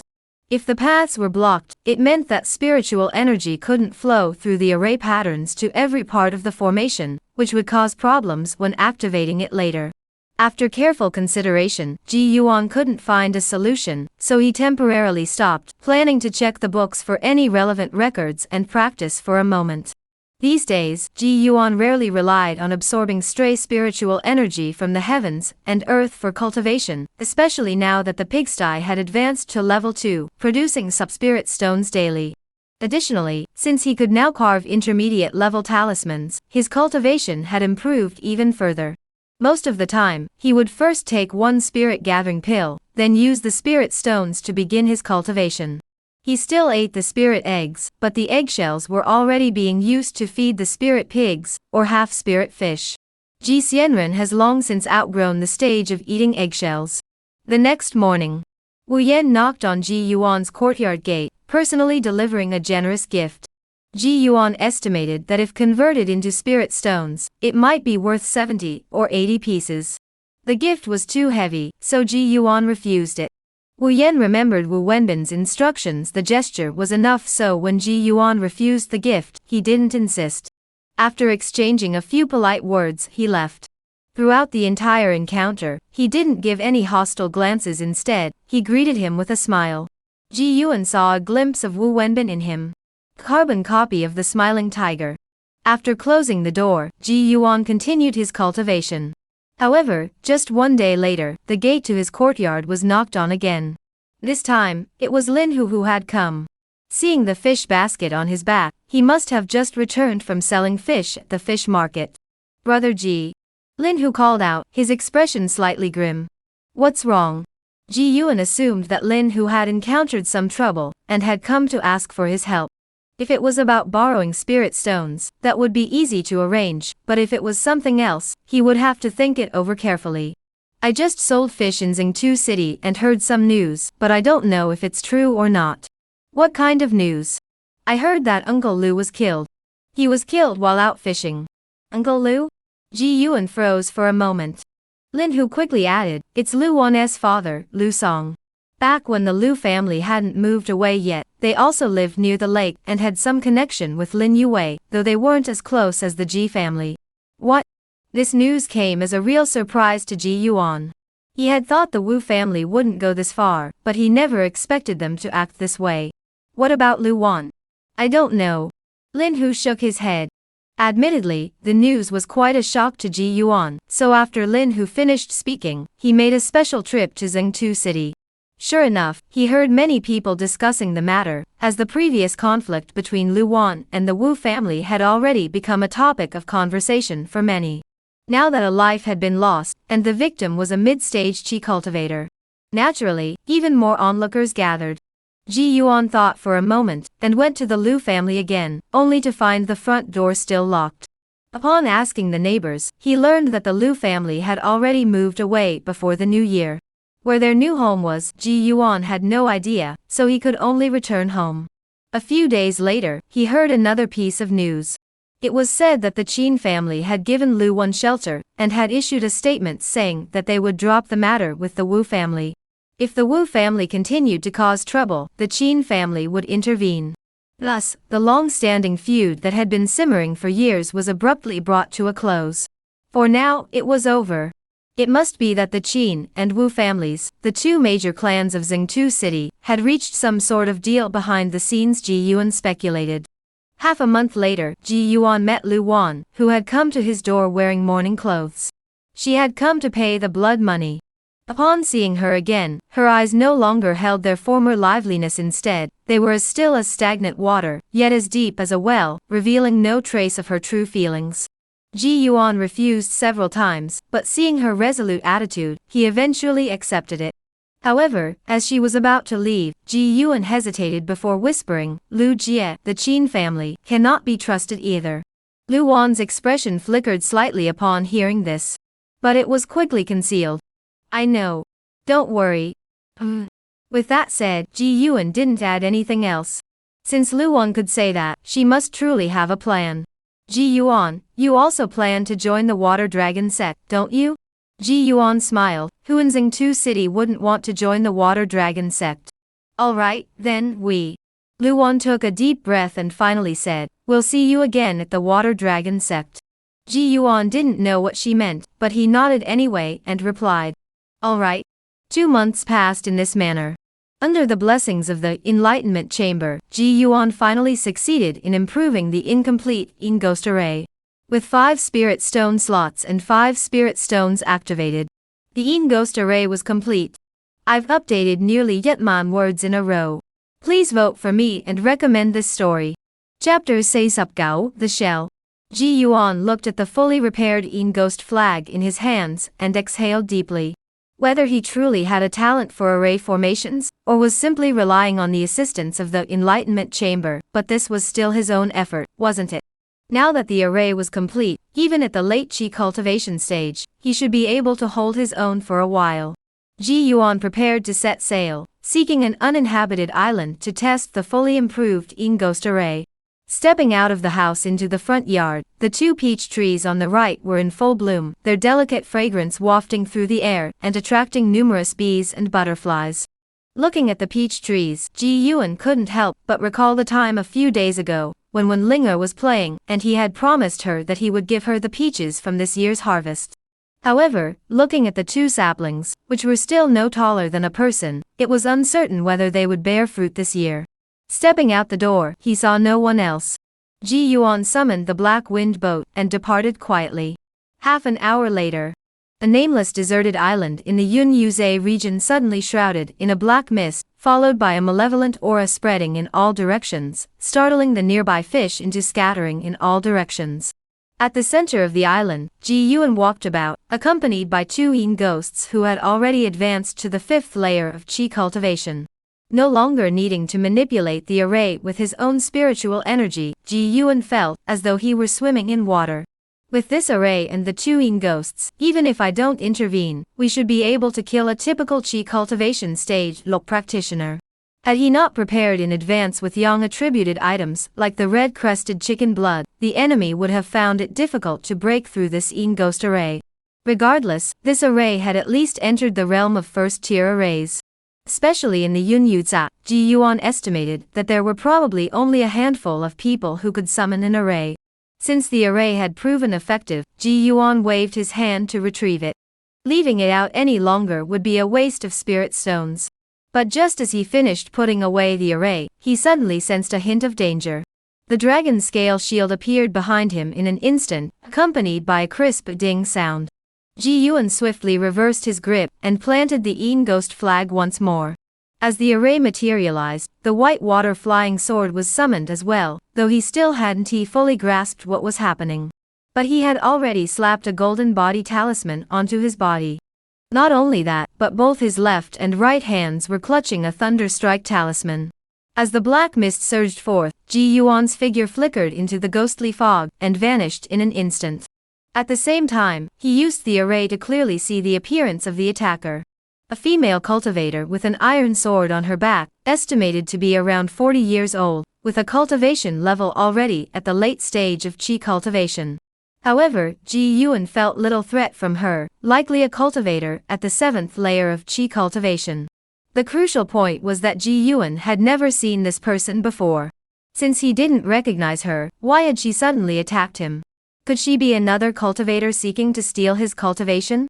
As her body landed within the formation, the female cultivator also sensed something amiss.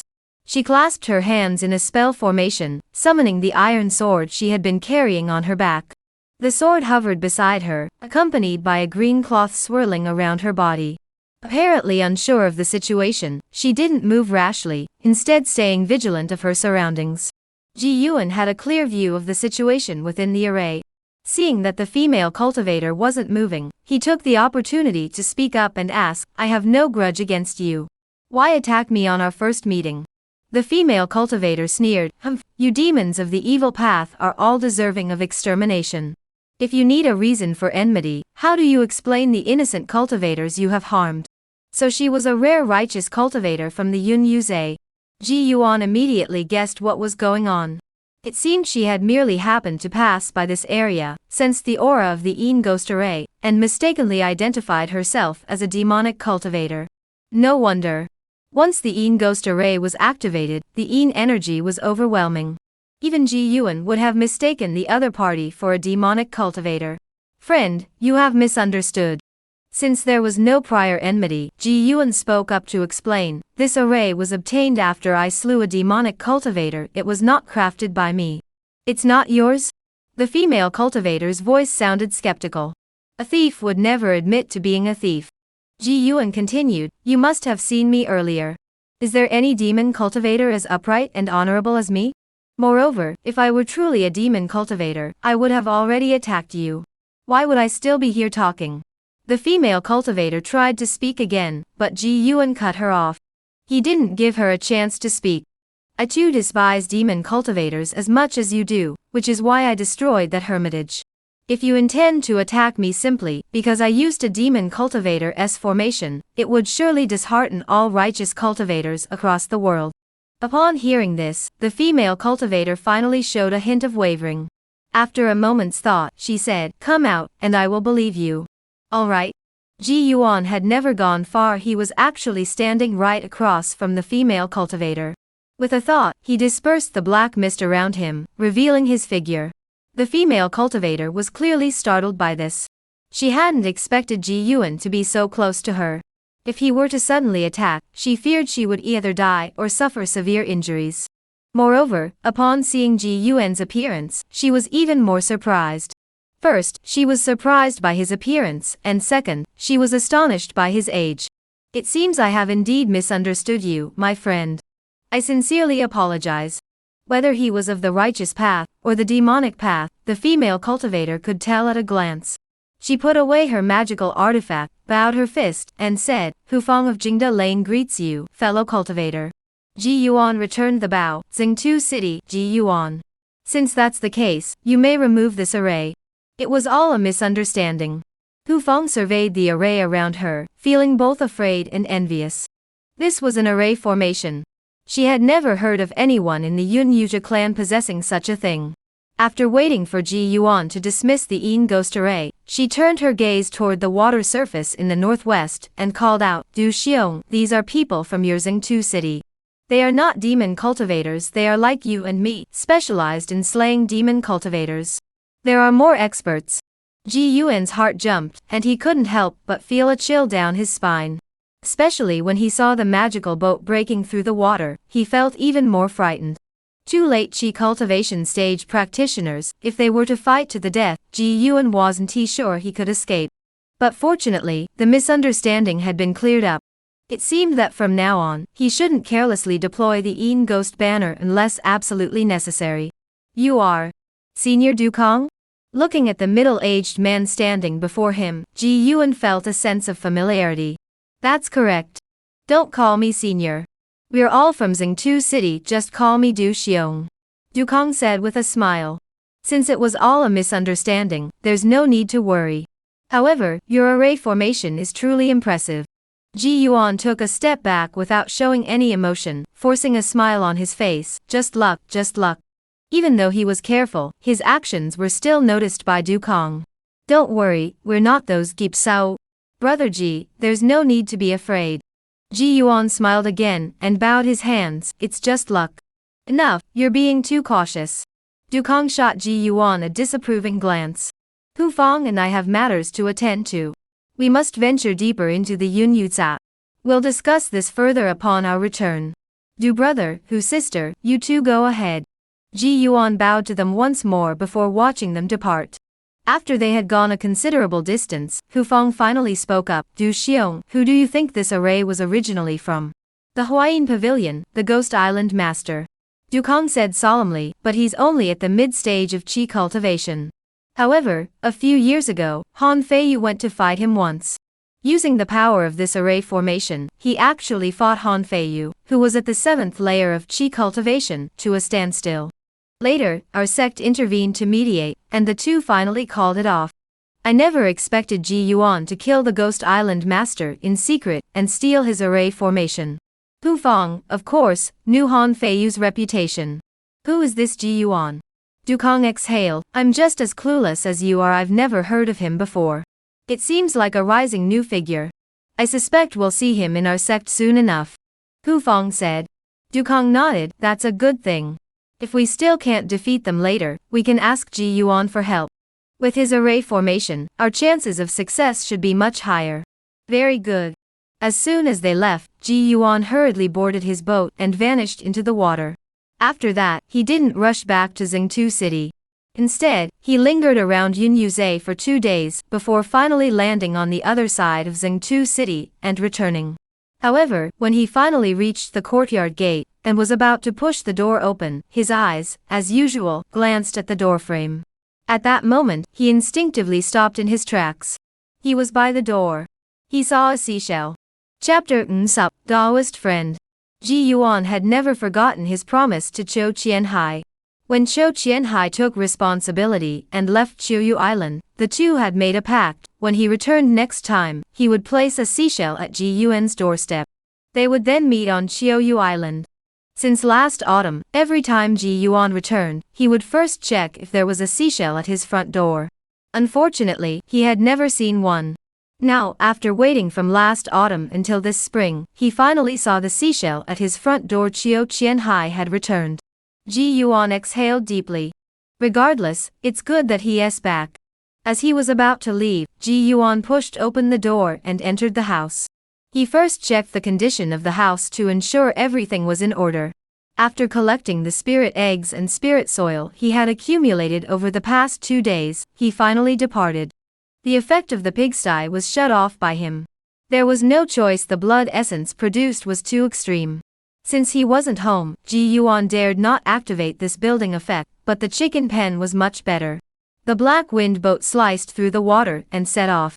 Ji Yuan only vaguely remembered the location of Qiuyu Island, but it didn't matter as long as he got there, he would eventually find it. Half a day later, after circling around for a while, Ji Yuan finally spotted the familiar small island. He steered the boat ashore, and by the time he jumped onto the shore, the black wind boat had already been stored in his storage pouch. Standing on the soft sand by the shore, Ji Yuan surveyed his surroundings with a hint of caution. Because he didn't see Chou Qianhai anywhere. Something was off. If he was really here, he should have come out to meet him by now. Ji Yuan pinched his fingers into a seal, summoning the dragon scale shield. The turtle shell armor spun around him, providing a brief sense of security. He slowly made his way deeper into the island. The reeds around him had sprouted new shoots, providing ample cover for someone to hide. Once he stepped into the reeds, he called out softly, "Old Hai." Calling out "Cho Chien Hai" was too obvious. If someone else heard, it would cause trouble. Lao Hai. Chiou Island wasn't very large. After calling out a few times with no response, Ji Yuan knew that Cho Chien Hai wasn't on the island. Could something have happened? Ji Yuan hurried his pace, running from one end of the island to the other. Sure enough, the sandy shore along the shore was marked by several deep gullies, filled with lake water that had flowed in. Not only that, but the reeds nearby even had traces of fire. Someone had been battling here. Ji Yuan examined the surroundings carefully. The traces of the battle were still fresh, indicating that it had happened recently. Cho Chien Hai had come here to wait for him, only to be discovered and attacked. That was Ji Yuan's first thought. Where is he now? Ji Yuan didn't see anyone on the island, so he once again summoned the Black Wind boat and circled around Chiou Island several times. Finding nothing unusual, he steered the boat back into the water. After searching thoroughly several times, he found nothing. If that's the case, there's only one possibility left. One of the two sides involved in the battle had fled, and the other had gone in pursuit. But where could they have escaped to? Trying to find a single person in this vast expanse of clouds and rain was like searching for a needle in a haystack. Unable to find anyone, Ji Yuan didn't leave either. Instead, he chose to stay on a nearby island for the night, but he didn't notice anything unusual either.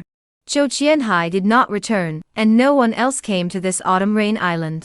Ji Yuan had no choice but to return to Xingtu City first. Cho Chien Hai had once been a prominent figure in Xingtu City, even earning the nickname, the second Han Feiyu. If he returned and was seen by others, there would inevitably be talk about him in Xingtu City. Ji Yuan, upon his return, did not even go home, but went straight to the city center. The streets were lined with makeshift stalls selling talismans, elixirs, and various trinkets, with a steady stream of fishermen coming and going. Ji Yuan deliberately slowed his pace, listening to their conversations. Unfortunately, after walking through 2 streets, he heard nothing about Cho Chien Hai. With no other option, he wandered around and eventually came to the gate of a secluded courtyard. He reached out and knocked on the gate. Dong. After waiting for a moment, footsteps could be heard from inside the courtyard, followed by the creak of a door opening. A middle-aged man with gray hair and uneven eyes peered out. "Who are you looking for? Come in." Lamely, as usual, was about to ask who he was looking for before sending him away, but upon recognizing Ji Yuan's appearance, he invited him inside and served him tea. The last time Ji Yuan had come, Lamely had noticed his cultivation level merely at the 4th layer of Qi cultivation. But today, he had already reached the same 6th layer of Qi cultivation as him. In just half a year, his cultivation had advanced so much. The lame couldn't help but take him seriously. Yes, back. Ji Yuan didn't drink the tea, but immediately revealed the truth. Lamely was startled for a moment, then hurriedly asked, "Where is he? Is he okay? Is he all right?" An uncle is an uncle after all. Upon hearing that Cho Chien Hai had returned, the Lamely immediately lost his usual composure. "I didn't see him." Ji Yuan shook his head, paused for a moment, then said, "I made a promise with him last year to meet at a certain place after I returned. I went there, but didn't see him. However, there were traces of a battle left behind." Lamely understood immediately and exclaimed, "I'll go out and investigate." "I'll go too." "Don't go. I'm his uncle, and the Qin family knows about it. If I go, no one will suspect me, but if you go, you might be targeted by those with ulterior motives. Just wait here for me." Lamely analyzed calmly. After speaking, he quickly left, his movements swift and agile, showing no trace of his earlier limp. It seems he's a seasoned veteran. Ji Yuan didn't go out again, but instead took out an introductory copy of The True Essence of Alchemy, and began flipping through it carefully. When traveling, the more skills you have, the better. Especially when buildings can be upgraded. It wasn't until noon that Lamely returned, his face looking grim. "I didn't hear anyone mention it, but I suspect he either killed that person, or is still on the run. Go back and wait. If he returns, he won't come for me, but he'll definitely come for you." "All right." At this point, Ji Yuan had no other options but to proceed as planned. Uncle Li, if you hear anything, be sure to let me know. He then told the lamely where he was staying before leaving. Perhaps because he was worried about Zhou Qianhai, Ji Yuan couldn't concentrate on his cultivation after returning home. With no other choice, he decided to try to gain enlightenment on the second level of the Songlong sword technique in the enlightenment room. After all, the Wudao room naturally helped one calm the mind and gather energy. After 3 consecutive days, Ji Yuan finally received a message from Lamely, stating that someone had seen Zhou Qianhai in Yinyuze, but there were no further details regarding the exact location, or any other specific information. With no other options, Ji Yuan decided to go out and investigate on his own. However, the results were no different from what the Lamely had said. Just as Ji Yuan was about to return, he unexpectedly encountered Lu Wan. Compared to her lively self before, she now seemed unusually cold, giving everyone she encountered only a brief, indifferent glance. Ji Yuan recalled what she had said last time, and did not approach her to greet her. The two merely nodded to each other from a distance, which served as their greeting. That night, Lin Hu, who had returned from selling fish at the fish market, knocked on Ji Yuan's gate. Upon entering, he carefully pulled out a letter from his chest and whispered in a low voice. Ji Gu, this is from Lu Wan for you. Chapter Subject, go away. Lu Wan? Didn't you see her in Xingtu City today? Why didn't you just tell her in person instead of having someone deliver a message? Ji Yuan suddenly thought of something. He calmly took the letter from Lin Hu's hands and instructed, remember not to tell anyone else about this. Brother Ji, rest assured. I know what to do. I won't even tell Wu Qin. Lin Hu nodded vigorously. After sending Lin Hu away, Ji Yuan returned to the house and unfolded the letter. The handwriting was elegant, with a faint scent of pear blossoms. Zhou Qianhai is currently hiding near Qingba Pool. The Qin family has already discovered his location and dispatched Qin Wei, a 6th-tier Qi cultivation practitioner, along with 2 other 6th-tier Qi cultivation bodyguards. He seems to have other grievances with the Qin family, far more complicated than the matter involving Lu Lizhi. If you go, be extremely cautious.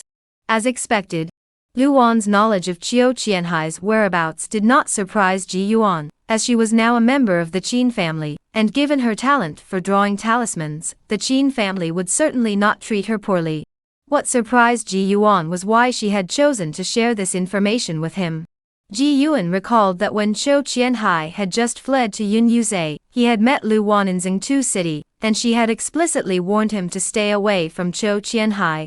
Yet now she had voluntarily revealed Zhou Qianhai's whereabouts to him. This seemed somewhat inconsistent. After some thought, Ji Yuan concluded that this might be Lu Wan's way of testing him. She wanted to see if he was truly a lone wolf, or if he had a heart. This was a favorable guess. If it was an unfavorable one, then she had genuinely defected and surrendered to the Qin family. He was the token of her loyalty. She had teamed up with the Qin family to set an ambush, intending to eliminate both him and Zhou Qianhai in one fell swoop. Of course, this possibility was extremely low. Not only was Lu Wan not the type to do such a thing, but there was also no apparent enmity between him and the Qin family on the surface.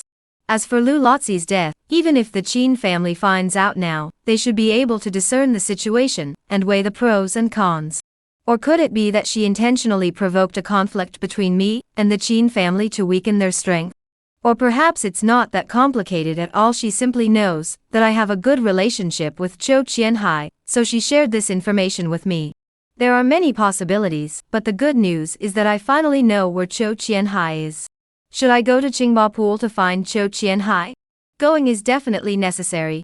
If he had traveled back in time by several decades, or even centuries, Ji Yuan's mindset might have changed, and he might have become like many other cultivators who abandon their friends. But having only been here for half a year, Ji Yuan, a product of 9 years of compulsory education under the red flag, couldn't bring himself to do such a thing. If someone gives you a peach, you should repay them with a jade pendant. That was Ji Yuan's current mindset. The Qin family has only sent 3 cultivators at the 6th layer of Qi cultivation. Under the Yin Ghost Array, Ji Yuan is confident that even if he can't kill them, he can at least protect himself. Moreover, he had already planned to visit the Qingba pool, as he had never forgotten that it was famous for its cold iron sand. Perhaps the opportunity to upgrade his fish pond lies here. After making his decision, Ji Yuan casually burned the letter. He focused his mind on his storage pouch and began analyzing his current situation. He had quite a few spirit stones, though it wasn't so much that he had saved them, as he simply had leftovers. Even though he used spirit stones for cultivation every day, he still had Tsusupgao left. As for talismans, for Ji Yuan, who had reached the 6th layer of Qi cultivation, mid-grade talismans held little value. They could only be used for basic attacks. There were 2 high-grade talismans, 1 water escape talisman for escaping danger, and 1 golden seal talisman for offensive use. The golden seal talisman was purchased after he had been struck by it, and experienced its power firsthand. As for pills, there are several spirit-gathering pills for cultivation, 5 life-saving pills for emergencies, and Yisup spirit-restoring pills for restoring spiritual energy while fighting. The spirit-restoring pills aren't particularly powerful, but because they can restore spiritual energy on their own, they're not cheap to sell. 1 spirit-restoring pill sells for 5 spirit stones. Even so, Ji Yuan occasionally buys a few, and he still has Yisup Chun storage. As for magical artifacts, he still had the same ones. If he were to buy more, Ji Yuan couldn't control them yet. Since that's the case, he might as well make another trip to Xingtu City to buy 2 high-quality talismans. Even though it was already late, Ji Yuan didn't bother to wait. At the 6th layer of Qi cultivation, he had no restrictions in Xingtu City. Upon arriving at the backyard, he saw the green and yellow chickens running around the courtyard, and the half-grown spirit pig. In the front yard, there was a pond filled with half-spirit fish. On previous outings, Ji Yuan had only been away for a few days at most, so the spiritual fish and green-yellow chickens didn't need feeding. But this time was different.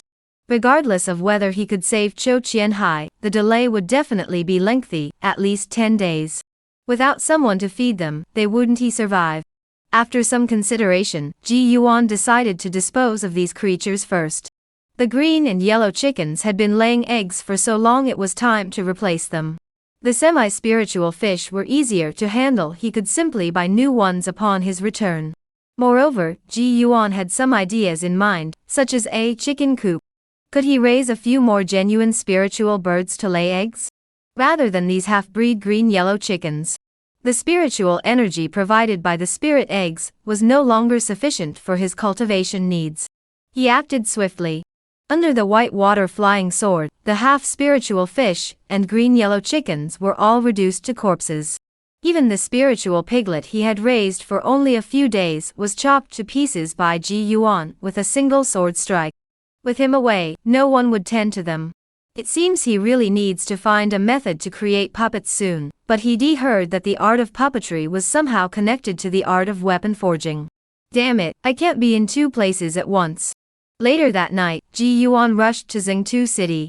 He first sold the half-spirit fish at the fish market, then paid next month's immortal residence fee in advance, and finally went to the chicken cultivator to sell the green and yellow chickens. The chicken cultivator watched as Ji Yuan slaughtered all the green and yellow chickens in one go, and was deeply distressed, as if his own beloved son had been killed. It wasn't until Ji Yuan said he'd come back to buy more next time, that his mood improved slightly.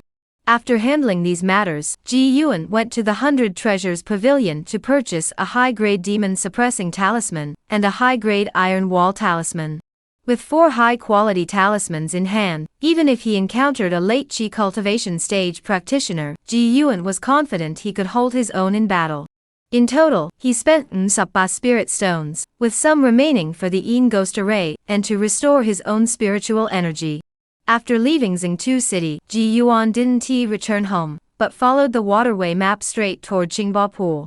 Even with the Black Wind boat racing at full speed, it wasn't until the next day at noon that he finally spotted an odd body of water deep within the Yunyuza. The waters of the Yunyuza were all green, but the area Ji Yuan saw was an unusually pale blue. The outer edges were this pale blue, but as one ventured several miles inward, countless islands emerged, with the waters within them taking on a deep blue hue. As soon as he approached, Ji Yuan felt the temperature drop significantly. This was the Clear Wave Pool. The entire area was filled with icy cold water, and the temperature dropped further as one ventured deeper. It was said that the core of this water could freeze to death even those at the mid-stage of chi cultivation. This place is known for its cold iron sand and also harbors some spirit fish demons that thrive in cold, shaded waters. Their strength far surpasses that of their counterparts of the same level outside this area. Additionally, there are fishermen who come here to dig for sand. In recent years, with the water dragon sect's large-scale acquisition of cold iron sand, the number of fishermen coming here has increased significantly, almost forming a small market. Moreover, Ji Yuan heard that most of those digging sand here are desperados from various districts of the Yunyuzhe. For example, Zhou Qianhai. So his presence here makes sense. After entering this dangerous area, Ji Yuan slowed down the boat. Though he didn't summon the dragon scale shield, he held a thunderstrike talisman in his left hand and a golden armor talisman in his right, both hidden within his sleeves. He didn't rush to enter the Qingba pool, but instead steered the boat around the outskirts to scout the situation. But before he could travel a few miles, he suddenly sensed that in the central area surrounded by several small islands ahead, someone was engaged in a magical duel. Judging from the spiritual energy fluctuations, the two were both at the mid-stage of chi cultivation. Ji Yuan naturally intended to avoid this area, but just as he was about to leave, he suddenly heard a familiar voice. The voice rang out with maniacal laughter. Lin Laogo, it seems your chi cultivation at the 6th layer is nothing but a paper tiger. Chapter Yi, Instant Kill. Zhou Qianhai. He's actually here, and he's fighting someone. Ji Yuan immediately dove his black-winged boat into the water, and headed toward the cluster of small islands ahead. Even with the water-repelling charms attached to his body, Ji Yuan could feel that the lake water here was indeed much colder than elsewhere. The black-winged boat sliced through the water, and even though Ji Yuan deliberately slowed down, it only took a few breaths to reach the area where the battle was taking place. Above the water, spiritual energy raged, but beneath the surface, it was calm and still. Apart from sensing that the spiritual energy was slightly chaotic, Ji Yuan could feel nothing else. Looking up from the water, the midday sun shone down, but he could only make out two magical boats floating on the surface. Everything else was indistinct. The water had sealed off all Heisek, and he couldn't even tell which one was Zhou Qianhai. Should he just charge in and ambush them? As fellow practitioners at the 6th layer of chi cultivation, he was confident he could easily kill the enemy in a surprise attack. Just as he was about to act, he saw one of the magical boats speeding away, followed by an unfamiliar voice. Run? You, Zhou Qianhai, only know how to run.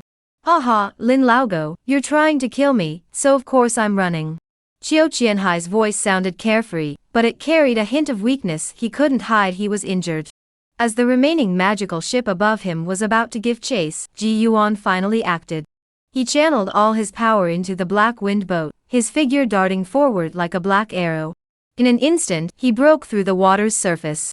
The black-winged boat hovered in mid-air, and Ji Yuan's white robe fluttered in the wind. He clasped his hands together and murmured softly, "Go." White water flowed gently, and a pale blue water curtain rippled across the surface and the air. He also caught a glimpse of the man pursuing Qianhai. He was a man in his 50s or 60s, dressed in black robes, with a slightly balding head and a fierce expression. He held an iron shield in his left hand and a wolf's tooth club in his right. Upon seeing Ji Yuan suddenly emerge from the water, he was filled with terror. The white water surged, instantly trapping him in a muddy pit. The black-winged boat glided over his head, and Ji Yuan unleashed the 2nd layer of the water drop finger technique with both hands, sending 6 strands of spiritual light as thin as hair toward him. Lin Laogo reacted swiftly. He first violently swung his iron shield, deflecting Ji Yuan's white water flying sword. Immediately afterward, his right hand wildly swung the wolf's tooth club, creating a whirlwind of blows while also blocking Ji Yuan's water drop finger. Just as he thought he had withstood the surprise attack, he suddenly let out a muffled groan, his eyes widening in shock. Though the wolf's tooth club continued spinning due to inertia, the iron shield had already dropped. He deflected the white water flying sword, but the deadly needles hidden within the sword followed the wolf's tooth club upward. A single needle pierced his forehead. The deadly needle claimed its life, unstoppable in its path. The white water flying sword, which had been no larger than 2 fingers, instantly transformed into a 3-foot-long green blade, sweeping across and severing his head. Boom! The black wind boat finally landed on the water's surface. Ji Yuan flicked out 2 more drops of corpse-dissolving water. 1 drop landed on the corpse, while the other landed on the head that refused to close its eyes. Under the corrosive liquid, both dissolved completely. Emerging from the water and launching a surprise attack, the entire sequence took no more than a single breath. From afar, Zhou Qianhai, who had sensed the commotion and turned around, saw the black boat floating on the water, with a figure standing on it strange yet familiar. For a moment, he couldn't believe his eyes. He couldn't believe that Ji Yuan had actually appeared here, and he couldn't believe that Ji Yuan possessed the strength to instantly kill someone at the 6th layer of qi cultivation. Ji Yuan saw that Zhou Qianhai was unharmed and sighed in relief. Just as he was about to collect his spoils and head over to join the others. However, out of the corner of his eye, he suddenly noticed 2 cultivators standing on the nearby island. His heart stirred, and he suddenly roared, "Those whom the Qin family has marked for death dare not be coveted by such lowly scum. Zhou Qianhai, where do you think you're running?" Upon hearing this, Zhou Qianhai, who was far away, immediately understood what Ji Yuan meant. He stopped running and once again drew the 2 curved swords on his back, sneering. Zhou Qianhai, kill your Qin family members as easily as slaughtering dogs." With that, he suddenly swung the 2 curved swords like crescent moons, aiming to kill Ji Yuan. The scene was incredibly perilous. Ji Yuan summoned his dragon scale shield, his magical boat pressing forward, while the white water swords swirled around him, deflecting the 2 curved swords in an instant. Zhou Qianhai seemed to have not reacted yet when Ji Yuan had already closed in. With a single punch, he struck Zhou Qianhai's chest, sending him flying backward. As the magical boat flickered, Zhou Qianhai landed steadily on his black wind boat. Zhou Qianhai, seeing this, seemed to try to rise and resist, but the white water flying swords had already suspended themselves above his forehead. The slightest movement would cause the sword tip to descend. Ji Yuan casually retrieved Zhou Qianhai's spoils of war, then swung his right hand, sending 2 spirit stones flying toward the 2 spectators watching from the island. Ji Yuan bowed to them from afar and laughed heartily. "Qin Wei of the Qin family, thank you both for holding the fort. One cannot refuse a favor." The 2 cultivators caught the spirit stones and hurriedly returned the bow, laughing. "Qin Gongzi is truly noble. Congratulations to Mr. Qin on successfully capturing the bandits." Ji Yuan did not know why the 3 members of the Qin family had left early and had not arrived yet, but now that he had reunited with Zhou Qianhai, things were looking up. He bowed slightly and then led Zhou Qianhai in the opposite direction. Only after they had traveled a considerable distance did he whisper, "Where are we going?" "Keep going straight ahead. Once we reach the island shaped like the Chinese character for person, turn northwest. We've come this far. Can you move your flying sword now?" Zhou Qianhai glared at Ji Yuan, who seemed to be retaliating against him, and said irritably, "Oh." Ji Yuan seemed to have just remembered, "I forgot. I still have a mid-grade flying sword here." Enough. I know you're powerful." Zhou Qianhai took the flying boat and 2 crescent-shaped swords from Ji Yuan's hands, then pulled out a 100 herbs pill from his storage bag. To his surprise, Ji Yuan simply tossed a small piece of blood essence at him. "Your recovery is too slow. Take mine." Zhou Qianhai looked down, then up at Ji Yuan's figure. "Wait, did you sell it? How the hell did you get so rich? You're richer than me, a mere gipsao. Being a demon cultivator only earns a few coins." Ji Yuan smiled, but quickly composed himself. "Stop wasting time. Hurry up and recover. 3 Qi cultivation 6th layer practitioners from the Qin family are coming. If we encounter them, you'll need to contribute even though you're only at the 5th layer. Alright." When it came to business, Zhou Qianhai quickly swallowed the blood essence in one gulp, gripping 2 spirit stones in his hand as he began to slowly recover. An hour later, Ji Yuan finally spotted a V-shaped island ahead. He circled it once before turning northwest. But as he approached, he couldn't shake the feeling that something was off. The 3 from the Qin family had left so much earlier than him. How could they have found Zhou Qianhai first? As for the notion of fate, Ji Yuan didn't put much stock in it. He slowed the boat slightly and turned to ask, "Is there anyone else who knows the place where you're hiding?" Qiu Qianhai shook his head instinctively, "No." But before he could finish, he suddenly remembered something. "There is one person who shares a life and death bond with me. He lives in the neighboring Jingda Lane, and is named Xiong Youfu. A few days ago, I was severely injured and asked him to buy some medicinal pills and food for me. He also learned of my hiding place through that." "What do you mean?" Ji Yuan pondered. "Your current hiding place is no longer safe. We should find another place to discuss this." Chapter Nsapsam, Betrayal. Alright. Since Ji Yuan had spoken, Qiu Qianhai didn't bother with any pointless excuses, saying that Xiong Youfu was fine and trustworthy. "What should we do now? Run or fight?" "I'll follow your lead." Ji Yuan instinctively wanted to say kill, but at the last moment, he stopped himself. Life is precious, and one must never be careless. Things like drawing talismans or refining elixirs could be done with countless mistakes, but in a life or death battle, one could only afford to make one mistake. So he finally said, "Run. If you can run, run. If you can't, fight." That was Ji Yuan's code of conduct. "Alright. If we run, do you have a place to go?" Ji Yuan asked. "Yes," Qiu Qianhai nodded. "Go to the Black Water District." Among the many districts in the Yunyuze area, the Black Water District is the most chaotic, just like the Clear Wave Pool, a mix of good and bad. "I've been hiding there all along." That'll work, Ji Yuan thought, and he was about to change direction and head toward Blackwater Alley. He planned to send Qiu Qianhai there first, wait until everything was settled, then return to Zhengtu City. "Old Qian, Old Qian." Suddenly, loud shouts echoed from the other side of the island, followed by a green magical boat gliding across the water. A tall, muscular man stood on the boat. Upon seeing him, Qiu Qianhai immediately stood up. "Old Bear, what are you doing here?" The man who had arrived was none other than Xiong Youfu, the close friend with whom Qiu Qianhai had once shared a life and death bond. Xiong Youfu first glanced at Ji Yuan, his eyes flickering nervously, but he quickly shifted his gaze back to Qiu Qianhai. "I heard there's trouble at the Qin family's place, like someone's coming, so I thought I'd check on you. As long as you're safe, let's hurry back.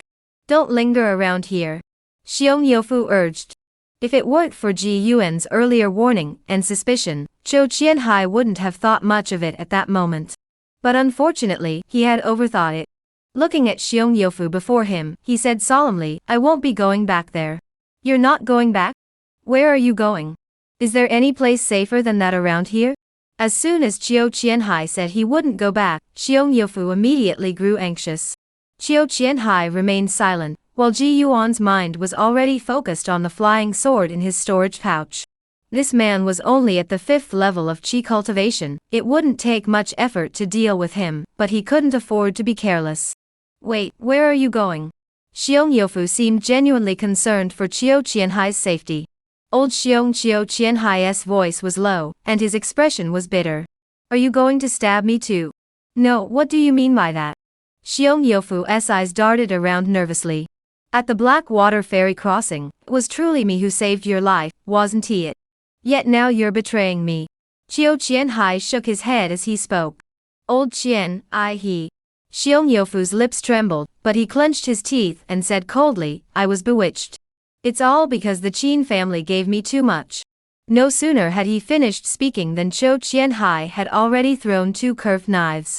The curved blades sliced through the full moon, one from the left and one from the right, closing in on Xiong Youfu. At the same time, Qiu Qianhai growled, "Together." This was clearly directed at Ji Yuan. He feared that he might not be able to subdue Xiong Youfu in time, leading to further complications. Therefore, calling on Ji Yuan to join the fight was the best solution. Why fight one-on-one when you can fight together?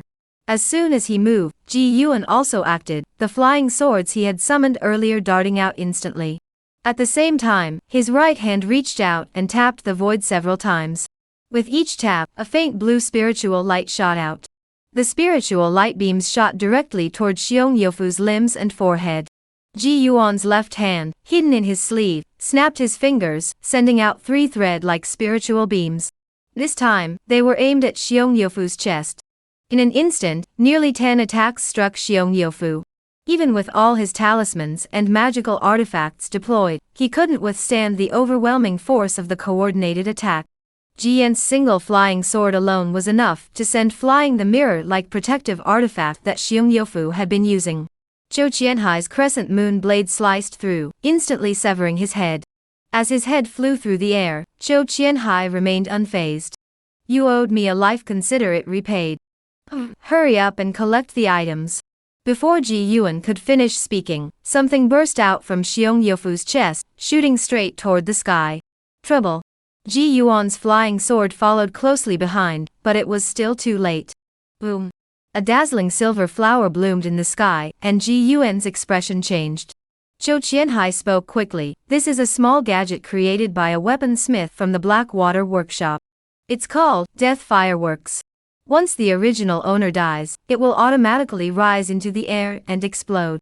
They're signaling the Qin family's location. Let's go. As they spoke, their actions didn't stop.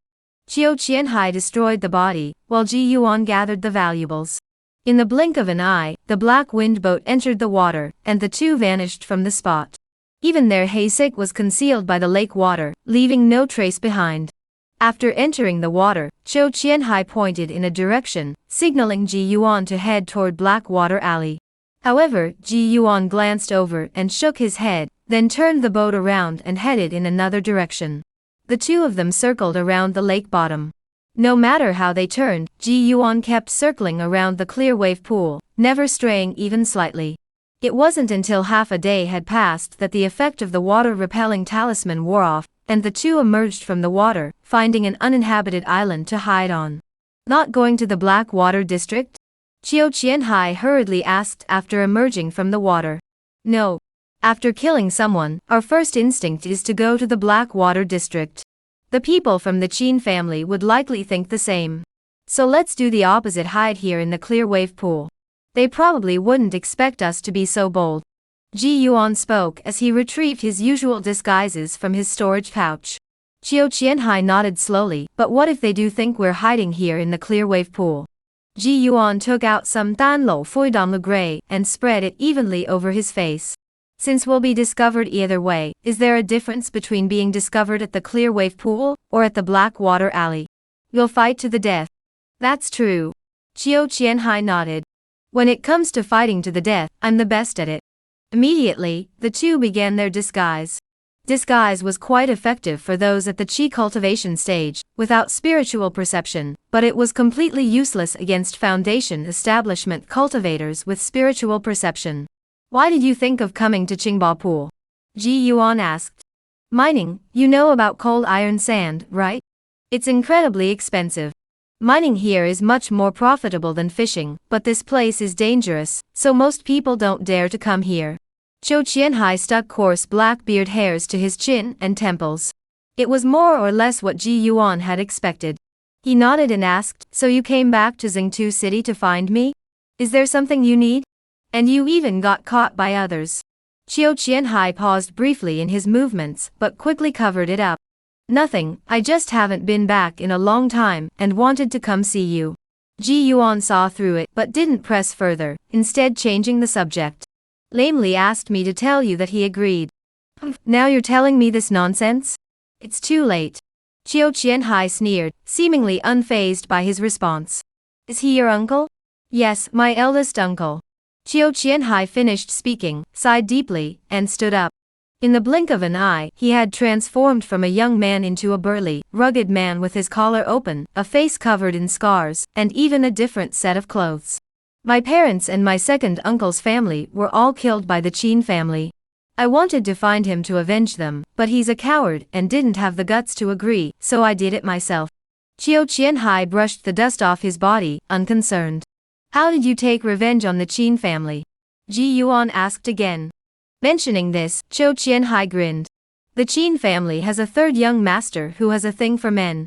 He has a thing for you? Ji Yuan asked instinctively.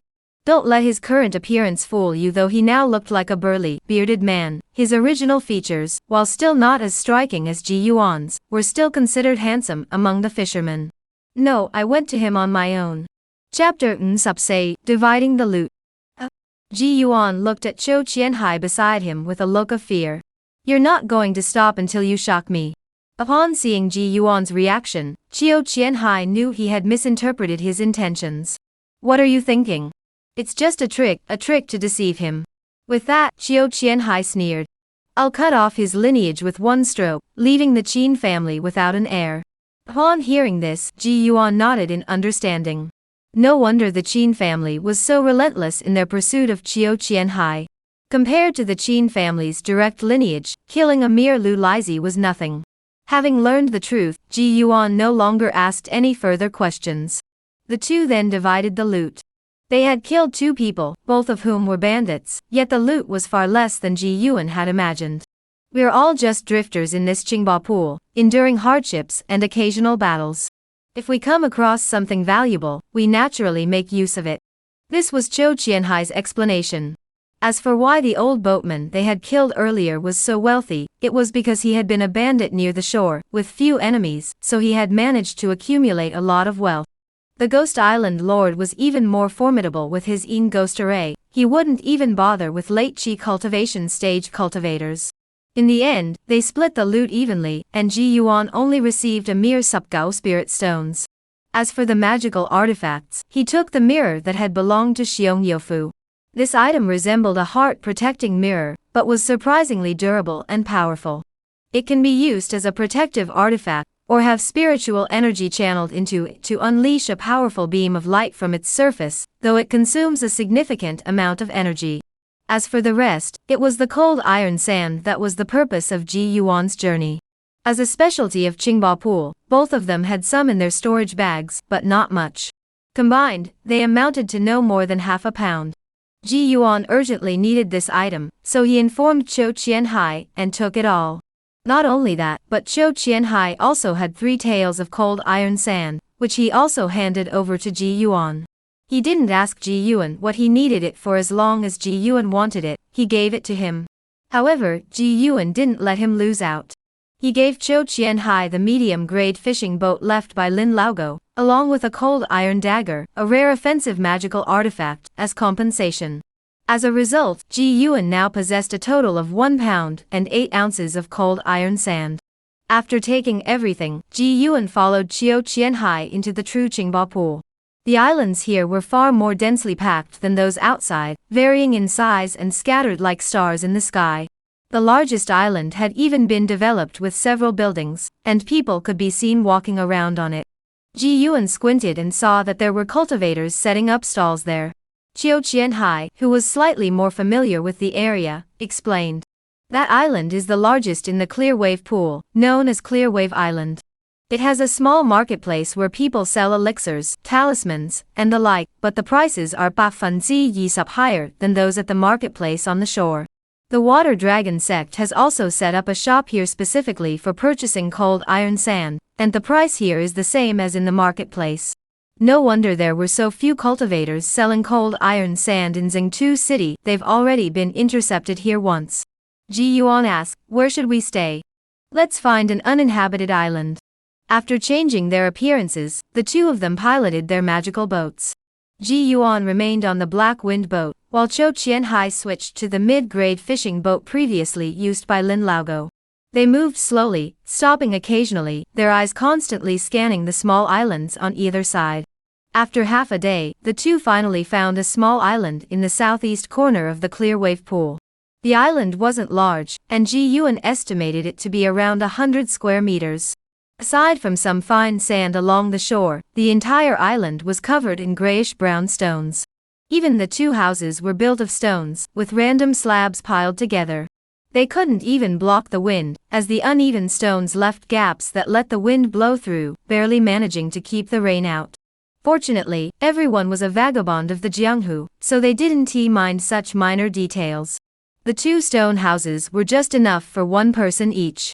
Chou Qianhai entered the house and immediately cast a fire spell, burning the spider webs and dust on the walls. A moment later, he used a water spell to clean the area. Ji Yuan silently activated the level Yet Cave Residence effect. In the blink of an eye, the entire room was transformed, even the gaps between the stones closed on their own, though larger gaps remained untouched. After using the cleaning effect, he silently deactivated the building effect. With a place to stay, the two settled in temporarily. Before Ji Yuan could sit down, Cho Qianhai, who had just finished tidying up, said he was going out to scout the situation. Since both of them had already changed their appearances, Ji Yuan wasn't too worried and let him go. But before half an hour had passed, Cho Qianhai returned in a hurry. Something's wrong. What kind of situation? Ji Yuan withdrew from his meditation on the second layer of the Sunglong sword technique, and quietly put away the white paper under him that had the words Enlightenment Room written on it. They've arrived at Qingba Pool, Cho Qianhai said in a low voice. They naturally referred to the three from the Qin family. They actually figured out we didn't leave? Ji Yuan was somewhat surprised. He had thought he had taken the opposite approach, but it seemed the other side had done the same. Three practitioners at the sixth layer of Qi cultivation were indeed a significant pressure on Cho Qianhai. Should we flee? He knew he couldn't defeat them alone, and he was worried about dragging Ji Yuan into it as well. In his opinion, fleeing was the best option. Run? Ji Yuan laughed. Why run? Qingba Pool rarely has such a good show. We should go and take a look. Cho Qianhai looked at him in surprise. Ji Yuan patted his butt and stood up. Thereafter Cho Qianhai. What does that have to do with you, Chiao Lao-san? Cho Qianhai understood immediately and exclaimed, You're the brave one. Let us go. He, Cho Qianhai, knew that Ji Yuan wasn't a pushover. On the contrary, he was quite cunning. So if Ji Yuan wasn't afraid, he certainly wasn't either. Soon, the two arrived near the island where the commotion was coming from. Sure enough, as soon as they arrived, Ji Yuan spotted the two cultivators who had taken his spirit stones earlier. At that moment, the two were standing beside a man in black robes, one on each side, speaking in hushed tones. You two took the spirit stones and didn't do anything. Ji Yuan muttered to himself. It seems like he'll have to find an opportunity to make them return his spirit stones next time. The man in black robes was likely Qin Wei, the leader of the Qin family. Behind Qin Wei stood two tall middle-aged men. Ji Yuan assessed their cultivation levels. Both were at the sixth layer of Qi cultivation. Their cold, piercing gazes swept unabashedly over the crowd gathered around them. When they saw Ji Yuan and his companion approaching, they deliberately glanced at them. But they only glanced once before looking away. Without the spiritual perception of the foundation establishment stage, it was difficult to discern the effectiveness of the disguise with the naked eye. After hearing the words of the two cultivators, Qin Wei first muttered under his breath, Damn bastards.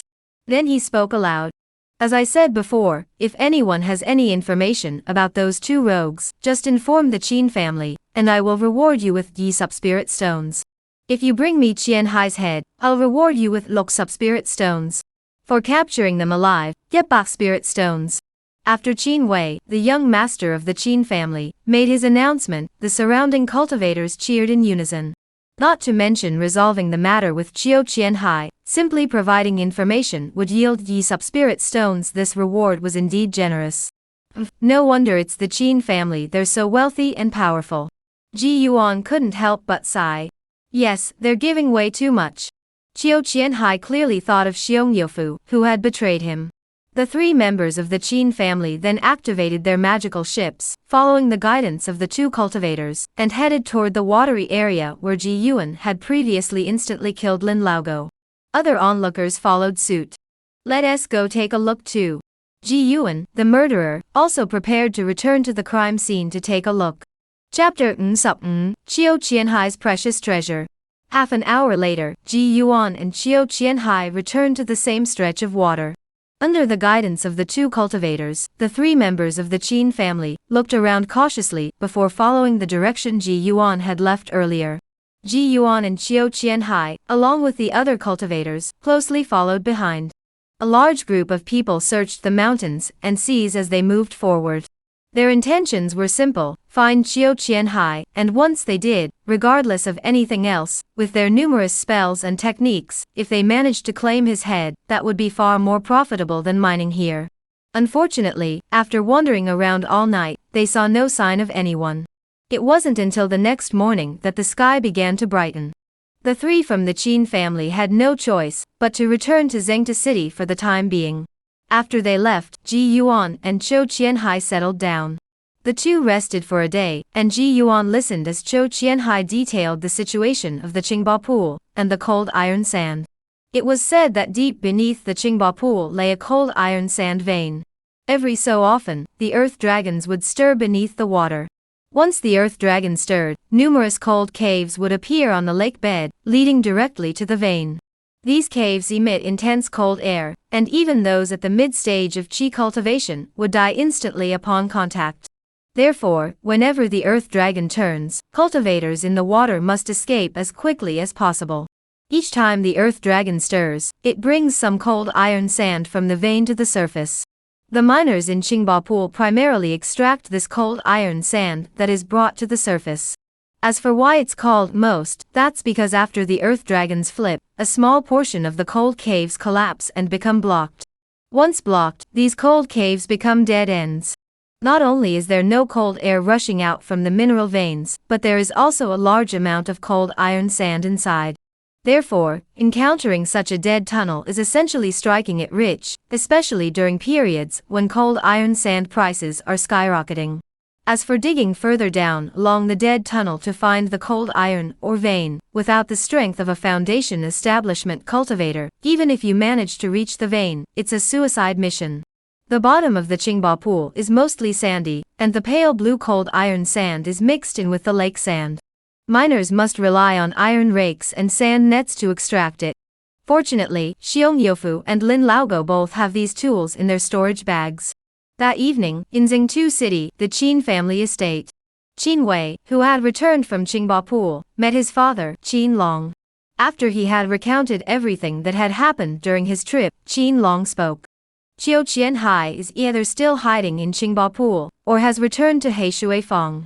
Personally, I believe he's still hiding in Qingba Pool, trying to play a game of hide and seek with us. Moreover, we've already coordinated with the Zhu family in Heishui Fang. They'll keep an eye on things for us, and will be informed if anything comes up. The Blackwater Zhu family is roughly on par with the former head of the Qin family. Among major clans, there are always more interactions and mutual assistance to ensure that everyone's positions remain secure. Qin Wei nodded and said solemnly, "All right, I've had Zhang Kai and Huda disguise themselves and stay at Qingba Pool.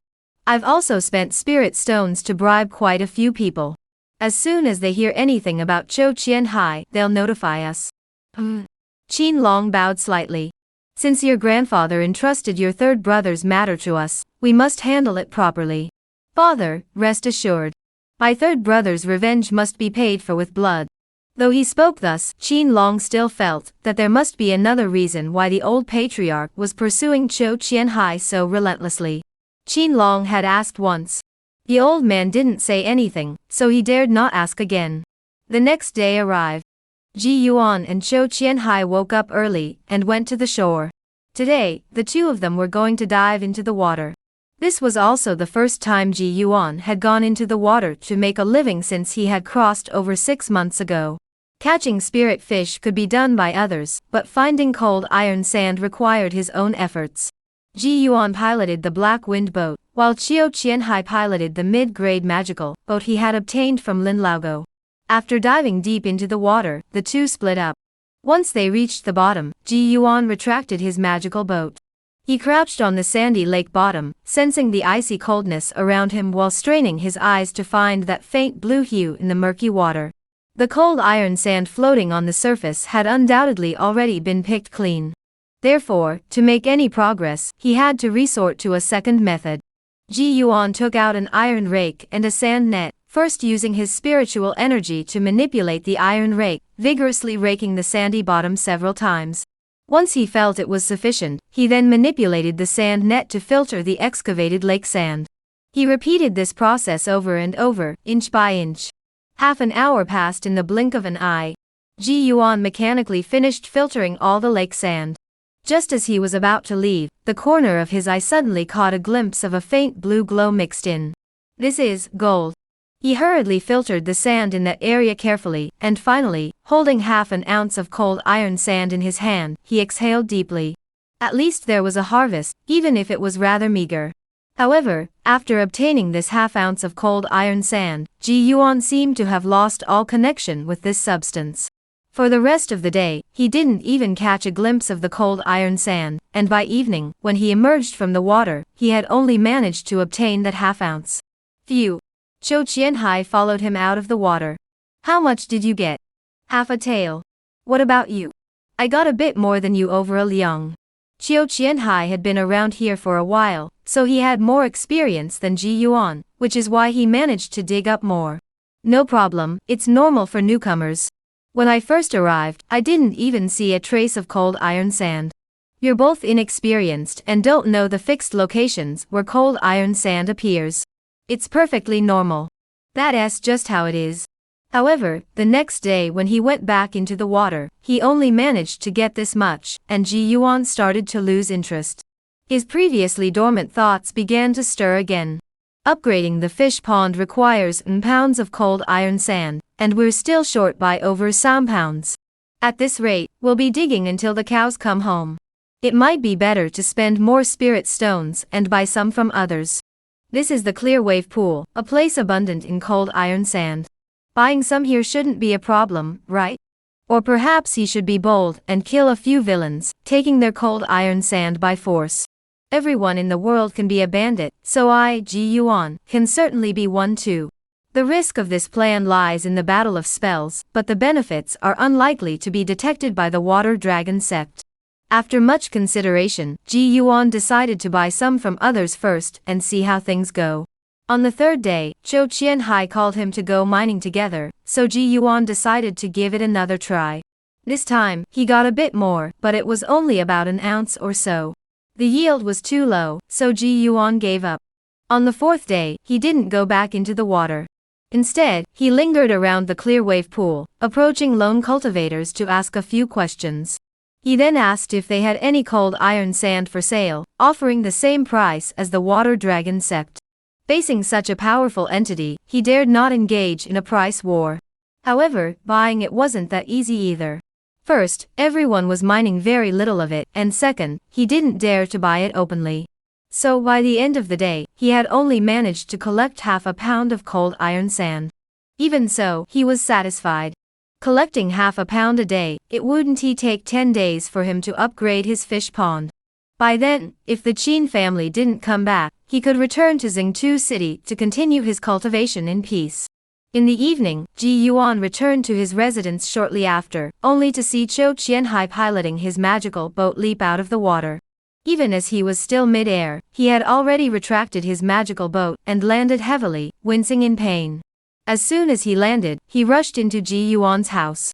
With an extremely delighted expression, he pulled out a cloth bag from his storage pouch, placed it on the table, and opened it. Inside were nothing but cold iron sand still dripping with water. There was a large pile, far more than what Ji Yuan had collected today. Ji Yuan stepped forward to weigh it, and found it to be at least a pound. You bastard, you dug up more than I bought. Did you go and steal it? Ji Yuan stared at him in disbelief. Zhou Qianhai quickly raised a finger to his lips, making a shushing gesture, before whispering. Come on, follow me into the water. I'll show you my big treasure. If we're not friends, why does that sound so suspicious? Ji Yuan looked at Zhou Qianhai with suspicion. Come on, would I lie to you? Zhou Qianhai shoved the pound of cold iron sand into Ji Yuan's hands, and then rushed back toward the Clear Wave Pool.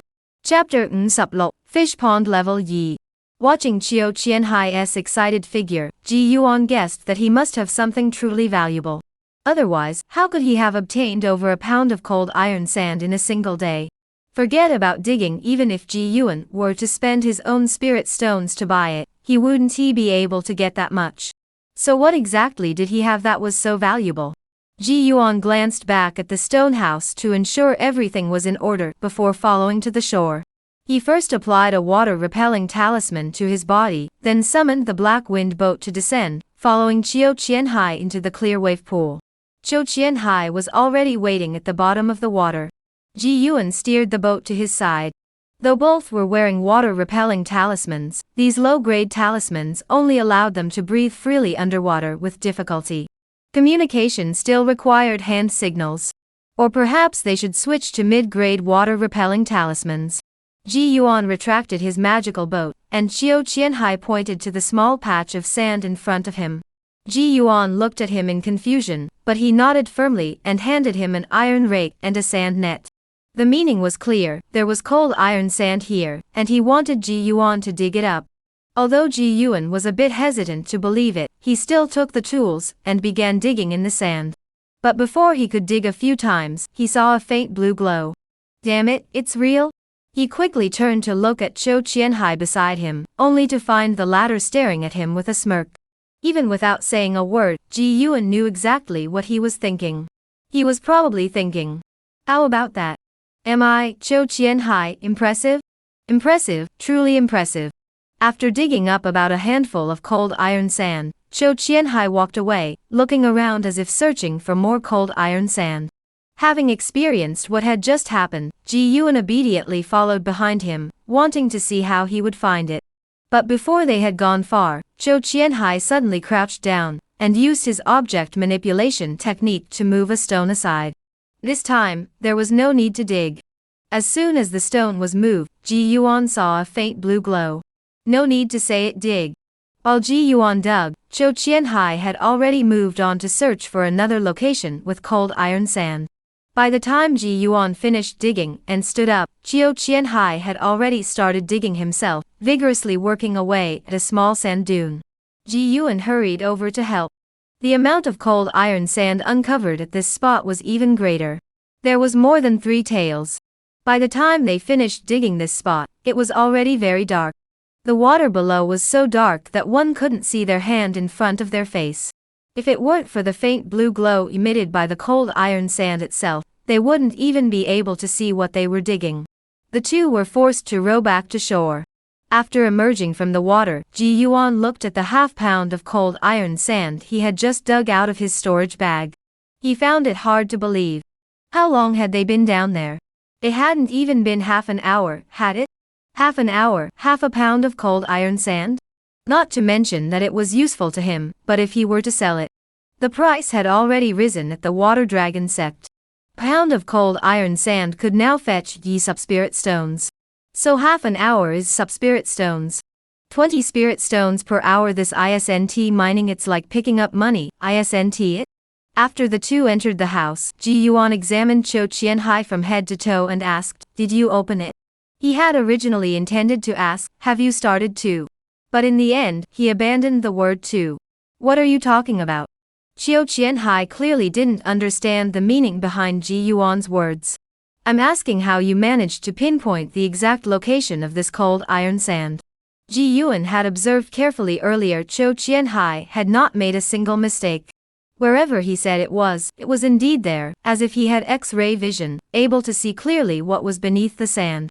This matter must also involve Qiu Qianhai's secret. If he hadn't revealed anything, Ji Yuan wouldn't have asked. But since he had revealed it, Ji Yuan naturally had to ask. Qiu Qianhai smiled. He first went to the door, looked left and right to make sure no one was outside, then returned. Ji Yuan was even more direct, sticking a first-grade lower-quality soundproofing talisman on the wall. This way, no sound from inside the room could escape. Qiu Qianhai saw this and felt at ease.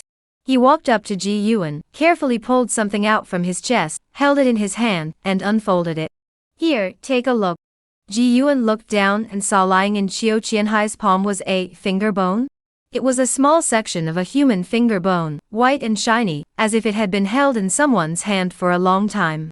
You found the cold iron sand using this? Ji Yuan found it hard to believe. How could a finger bone lead to cold iron sand? Yes. Qiu Qianhai nodded firmly. Take out some cold iron sand, and you'll see for yourself. Alright.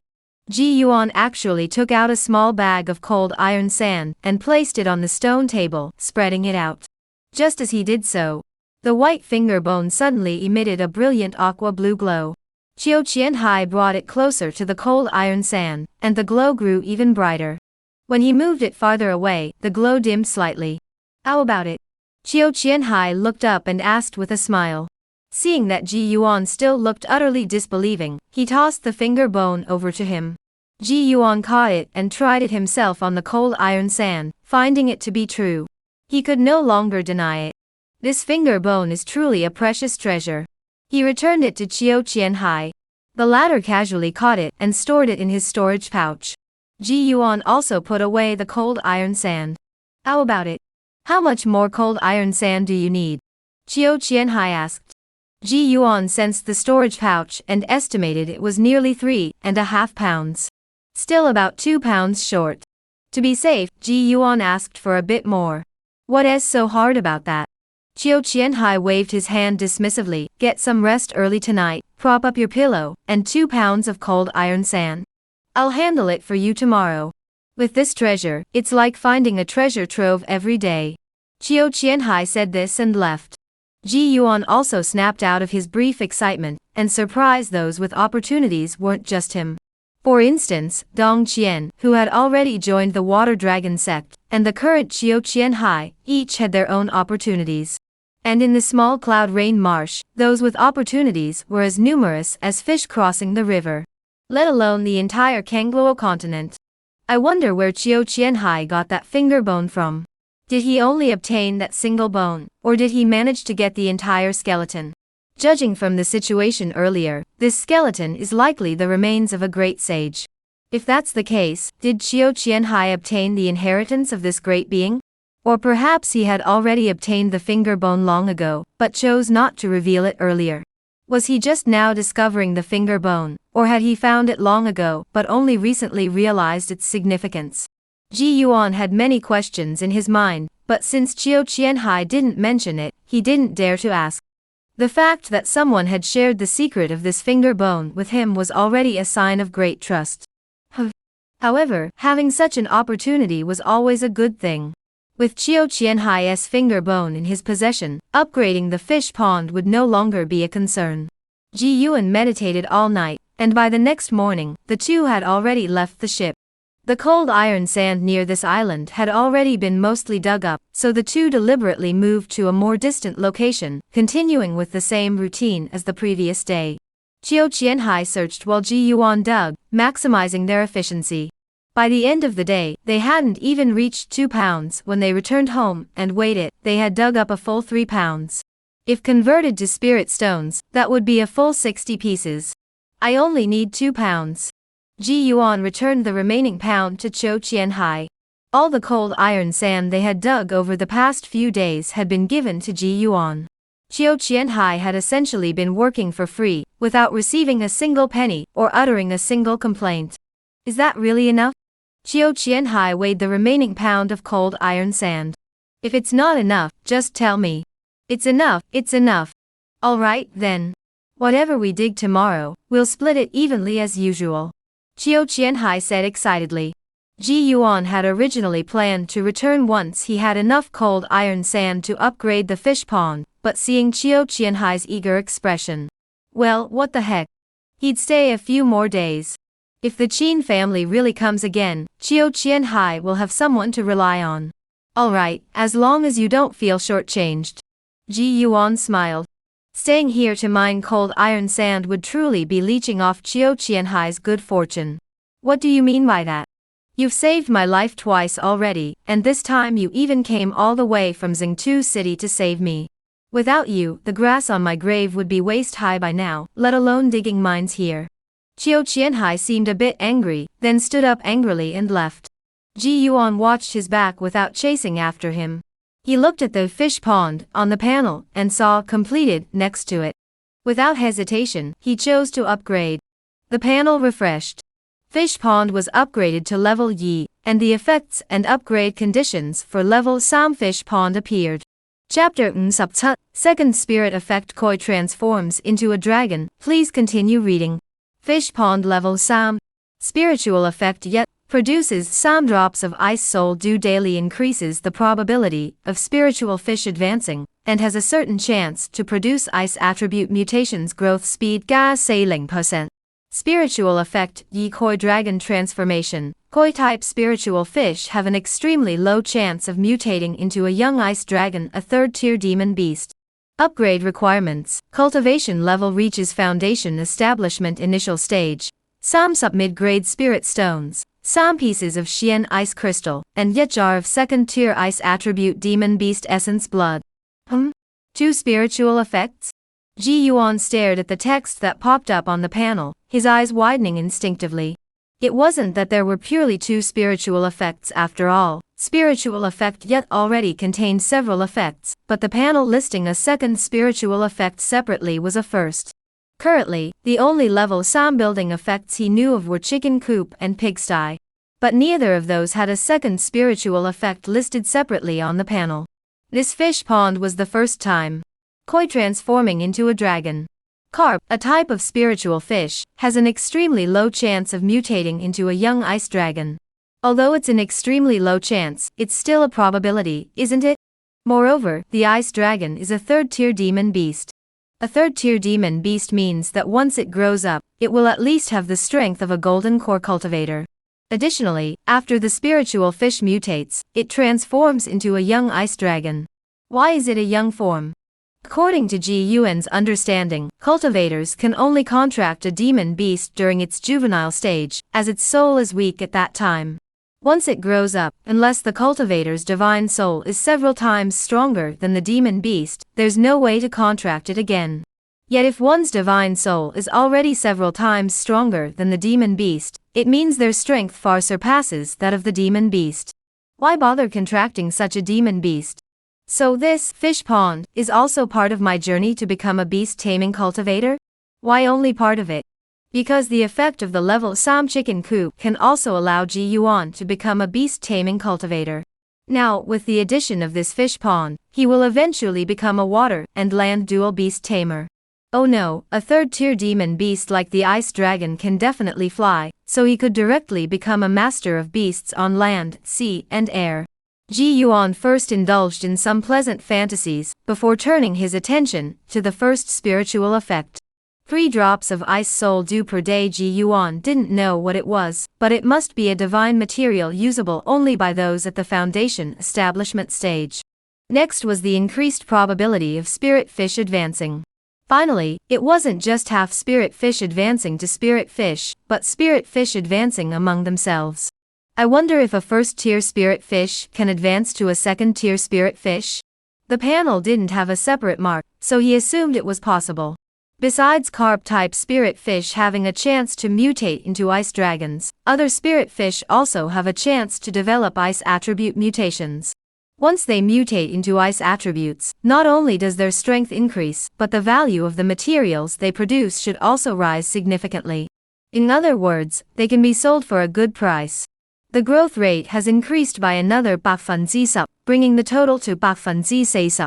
The final upgrade requirement also requires reaching the foundation establishment stage, but the amount of spirit stones needed for the upgrade is less than that required for the pig pen and chicken coop.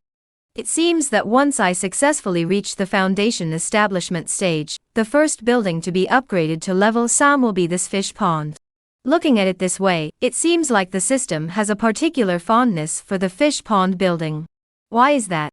Ji Yuan pondered deeply, but couldn't figure out the reason, so he could only give up. After all, it's all for his own good. After reviewing the effects of the level Sam fish pond, Ji Yuan immediately felt that the level Yi fish pond was now obsolete. Level Yi spiritual effect produces yet drop of water dew daily, increases the probability of half spirit fish evolution, and boosts growth speed by 3%. But even if it's not as good, it's still a level Yi building, and it produces yet drop of water dew daily that can't be wasted. Ji Yuan looked around and dug a small pit behind the stone house, filled it with water, then found an unknown small fish, and tossed it into the small pond. After some hustle and bustle, a line of text appeared above the small pond. Fish pond, level Yi. Ji Yuan activated the building effect, and a single droplet of azure blue water suddenly appeared above the small pond. He quickly waved his hand and sealed it into the jade bottle he had prepared earlier. He then deactivated the construction effect. After completing his task, he didn't remove the small fish. This tiny fish pond could be used every day. Thinking about it, he couldn't help but come up with another idea. If the fish pond could yield this drop of water essence for free, what about the half-ounce of blood essence in the pigsty? Could he also obtain it for free? But how to obtain it for free was another problem. The pond was easy to handle, but the pigsty, where would he find a pig? In desperation, Ji Yuan resorted to his old method. He took paper and pen, wrote the characters pigsty, and then posted the white paper with black characters inside the stone house where he lived. It seemed that the stone house itself was already dilapidated like a pigsty, for as soon as Ji Yuan had posted the paper on the wall, a bloodstain suddenly appeared in the middle of the stone house. Damn it, am I really living in a pigsty? Ji Yuan casually waved his hand to collect it, then hurriedly tore down the white paper. Since both the fish pond and the pigsty could be obtained for free, Ji Yuan felt slightly reassured. The night passed without incident. The next morning, the sky was still dimly lit when Cho Qianhai came over to call Ji Yuan to go into the water. Let us go, pick up the money. When I'm old and have arthritis, it'll be your fault. Ji Yuan muttered under his breath as he stepped out the door and followed him into the water. In fact, it was exactly as Cho Qianhai had said, picking up money, nothing more. The area where they had been fishing the previous day had already been thoroughly searched, so they had deliberately chosen a different spot today. Additionally, they had started early. By the end of the day, Ji Yuan weighed the cold iron sand in his hands. I estimate there's about 3.5 pounds. It's just like finding a dead end. Half a pound more than yesterday. Let us go sell it. Chiu Qianhai was currently at the 5th layer of qi cultivation. After learning that Ji Yuan had reached the 6th layer, he was eager to improve his strength. Ji Yuan thought for a moment. They had been here for a few days, but hadn't sold anything yet, so it should be fine. Going once or twice shouldn't be a problem, and we can split up. But if we go too often, it won't work. A single person can only dig up a little bit of cold iron sand each day, and even an experienced worker might only manage a few ounces. Now, if you go sell a few pounds every day, everyone will know something's up. Yeah, that's for sure. Chiu Qianhai also knew this. The two then left the house, one in front and one behind, and arrived at the largest island in the area, Qingbo Island. As soon as they stepped ashore, Ji Yuan felt several pairs of eyes fixed on him. He released a hint of his aura, and the gazes immediately shifted away. He surveyed the surroundings. A narrow stone path stretched out before them, with stone houses on either side, or vendors setting up stalls along the street. However, without exception, the cultivators here all had fierce expressions on their faces. No wonder those who weren't ruthless wouldn't survive here. After watching Cho Qianhai enter the Water Dragon sect's shop, Ji Yuan browsed through the stalls nearby. Most of the vendors here were at the 4th or 5th layer of qi cultivation, and he didn't see anyone at the 6th layer.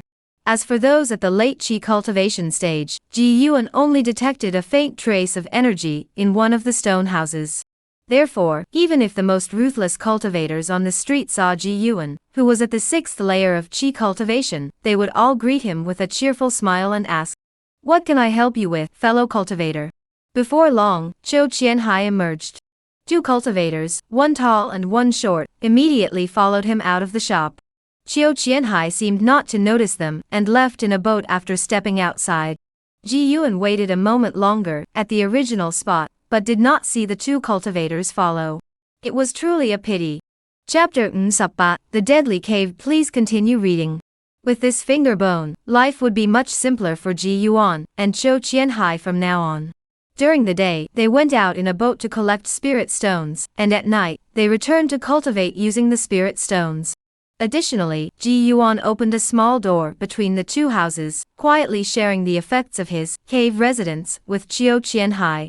Other features with exposure risks were naturally off limits. However, this level yet cave residence merely increased the nighttime spiritual energy concentration by 20%. Chiu Qianhai didn't even notice, only remarking that cultivating with spirit stones was truly luxurious, and his cultivation progress was much faster. That evening, Cho Qianhai returned after selling the cold iron sand. Ji Yuan was waiting for him halfway there in a boat. Upon seeing him arrive, Ji Yuan shared his thoughts. For the next few days, we shouldn't sell here on Qingbo Island. We've been selling here for several days straight, and I'm worried we might attract the attention of someone with ulterior motives. Let's wait a few more days, and then head to the Baobao Tower in Jingdefeng to sell there. Alright. Chiu Qianhai nodded, then took a piece of candy from his storage pouch and popped it into his mouth. As he savored the sweetness on his tongue, he spoke slowly. The plot of land we discovered these past few days is quite good, yielding about 4 pounds a day. Let's dig for another 4 days, and then we'll head to Jingda Lane to sell it. 4 days. Ji Yuan estimated that by then, he should be ready to return. This time, Ji Yuan planned to seclude himself in meditation, not stepping out until he reached the late stage of qi cultivation. That's fine. Let us give it another push tomorrow, and search thoroughly. I still feel there's a dead end nearby. The following evening, on Qingba Island, a dilapidated wooden boat was anchored by the shore, with 2 middle-aged men sitting inside, one tall and one short. Both were from the Huayin workshop, so they were close friends. One was named Sun Daji, and the other was named Deng Lang. Back when they were still in the Huayin district, the two often engaged in robberies and other criminal activities. Later, they accidentally crossed paths with a tough opponent, and were driven out to the Heishui district. After that, with the price of cold iron sand rising, they came to Qingba Pool in search of fortune. Where are those two today? Sun Daji raised his eyebrows. Could it be that things didn't go well today, and they didn't get much? Sun Gu, what are you thinking? You know how cunning those two are. They came here on the first day, and split up right away. If we hadn't happened to discover they were staying on the same island, we wouldn't have noticed their connection at all. I guess they're just afraid of coming too often, and getting noticed by us kind-hearted folks. They're probably planning to come back in a few days. Deng Lang rubbed the stubble on his chin. Or maybe they're just being more cautious, and going to sell the cold iron sand in another market instead. What should we do then? Sun Daji spread his hands helplessly. The two of them had always followed Deng Lang's lead, as he was at the 5th level of qi cultivation, while Sun Daji, at the 6th level, wasn't as detail-oriented. It all depends on whether Sun Gu wants to pull this off. Of course I want to. Digging a few pounds of cold iron sand in a dead-end hole every day, making 60 or 70 spirit stones, who wouldn't be jealous? After saying this, Sun Daji hesitated again, but our strength, it might be a bit tough. That qi cultivation stage guy looks so composed, he has clearly no pushover. What is so hard about that? Just find 2 more people. Deng Lang said nonchalantly. Who should we find? If we want to take down a 6th layer qi cultivation practitioner for sure, the Clear Wave duo is the most reliable choice. They've been surviving by robbing cultivators, so they'll definitely be tempted by this. But they're both at the 6th layer of qi cultivation. Their strength far surpasses ours. If we hire them, we won't get much of the reward. Sun Daji wasn't too keen on the idea. That's true. Deng Lang glanced at him. Let us observe for another 2 days. We can also look for other suitable candidates, or if those two happen to be alone, that would be even better. Alright, that works. After finishing their conversation, Deng Lang made an excuse and left. He sailed alone on the calm waters of the Clear Wave Pool, his mind racing with thoughts. Given how cautious those two were, they'd probably leave the Clear Wave Pool in 2 days. He couldn't wait any longer. If he did, the opportunity would slip away. Sun Daji had a good name, but he was a man without ambition. He lacked the strength to achieve anything, and was unwilling to share the benefits. Following him wouldn't lead to anything in the long run. Deng Lang had already seen through this, so he decided to abandon Sun Daji, and go find the Qingba duo on his own. Speaking of the Qingba duo, they are also prominent figures. No one knows which district they came from, but they are known as Lu Da and Lu Er, 2 brothers. Even before the price of cold iron sand rose, the 2 of them had already established themselves at Qingba Pool for cultivation. Moreover, the 2 brothers were skilled in a joint attack technique, with their peak achievement being the joint killing of a late qi cultivation stage practitioner.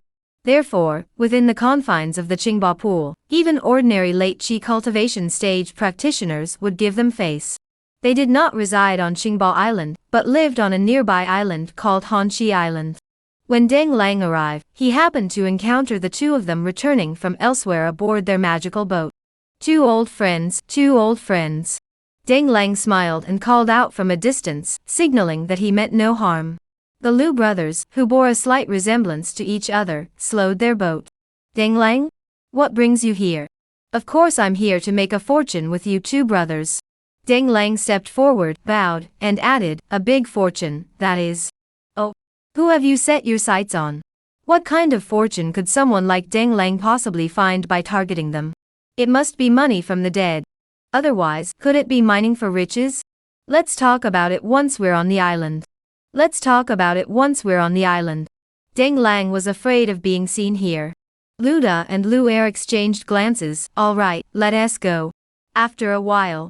After listening to Deng Lang's description, the Lu brothers exchanged glances again. You're sure you can dig 3 or 4 pounds of cold iron sand in a day?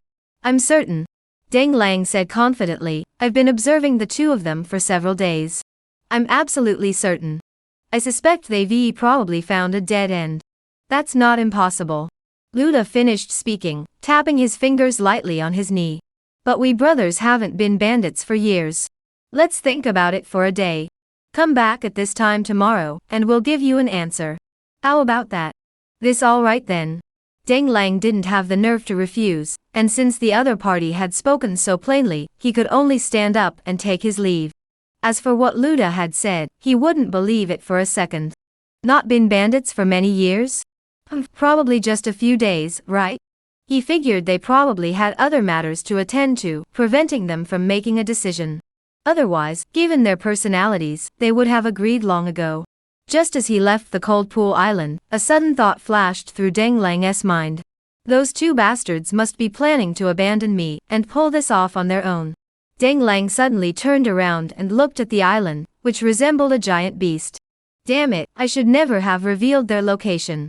But at the time, Luda was pressing him hard, and Deng Lang dared not refuse. After Deng Lang left, Lu Er immediately said, Brother, this must be a dead end. If we hadn't found this dead end, there's no way we could have such a yield several pounds of cold iron sand a day. This dead end must be quite large. Luda nodded confidently. Let's pack up and go straight to those two newcomers. Got it. Lu Er wasn't surprised by Luda's decision. If they followed Deng Lang's plan, how much could they really make from this heist? But if they found those two newcomers and forced them to reveal the location of the dead end, that would be the real payoff. Besides, since we already know their identities from Deng Lang, why should we share the profits with him? But if they complain, just kill them all. Meanwhile, in the dim depths of Qingba Pool, two shadowy figures huddled together. One of them muttered something under his breath. I told you there's definitely a dead end here. P.S. Yet, don't worry, there won't be any cliché plot twists where someone else steals the dead end right after it's discovered. P.S. It's the final week of the new book rankings. Please support me with monthly votes and recommendations to help me rank higher. Thank you in advance. Chapter Nsupgao, Run. Please keep reading, and vote for me. This place was discovered by Chiu Qianhai 2 days ago. He found that the cold iron sand in this area was far more abundant than in other places. In such a situation, any experienced miner could guess that there must be a cold cave nearby. A dead cold cave. As for why it was a dead cave, because a living cold cave could be felt from a mile away. To find a dead cold cave, the prerequisite is to discover an area where the cold iron sand is more abundant than elsewhere. For ordinary miners, even the most experienced veterans would struggle to detect such a slight anomaly. But in front of Zhou Qianhai, who possessed the mysterious finger bone, none of this was a problem. Days earlier, he had been constantly mentioning to Ji Yinian that finding a dead cave was as easy as picking up something with his hands. Now, he had indeed found a clue. In the past, in other places, he could only dig up about 3.5 pounds of cold iron sand. But here, he could easily dig up 4 pounds. For this reason, Chiu Qianhai was certain that there must be an undiscovered dead hole nearby. Since it was an undiscovered dead end, both ends must have collapsed and been blocked, with a thick layer of mud and sand covering the surface. Ji Yuan and he had been searching the area for 2 days, ruling out several other locations. Now only one place remained. After using their magic to clear away 3 meters of mud and sand, they indeed saw a dark, chaotic slope made of jumbled rocks. Zhou Qianhai found a lupham spot, and as soon as he removed the finger bone, it emitted a blue glow. And the closer they got to the slope, the brighter the glow became. This confirmed it, the deadly hole was definitely here. Facing the collapsed boulders, Chiu Qianhai first tried to manipulate them using his object control technique, but they didn't budge an inch. Ji Yuan remained vigilant, keeping an eye on the surroundings. By now, it was already late in the evening, and the water below was shrouded in darkness. At night, Yinyuze was far more dangerous than during the day. Many fierce spirit fish and demon beasts only emerged at night to roam. Moreover, cultivators in the water couldn't see clearly, adding another layer of danger. This problem was solved by Ji Yuan, who had prepared several night vision talismans beforehand. They were all basic first-grade talismans, easily accessible. Ji Yuan waited for a moment, and Chou Qianhai also tried various spells, such as water arrows, or his specialty, the water technique of 1,000 blades, but none of them could move the collapsed boulder or create an opening in the dead end. No wonder the boulder was enormous to begin with. Moreover, this area was close to a cold iron sand vein, so even the outer stones were far harder than ordinary rocks. Seeing Chou Qianhai still staring blankly at the dead end, Ji Yuan paused for a moment, then stepped forward, patted his shoulder, and made a few hand gestures. The gesture meant for Chou Qianhai to keep watch while he tried. Ji Yuan stepped forward, looking at the massive boulders. Moving them was out of the question, so he could only search for weaker spots to create a small opening and crawl inside. And this spot, Chou Qianhai had also found. In the narrow gap between several massive boulders, he had already carved numerous knife marks with his magical artifact. Ji Yuan's first thought was to summon the white water flying sword. The sword entered the water, transformed into its normal size, and struck forward. Though it didn't slice through the rock as smoothly as a knife through tofu, it still carved a 2-finger-wide groove into the stone. There's hope. The white water flying sword was, after all, a mid-grade magical artifact. It still had some use in cutting through stone. Chou Qianhai's eyes lit up, but Ji Yuan still felt it was too slow. It was already dark, and if they didn't hurry, they wouldn't know how long it would take to open the door. Just as Ji Yuan was pondering, a flash of inspiration struck him, and he suddenly thought of something. He flipped his hand open, and the heart-protecting mirror he had obtained from Xiong Yofu appeared in his hand. Though this magical artifact was only a low-grade one, once infused with spiritual energy, it could emit a powerful spiritual glow. This will work, this will work. Chou Qianhai muttered excitedly. Ji Yuan hummed in agreement, then rose slightly from his seat. He held the heart-protecting mirror and aimed it at the gap beneath the water. Spiritual energy surged wildly. Even he, a water attribute Qi cultivation 6th layer cultivator, renowned for his prolonged spiritual energy, had to expend a full third of his spiritual energy to fully charge the heart-protecting mirror. Then, with a flick of his mind, he released it suddenly. In an instant, a thick white beam of spiritual energy shot out from the heart-protecting mirror, straight toward the gap. Boom! A deafening explosion was followed by a surging wave of water. Even though Ji Yuan had already erected several water shields, he was still pushed back several meters before finally stabilizing his stance. He hurriedly looked around at the surrounding waters. Fortunately, the water resistance was extremely strong. The water wave did not travel far before being absorbed and dissipated. Go! Chou Qianhai led the way, rushing toward the deadly hole. Ji Yuan followed closely behind, and took a closer look. Sure enough, he discovered a dark, murky hole at the bottom of the water. Chou Qianhai instinctively tried to jump inside, but Ji Yuan quickly reached out and pulled him back, then shook his head slowly. Chou Qianhai understood his meaning, summoning a shield of white bone turtle shells to protect himself, then summoning his crescent moon blade. Ji Yuan then stuck a night vision talisman on his body. Only then did he leap into the hole, disappearing from sight. Going down into the cave was always a two-person job. One goes down, the other stays above to keep watch. Let alone the fact that this was a water-filled cave. If no one was watching, and a demon beast appeared, or if it attracted other miners, they'd be trapped and doomed. Ji Yuan summoned the black wind boat, sat cross-legged on it, and waited silently. If anything happened, he could immediately take Chou Qianhai and leave. After a stick of incense had burned, Ji Yuan felt a glimmer of hope. He estimated that there must be a significant amount of cold iron sand inside. After 2 incense sticks worth of time, Ji Yuan grew even more delighted. The cold iron sand must be extremely abundant. But after 3 incense sticks had passed, Ji Yuan began to grow concerned. Something was amiss. Could there be an unexpected complication? Why else would it take so long? Just as he was considering whether to go down and take a look himself, he suddenly sensed a fluctuation of spiritual energy coming from the dead end, accompanied by unusual sounds. Ji Yuan immediately stood up, drew his white water-flying sword, and saw Zhou Qianhai's figure darting out of the dead cave. Not only that, but there seemed to be a massive object following him. Ji Yuan didn't hesitate, and his white water-flying sword, enveloped in the wrapping wave technique, swept toward it. Using the enveloping waves technique in the water naturally had a synergistic effect.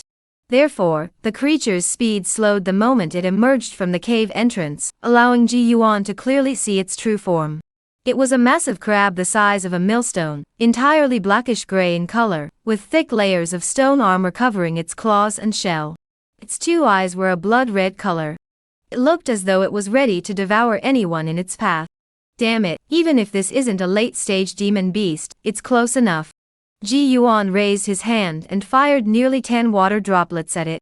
The stone crab swung its claws, blocking most of them, but 2 still struck its weak spots. In pain, the stone crab immediately retreated. Ji Yuan seized the opportunity, grabbed Zhou Qianhai by the collar, and flung him onto his black wind boat. Run. Chapter looks up, striking it rich. Please keep reading, please vote for me. Splash. In the dead of night, the calm surface of the clear wave pool was suddenly broken by the sound of water being parted. A dark figure darted out from the water. The black wind boat landed on the lake, carrying the two away in an instant. Thrilling. Thrilling. So exhilarating. Zhou Qianhai muttered repeatedly, his expression filled with excitement. Ji Yuan said nothing as he led him out for nearly 2 miles, then found an uninhabited island nearby. The two landed on it and finally came to rest behind a large protruding rock. Phew. Zhou Qianhai exhaled deeply. Even in the darkness of night, Ji Yuan could sense the gleam in his eyes. What is the situation inside the cave? How much spirit stone per pound for the cold iron sand now? Both asked each other at the same time. Still 20 spirit stones. How much have you dug up? Ji Yuan knew that Zhou Qianhai was eager to share his joy, so he played along and asked. Don't ask, just estimate it yourself.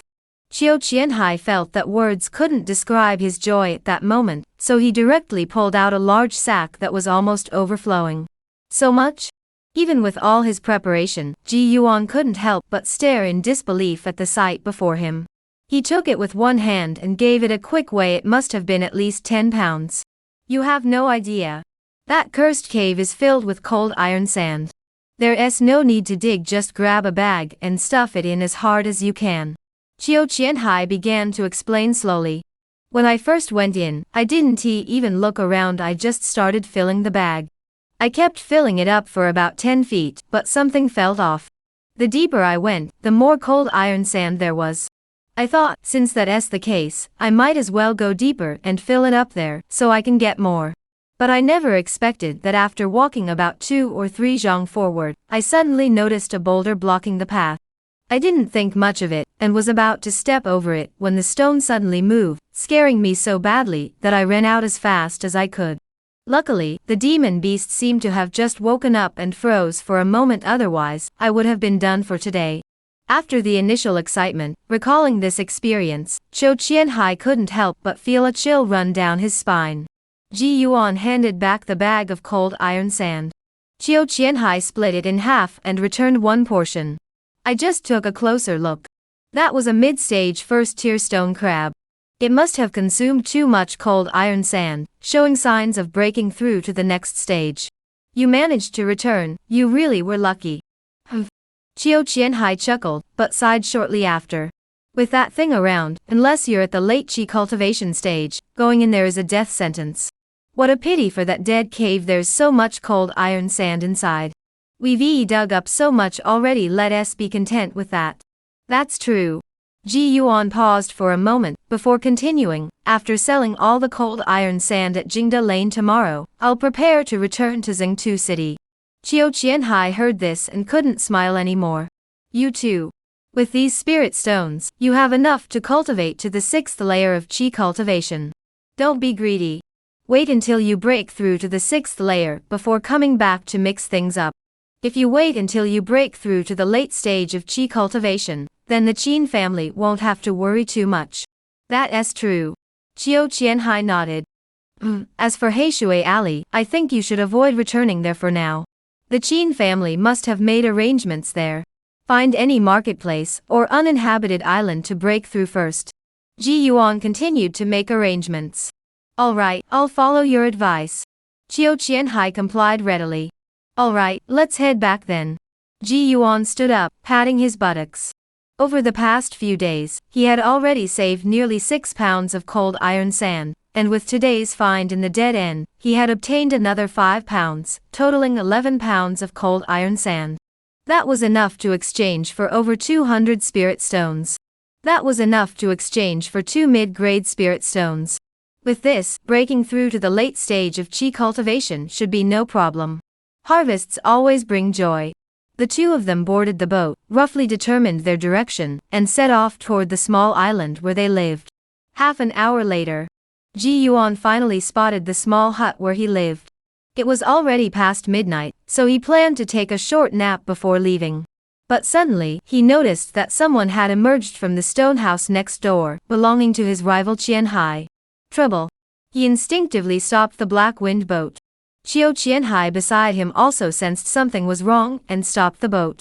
Just then, the water behind them suddenly made a loud splash, and another magical boat broke through the surface.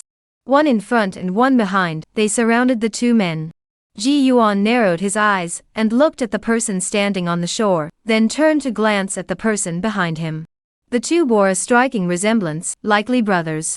Their cultivation levels were all at the 6th layer of qi cultivation. Ji Yuan recalled a saying. The Qingba twin heroes. Qiu Qianhai grinned widely and said, "What wind has blown the two Lu brothers here? I, Lu Quan, am overjoyed." "Oh, you also have the surname Lu?" The Lu from the island spoke up. Qiu Qianhai continued, "That's right. I'm Lu Quan from Tian Lane. This is my cousin, Lu Changsheng." Ji Yuan heard Qiu Qianhai's words and knew he had no intention of fighting, or rather, he dared not. Two qi cultivation 6th tier practitioners, and both had killed qi cultivation late stage practitioners, that was enough to make Qiu Qianhai fear them. It was only natural. He probably wouldn't dare to act alone without summoning a formation array. Ji Yuan thought this through and bowed with a smile, saying, "Lu Chongsheng greets the two of you." Lu Da and Lu Er exchanged glances, then fell silent for a moment. Finally, Lu Da spoke first. However, when he spoke again, there was a hint of a smile on his face. "Since we're family, it's easier to speak freely. The 3 younger brothers should come ashore for a chat." After a while, the 4 of them sat down in Qiu Qianhai's house, with Ji Yuan facing Qiu Qianhai, and Lu Da facing Lu Er, the two groups forming a triangular formation. Lu Da was seated closest to the door. Ji Yuan and Qiu Qianhai remained silent, waiting for the Lu brothers to speak first. "It's like this. I won't hide anything from you two younger brothers. We came here today because we want to make a fortune together with you two." Lu Da hesitated for a moment before finally speaking. Ji Yuan heard this and smiled slightly. "We're new here. How could we make a fortune? If anyone is going to make a fortune, it should be the two of you leading us. Some say you found the dead-end cave." Lu Er blurted it out. Ji Yuan's smile froze, and he instinctively exchanged glances with Qiu Qianhai. Both of them understood the meaning in each other's eyes. The deadly cave had only been found a few hours ago, and already others knew about it? Impossible. It must be because we sold too much cold iron sand in the past few days, and caught the attention of someone with ulterior motives. However, their behavior looked different to Lu Da and Lu Er. They were certain they had hit the nail on the head. So the two of them actually had a few more smiles on their faces. "May I ask where the two of you heard that?" Qiu Qianhai asked. "That's not something we can discuss openly. We're men of our word." Lu Da didn't finish his sentence before Ji Yuan interrupted him. "As long as the elder tells us, we will share this deadly cave with the two of you." Deng Lang. Lu Da didn't hesitate for a moment. Honesty, they had entrusted all their honesty to the spirit stones. Deng Lang? This man, Ji Yuan, did not recognize him. He was one of the 2 brothers who followed me out of the Water Dragon sect shop when I first went to sell cold iron sand. After Qiu Qianhai explained, Ji Yuan remembered. "Now that we've mentioned it, what about those 2 brothers?" Luda's gaze darted between Ji Yuan and Chou Qianhai, as if the slightest provocation would spark a fight. Ji Yuan's smile grew even more sincere. This dead cave, we can take the two older brothers there, but the condition is clear: whatever cold iron sand we find inside, we'll share a portion with you. Of course. This cursed cave was originally discovered by the two of you. Luda waved his hand dismissively, agreeing immediately. Also, after this, I intend to kill Deng Lang. The two of you must not interfere. To make the scene more convincing, Ji Yuan clenched his fists tightly. Rest assured, we'll always stand by our own. Luda looked as though it were only natural. Finally, Ji Yuan looked at Luda, who was already growing impatient, but he still smiled and said, meeting his fate, and besides, we brothers have brought great benefits to the two of you. How about this? After everything is settled, the four of us can be known as the four heroes of Qingba. What do you think? Luda and Lu Er exchanged glances before slowly nodding in agreement. Agreed. Since that's the case, let's set off immediately. Chou Qianhai, who had long since understood Ji Yuan's intentions, immediately stood up and said, Chapter Loksupya, was it you who lured the demon beast here? Under the cover of night, four magical boats sliced through the calm waters of the clear wave pool. Coincidentally, Luda and Lu Er happened to be protecting Ji Yuan and Chou Qianhai in the center. How much further? Less than 2 incense sticks had passed, and Lu Er couldn't help but urge them on, worried that Ji Yuan and Chou Qianhai might pull some tricks. Almost there, almost there. Just past that rock island up ahead. Chou Qianhai replied. Luda and Lu Er exchanged glances and nodded to each other. They had lived in Qingba Pool for decades and were extremely familiar with the area. They knew exactly where the deadly caves were and where the cold caves were. In this area, deadly caves were rare. Finding one now was not entirely unexpected. We're here. Ji Yuan circled around the island, confirmed that the deadly cave was indeed nearby, then lowered the bow of the boat, slapped a water-repelling talisman onto his body, and returned to the water. As soon as he entered the water, he immediately looked toward the bottom. Though most of the mud and sand had settled to the bottom, the water still appeared somewhat murky. He silently applied a night vision talisman to his body, and looked toward the entrance of the deadly hole once more. As a result, his vision immediately became clear. The opening remained the same, but the figure of the stone crab was no longer visible. It must have retreated back into the dead hole. Chou Qianhai, standing nearby, also sighed in relief. Though they hadn't discussed it, their thoughts were in perfect agreement. If the Lu brothers were looking for the dead end, let us just hand the dead end over to them. As for the stone-armored crabs inside, what stone-armored crabs? I've never heard of them. Luda casually pushed out a jade bead, infusing it with spiritual energy. The area immediately brightened, revealing the cave entrance to everyone present. What the hell? You two didn't even bother to hide this dead end? Are you afraid others can't see it? Luda's voice echoed through the water. Ji Yuan and Chou Qianhai exchanged glances, stammered for a moment, but couldn't utter a single word that made sense. Luda, growing impatient, tossed a talisman at Ji Yuan. Don't use this junk water-repelling talisman next time. You're already at the 6th layer of Qi cultivation, at least use a mid-grade water-repelling talisman. Ji Yuan caught it and stuck it on his body. The surrounding water immediately relaxed, and he was able to speak again. It's just that my family is poor, I can't afford a mid-grade water-repelling talisman. Why don't you give me a few?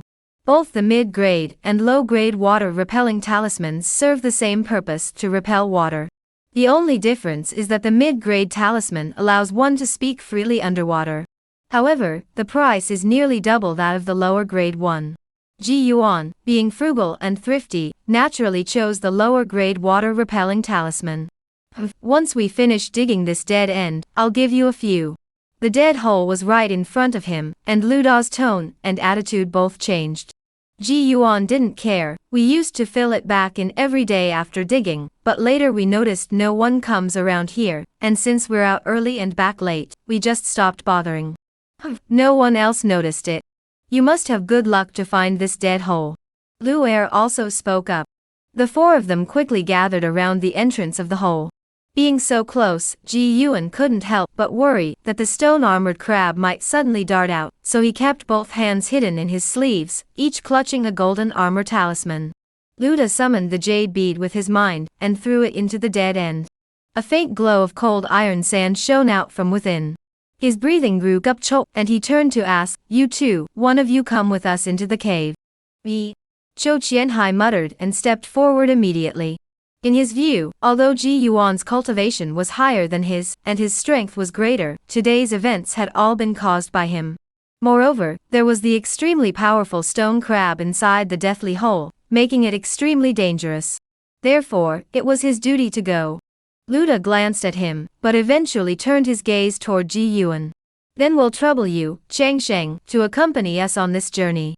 The two of them were at the 5th and 6th levels of qi cultivation, so it was only natural that the one at the 6th level should accompany him. Otherwise, even with a qi cultivation stage low practitioner guarding the cave entrance, Luda wouldn't he feel safe. Alright. Ji Yuan didn't hesitate either. If one of them had to go down, it was indeed more appropriate for him to go. He had an array at his disposal, so whether it came to fighting or fleeing, he could act as he pleased. "I'll go down first, you follow me, and you bring up the rear." Luda finished speaking and leaped into the deadly cave. Ji Yuan followed closely behind, and Lu Er was the last to jump down. Once inside the deadly abyss, Ji Yuan grew even more vigilant. He clutched 2 golden armor talismans in each hand, while also activating the dragon armor shield stored in his storage pouch. He kept a watchful eye on the depths of the cave. The area was illuminated by the precious pearl Luda had thrown, allowing Ji Yuan to see the surroundings clearly. The narrow, cramped cave was lined with black, cracked stones, some of which had faint blue fragments on their surfaces. It seemed that in another few hundred or thousand years, they would turn into cold iron sand. There was no sign of the stone-armored crab in sight. As he walked, Luda kept scanning the ground. Every now and then, he muttered under his breath, "The places you've dug through are cleaner than a dog's lick." "Brother, up ahead." Lu Er suddenly spoke up. Ji Yuan instinctively thought he had spotted the stone crab, and was about to plant the flag and act, but when he looked up, he saw a layer of blue sand covering the ground ahead. Chiu Qianhai had said he had only dug a zhang away, so seeing batches of cold iron sand shortly after entering the cave was not unusual. "My God, there's so much." Luda stared at the layer of cold iron sand and shouted in shock. Without a word, he hurried forward, and even Lu Er behind Ji Yuan followed suit. The two brothers knelt down nearby, scooped up a handful, and marveled at it. "This cursed cave must have a high yield. If we dig it all out, we might get a good few dozen pounds." "Big brother, we're rich. We're rich." Luda exclaimed excitedly. Stop talking nonsense. Let's start digging." Luda clearly tried to stay calm. But even as they began mining, Luda and Lu Er both summoned their protective talismans, which spun around them. Damn it, no wonder they've managed to survive in Qingba Pool all this time, they're so cautious. Ji Yuan muttered under his breath before following suit. But before he could kneel down, Luda and Lu Er both turned their heads toward him, their expressions guarded as they asked, "What are you doing?" "Mining, isn't this the dead end we discovered?" Ji Yuan replied nonchalantly. Wait. We'll share with you once we're done." Luda added, "Stay back." Ji Yuan seemed annoyed, his face flushing red, but as Luda and Lu Er slowly stood up, he reluctantly took a few steps back. He looked back into the depths of the cave, but there was no movement. He waited there, until Luda and Lu Er had dug more than 2 zhang forward, nearly driven mad by the cold iron sand, before he shouted. "You're being too much. You didn't say that when we were outside." "Shut up. What's there to shout about? Don't you care if others hear us?" Luda shouted back. Ji Yuan was about to speak again, but faintly, he seemed to hear the sound of stones being struck. He immediately shut his mouth. Lu Er turned back and continued digging. Ji Yuan's gaze fell on the precious pearl.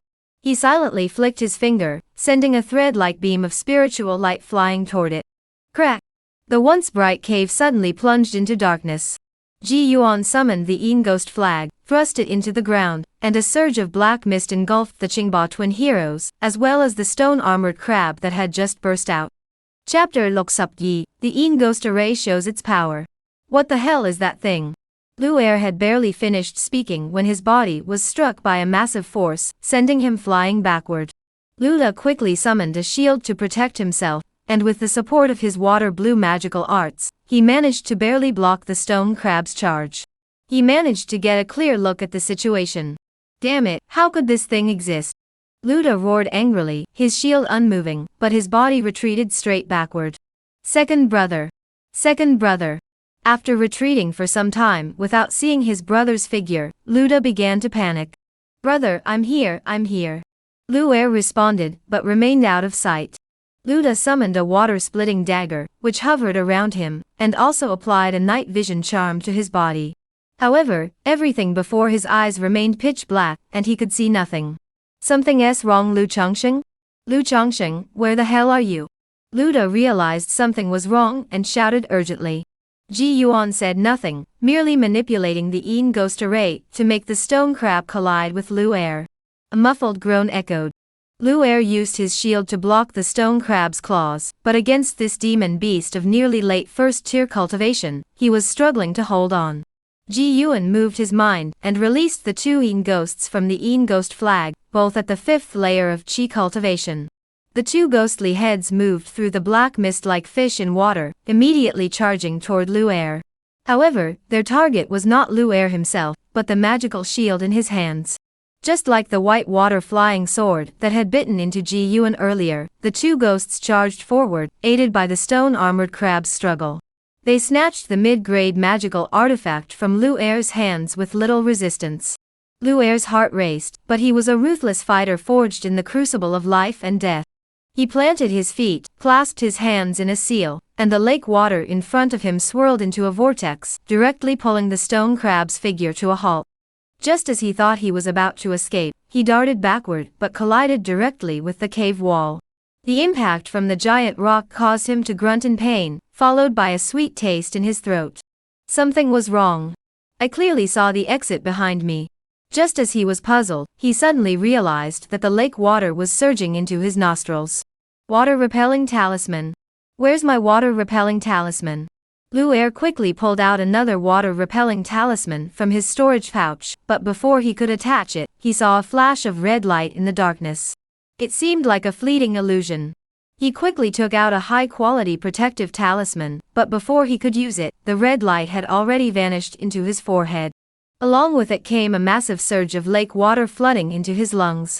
As he lay dying, it seemed as though he finally understood something.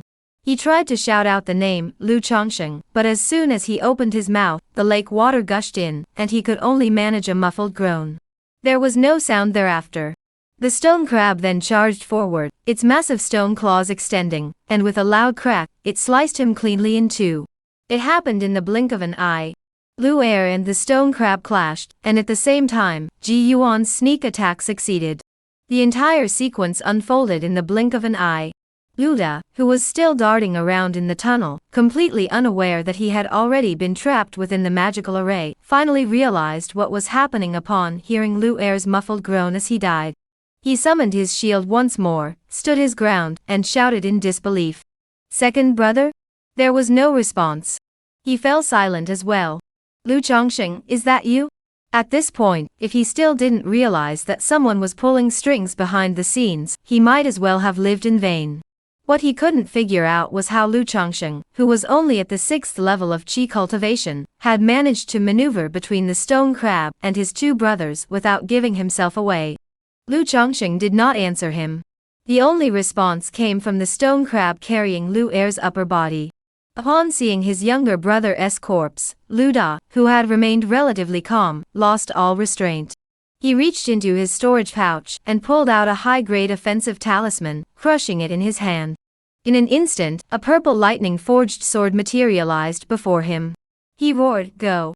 As the purple lightning sword sliced through the water, it also cut through Ji Yuan's Yin Ghost Array. Thunder techniques are inherently young energy.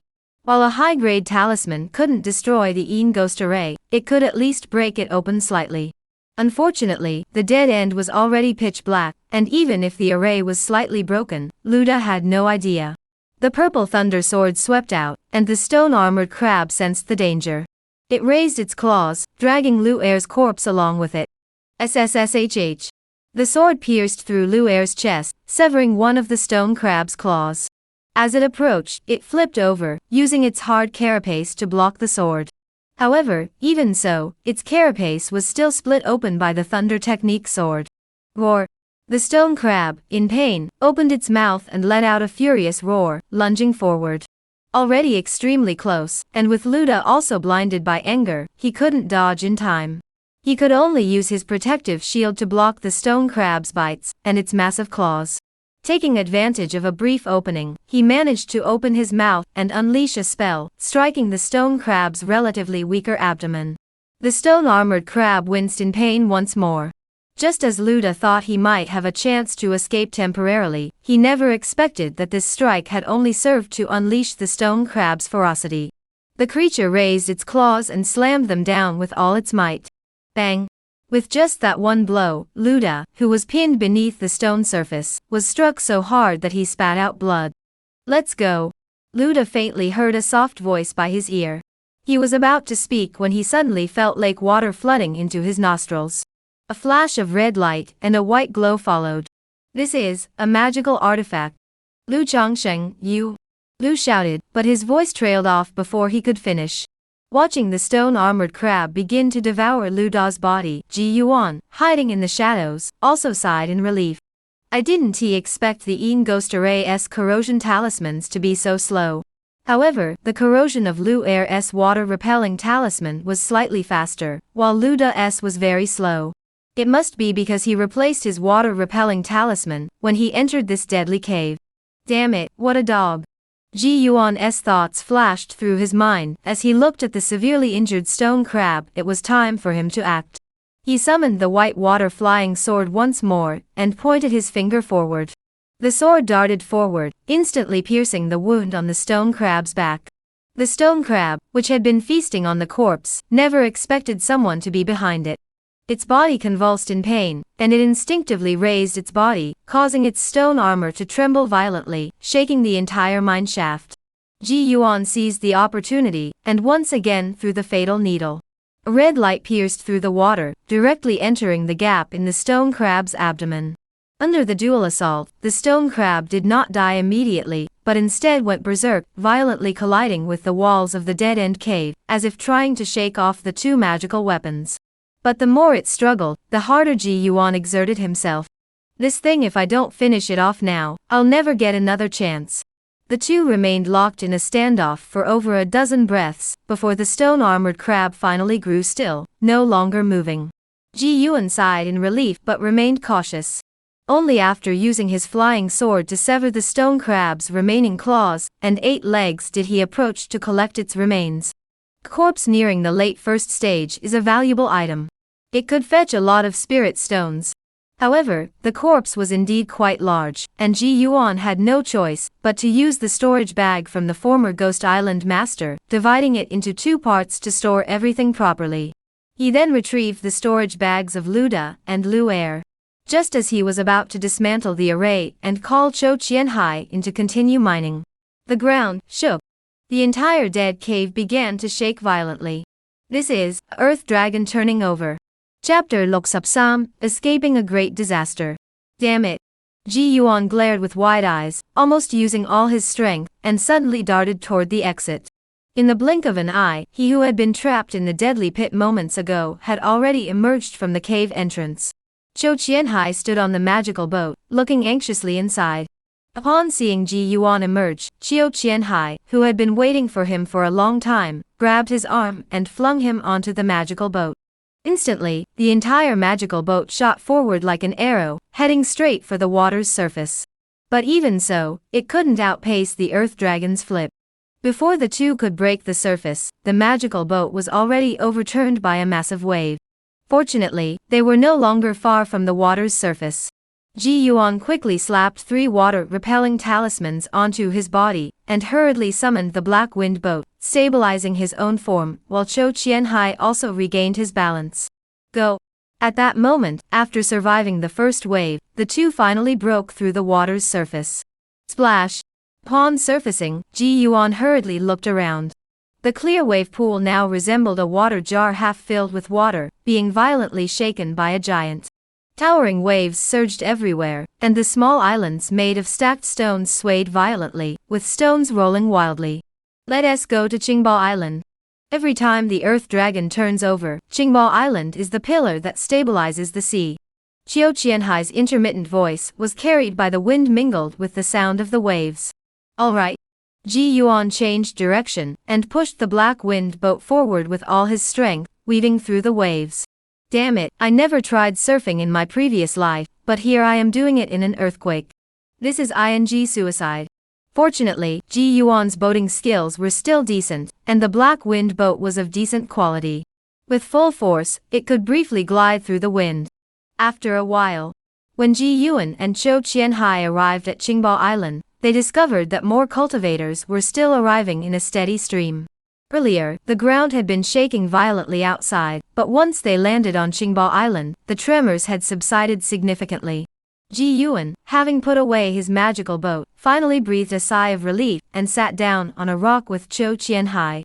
Both of them felt a sense of relief after narrowly escaping death.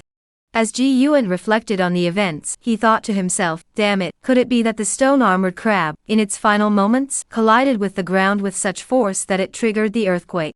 The dead cave was already connected to the mineral veins at the bottom of the lake, and the stone-armored crab's strength was so great. It wasn't entirely impossible. But it didn't matter now. As long as they had escaped alive, that was enough. At the moment he felt the earthquake in the death cave, Ji Yuan truly believed he was going to die there. An earthquake, underwater, in a mine shaft underwater. Each one alone was enough to be fatal, let alone 3 overlapping together. Just thinking about it made Ji Yuan shiver uncontrollably. But when he thought about the gains from this journey, he couldn't help but feel excited and anticipatory. Not to mention the 2 storage bags, belonging to 2 cultivators at the 6th layer of Qi cultivation, but just the 2 zhong of cold iron sand they had dug up was worth a fortune in spirit stones. Ji Yuan estimated that the 2 of them had probably dug up around 20 pounds of it. Even if they split it evenly, they could sell it 4 yi bak spirit stones. Ji Yuan sighed in relief, but he also noticed that many cultivators nearby were wearing joyful smiles on their faces. Earthquakes bring out a lot of cold iron sand, and some living cold caves turn into dead caves. Qiu Qianhai explained in a low voice. So, once the earth tremor subsided, it would be time to collect spirit stones. The ground will be littered with spirit stones. If we find another dead cave, it'll be a fortune.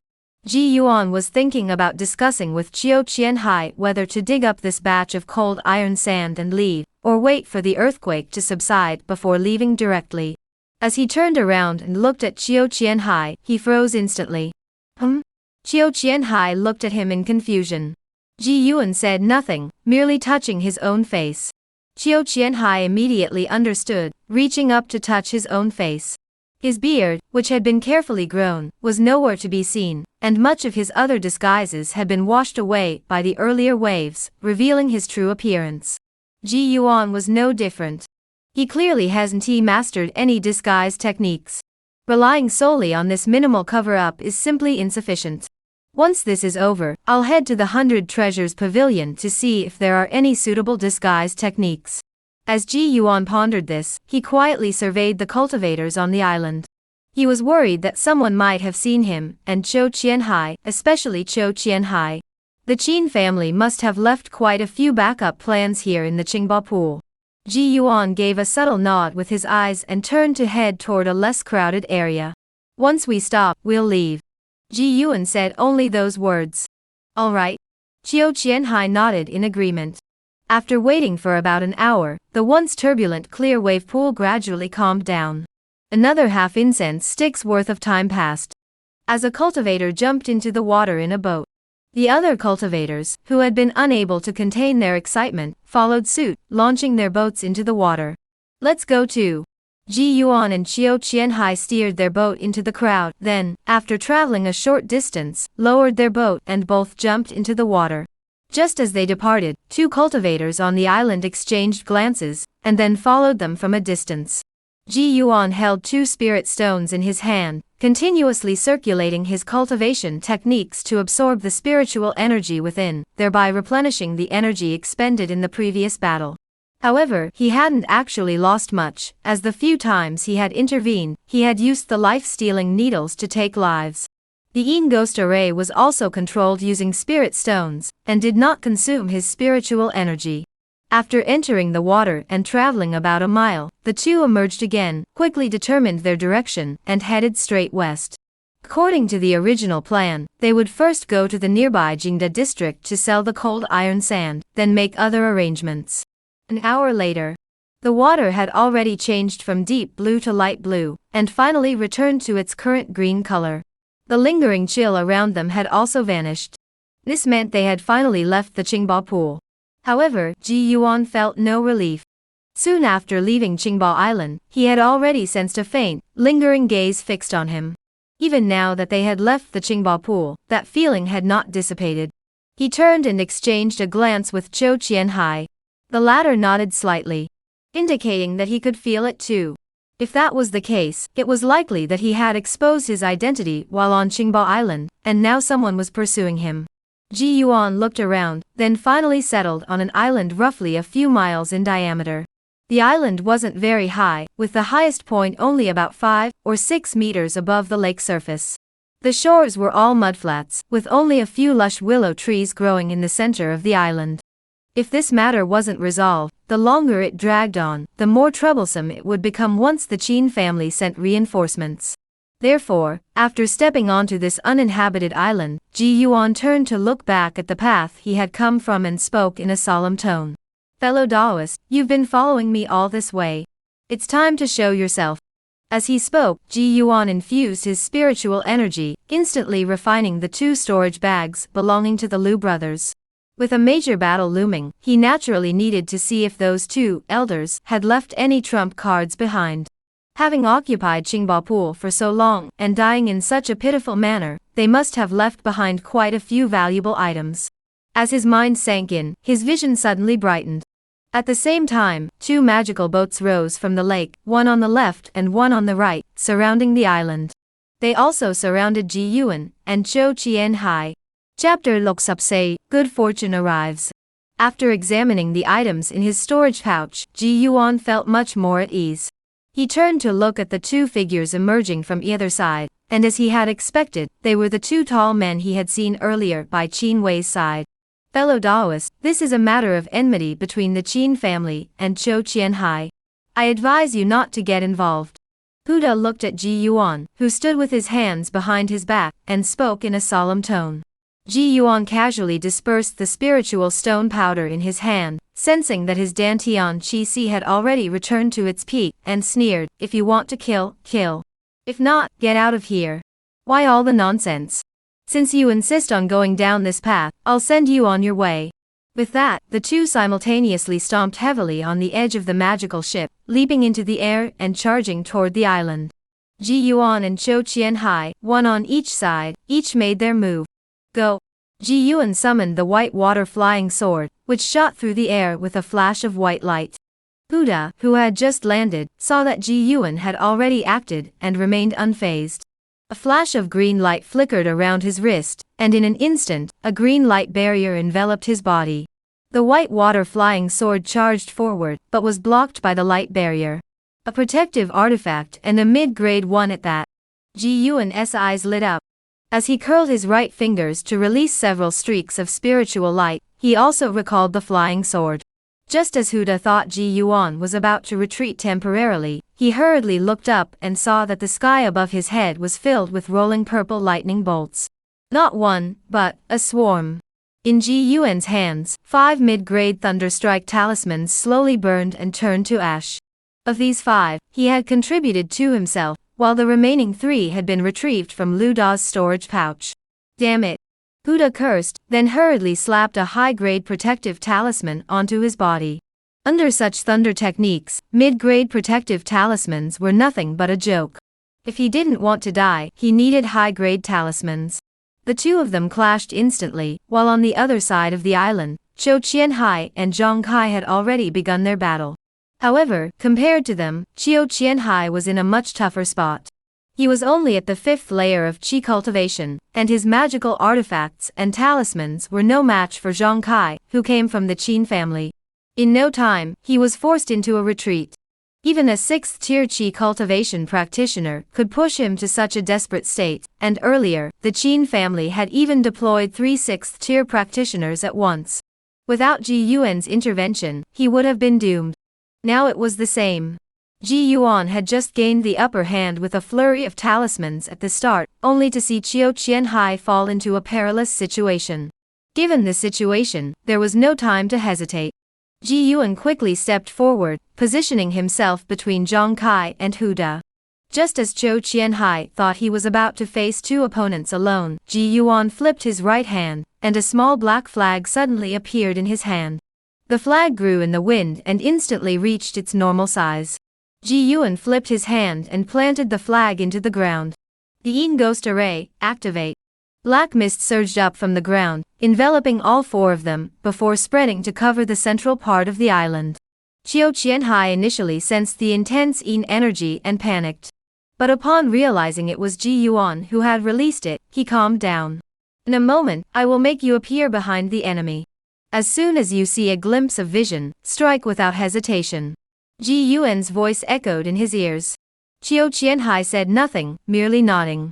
Just then, he suddenly saw the black mist in front of him begin to disperse slightly, revealing a figure standing with its back to him, shrouded in a white glow. Here it comes. He first threw out 2 mid-grade offensive talismans, then the 2 crescent-shaped swords on his back shot out of the air. He then released over a dozen water blades. On the other side, Ji Yuan released the 2 Yin ghosts at the 5th layer of Qi cultivation.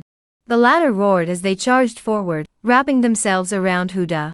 Using the 3-mind technique to control 3 targets simultaneously, Ji Yuan felt immense pressure. Zhang Kai, the moment he fell into the black mist, realized something was wrong. He hurriedly activated his protective aura shield, and clutched a high-grade protective talisman in his hand. In a life-or-death situation, every resource must be spared. Just as he heard a commotion above him, he immediately crushed the talisman. Under the double layer of protection, he spun around abruptly, his hands that had been clenched together suddenly spreading wide. 2-finger-wide flying knife instantly split into 5, slicing through the black mist. Trouble. Ji Yuan sensed the commotion, and hurriedly activated his illusory array, confusing the open field of vision, and allowing him to perceive that Qiu Qianhai was fleeing at high speed. At the same time, his flying knife followed closely behind Qiu Qianhai. In reality, Qiu Qianhai, who had not moved, felt the flying knives whizzing past him, and couldn't help but breathe a sigh of relief. Go. Ji Yuan also realized that relying solely on Qiu Qianhai might not be enough to take down this place. To avoid wasting time, he had to act himself. Hold him off for a moment. Qiu Qianhai heard the voice by his ear, nodded slightly, and once again manipulated his curved knife to continuously slice through the air around him. Ji Yuan, meanwhile, drew out the high-grade offensive talisman engraved with a golden seal. During his previous battle with the Ghost Island Master, he had nearly been struck by this item, so he was well aware of its power. Seeing that Zhang Kai was being held back by Qiu Qianhai, Ji Yuan crushed the golden seal talisman. The high-grade offensive talisman appeared, its aura naturally growing more imposing. On the other side, Hu Da, who was engaged in a relentless battle with 2 Yin ghosts, also noticed this. He shouted, "Zhang Kai!" and immediately took out 2 high-grade offensive talismans. Combined with the high-grade protective talisman he had used earlier, he had already produced 3 high-grade talismans in just a short while. Damn it, no wonder he's from a family he's really got money. Generally speaking, cultivators from cultivation families and sects are wealthier than lone cultivators. Although the Qin family was merely a small Qi cultivation family entrenched in the marketplace, they had developed over decades with the backing of a powerful clan, and their cultivators were wealthier than ordinary fishermen. Open it for me. Hu Da had guessed that he was likely trapped within an array formation, but when it came to such things, he was as clueless as a newborn. Therefore, he could only rely on brute force to break through the array. As he crushed the 2 high-grade talismans, Ji Yuan first withdrew the 2 Yin ghosts with a flick of his mind, then opened a gap in the array. 2 massive golden swords swung horizontally.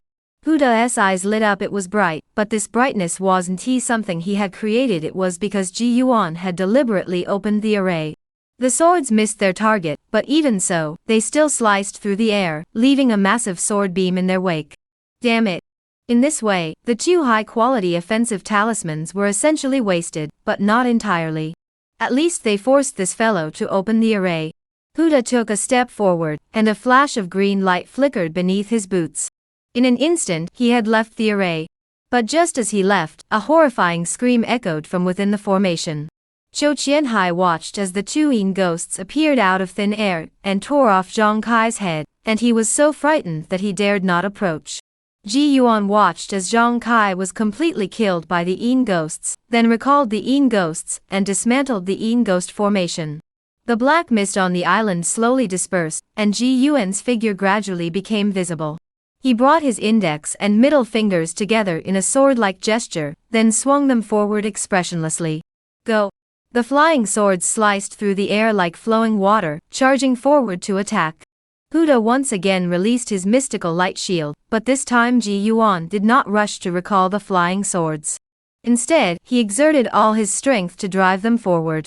Not only that, but Zhou Qianhai's two crescent-shaped swords were also being wildly driven forward, clashing with Huda's 5 flying knives in a chaotic battle. The flying blades seemed to follow a set pattern, with each of the two from the Qin family having their own unique style.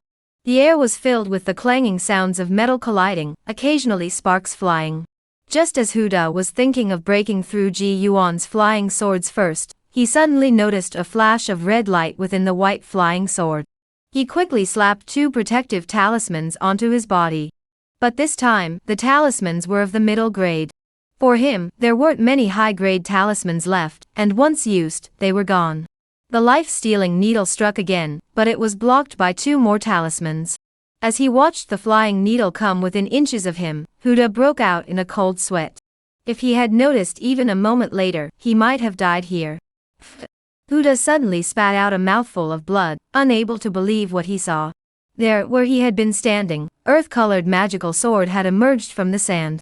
The sword instantly pierced through all his defenses, directly penetrating his body. Across from him, Ji Yuan's high-grade talisman had turned to ashes. Chapter Lok Sup-Ng, the Water Dragon Sect Mutual Aid Society. This high-grade offensive talisman, the Earth Sword Talisman, was found in Lu Er's storage pouch. However, in this battle, whether it was the talismans at the beginning, the flying swords later on, or even the life-taking needles, all of those were merely decoys. The true killing move was this high-grade talisman. To ensure a single strike would be decisive, Ji Yuan even exposed the life-taking needles hidden on the white water flying sword, using them to paralyze his opponent. Huda is dead. Ji Yuan casually recalled the flying sword and needles. Search the body, then leave this place quickly. Ji Yuan spoke and immediately approached Huda's corpse, first raising his hand to retrieve his storage pouch. His flying knife artifact also caught Ji Yuan's eye. It was a mid-grade item, capable of being used as a single weapon, or split into 5, making it an excellent tool for ambushes. His boots were also magical artifacts, enhancing his speed, another valuable item. Whether for fighting or escaping, they were both invaluable tools. The robe he was wearing was also a magical garment, but unfortunately, it had been damaged by the Earth Sword Talisman, and could only be sold for money. After ensuring nothing was left behind, Ji Yuan flicked a drop of corpse-dissolving water onto the body, settling the matter. Across from him, Zhou Qianhai had already finished searching the corpse, destroyed the evidence, and the two reunited at a nearby location. You're injured? Ji Yuan finally noticed that there was a faint trickle of blood seeping from Zhou Qianhai's waist. I was grazed by a blade, but it's nothing. I've already taken some pills. Alright, let's go. The two spoke as they approached the shore, preparing to summon their magical boat and depart. But just then, a flying boat suddenly descended from mid-air and landed on the water in front of them. On the flying boat stood a figure clad in a black robe, the wide sleeves shrouding the entire body, making it impossible to discern the gender. Zhou Qianhai instinctively drew his curved sword. Ji Yuan saw this and felt a chill run down his spine. Anyone capable of piloting a flying boat here must be a late-stage cultivator. Could it be someone from the Qin family? With this thought, Ji Yuan spoke slowly. May I ask what brings you here? If you seek friendship, I, Lu Chongsheng, am more than welcome. But if you come to fight, As he spoke, Ji Yuan once again drew the Een Ghost flag and planted it in the sand by the shore, his voice growing solemn. Are you perhaps also eager to test the power of my divine heavenly demon array? Regardless of the outcome, it was better to sound intimidating first to at least unsettle the opponent. A woman's laughter echoed from beneath the black robe. The figure finally lifted the hood, letting her long black hair fall loosely around her shoulders. She looked up, her deep, affectionate peach blossom eyes fixed on Ji Yuan, and smiled faintly. When did the Een Ghost array get such a domineering name? Seeing her appearance, Ji Yuan was also taken aback. He naturally recognized the identity of the woman before him. She was none other than the peach blossom-eyed woman he had encountered at the Sapatiate shop, when he had previously sought to purchase the corrupting bone flower. He never imagined he would meet her here today. Moreover, judging by her expression, it seemed she had witnessed him killing the two members of the Qin family earlier. Late Qi cultivation stage Ji Yuan divided part of his mind and glanced at his storage pouch. Including the items he had obtained from Luda and Lu Er's storage bags, there were 3 high-grade protective talismans, 2 iron wall talismans, and 1 water escape talisman. There were also 2 high-grade offensive talismans, 1 demon-subduing talisman, and 1,000 blade talisman. What? Are you thinking about killing me? Duwani laughed. Ji Yuan, whose thoughts had been exposed, hurriedly smiled. Senior is joking. I am merely delighted to have encountered you here. He couldn't keep up the act anymore. Ji Yuan cleared his throat and forced the topic to change. May I ask what brings the senior here? He had originally intended to say one more thing. If there was anything he could assist with, the senior could feel free to ask. But the words stopped at his lips. What if the other party really asked? What would he do then? I came to find you, Duwani said directly. Ji Yuan couldn't quite believe it, and quickly tried to recall where he might have crossed paths with them. After much thought, the only thing he could think of was when he bought the rotten bone flower. Duwani nodded slightly, glanced at Chou Qianhai, then turned to look at Ji Yuan. If you trust me, come over and talk. After speaking, she turned and activated her flying boat, heading toward a nearby small island. Ji Yuan glanced back at Chou Qianhai. If things came to a fight, wouldn't he be able to help, and he'd have to split his attention to look out for him. Chou Qianhai had clearly thought of this as well, so he smiled and said, Senior, you have business with him, so I won't go. After speaking, he glanced toward the direction of Jingda Lane, and signaled for him to wait ahead. All right. Ji Yuan nodded in agreement. The two then parted ways, and Ji Yuan made his way to the island where the female cultivator was located. There was no point in running away, as the enemy's flying boat was clearly of a higher grade. Since that was the case, he might as well see what the other party wanted to say. There was no grudge between them, and judging by the other party's demeanor, they were likely not enemies. Senior. Don't call me senior. My name is Duwani. Just call me by my name. My name is Lu Changsheng. It's a pleasure to meet you, Du Dao Yu. Ji Yuan bowed slightly and smiled. Duwani rolled her eyes. Just call me Ji Yuan. Why use a fake name? Besides, I look so much like a bad person, or should I say, a cultivator who steals others' cultivation. You're being so cautious. Caught red-handed again, Ji Yuan couldn't help but blush. Cough, cough. It's a habit. I'm used to it. Alright, you're a long-lived one. Just say it. I'm not here for anything bad, on the contrary, it's a great favor. A great thing? Ji Yuan was surprised. What kind of great thing could possibly come his way? Yes, with the Een Ghost array in your possession, you must already have the strength of a late Qi cultivation stage practitioner.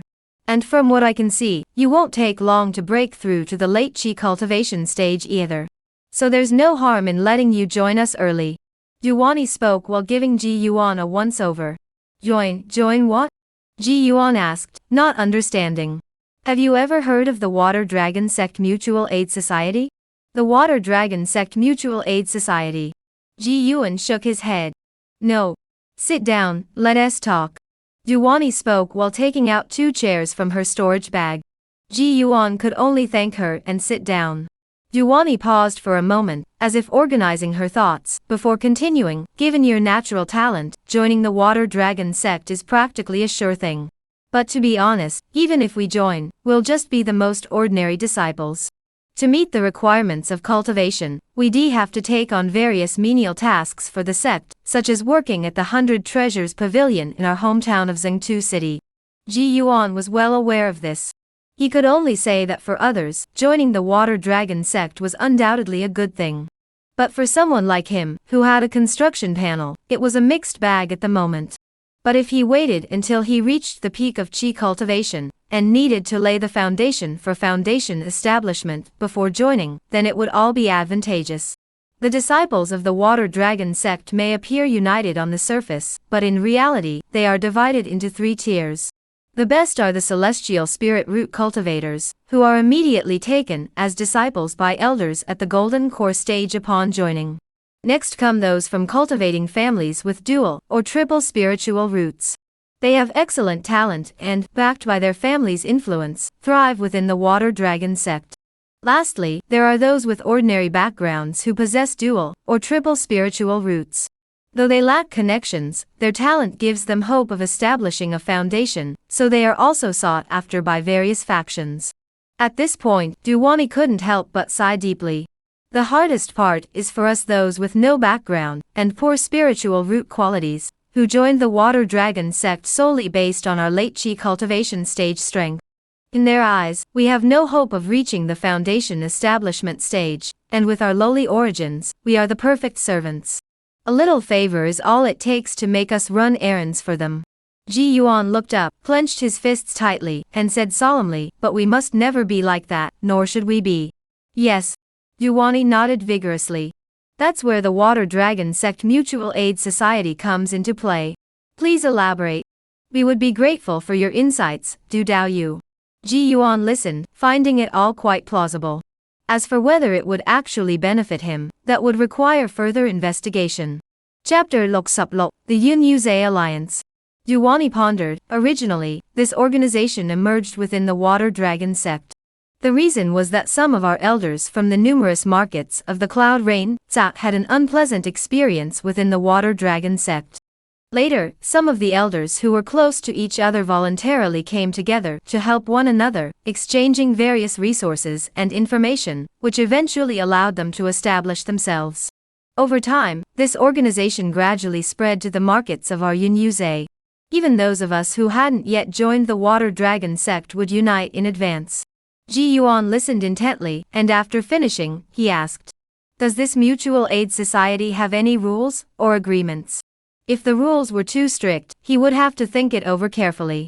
Duwani nodded slightly and said, "There are 3 agreements. First, if a disciple within the society faces a life-threatening crisis, the other disciples must do their utmost to help them survive. Second, if a disciple within the alliance is killed, the other disciples must do their utmost to avenge them. Third, members of the society must not fight each other. If there are any conflicts, they must be resolved within the society." Ji Yuan furrowed his brows slightly after hearing this. What does "do their utmost" mean in the first 2 clauses? As for the 3rd clause, if members are fighting to the death, will the alliance really intervene? Doing one's utmost means acting according to one's capabilities. Duwani's beautiful peach blossom eyes fixed on Ji Yuan, blinking a few times. For example, if someone from our alliance offends the Water Dragon sect, and is killed by them, we wouldn't go and avenge them, would we? The first clause of the alliance is the same principle. As for the 3rd clause, if there's a matter of life and death, the sect wouldn't dare to stop us either. That's a relief. Ji Yuan was worried that the alliance might have some binding requirements, but now it seemed to be just verbal agreements with little real constraint. If there were too many restrictions, we definitely wouldn't join either. Duwani laughed lightly. In a place like Yunyuze, where few could cultivate to the late chi cultivation stage, there weren't many innocent souls. So, based on Duwani's words alone, this so-called Water Dragon Sect Mutual Aid Society was nothing more than a loose alliance of interests, easily shattered with a single blow. As for gatherings, we hold one every month on the Sapath. Those with resources can trade resources, and those with information can share information. Those who are free can come, and those who aren't can do as they please. Additionally, when new members join, we also gather once to meet the new faces and get everyone acquainted. That's all I have to say. Having said this, Duwani paused, blinking her eyes and smiling at Ji Yuan in front of her, as if waiting for an answer.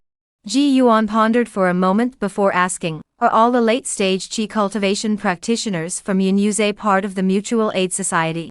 Of course not. Almost are members of our Mutual Aid Society. There are some who are reclusive and dislike interacting with others, and others. Duwani paused for a moment before continuing, there are also those who refuse to join the Water Dragon sect, or rather, cannot join the Water Dragon sect.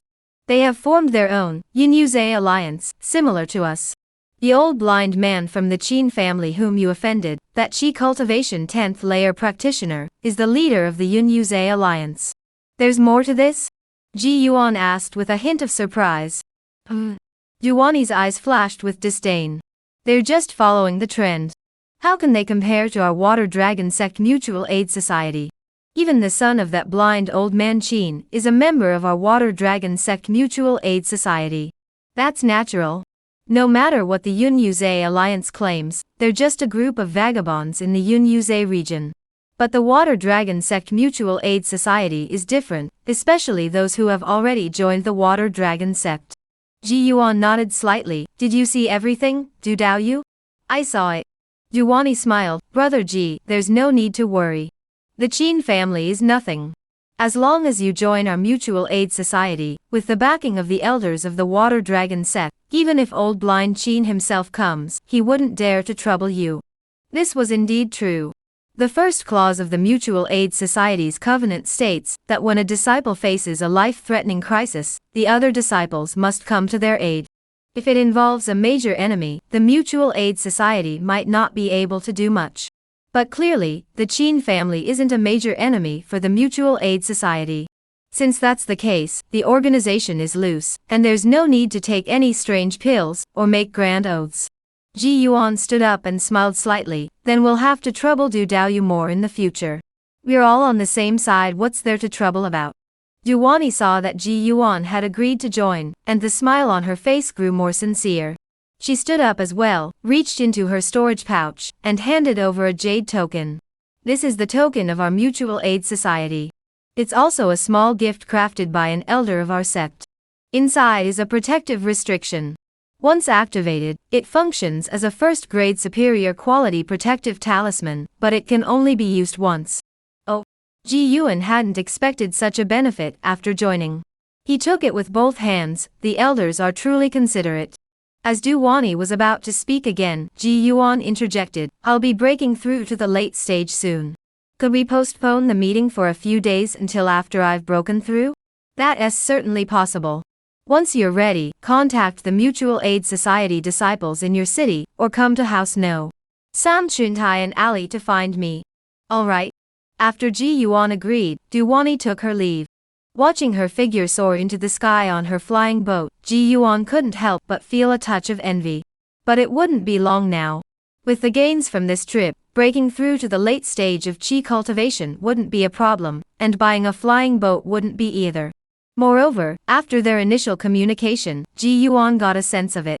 That was that only after reaching the late qi cultivation stage, would he truly be considered part of the cultivators' circle of the Yunyuze.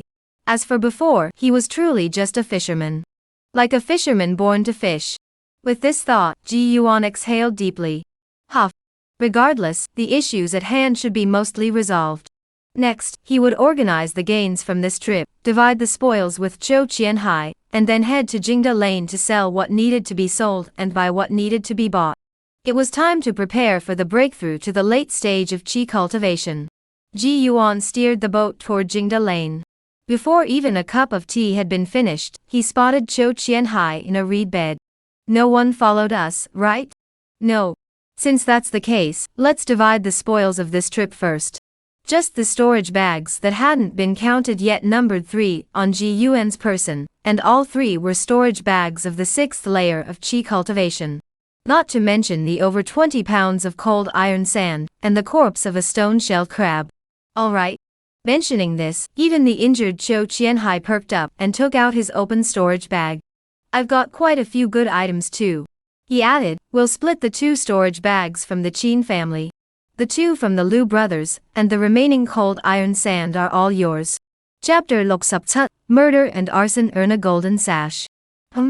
Ji Yuan, who had just taken out 3 storage bags, looked up at Cho Chien-hai. Weren't we supposed to split it evenly? I didn't lift a finger to kill them, you did all the work. Plus, this whole mess was caused by me in the first place, yet you're dragging me into this dangerous situation. Cho Chien-hai's expression darkened.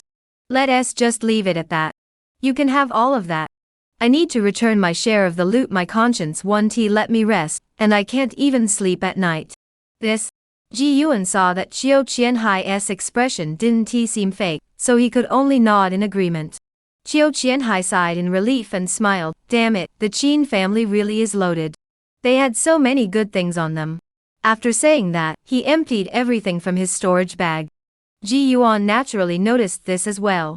To say nothing else, the storage bag alone was larger than Ji Yuan's. The one he was currently using was still the original 1-foot square size, which was already starting to feel a bit too small. For example, the stone-armored crab he had killed had no place to be stored. However, Huda's storage bag was 3 feet square, with significantly more space inside. There are quite a few magical artifacts as well. Cho Chien-hai casually reached in and pulled out all the magical artifacts. Each of them had a flying knife magical artifact, and the protective magical artifact, the Xianguang shield, was also the same. It must have been specially prepared for them by the Qin family. The person who fought against Cho Chien-hai was killed by the golden seal symbol, and the Yin ghost, and the magical robe he was wearing was undamaged. However, the boot magical artifact was only possessed by the one who had fought against Ji Yuan. After discussing it, they decided to split the flying knives and Xianguang Zhao equally, give the intact magical robe to Cho Chien-hai, and keep the boots for Ji Yuan. The 2 mid-grade magical ships were also divided equally. As for the talismans, the high-grade ones were all gone. After the fierce battle, all the usable items were naturally taken. Even the person killed by Ji Yuan was using mid-grade protective talismans. The remaining talismans and pills were nothing special, so the 2 divided them equally. Ji Yuan estimated that if sold, they could fetch around 40 to 50 spirit stones. There weren't many spirit stones left, likely used by the 2 for cultivation. After dividing them, Ji Yuan only received subyi pieces. However, the 2 storage bags belonging to the Liu brothers contained far more spirit stones. Jian glanced inside and, excluding talismans and pills, the spirit stones alone totaled 100 bat pieces. No wonder they're the most renowned cultivators in Qingbao. They didn't have many magical artifacts, just 1 offensive artifact, and 1 defensive artifact. They must have specialized in them, rather than using a resource-based approach like Ji Yuan. Currently, he alone possessed over 10 magical artifacts. If he were to use them all, he'd be armed to the teeth, and even a rare pair of boot-shaped magical artifacts had been obtained. Even if it was only a low-grade magical artifact. Both of their protective artifacts were the most common shields, all of them mid-grade artifacts. With that, Ji Yuan's dragon scale shield was ready to be retired. He refined both of them slightly. The shield made of iron by Luda was named Golden Iron Shield, while the curved shield made of bamboo by Lu Air was named Bamboo Shield. The Golden Iron Shield was somewhat bulky, but offered stronger defense, and could expand to 3 zhong in size when needed, protecting the entire body.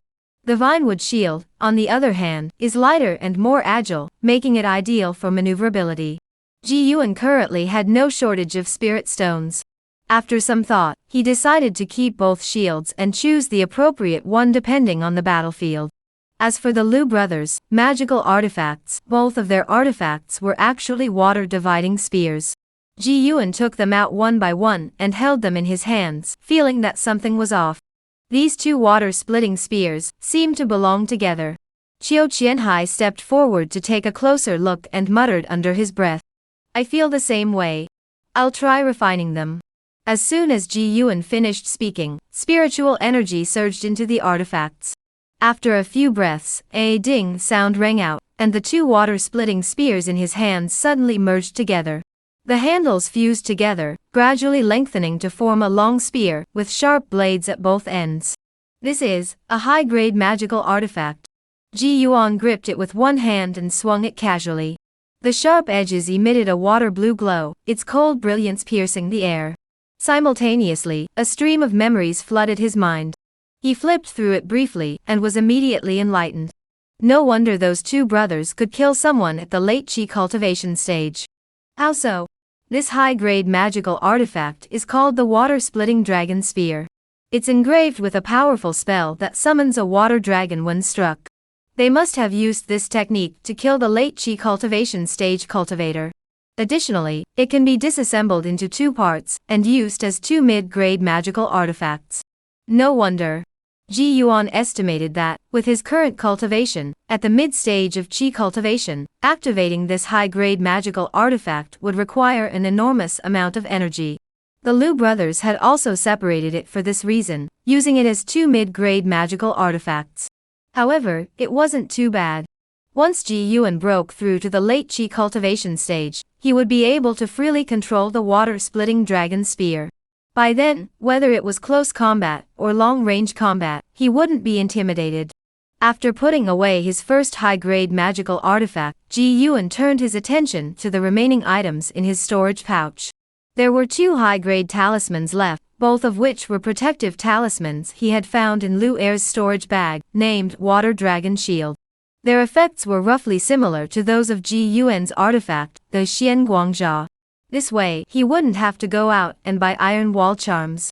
However, why didn't their storage bags contain any high-grade offensive talismans? Only Luda had used a high-quality talisman when he killed the stone crab. Could it be that the two brothers only had one such talisman between them? That's unlikely. Ji Yuan felt that the Liu brothers shouldn't be this poor. He quickly rummaged through the storage bag again, eventually pulling out two black stones. They felt like pills in his hand and had some weight to them. As soon as he took them out, Ji Yuan sensed a dangerous aura emanating from them. Water thunder stones? Zhou Qianhai recognized the item as well and couldn't help but stare in shock. Indeed, such a valuable item. Thankfully, we didn't let them use it in the death cave. Ji Yuan recalled the incident with a hint of fear. The water thunder bomb was a type of magical artifact, but it was a one-time use item. Once activated, it would explode upon being thrown, unleashing immense power, nearly equivalent to the full force of a peak chi cultivation practitioner's attack. It was said that there was another magical artifact, called the Heavenly Water Mine, on the water mine. Once activated, it was equivalent to the full force of a peak foundation establishment cultivator. Ji Yuan was about to say he'd split one with Qianhai, but he beat him to it and said, "I don't want it. Keep it for yourself." "You? Alright." Ji Yuan looked at Zhou Qianhai, who seemed afraid of owing him a favor, and didn't press the matter further. Instead, he took out the mid-grade talismans and various pills he didn't need from his storage pouch. "Don't refuse anymore. I won't use them anyway." "Alright." Things that others would fight over fiercely were treated like worthless trash in their hands, each refusing to take them. The remaining corpse of the stone crab was examined by Ji Yuan using his white water flying sword, but it was neither yellow nor oily, and there was hardly any meat left. They could only take it to the 100 Treasures Pavilion to sell it for spirit stones. But these weren't the most valuable items in their storage bags. The most valuable items in their storage bags were the cold iron sand. Ji Yuan estimated it weighed around 24 or 25 pounds. This item was something Zhou Qianhai refused to take under any circumstances. He claimed that as long as he wanted it, he could obtain as much as he desired. Ji Yuan glanced at his own storage bag. Adding what he had dug up from the dead cave earlier, and what he had saved from the past few days, the total should be 41 pounds. If he sold it all at once, wouldn't he be set for life? After dividing the spoils, the two set off again, and arrived at the 100 Treasures Pavilion in Jingda Lane. Having already made a profit once, this was their second round of gains.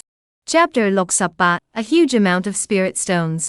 Ji Yuan had obtained quite a few magical artifacts this time, but there weren't many that he intended to sell. A damaged mid-grade magical robe, 2 low-grade magical robes, and 3 mid-grade magical ships. That was all he intended to sell. The rest of the magical artifacts he kept for himself. "What do you want?" The on-duty cultivator from the Water Dragon sect in Jingda Lane was no different from those in Xingtu City. They all had that arrogant, condescending look. "Selling magical artifacts." Ji Yuan finished speaking and immediately took out the few magical artifacts he intended to sell, placing them on the table. The on-duty cultivator, who had been sitting on a recliner swaying back and forth, immediately stood up. He first examined the magical artifacts, especially the 3 magical ships, then raised his head and gave Ji Yuan, who was disguised, a slightly serious look before smiling meaningfully. I never would have guessed. You look so honest, but you're quite the tough one. Ji Yuan, now middle-aged, forced a smile. Luck, just luck. Alright, I'll assess the situation. Wait a moment. Thank you for your trouble, senior. Ji Yuan bowed slightly. Immediately, the on-duty cultivator picked up the few magical artifacts and examined them carefully, even refining the 3 magical ships slightly to check their quality. After half an incense stick's worth of time, he finally gave his appraisal. The 3 magical ships will cost you 120 spirit stones.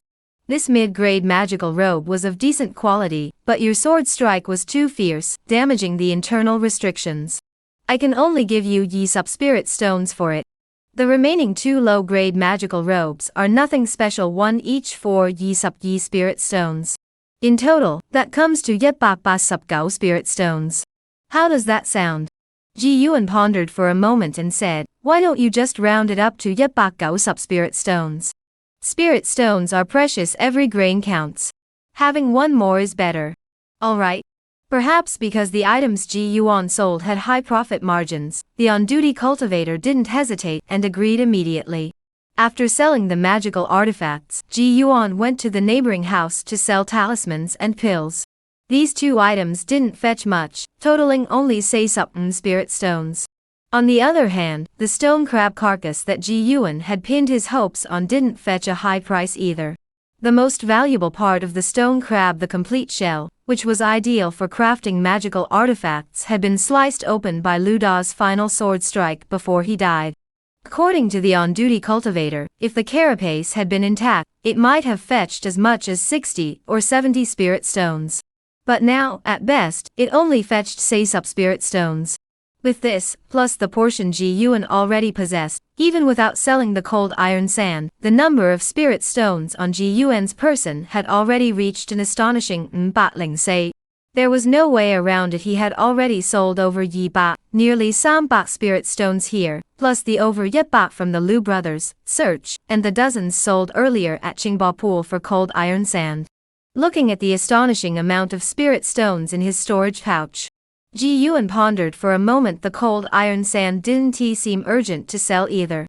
With the spirit stones he had now, it was enough for him to break through to the late chi cultivation stage. If he were to sell these 60 pounds of cold iron sand, it would amount to over 10 low-grade spirit stones, which could be converted into over a dozen mid-grade spirit stones. Moreover, given the current situation in Yinyuze, the price of cold iron sand was likely to continue rising. He could either wait for the price to rise further before selling, or wait until he broke through to the later stages and needed spirit stones to upgrade his flying vessel before selling. After some consideration, he specifically exchanged 4 mid-grade spirit stones at the 100 Treasures Pavilion.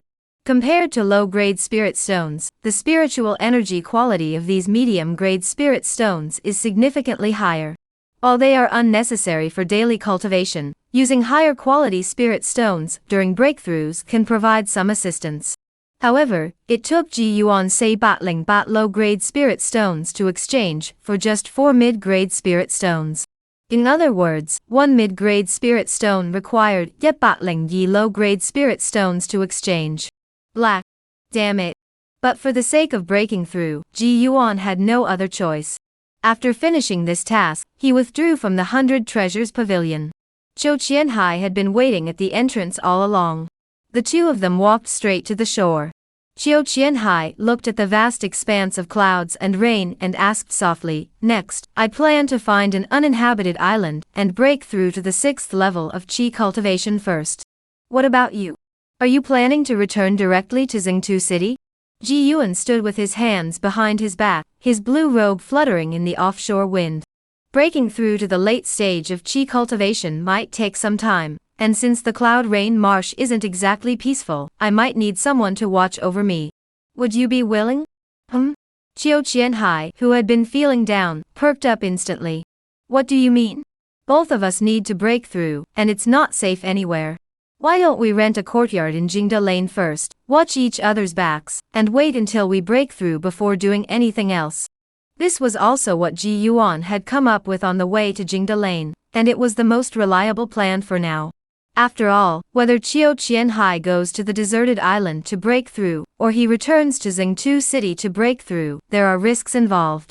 Yun Yusa was worried about being disturbed, and he was concerned that the Qin family might resort to desperate measures if he returned.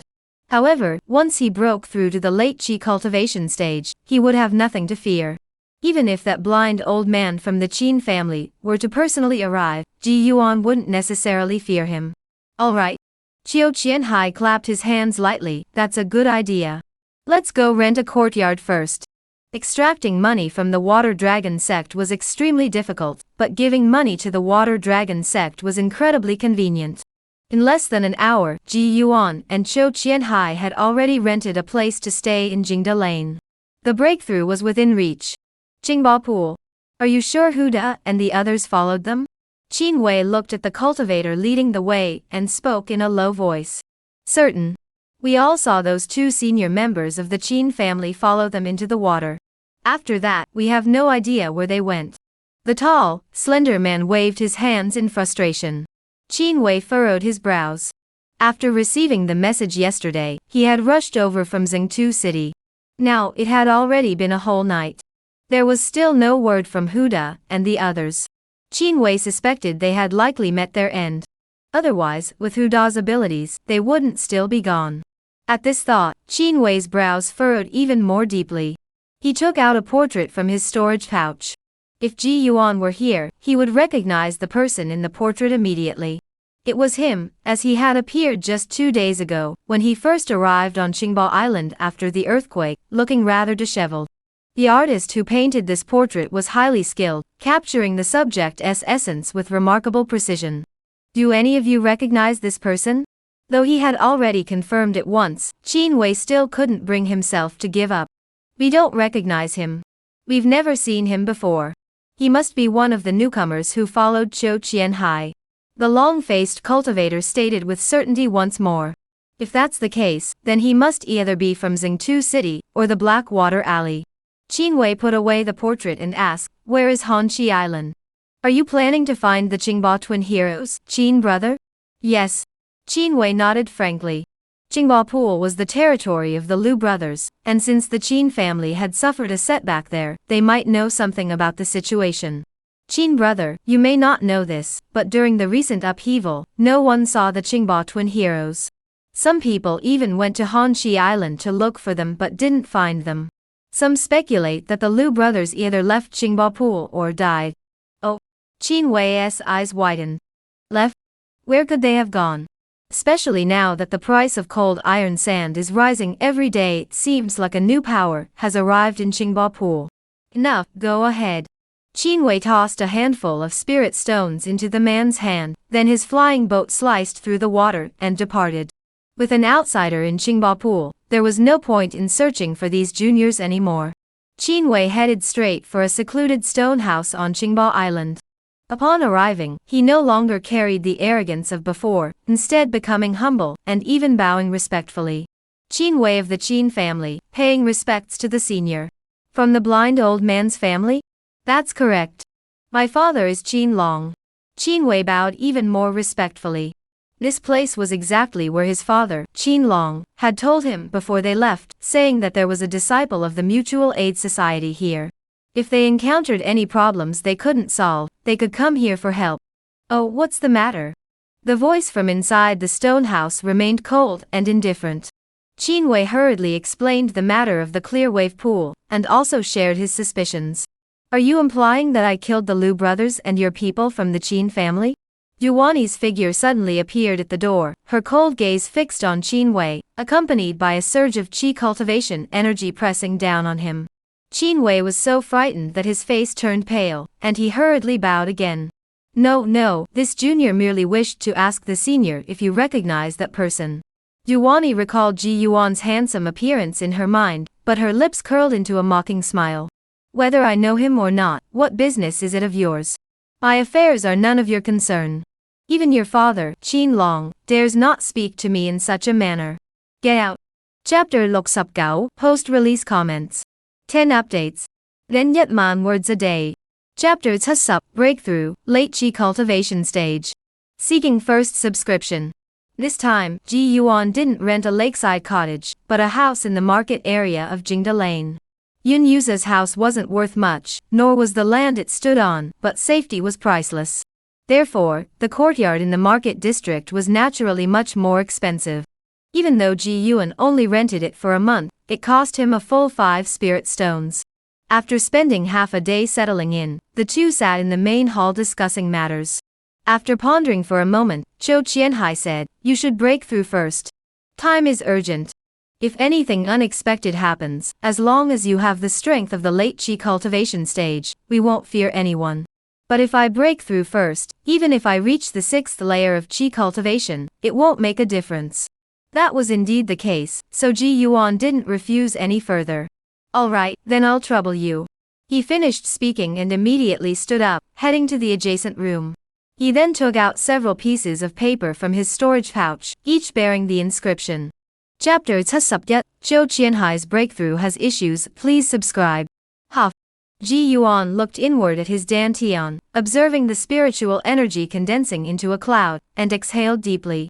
The hallmark of breaking through to the late stage of Qi cultivation was the formation of a spiritual energy cloud in the dantian. In other words, to break through to the late stage, one needed a large reserve of spiritual stones.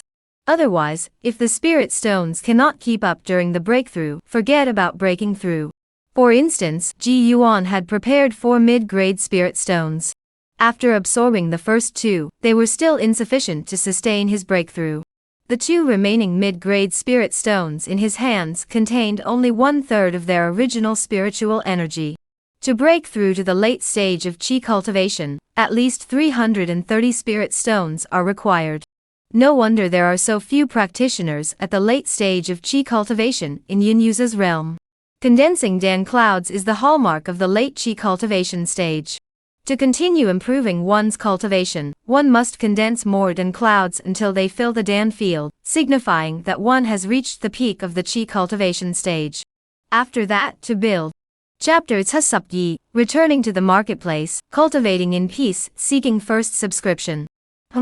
I'll go take a look. The person knocking on the door revealed a hint of their cultivation level, it were at the late stage of Qi cultivation. Naturally, Ji Yuan, who was also at the late stage of Qi cultivation, should go take a look. Alright. To be on the safe side, Zhou Qianhai returned to the inner room to wait. Ji Yuan went to open the door, and saw an old woman dressed in a bright red robe standing outside. Behind her was a young woman holding a gift box. Upon seeing Ji Yuan open the door, the old woman, leaning on her cane, smiled and bowed respectfully. "My name is Xiao Hong. Congratulations on advancing to the late Qi cultivation stage. At the 7th layer of Qi cultivation, yet already this age there was likely little hope of joining the water dragon sect. The thought flashed through Ji Yuan's mind, but he still smiled and returned the bow. "Su Chongsheng, I greet you, Xiao Daoist." Ji Yuan was not in his original form at the time, so he had naturally adopted a different identity. Then, Chapter Tsup Sam, Su Fugui's gift request for first subscription. As evening fell, the setting sun cast long shadows across the courtyard. Ji Yuan heard Lin Hu just return, and soon, the gate to his house was knocked on. Ji go. Lin Hu was clearly much more excited upon seeing Ji Yuan. Come in and talk." Ji Yuan smiled, as he also had several matters he wanted to discuss with Lin Hu. Although Lin Hu wasn't very skilled yet, he went out fishing every day, and sold the fish at the fish market, so he had a decent understanding of the situation in Xingtu City. Once the two entered the house, Lin Hu continued to fidget nervously. "Brother Ji, I'm so happy to see you back. I thought. You thought I died in the Yun Yuza?" Ji Xiao asked with a smile. No. Lin Hu hurriedly waved his hands. "I thought you had joined the water dragon sect." Alright. Chapter Tsup Say, Flying Boat, request for first subscription. Ji Yuan naturally remembered this matter. It was on the first day of the Lunar New Year when he came to pay respects to Sufugue, and coincidentally, the old man had to return to the Water Dragon sect for some business. At the time, Sufugue had said that when he returned from the Water Dragon sect, he would bring Ji Yuan a special gift. However, Ji Yuan didn't give it much thought, and had even forgotten about it entirely. His nature wasn't one to rely on others. So when Sufugue mentioned it again now, he felt a pleasant surprise. He hurriedly looked down. What Sufugue took out was none other than a mirror. The mirror's surface was smooth, reflecting a clear image of a person. The back was made of bronze, looking quite old, with a layer of bronze rust covering it. Not only that, but he also sensed a familiar aura emanating from the mirror. So he immediately pulled out his sturdy, durable protective mirror from his storage pouch. Chapter 7: Swapping a Shotgun for a Cannon, Seeking First Subscription. A high-grade flying vessel, the Thunder Falcon boat. Its surface is crafted using the 3-fire refinement technique, infused with Thunder Falcon feathers, and its core contains the essence of a Thunder Falcon spirit. As for its effects, it's not that complicated, just one word. Fast. Within a high-grade flying vessel, there is no vessel faster than this Thunder Falcon boat. And once the Thunder Falcon essence within is activated, even a top-tier flying artifact would have to give it a try. Old Huang, while introducing the Thunder Falcon boat, crossed his arms across his chest, looking extremely boastful. Sufugue glanced at him up and down and asked, "Was this crafted by Senior Uncle Lei?" Old Huang chuckled, "Besides my master, who else could forge such a magical artifact?" Judging by this, the Thunder Master, mentioned by Su Laoyi, must be a master of artifact forging, at least a second-tier artifact forger, Ji Yuan thought to himself. Earlier, he had used over 7 of them to break through. Chapter 8: The Changes to the Fish Pond and Chicken Coop. 10 days later, Yun Yuza approached a deserted island near Xingtu City. With a soft snap, the dozen or so water mirrors surrounding Ji Yuan shattered instantly, turning into countless droplets that scattered across the ground. Seeing this, Ji Yuan couldn't help but rub his temples. He then raised his hand to retrieve the bronze ancient mirror of superior quality that Sufugue had gifted him. The mirror was named the Mysterious Mirror. Its effect was exactly as Su Laoyi had described. Once activated, it projected a mirror-like illusion. Ji Yuan used this as a reference and successfully mastered the second layer of the Songlong Sword technique, mirror overlapping. However, the final technique of the mirror overlay, transforming all the mirrors into water arrows, remained elusive. But it was almost there. The hardest part had already been overcome. The rest was just a matter of more practice and refinement. He looked up at the sky. It was almost time. He raised his right hand, and in the nearby reed marsh, a patch of reeds suddenly. Chapter 8: Spiritual Field, Level Yet, Seeking First Subscription. One tael is now worth Yi-Sup Spirit Stones. Originally, one tael of blood essence was only worth Yi-Sup Spirit Stones, but now it had risen to Yi-Sup, indeed, a significant increase. Blood essence is available daily, and since the others have already come knocking, Ji Yuan naturally exchanged all the blood essence in his storage pouch for spirit stones. Not much, only 6 taels, which amounts to Yep-Sup Spirit Stones. After bidding farewell to Wu the shopkeeper, Ji Yuan returned home and pondered silently. Has the Water Dragon sect increased its demand for blood essence? What is blood essence used for? It's used to refine blood essence pills for healing. Judging by this, it's likely that the Water Dragon sect's demand for these blood essence pills has increased. If they need these Qi Shui Dan, then it must mean war is imminent. Or perhaps the battle has already begun. After all, only in battle would so many cultivators be injured, but Ji Yuan didn't know for sure. These were all just his speculations. The next morning, Ji Yuan was still there. Chapter 8: Mutual Aid Society Gathering, Request for First Subscription. Ji Yuan glanced at the panel. Spiritual Field, LV Yi Unachieved. Spiritual effects, automatically repels insects, reduces crop growth cycle by 4% during harvest. There is a 4% Yi-Sup chance to harvest double crops, increases the spiritual energy contained in the output. Upgrade requirements, looks up low-grade spirit stones, Sup black light stones, some jars of spirit spring essence. Unmet. A level Yes spirit field reduces the growth cycle by 4% Sup, while a level Yi spirit field reduces it by 4% Sup. If this continues, will level Sam reduce it by 50%. If calculated this way, crops that originally took 1,000 years to mature would mature in just 4 years in one's own spirit field. A level Y spirit field produces crops containing weak wood spirit chi, but a level Y spirit field produces crops with increased spirit chi. This indicates that the output is no longer specialized, but has shifted to all around. Compared to level Y spirit fields, level Y spirit fields. Chapter 79, The 6 Great Immortal Sects of Shandong, Seeking First Subscription.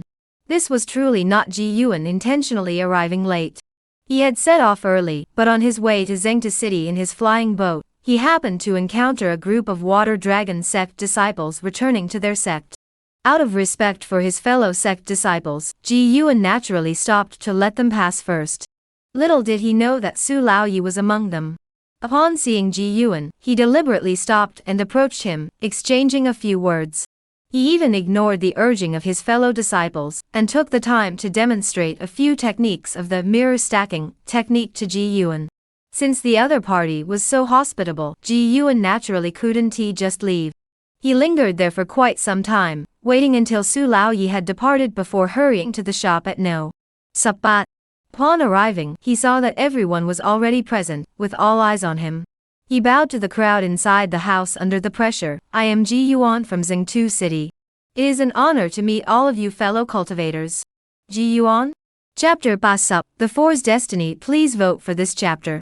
Everyone else had left, and it seemed that Wu Wenbin had gone out with the other two, naturally to discuss matters at the Wu family residence. As a result, the shop at No. Supa became deserted.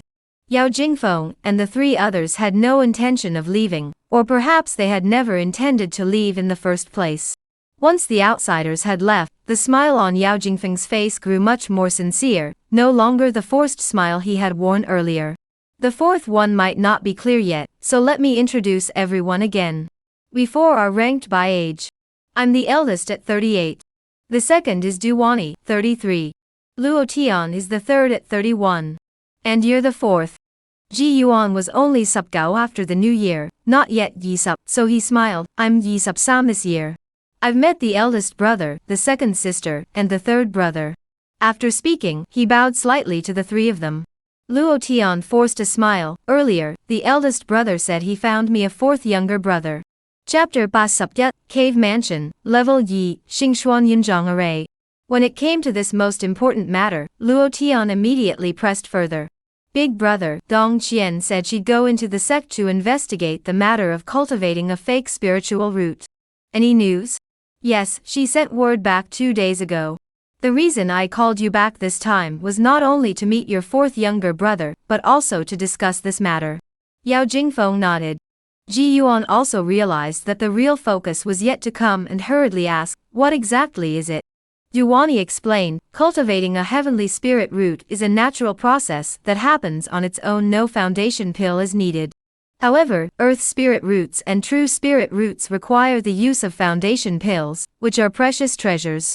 Generally speaking, an earth spirit root requires 1 foundation pill, while some true spirit roots can be cultivated with just 1 pill, while others may need 2. However, for those of us with pseudo-spiritual roots, the difficulty of foundation building is well known, as you must have heard from our 4th brother. Ji Yuan nodded. I've heard. The entire Water Dragon sect is filled with pseudo-spiritual roots. Chapter Basup Yi, Chiao Qianhai's Destiny. Please vote for the monthly award. Decades ago, Qin Lao, the blind old man, was not yet old and had not yet lost his sight. He had a refined and scholarly name, Qin Shu. That was the year he had just broken through to the 6th level of qi cultivation, and it was also the year that changed the course of his life.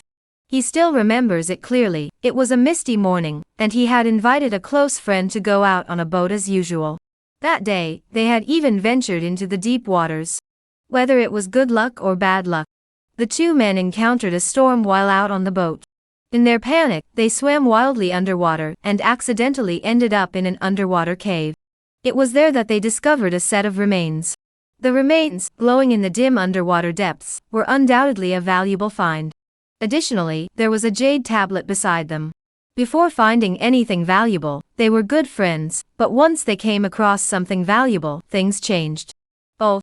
Chapter Basupsam, Ji Yuan's death, Ji Yuan's breakthrough. Please vote for the monthly award. Qiu Qianhai felt as though he were dreaming, yet it did not seem like a dream. Just as he was about to be killed by the blind old man Qin, he suddenly heard a loud shout from outside, followed by the entire stone house being overturned by a gigantic sword. Ji Yuan had arrived. It seemed that every time he faced a life-threatening crisis, Ji Yuan would appear, always arriving as if sent by the heavens. It had been the same when he encountered Feng Baotian, and again when he faced Lin Laogo.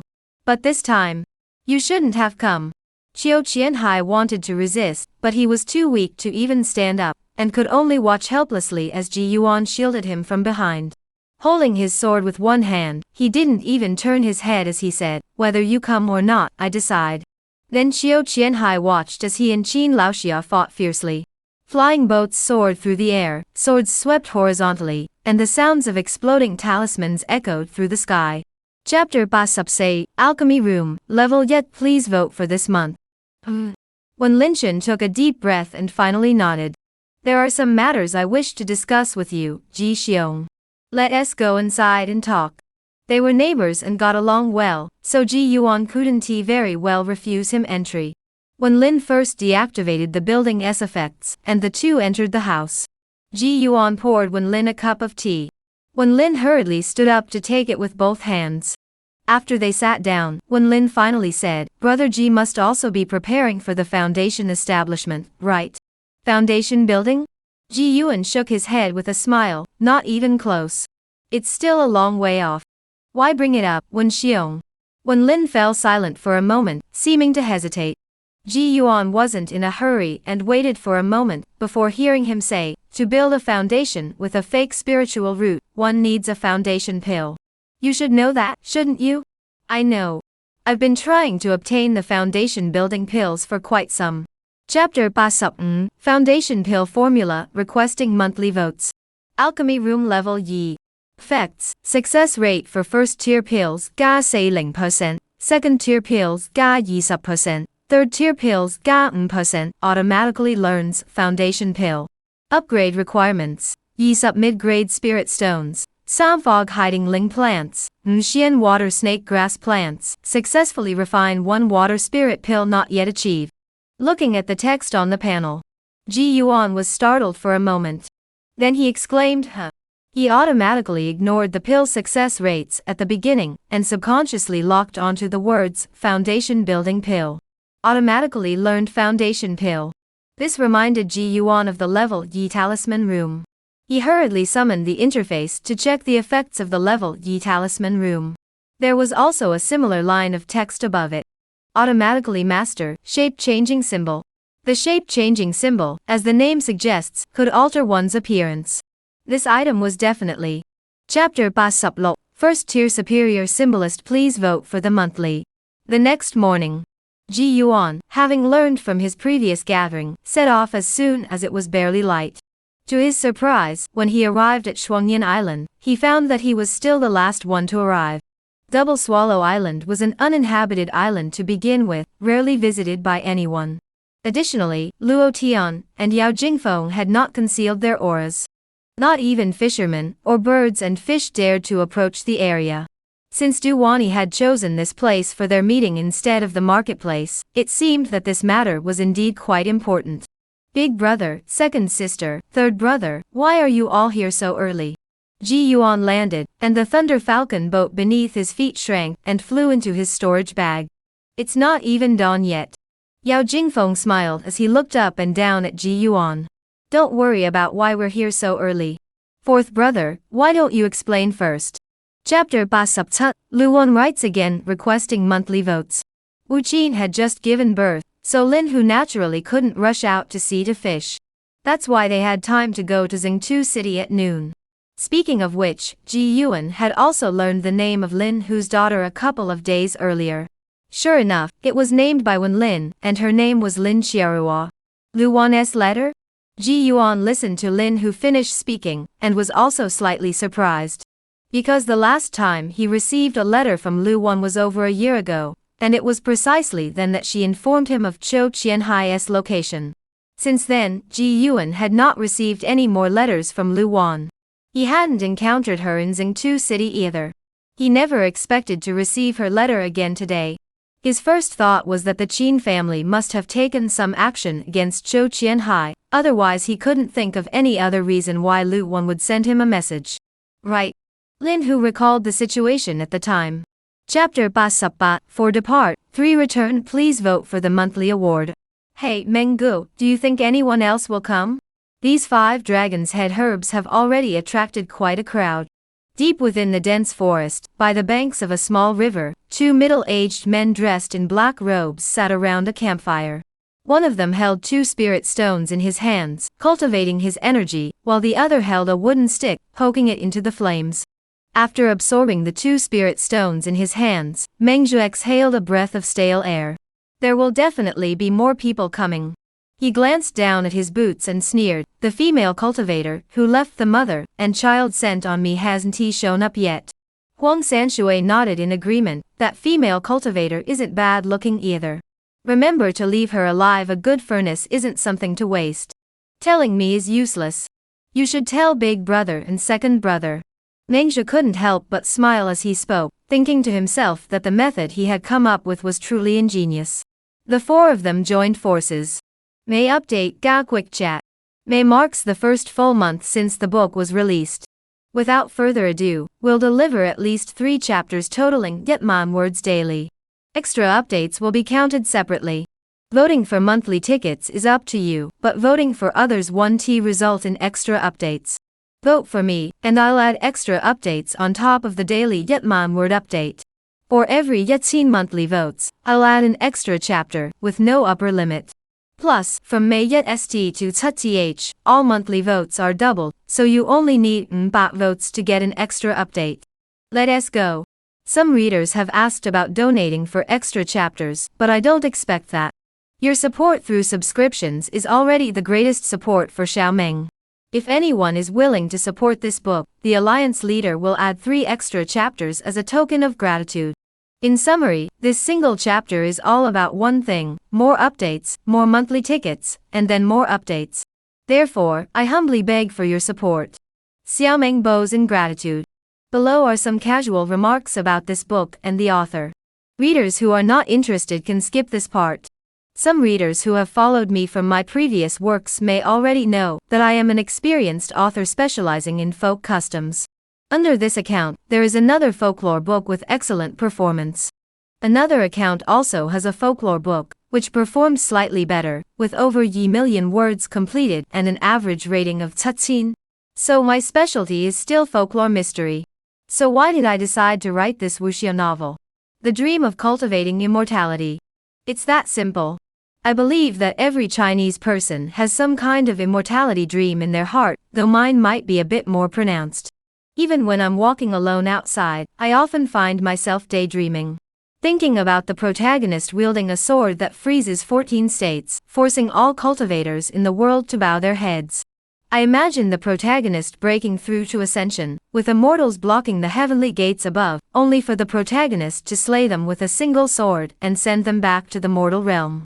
I imagine the protagonist's friend being surrounded by enemies, and the protagonist slicing through the void, crossing thousands of miles to deliver a sword strike. In short, it's just teenage fantasy. I admit it. If I weren't so pretentious, I wouldn't even bother writing fantasy or xianxia. When an author stops being cheesy, they can no longer capture the passionate essence of fantasy and xianxia. That's why this book exists, to fulfill my dream of cultivating immortality.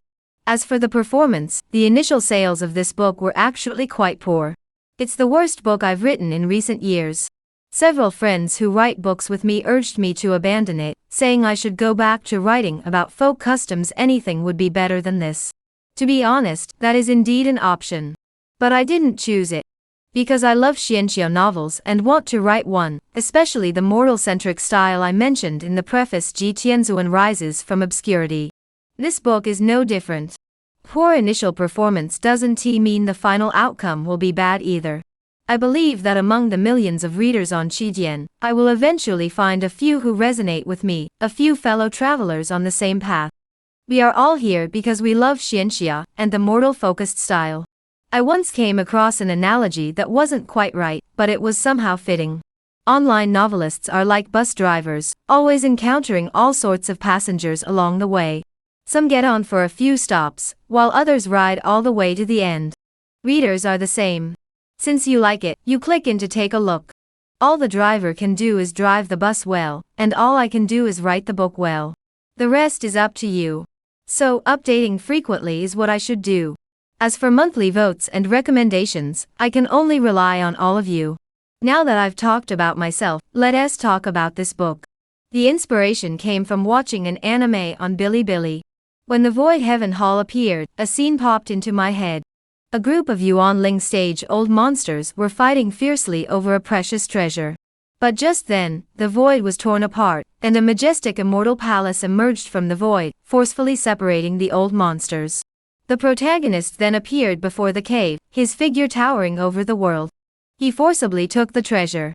Those Yuanling stage-old monsters weren't unwilling to resist, they simply couldn't match his power, and even his treasures couldn't be broken.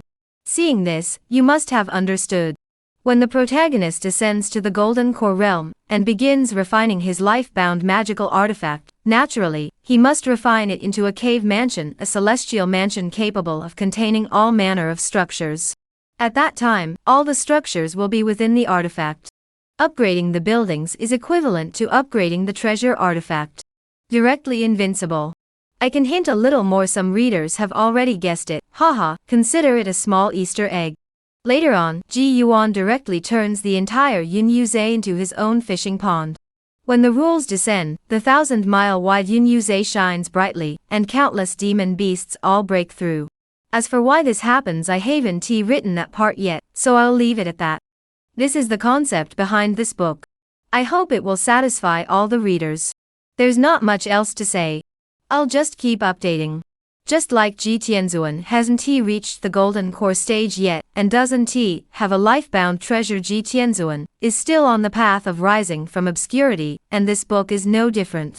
Therefore, I kindly ask all readers to support this book, subscribe, and vote for it with monthly votes and recommendations. That's all. Xiao Meng bows in gratitude to all fellow readers.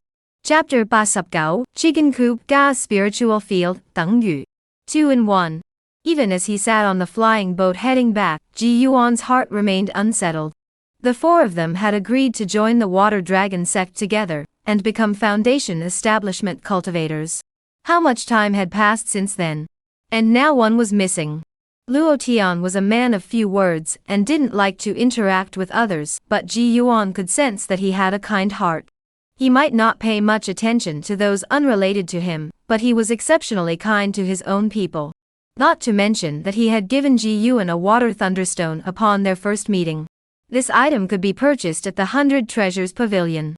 It's quite expensive. One piece costs 6 spirit stones. And last night, before setting off, he noticed that Ji Yuan seemed a bit afraid, so he decided to give him another water mine for protection. But now, because of a determined battle, he was completely buried in those mountains, leaving no trace of his body behind. Can that be called carelessness on his part? Chapter 90, the corpse puppet is complete, finally freeing his hands. Please vote for the monthly ticket. Even though he had returned home, scenes from what he had seen underground at Wang Maozi's house kept flashing through Ji Yuan's mind. Even corpses can be sold for spirit stones. If I don't cultivate properly, no one will even want my corpse. After pondering for a while, Ji Yuan decided to change the signboard to Alchemy Room. He would first try to master alchemy to the first tier middle rank. He then refined a batch of 100 grass pills, and attempted to refine a batch of mystic chi pills. The 100 grass pills were already stable at a success rate of 2 out of 3. Once he could achieve 3 successful pills out of 3, he could refine 2 batches of pills in a single furnace. The Xian Qi Dan, which he had just mastered, was still lacking, with only 1 out of 3 successful. As the sky grew dark, Ji Yuan peeked at the Yin Ghost banner, and found that the 2 Yin Ghosts were still motionless, lying motionless within the banner. By the next morning, after a night of arduous cultivation, Ji Yuan did not forget. Chapter 91, Yin Ghost Breakthrough. Please vote for monthly tickets. Ji Yuan naturally had no women's clothing. He did not share Wu Lao Chuan's peculiar hobby of collecting women's garments.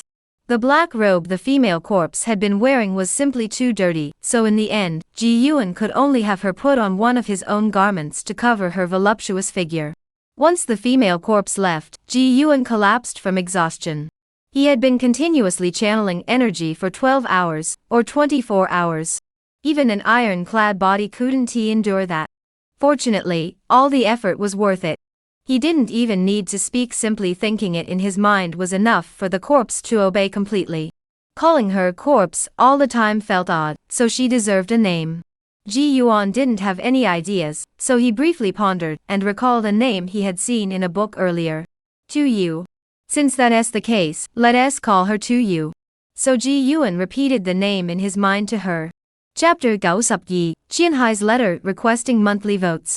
Ji Yuan took the shell from the slender man's hand, his expression somewhat dazed. How long had it been since he last heard from Zhou Qianhai? Over a year. Since their parting outside Jingda Lane, Ji Yuan had inquired multiple times, but had not heard any news about Zhou Qianhai. At first, the lame Manly would also come to ask. But after waiting and asking several times with no results, he stopped coming.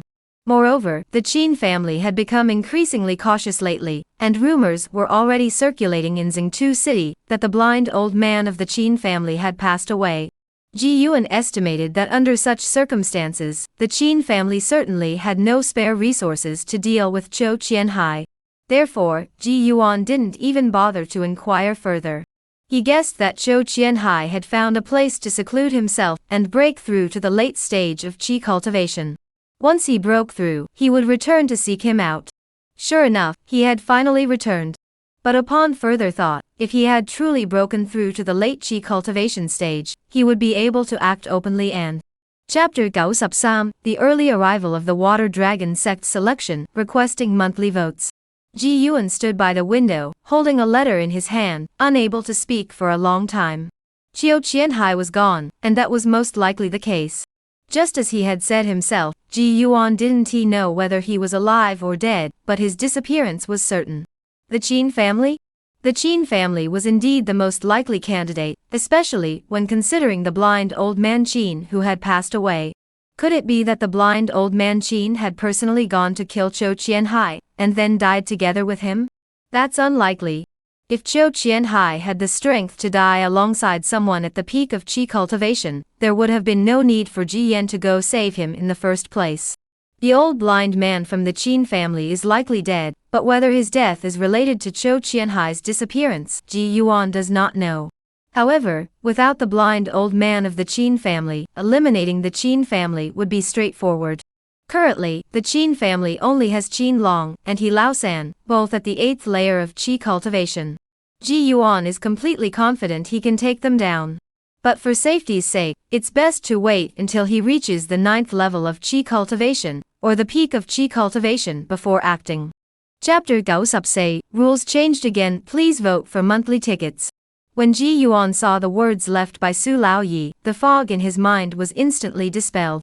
He felt a sudden clarity. He understood. Finally, he understood. No wonder the Water Dragon sect suddenly started the selection process early, and was in such a hurry, unable to wait even a moment. It was because of this. After all, there were many disciples from the Water Dragon sect who had come from the Cloud Rain Marsh. Once they heard the news, they would naturally try their best to spread it. Just like old Master Su. So the longer they delay, the more the inside information spreads, and by the time they can recruit people, oh no, the cannon fodder will be fewer. As for hiding them, that's impossible. With thousands of disciples in the Water Dragon sect, how could they possibly hide it? All they can do is act quickly, recruit as many people as possible before the news spreads. Then we'll see. Chapter 95, The Downfall of the Wu Family by Lu Wan. Please vote for the monthly award. To be honest, Ji Yuan couldn't help but feel a little delighted upon hearing this. The selection process would continue next year, meaning he wouldn't have to wait another 3 years. All his plans remained intact, he simply needed to join during next year's selection. That's not so bad after all. After speaking, Ji Yuan looked up and saw streaks of light streaking across the sky from south to north. The duty disciples of the Water Dragon sect had finished recruiting their disciples, and were leading them back. The leader was still a foundation establishment stage cultivator as usual.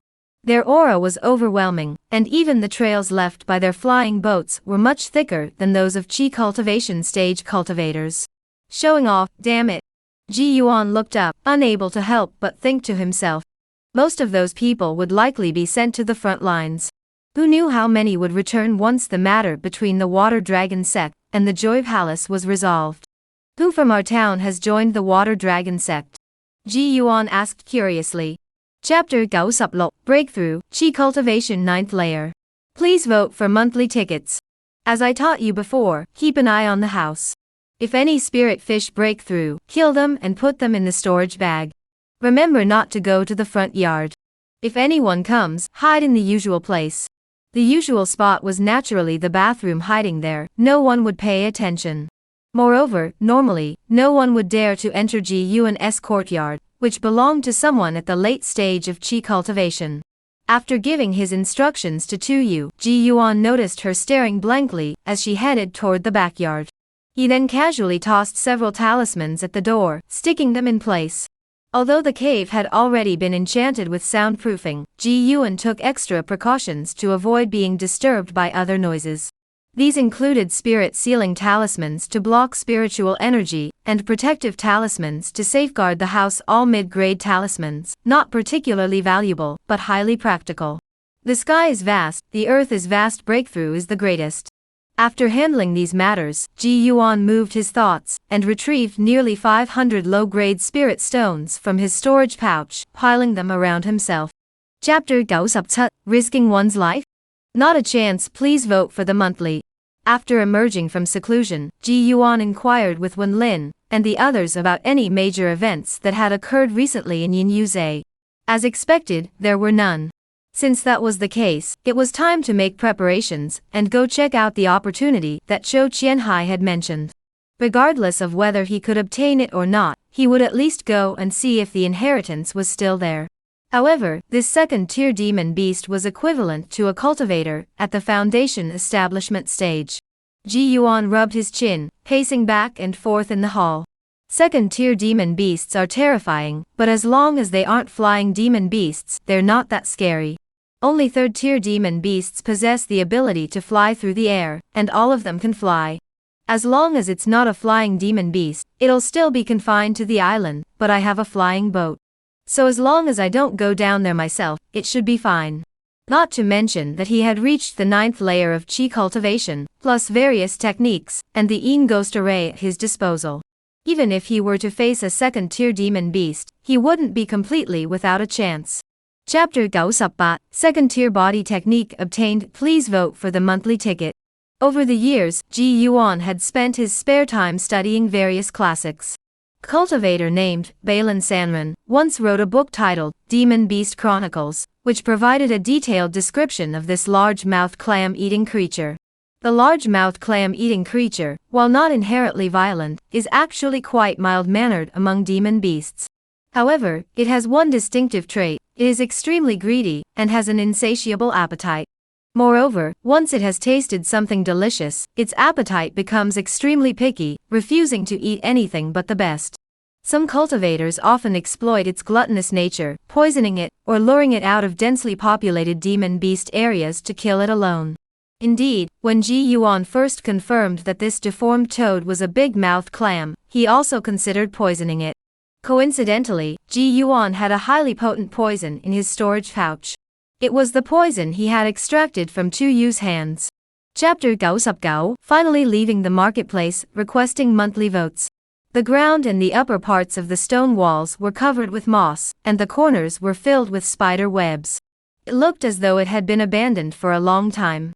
Inside the cave, there were no unusual objects, only a stone table and 4 stone chairs, all covered in a thick layer of moss. There were no white bones sitting in meditation, suggesting that the elder had likely left rather than died here. Ji Yuan muttered to himself.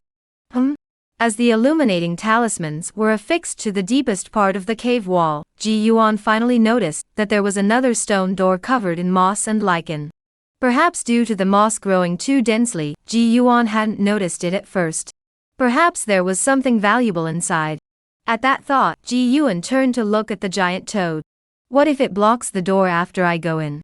If that second-tier demon beast blocks me inside this cave, I'll be in big trouble. Chapter Yepa, My Own Home. Please vote for the monthly award. Although Ji Yuan had only been gone for 4 or 5 days, he never expected that such a major event had occurred in Zhengtu City. When he returned to his lakeside cottage, the sky was already nearing dusk. The setting sun cast its rays on the water, creating ripples of golden light. As he admired the scenery, Ji Yuan couldn't resist letting his flying boat land on the lake, shattering the golden foil across the pond. As he approached his home, he happened to encounter Lin Hu, who had just returned from selling fish at the fish market. Upon seeing Ji Yuan, Lin Hu immediately lowered his voice and exclaimed in a startled tone, "Brother Ji, you have no idea, while you were away, something major happened in Zhengtu City." Oh. Ji Yuan put away the Lei Sun boat and asked, "What happened?" "The Qin family is gone." Lin Hu clenched his fists tightly, then relaxed them, his voice betraying his excitement. "The Qin family is gone too." Indeed, Ji Yuan was also somewhat surprised to hear this. He hadn't even made a move yet. Chapter Yepa Ling Yet, Spiritual Field, Level Yi. Ji Yuan glanced at his interface. Currently, the distribution of Level Yet and Level Yi buildings was as follows. Level Yet, Meditation Room, Talisman's Room, Spirit Field, Alchemy Room. Level Yi, Fish Pond, Chicken Coop, Pigsty, Cave Residence. Previously, he had always found upgrading this and that quite troublesome, but now that he looked at it, he realized he didn't have that many buildings after all. Once his cultivation reaches the peak of Qi cultivation, during the preparation for the Foundation Establishment Pill, he could fully utilize the effects of the buildings. Buildings like the Array Room, Weapon Forging Room, and Scripture Hall can all be attempted to see if they can be constructed. For now, the most important task is to enhance my cultivation strength. As for where to place the buildings, Ji Yuan had already planned it out on the way here. Structures like the fish pond, chicken coop, pigsty must be placed on this island. Next, all these structures must be built. Secondly, Chapter Yepa Ling Yi, Second Tier Demon Core. Please vote for the monthly. Ji Yuan looked at the severely injured giant toad before him. He never imagined that the first one to fight for him would not be a human, but a demon beast, a leprous toad, to be precise.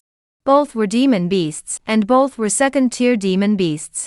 Although Ji Yuan couldn't tell whether they were junior or intermediate demon beasts, the fact that the giant toad had been beaten into such a state, it must mean their cultivation levels were roughly equal.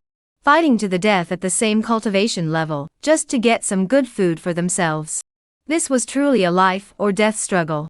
Ji Yuan looked at the giant toad before him, which seemed to have lost half its life, and didn't know what to say. He could only sigh deeply. Gwa. The giant toad thought he was dissatisfied with the meal, and its voice sounded resentful, weak, and pitiful. In such a state, Ji Yuan had no heart left for refining elixirs. After all, it was only a matter of one night. He might as well feed this creature first. Chapter Yepa Ling Sam, Ji Yuan's Strength. Please vote for the monthly ticket. Based on family ethics, the head of the Yu family, Yu Zhu, should be Wang Shan's uncle. So what's the difference between this and incest? Even though Ji Yuan had heard of many shocking things in his previous life, this was the first time he had encountered something like this happening right before his eyes, and he couldn't help but be surprised. Thinking about it this way, no wonder when Lin had described his father as a man of weak character. To stand by and let his wife become his own uncle's lover, such self-control isn't something ordinary people possess. In that light, he's a ruthless individual. Exactly. When Lin's face twisted into a mocking smile. They're just adulterers. My mother's death was also orchestrated by Yu Zhu. He tacitly approved of everything that happened. Otherwise, Wang Shan wouldn't have dared to kill my mother. Yu Zhu is the second person I want to kill. When Lin spoke as he handed over the second scroll, Ji Yuan took it this time and looked at it. Chapter Yepa Ling Say, The Foundation Building Battle. Please vote for the monthly ticket. Even while returning to the Mist Island, Ji Yuan was already clearing out the storage bags of Yu Zhu and Wang Shan. Wang Shan's storage bag contained little of value, only that single flying vessel as a magical artifact, and no more than 20 spirit stones. There were quite a few pieces of women's clothing of various styles. There were also some pills for entertainment. It was clear she wasn't a proper person. So Ji Yuan burned the garments and kept the pills, as they might come in handy someday. But even if they did, they'd be for others. Ji Yuan certainly wouldn't use them himself. As someone who had cultivated his body, he had no use for such things. In contrast, Yu Zhu's storage pouch was a treasure trove. Ji Yuan estimated that the entire Yu family's wealth was stored within it. Upon closer inspection, he was the head of the Yu family, so it wasn't entirely impossible. Just the spirit stones alone, and they were all mid-grade spirit stones, numbered at a full pieces. If exchanged. Chapter Yepatling, the symbol treasure is obtained. Please vote for monthly votes. If he were truly a cultivator from the water dragon sect, one might barely believe 1 or 2 points out of 10. But if they were demon cultivators, not even 12 out of 10 would be believable. After all, Ji Yuan didn't consider himself a pure righteous cultivator. Whenever he unfurled the Yin Ghost banner, it was accompanied by a surge of Yin energy. Just like now, if he were to save this foundation establishment cultivator, he would have to reveal his true identity, and say he was Ji Yuan, the one about to join the Water Dragon sect. But if it were any other matter. Excuse me, I'm a wandering cultivator from Qingshan City, Chou Qianhai. You're really cautious, friend. Let's see what happens. Suddenly, Ji Yuan saw a coiling water dragon's illusory form emerge from the mist ahead and to the right. This was the emblem of the water dragon sect. Upon seeing this, Ji Yuan was already 80 to 90% certain. However, he remained motionless. If you are a demon cultivator who obtained the storage pouch of a senior from the water dragon sect, wouldn't you also? Chapter Yepatling Lo, the news brought by Mr. Su. Please vote for monthly votes. As a first-tier upper-grade talisman master, Ji Yuan had naturally heard of the fame of talisman treasures. Compared to other second-tier talismans, this talisman treasure was the real deal, something that could truly be used as a trump card. Symbol treasures were at least something that could only be crafted by golden core cultivators. It requires them to seal part of the power of their life-bound treasures into specific talismans. Crafting a talisman treasure also causes damage to the gold core cultivator's life-bound treasure. Therefore, the vast majority of cultivators are unwilling to refine them.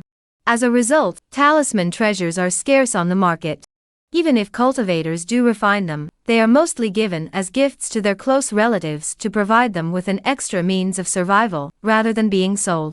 Even for Li Chenghe, a foundation establishment cultivator, talismanic treasures are still extremely valuable items. Otherwise, the symbol treasure, Dun Tian Soa, would not have only one remaining use. As for Ji Yuan, aside from Chapter Yepatling Tut, the survival rules of the Water Dragon sect, please vote for the monthly award. Actually, 3 years ago, you did the right thing by not relying on your talisman drawing skills to join the Water Dragon sect. Su Fugue, puffing on his pipe, spoke slowly. If you had joined the Water Dragon sect back then, you'd probably be stuck on the Four Directions Island drawing talismans all day. Though you'd have some freedom, it wouldn't be true freedom.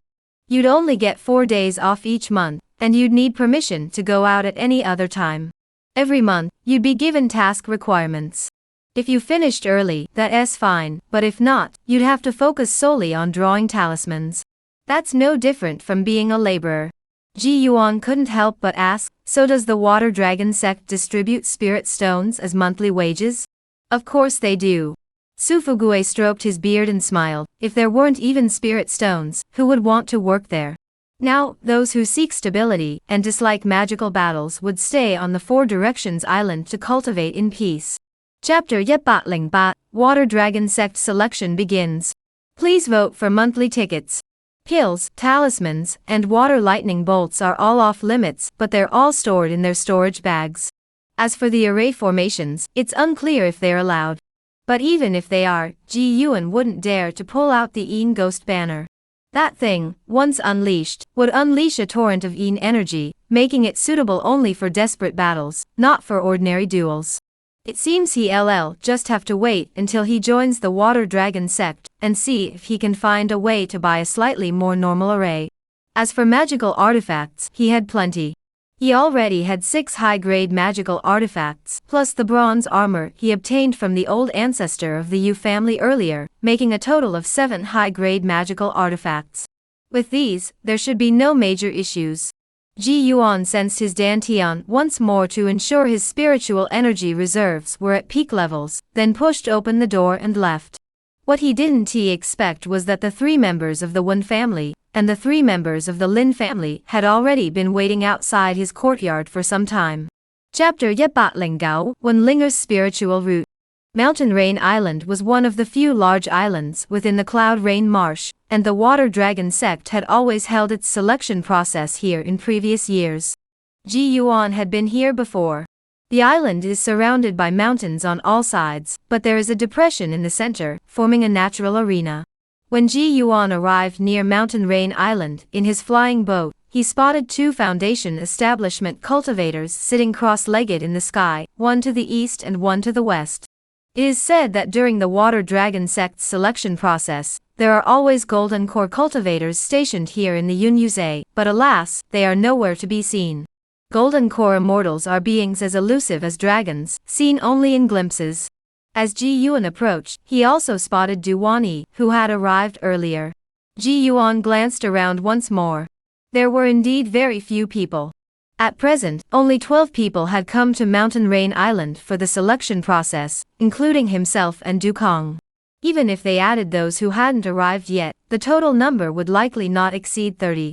Chapter Yet Sup, Water Dragon Sect Cultivators Ji Yuan. Combined chapter. Lin Hu and Wu Qin didn't exchange a single word until they returned home. It wasn't until they reached the lakeside cottage that Lin Hu, upon seeing the tightly locked gates of the Ji and Wen families, paused slightly. At that moment, he couldn't even describe his own feelings, he only felt an overwhelming sense of complexity. Let us go inside and talk about it. Lin Hu sighed deeply. But as soon as Wu Qin entered the house, he immediately called out, Huzi, come in quickly. What's wrong?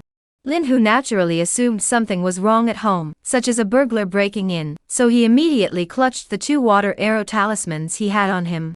When he entered the house and saw nothing unusual, he finally relaxed a little.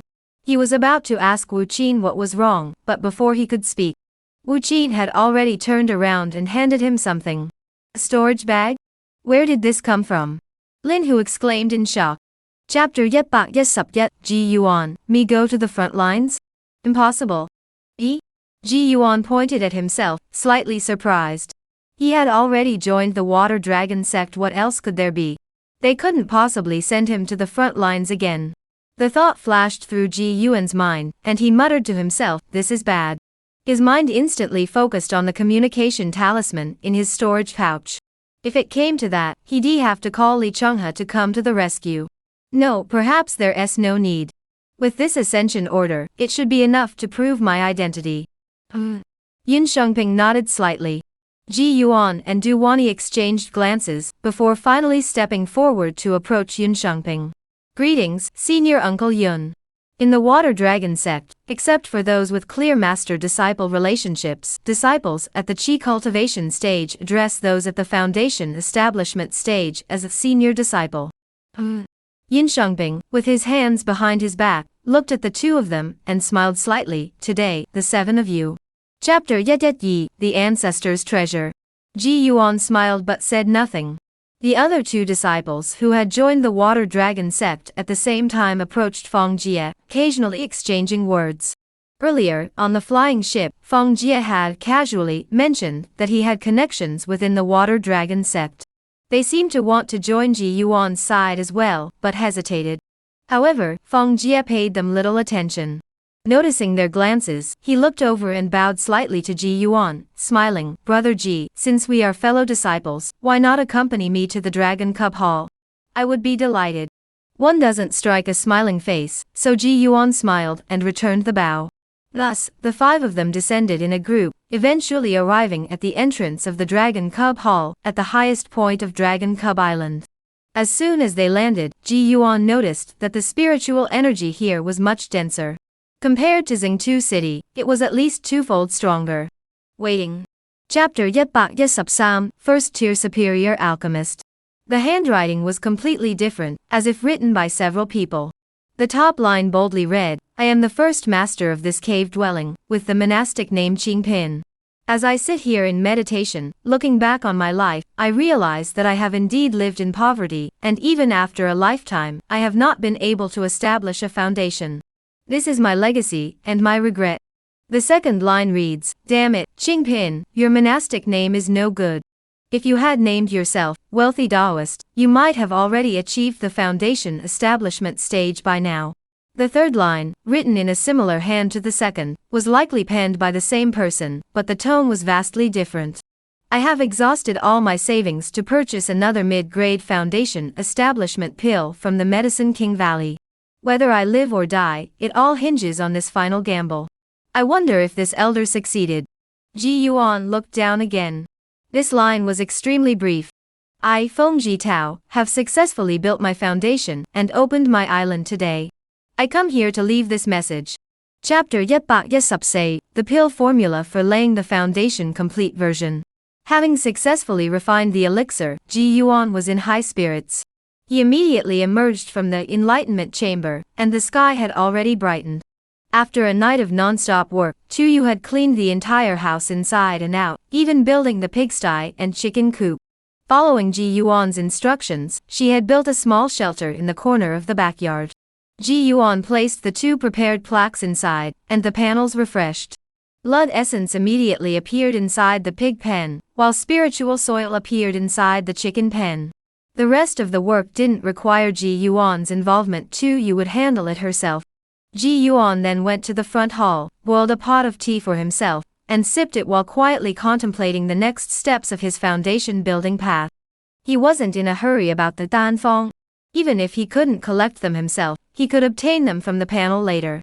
It was just a matter of collecting them. Chapter 115, The First Level Sam Building 2-in-1.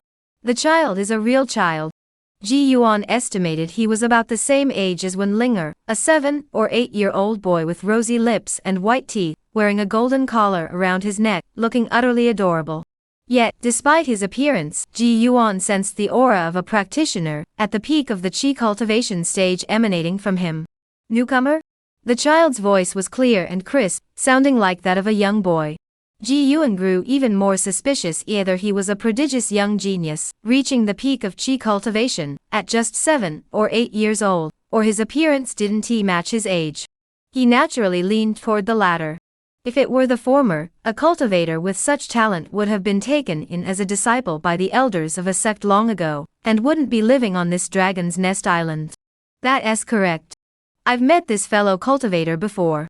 The child waved his hand in a surprisingly mature manner. "My name is Tang Ran." "My name is Ji Yuan." Tang Ran nodded, then pointed to number 17. Chapter 116, The Creation of the Elixir. Spiritual field, level say unupgradable. Spiritual effect yet, reduces crop growth cycle by 6% at harvest. There is a 6% chance of harvesting double crops, and a 6% chance of harvesting triple crops. Spiritual effect the elixir of creation. Every sub-years, you can harvest yet Dan Yuan fruit. Upgrade requirements. Mba mid-grade spirit stones, yet third-tier demon core. Sub-pounds of Dan Yang soil. Yi sub-pounds of Xianin soil. Some second-tier drilling earth corrupted earthworm corpses. Not met. Still 2 spiritual effects. Estimating that 3 spiritual effects are needed, at least a level building is required. Effect yet is a standard upgrade, nothing special to note. The key is spirit effect yi. Spirit pill transformation.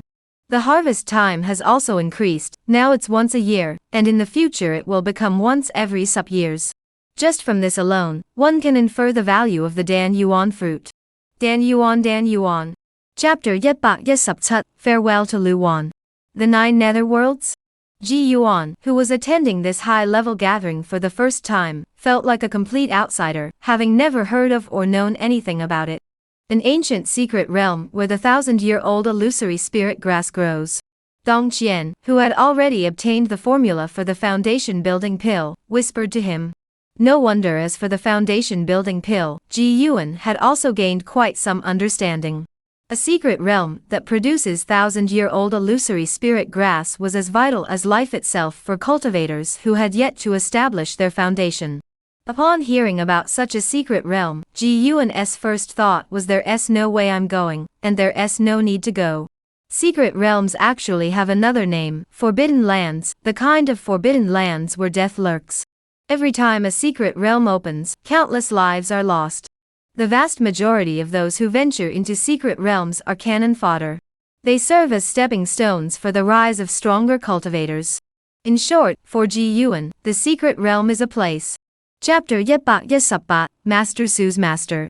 Qianji Island had few buildings, but they were enormous. Especially the hall where disciples in the qi cultivation stage receive their tasks, it was so vast it seemed to have no end. When Ji Yuan and the others entered, they were greeted by a sea of people. Some were studying the various tasks projected onto the walls by the arrays, while others were discussing matters with fellow cultivators. Some who had accepted tasks hurriedly departed. Others had just finished their tasks and returned from outside.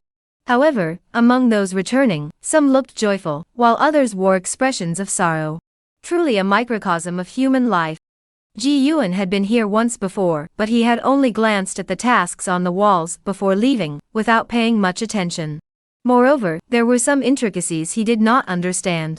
Han Feiyu led Ji Yuan and the others to a wall on the south side, pointing to the lines of text above and said, "The tasks of the Qianji Hall are divided into 4 levels, A, B, C, and D. Level D tasks are the simplest, with no danger at all, but the reward is." Chapter 119, Taking on an Apprentice? Su grandfather, your master? Ji Yuan was somewhat surprised by this answer.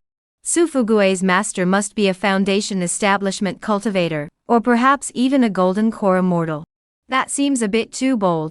Earlier, Su Fugui had only mentioned going to meet an elder, but he never expected it to be his master. "Yes, my master, the Iron Hammer Island Lord." Su Fugui smiled and then summoned a flying boat in the courtyard. "If you have nothing else, come with me." "All right." Ji Yuan finished speaking and summoned the Crimson Sky boat. Su Fugui saw this and widened his eyes. "Where's the Lei Sun boat?" "Well," Ji Yuan said somewhat embarrassedly, "I put it away. The Crimson Sky boat is more convenient within the sect." "More convenient?" Su Fugui chuckled. He wasn't so naive as to miss the underlying meaning in Ji Yuan's words. Chapter 120, Body Tempering Perfection. 2 in 1. No, wait. Ji Yuan hadn't finished speaking when he saw the iron hammer already approaching. He hurriedly raised the iron hammer in his hand to meet it. Clang! The two collided, producing a sound akin to the clanging of bronze bells. Ji Yuan felt a numbing sensation in his hands, followed by excruciating pain in his wrists. His body flew backward, rolling several times on the ground before finally coming to a stop. He hurriedly looked at his hands, only to see blood oozing from his palms, with excruciating pain radiating throughout his hands. This single blow left Ji Yuan feeling as though he had never suffered such a severe injury before.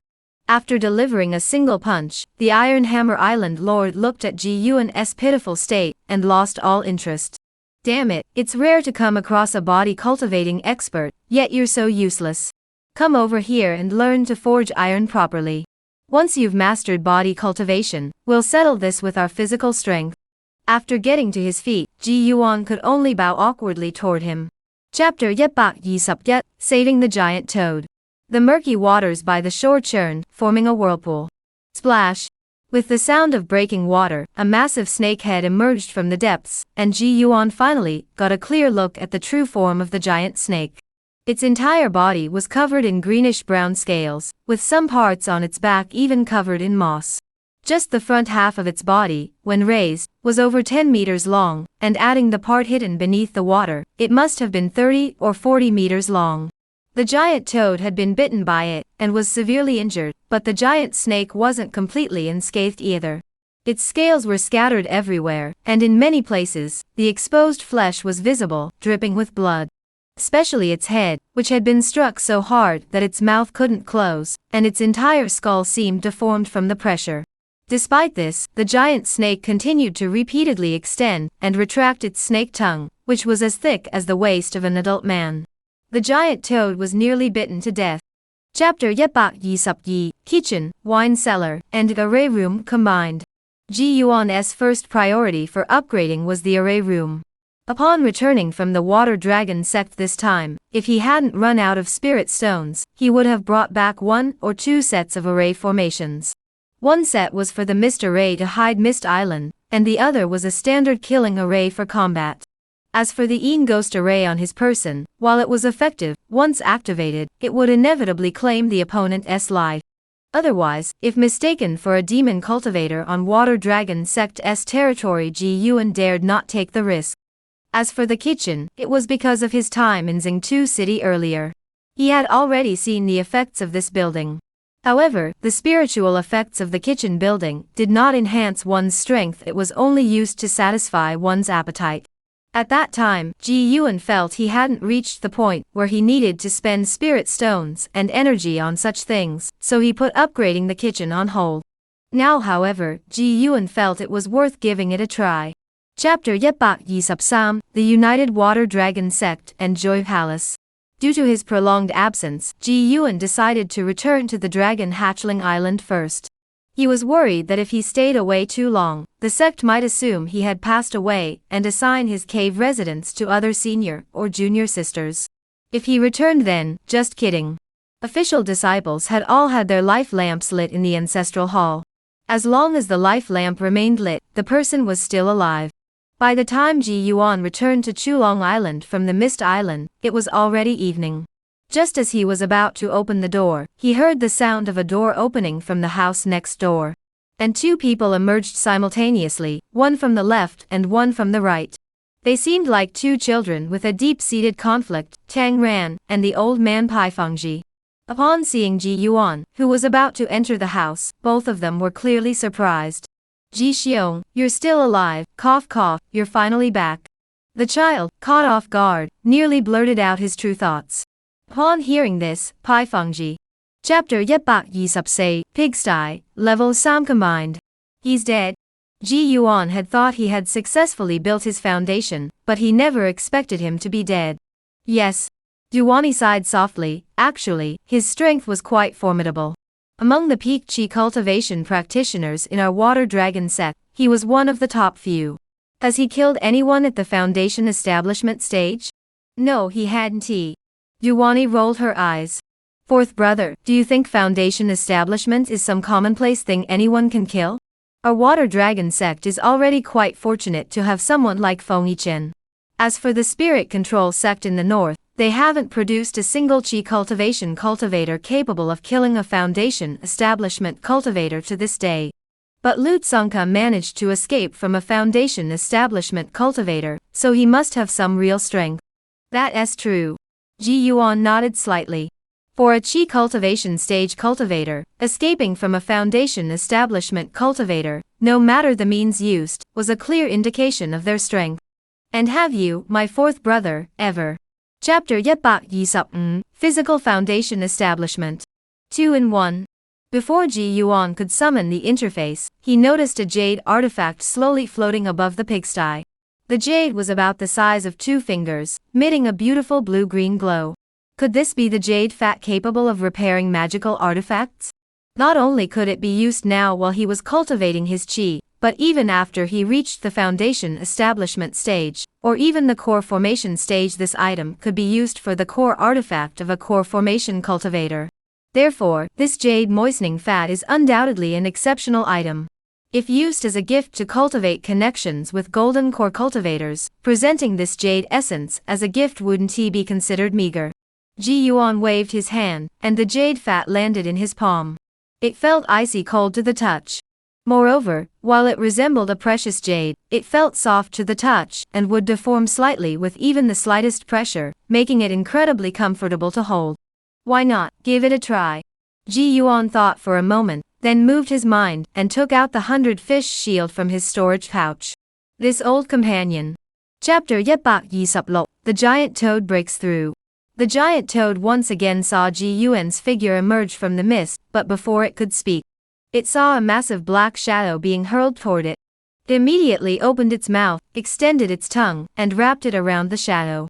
Its massive jaws opened wide, and half a spirit pig was swallowed whole in just a few bites.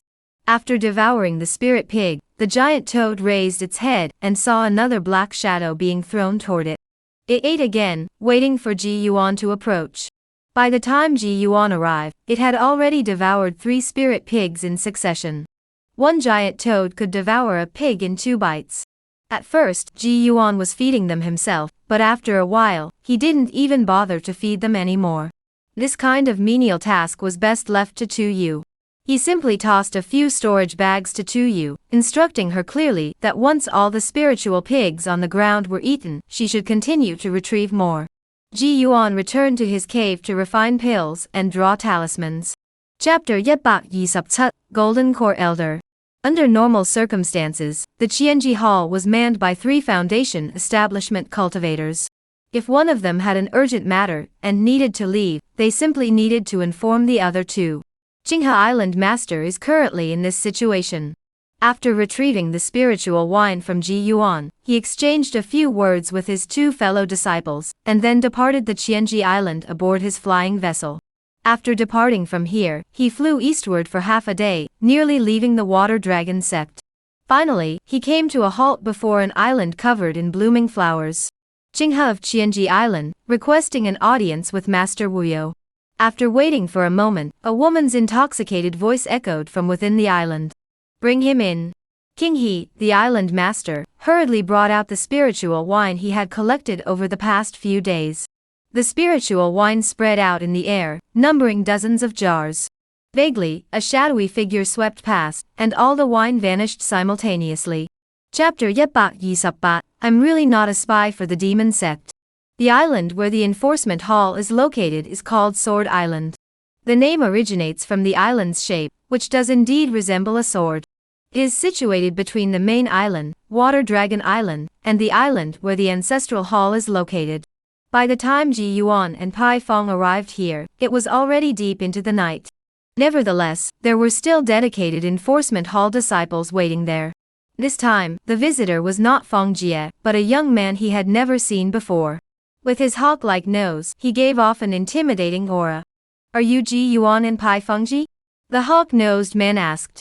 That's correct. Ji Yuan bowed respectfully. Follow me. He turned abruptly, his robes flapping noisily behind him. Ji Yuan followed closely behind, stepping onto the black stone floor of the enforcement hall. Earlier, he had only passed by and glanced at it from a distance. Chapter 129, the day I went out with my beautiful senior sister. After waiting for Ji Yuan to be invited inside, and listening to him finish speaking, Dong Qian finally understood. So that task was actually assigned by you. Dong Qian said with a mix of laughter and tears, if I had known that, you could have just come to find me directly. Why go through all this trouble? But I didn't know. Ji Yuan spread his hands helplessly and laughed.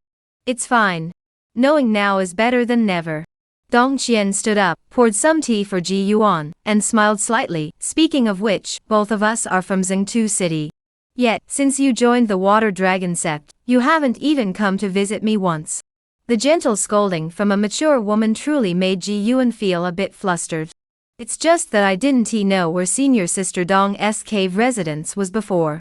Now that you know, you must come visit more often. Don't worry, once this matter is settled, I'll definitely come by more often.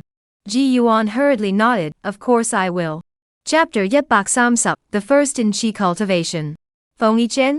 How did he end up here? This name was legendary to Ji Yuan, a name that struck fear into the hearts of all. Which disciple of the Water Dragon sect hasn't heard of Feng Yichen's name? Setting aside his numerous titles, as the top disciple of the Water Dragon sect, or his countless feats, the fact that he had killed a Foundation establishment cultivator during the Qi cultivation stage alone was enough to make him famous throughout Shandong. But shouldn't he be at Lianqing Mountain, representing the Water Dragon sect in a fierce battle against the Medicine King Valley? How did he end up here? Moreover, judging from the fact that Dong Qian was able to track his movements, he must not have been hiding his identity. Based on Ji Yuan's past experience, someone like Feng Yichen suddenly appearing at the border between 2 sects is unlikely to be up to anything good. Ji Yuan looked at the white paper with black characters in his hand. His mood grew slightly heavy. He wanted to flee. It was that simple. Regardless of whether he accepted the mission or not. Chapter 131, have you ever been hit by a talisman? 2 in 1. Damn it, you're such a good actor. Ji Yuan watched Feng Yichen's disappearing figure, and that was the only thought in his mind. But he had to admit that the other person did have the credentials to pull it off.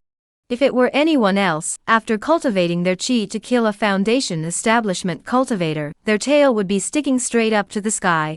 But Ji Yuan wasn't that kind of person. He thought about it. Even if he had truly cultivated his chi and killed a foundation establishment cultivator, he would have kept it a secret, afraid that others would find out. Dong Qian was probably the same kind of person. Because when she heard Feng Yichen say those words, she showed no reaction, only leaving a note for Zhu Yu. After all, once the two of them left, they would return directly to the Water Dragon sect after the fire was set, and wouldn't come back to this old Locust Valley. So they had to give the others an explanation. For this reason, Ji Yuan and she each took out a mid-grade spirit stone, and placed it under her pillow, as compensation for this operation. After all, they had taken such a great risk. Chapter Yep Bak Sam Sup Yi, have you ever been beaten by a body cultivator? In fact, even before Jian Zong uttered those words, Ji Yuan had already sensed something was amiss. The surrounding space seemed to be freezing, and an unprecedented sense of pressure surged upward. Without a moment's hesitation, he immediately channeled his spiritual energy into the talisman treasure, Dun Tian Soa. Activating a talisman treasure at the chi cultivation stage essentially meant depleting all one's spiritual energy, but what did it matter? Survival came first. But after he had infused his spiritual energy into the talisman, he discovered that it remained completely motionless, showing no signs of activation. The talisman Li Chenghe gave him was fake? No. That's impossible. He had saved his life. He couldn't possibly do something so unethical. Moreover, even a slight delay caused the restraining force in the surrounding space to grow even stronger. Then he recalled what Jian Zong had just said. Ji Yuan suddenly realized something. The talisman, this must be Jian Zong's talisman. Chapter Yep Bak Sam Sup Sam, Breakthrough, Peak Chi Cultivation. Ji Yuan first activated all the effects of the buildings on the Mist Island, then released Tu Yu, instructing her to go collect welfare. As for the large toads that gathered around, he dismissed them with 2 spirit pigs. After finishing these tasks, he headed straight to the cave mansion on the island. As soon as he entered, he activated the spirit gathering array, then took out Yisup mid-grade spirit stones and piled them around himself. The emerald sea tide rising technique within his body began to circulate on its own, and soon a spiritual energy vortex appeared within the cave, continuously sending spiritual energy into his body. He picked up 2 more spirit stones, holding them in his palms, and absorbed the spiritual energy within them. To advance from the late stage of chi cultivation to the peak of chi cultivation, relying solely on absorbing spiritual energy from the heavens and earth would be insufficient, and even using low-grade spiritual stones would be very slow. Therefore, Ji Yuan decided to go all out and use mid-grade spirit stones. The spiritual energy flowed endlessly into his body, nourishing. Chapter Yep Bak Sam Sup Say, the foundation pill is obtained. The jade bottle had 2 handles, with intricate carvings of birds, beasts, insects, and fish on its surface. Ji Yuan reached out and grasped the jade bottle, which immediately came into his hand, feeling icy cold. Damn it, it's actually a jade bottle carved from a spiritual stone vein. No wonder it looked so high quality. Inside the jade bottle lay a pill, perfectly positioned. Ji Yuan's previously calm mood began to stir with excitement. The foundation building pill. It must be, right? For a moment, Ji Yuan finally understood what it meant to have an excited heart and trembling hands. He gently removed the stopper, and an intense aroma of the pill immediately filled the stone chamber. Ji Yuan took a single breath, and even the Danwan in his Dantian seemed to stir. Foundation building pill. This must be the foundation building pill. He looked inside and saw a round, brown pill lying there.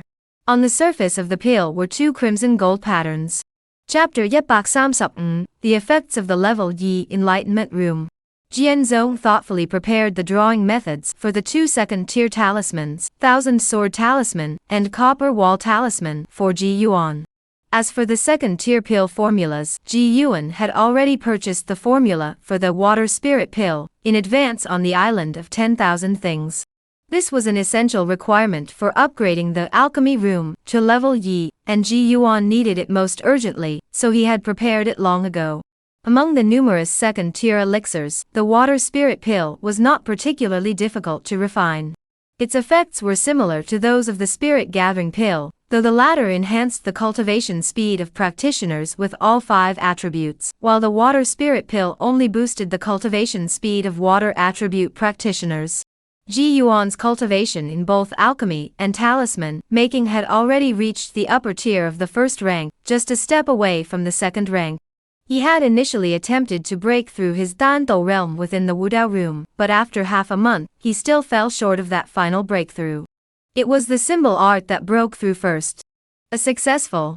Chapter 136. The 9 netherworlds are about to open.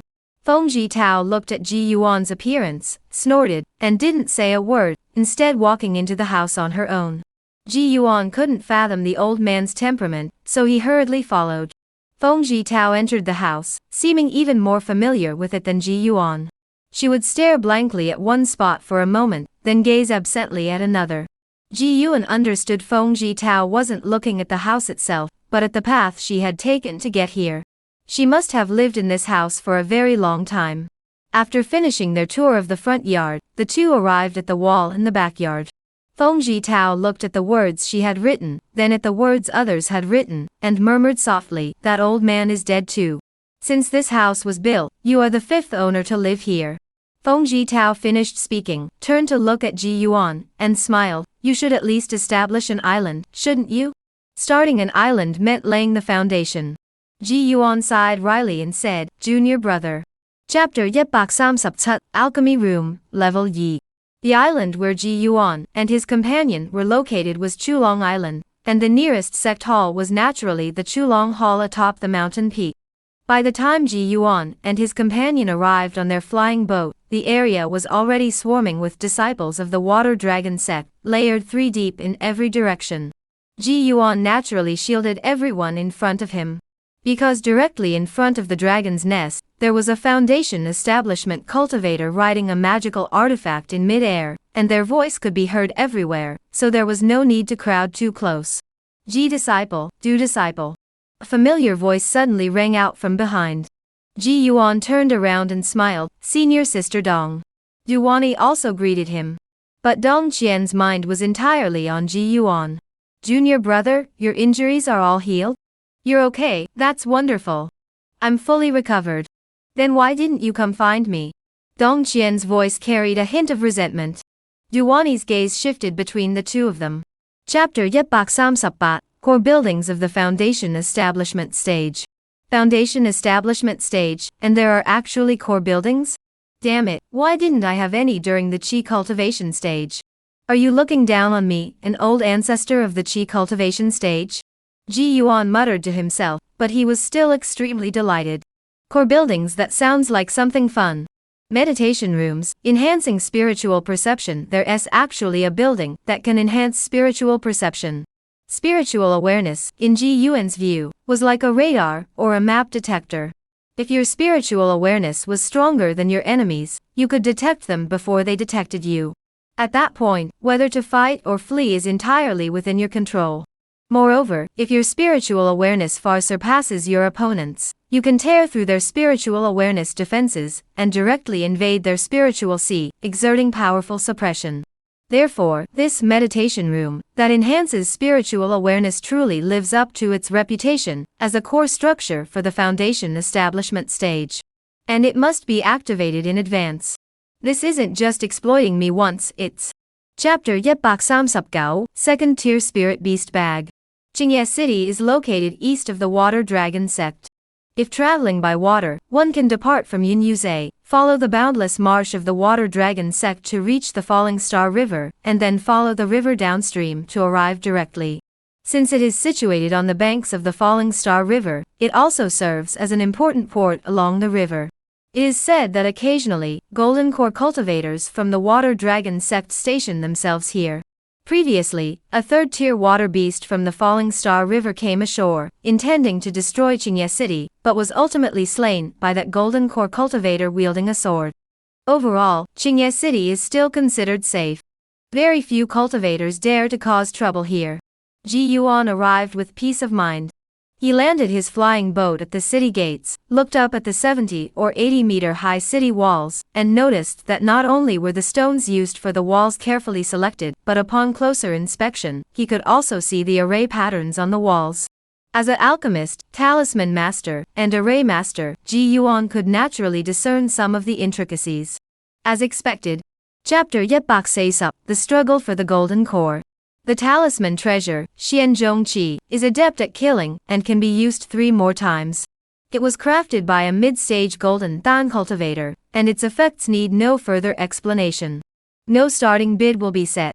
As the voice of the man in the green robe echoed through the hall, a flurry of bids began to pour in. In no time, the bidding price for the talisman treasure had risen to over Mba mid-grade spirit stones. At this price, the number of bidders decreased. Ji Yuan repeatedly touched the storage pouch at his waist, feeling restless. Damn it, I didn't realize how little money I had until I came to the auction house. Ji Yuan reached into his storage pouch again. Maybe he should sell the talisman treasure, the 1,000-layer chain, and buy a different offensive talisman treasure instead. No, the 1,000-layer chain and the heaven-escaping shuttle, when used together, were practically a surefire way to escape. The 1,000-layer chain could trap the opponent, even if only for an instant. He could use the Duntian swoop to escape. Once he reaches the foundation establishment stage, he'll be unstoppable. Chapter Yetbak says up yet, Ji Yuan kills the foundation building cultivator. Ji Yuan had originally thought that the young family would send people to intercept him on the way back. Therefore, from the very beginning, he had used the Thunder Falcon boat and activated the Thunder Falcon essence within it to return at full speed. Fortunately, the young family didn't go too far. The entire journey back was uneventful until the 2 of them returned to the Dragon's Nest Island. By then, the sky was already beginning to grow light. After bidding farewell to Duwani, Ji Yuan returned to his own home. Upon entering the house, Ji Yuan seemed to hear some unusual sounds, but after carefully sensing around, he found nothing out of the ordinary. He checked everything inside and out before finally realizing that it was just a rotten peach that had fallen to the ground. After confirming there was nothing amiss, he relaxed slightly. Should he kill the young family? Indeed, given Ji Yuan's current situation, killing the young family, and specifically young Shunan, would be the most appropriate course of action. Killing him would not only. Chapter Yetbak Se Sup Yi, Meditation Room, Level Yet. It's done. I've finally done it. Ji Yuan saw the 3 words, upgradable, on the panel, and the weight on his heart finally lifted. The panel only required him to kill early foundation establishment stage opponents, but it didn't specify how to do it. As long as he killed them himself, he could upgrade the meditation room. However, according to the panel, once the meditation room was upgraded, it would allow him to possess spiritual awareness even during the chi cultivation stage. Ji Yuan didn't know if upgrading would bring any changes or effects. With that thought, he decided to wait until he returned to the Mist Island before upgrading. He had come this far, waiting a little longer wouldn't hurt. As for the matter of killing young Shunan, would it be exposed? It was inevitable that it would be exposed, as he hadn't wiped out the young family, so the news would inevitably leak out.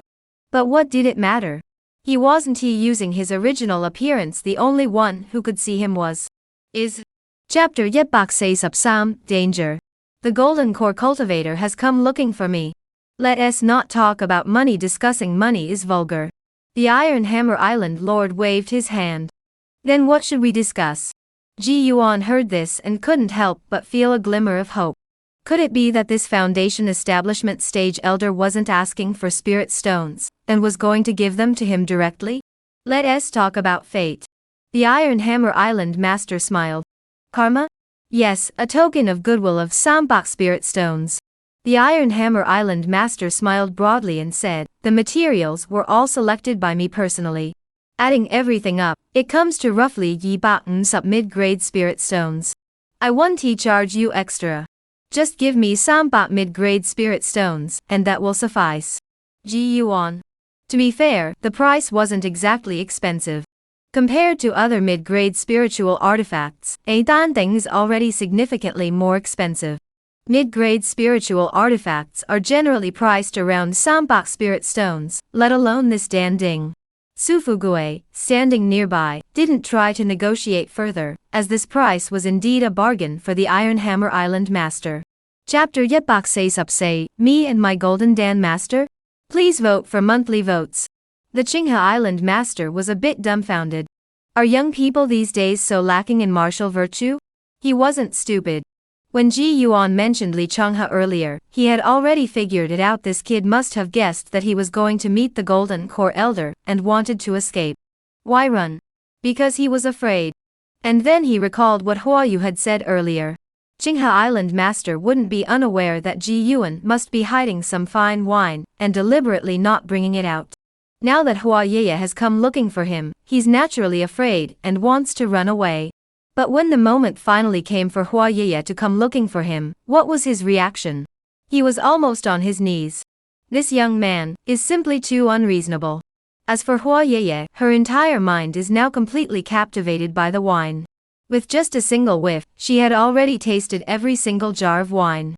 Chapter Yetbak Say Sup Yuanling Cultivation Technique. Please vote for the monthly ticket. If she were to seek out Feng Jie, it would mean continuing to deal with the enforcement hall. When it came to the enforcement hall, Ji Yuan and the other Water Dragon sect disciples shared the same view. The enforcement hall was a place where people hated and despised them. If they could avoid dealing with them, it was best to stay away. Moreover, Ji Yuan is currently unsure whether Pai Fengji is truly a spy from the demon sect. If he is, then it's straightforward. Once he enters the enforcement hall, he'll never be able to leave. But if he isn't, that would be another problem. But if we were to find Li Changhe, things would be much simpler. If Pai Fengji is a demonic sect spy, then I would be handing Li Changhe a major achievement on a silver platter. If he's not, then I could negotiate with Li Changhe to see if we can send Pai Fengji to reincarnation. For someone who dug a tunnel all the way to his own underground lair, Ji Yuan had to prepare for the worst. After making up his mind. Chapter Yetbak Say Sup Lo. Obtaining the Yuan Infant Cultivation Technique. Please vote for the monthly ticket. The Water Dragon sect had 3 direct paths to the Yuan Infant stage. Although Ji Yuan had never seen them, he had heard his fellow disciples mention them during casual conversations. 2 are water-based cultivation techniques, and 1 is a metal-based cultivation technique.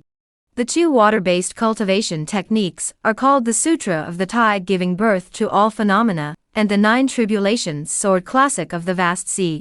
The metal-attributed technique is called the Mystic Yellow Devouring Gold formula. As for their specific effects, Ji Yuan knew nothing about them. After all, such things, ordinary people couldn't even come into contact with them. Therefore, when Ji Yuan heard Li Changhe mention this, he found it hard to believe. Brotherly, is this external transmission of the Yuanling cultivation technique really safe? Li Changhe saw Ji Yuan's reaction and felt a little relieved. Because Ji Yuan had asked that question, it meant his character wasn't bad. If it were anyone else, upon hearing about a Yuanling cultivation technique, they wouldn't have bothered with such concerns. Moreover, since Ji Yuan joined the sect, he had never come looking for him. Chapter Yetbak Say Sup Tut. Level Yi Symbol Room. Please vote for monthly votes. For Ji Yuan, establishing a foundation was merely a matter of time. Improving the taste of those 3 jars of wine was also a matter of time. By the same token, becoming a disciple of inviting the Moon Master was also just a matter of time. Since that was the case, it was only natural to investigate her connections beforehand. If she was aligned with the senior elder, that would be ideal. Everyone would be on the same side. If she is aligned with the sect master, it's not a big deal either. I can always switch allegiance to her later. But if she's aligned with the 3rd elder, that would be a bit tricky. Her? The Iron Hammer Island Master naturally knew this senior disciple as well. She's different. The Iron Hammer Island Master shook his head. Different? How is she different? Ji Yuan asked in confusion. She is powerful. Though she is only at the mid-golden core stage, she can kill those at the same stage. No one dares to force her to take sides, not even the senior elder and the 3rd elder.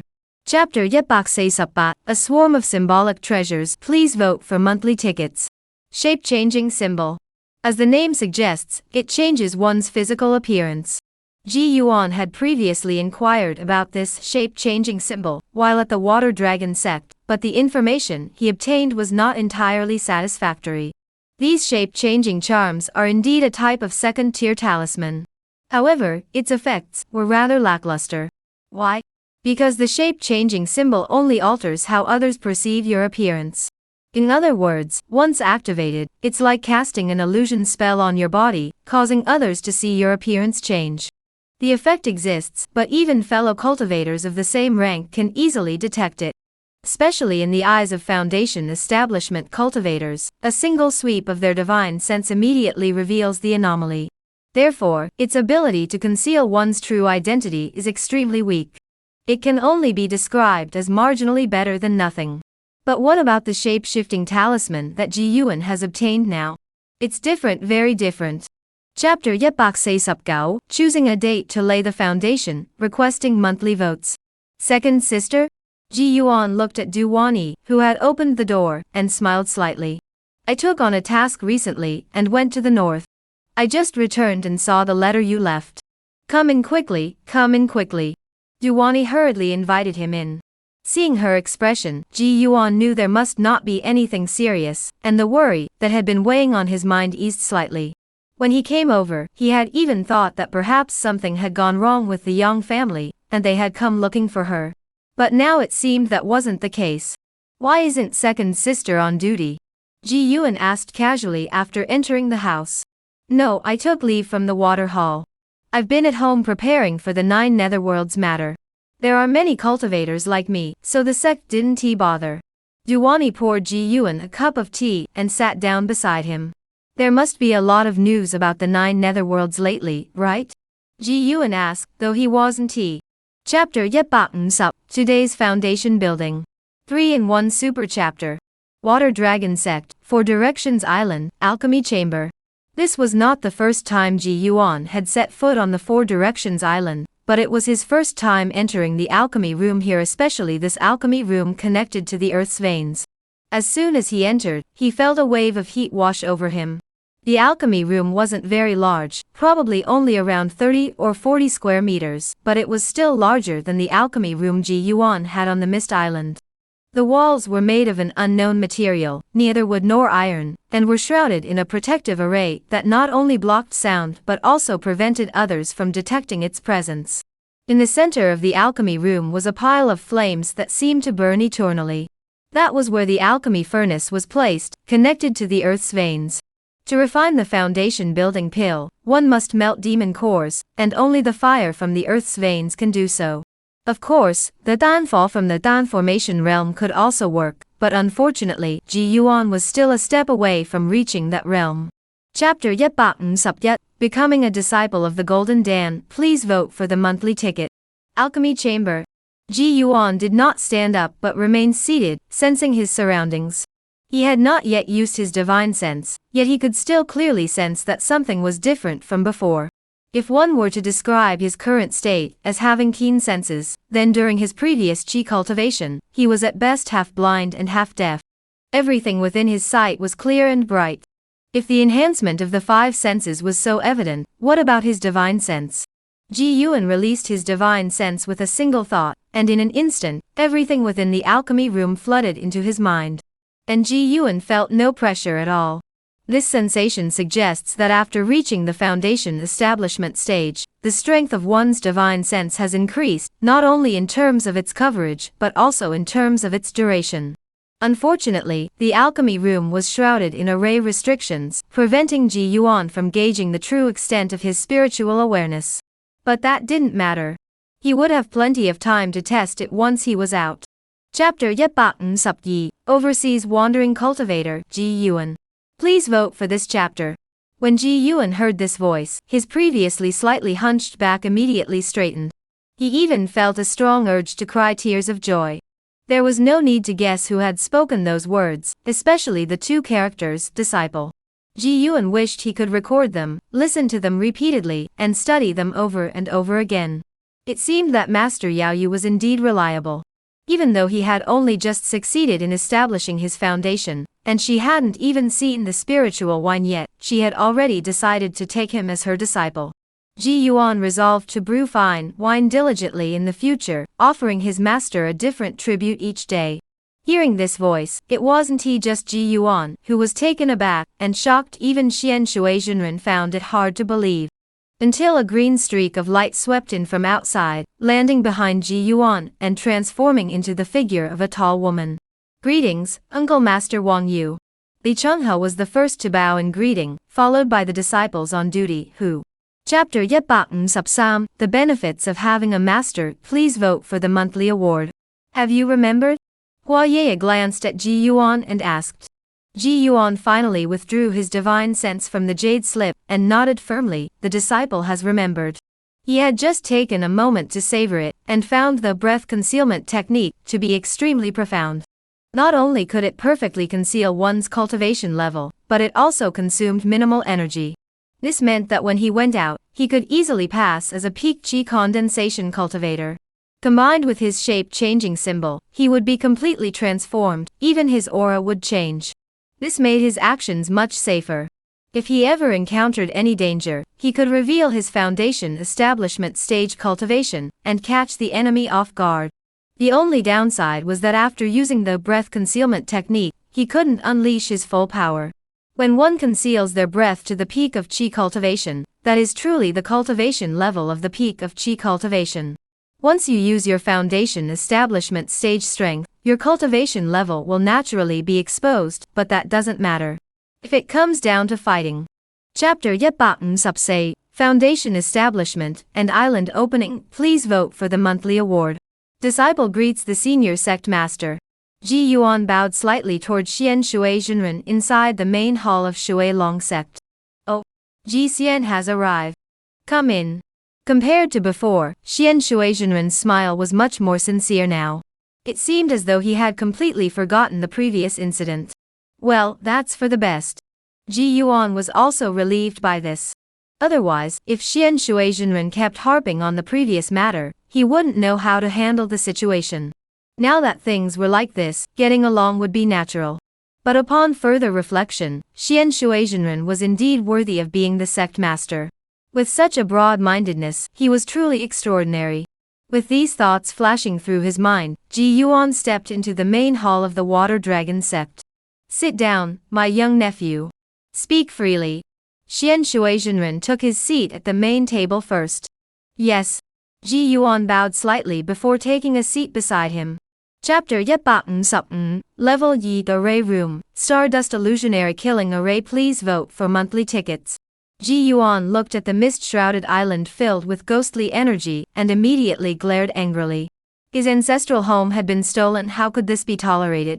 And judging by the situation, the one who stole it was likely a demon cultivator. This is the heartland of the Water Dragon sect, yet there are still demon cultivators daring to act so brazenly? But upon further thought, he had left a giant toad here to guard the place. It was already a demon beast equivalent to the late foundation establishment stage. If even it couldn't defend the home, then how powerful must the one who came be? At the very least, they must be at the peak of the foundation establishment stage. At this thought, Ji Yuan's eyes cleared instantly, and his back grew cold.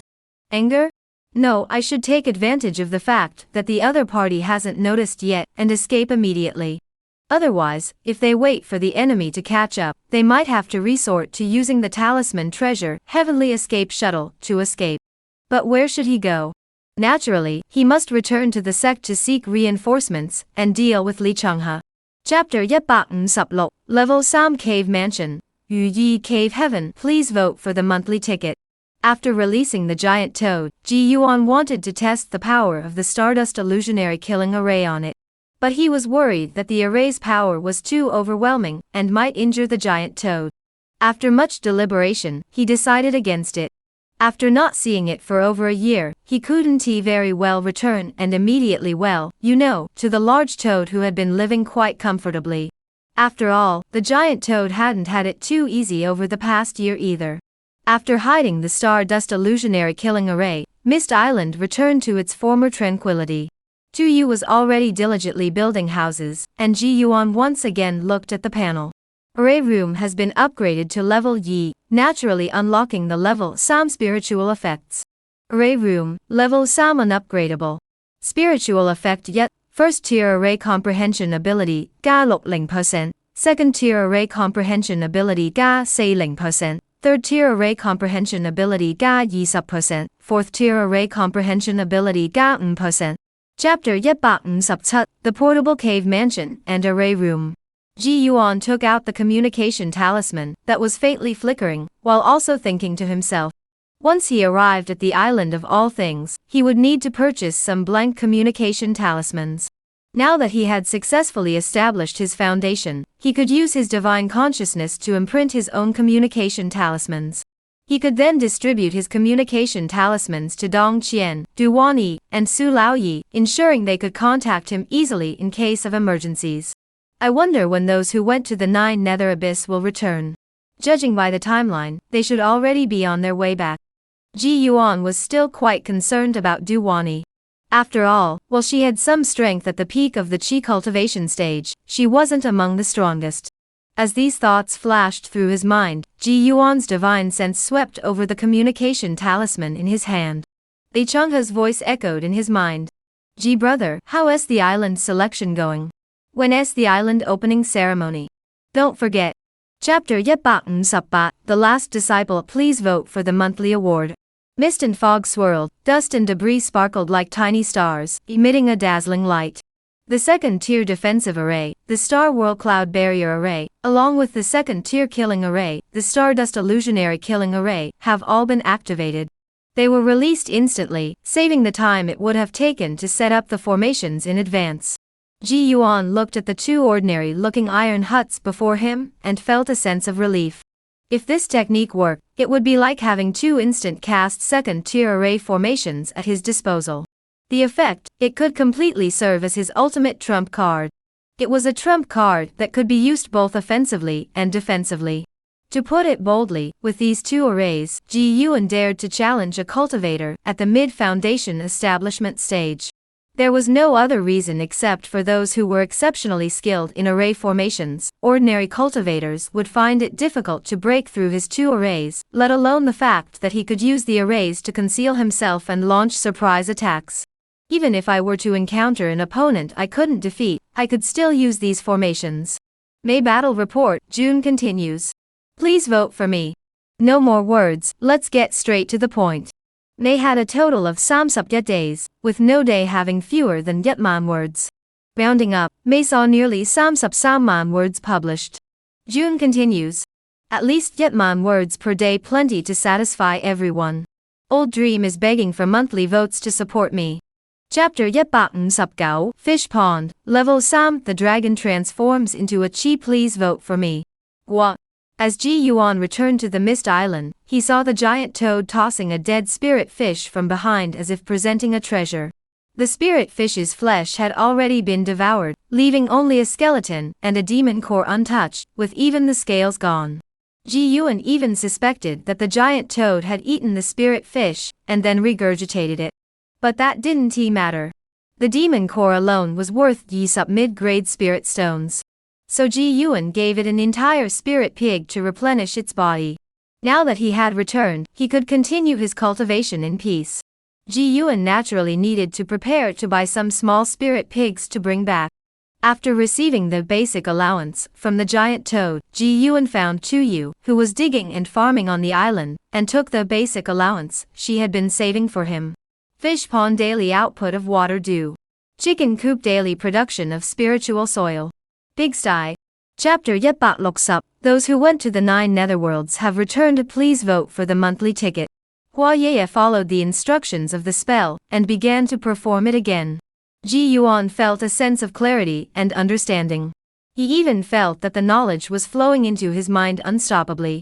The parts he had previously found difficult to understand suddenly became clear. In less than half an hour, he had already performed the first level of the water dragon technique, diving into the sea, on this Forget Worry Island. As the water-based dragon was summoned, Hua Ye casually dispersed it with a flick of her wrist. Alright, go back to your island and practice. Hua Ye spoke as if recalling something, then turned with a touch of curiosity and asked, what name did you give yourself when you established your foundation and created this island? This. Ji Yuan had been pondering this question for some time. He had come up with many names, but none of them felt quite right. After all, this was about his future reputation. It couldn't be too mundane, nor too flashy. At that moment, Huoyu also asked about this, and Chapter 161, once again, becoming a disciple of the Golden Dawn. Please vote for the monthly ticket. Feng Yichen remained silent. However, that voice spoke again in a sinister tone. What? Do you think an old man like me could survive in the 9 nether abyss and truly be unaware of the taboo of soul stealing? You are now immortal. If I were to possess your body, I would certainly die. But do not worry, I will definitely restore your cultivation before possessing you again. The 3 great taboos of soul stealing. First, cultivators can only possess other cultivators, not mortals. Second, only cultivators of higher cultivation levels may possess those of lower cultivation levels. Third, a body can only be possessed once. Feng Yichen couldn't help but speak up. He forced a bitter smile and said, I've lost my spiritual root. How can I possibly restore my cultivation? Do you really believe there exists such a sinister technique in this world that can strip someone of their spiritual root? The voice continued to laugh coldly. It merely took away your superficial spiritual root. Over time. Chapter 162, Chaotic Graveyard, Level Yet. Please vote for the monthly ticket. Han Feiyu, have you become the disciple of the sect master? This news came as a surprise to Ji Yuan, who immediately recalled some things Duwani had mentioned to him a few days earlier.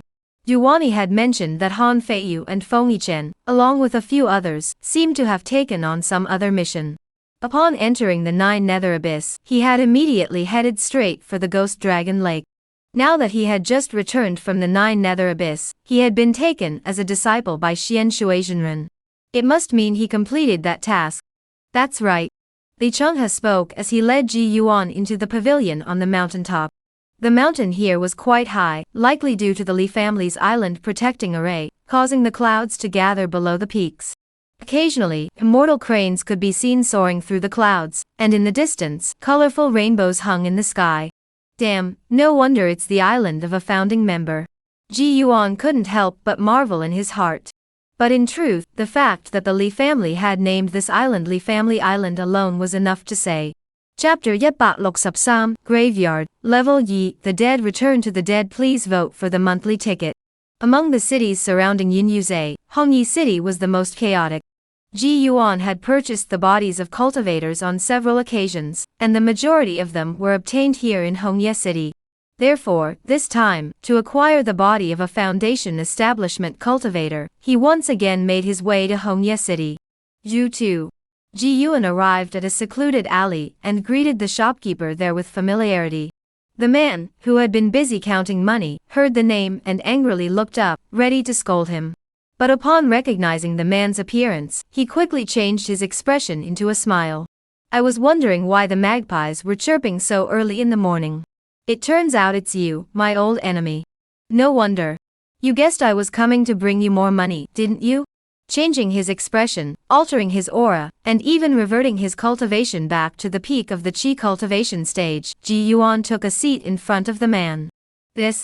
Chapter 163, In Corpse Demon Fire. Please vote for monthly tickets. To advance from the 8th to the 9th level, 4 corpses at the 9th level of Qi cultivation are required. To advance from level Gao to level Sup, 5 corpses at the peak of Qi cultivation are required. To advance from Qi cultivation peak to foundation establishment initial stage, 10 corpses of the same attribute at the foundation establishment initial stage are required, plus 3 foundation establishment pills must be prepared. Thus, 2 Yu's cultivation remains stagnant at the peak of Qi cultivation. As for foundation establishment pills, Ji Yuan had some, and he was willing to give them to 2 Yu to help him advance his cultivation. However, as for the corpse resources, Ji Yuan simply had none left. He could only wait until he gathered enough corpses to upgrade 2 Yu again. Moreover, after her cultivation reached the peak of Qi cultivation, not only did her strength increase, but even her appearance became much more attractive. Her body had become more curvaceous, with the right curves in all the right places. Her eyes have become more lively, and her movements are now smooth and graceful. Damn it, if she keeps upgrading, won't she turn into a zombie puppet? Chapter 164, The Kanglan Sword Embryo is complete. Please vote for this chapter. The highest virtue is like water, benefiting all things. Without striving, the ultimate strength transforms into softness, breaking through 1,000 peaks without a trace. 9 trials and tribulations, each trial a deep abyss, using the sword to traverse the trials. Ji Yuan recalled the general outline of the Kanglan 9 Tribulations sword manual in his mind, while the spiritual energy within his body circulated ceaselessly along his meridians. He expanded his spiritual awareness, and could clearly sense that within the lake of Yunyuze, there were threads of water energy rising, which eventually yingzhoyed around his body, and were drawn into his body by the spiritual energy he was circulating. After traveling through his meridians, they settled into his dantian. Condense the water energy into a flying sword. According to the technique, if one were to engage in combat near water, the flying swords could channel the water currents of heaven and earth to suppress the opponent. The more 9 tribulation sword embryos one possessed, the stronger the water currents one could summon. This technique was indeed profound and mysterious. One could only wonder who had created it. Ji Yuan pondered this in his mind while continuously absorbing the water currents from the clouds and rain. He channeled it to converge. Chapter 166, Returning Home in Splendor.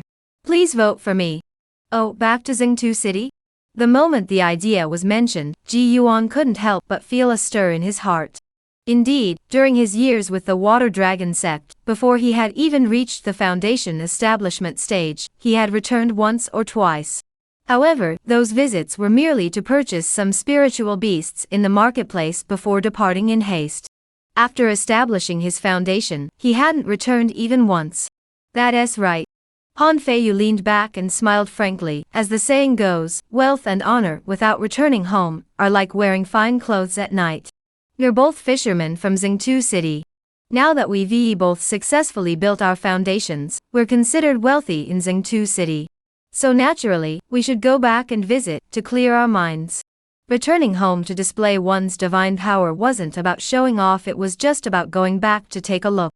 Ji Yuan didn't have any particular thoughts about returning to show off his abilities, but he did want to stop by and see how Linhu's family and Wen Lin's family were doing. After much consideration, this seemed like a good idea. Chapter 167, Beehive, Level Yet. Please vote for this month. For the 6 great immortal sects, once they recruited a heavenly spirit root, even golden core immortals would vie for it. And now that Wen Linger is suspected of having an Yi Lang gun, it's even more so. Therefore, most foundation establishment cultivators are unaware of this matter. Ji Yuan wanted to inquire further, but the only option was to go to the Forgetful Island. When he arrived, Hua Yeye, dressed in a pink long dress, was leaning against the mountain peak, gazing out at the vast marshland in a daze. No one knew whether she was in deep contemplation, or simply lost in thought. And while the pink dress would be extremely difficult for any woman to pull off, it looked surprisingly appropriate on Hua Yeye. Not only did it not make her look vulgar, but it added a touch of feminine beauty. After all, Hua Yaoyu's figure was indeed quite tall. In fact, she is taller than many male cultivators. If she were to encounter some demon cultivators, they might even mistake her for their mother upon first sight. Ji Yuan, as usual, came over and first handed out several dozen flasks of free-spirited wine, then spoke softly. Chapter 168, The Demon Cult Attacks the City. Please vote for this month. Beehive, LV Yet. Effects: Bee colony reproduction rate ga 30%, bee colony recovery rate ga 20%, bee colony advancement probability ga 1%. Upgrade requirements: low-grade spirit stones breed 1 queen bee and reach a hive population of Yetsin Yet golden beetle corpse. Completed. The current beehive is now level Yet, so that's the current building effect.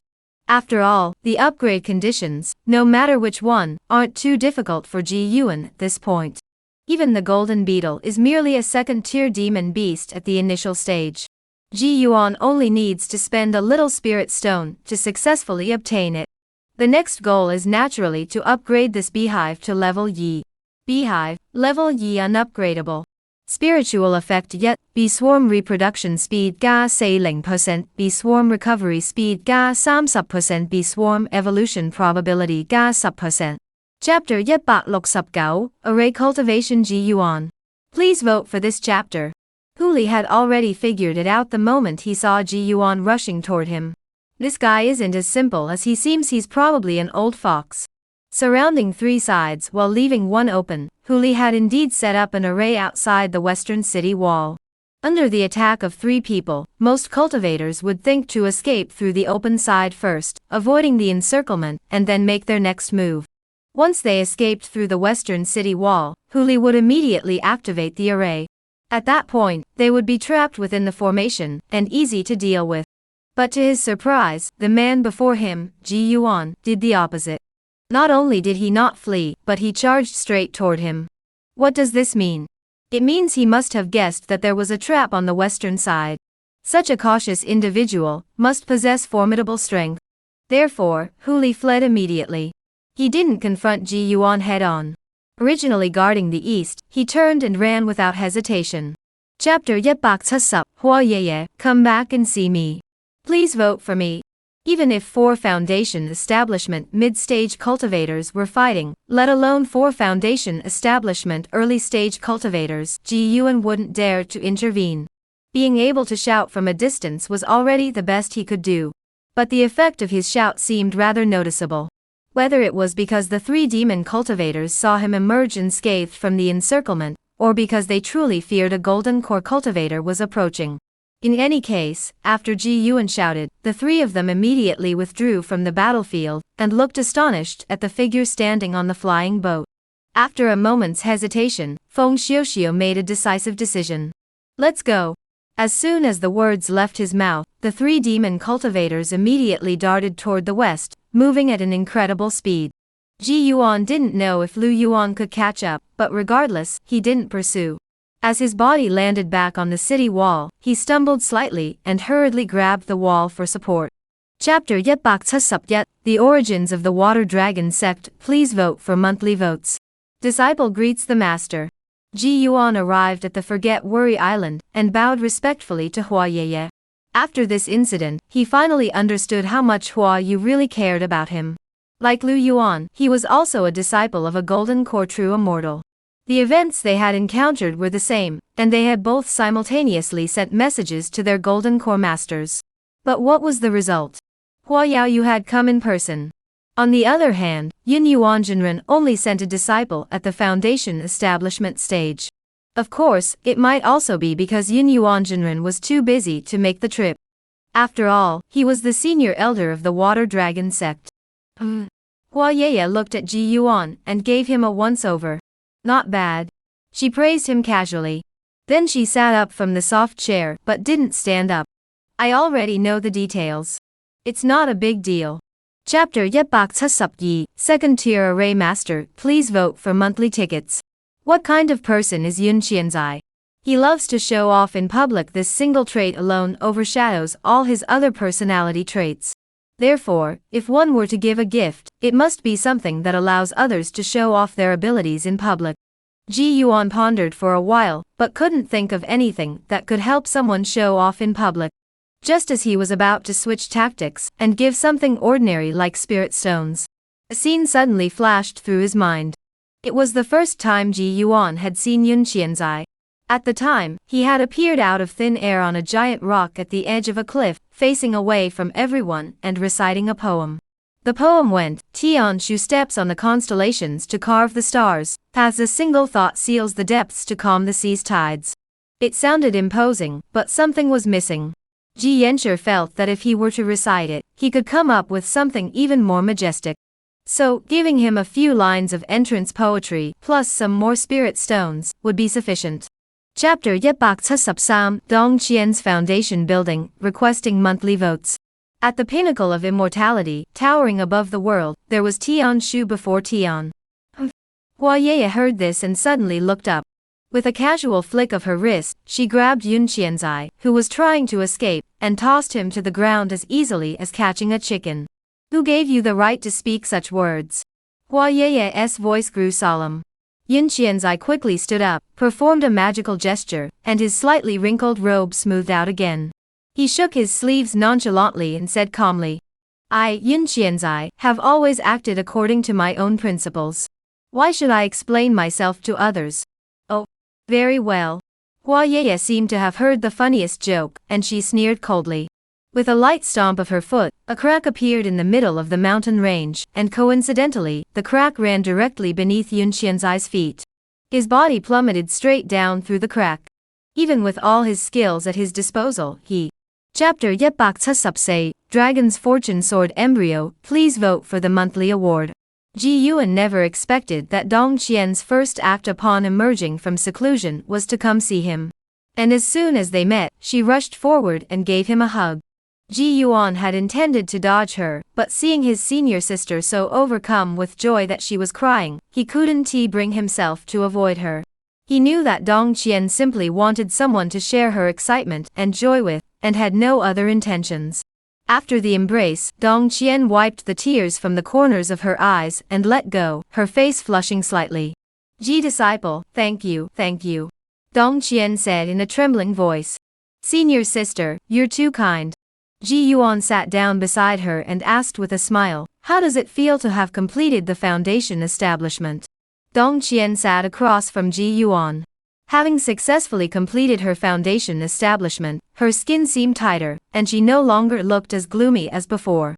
How does it feel? Dong Qian's expression gradually.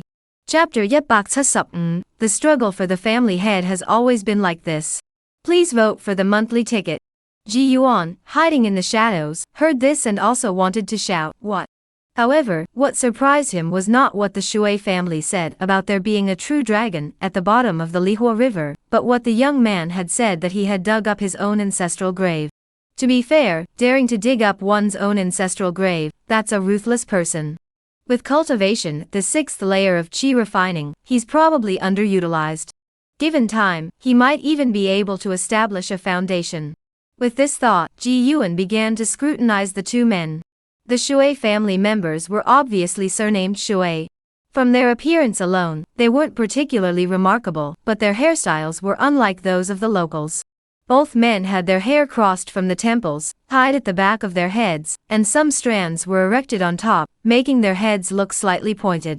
However, under Ji Yuan's spiritual perception, he could discern that the hairstyle on their heads was shaped like a coiled snake.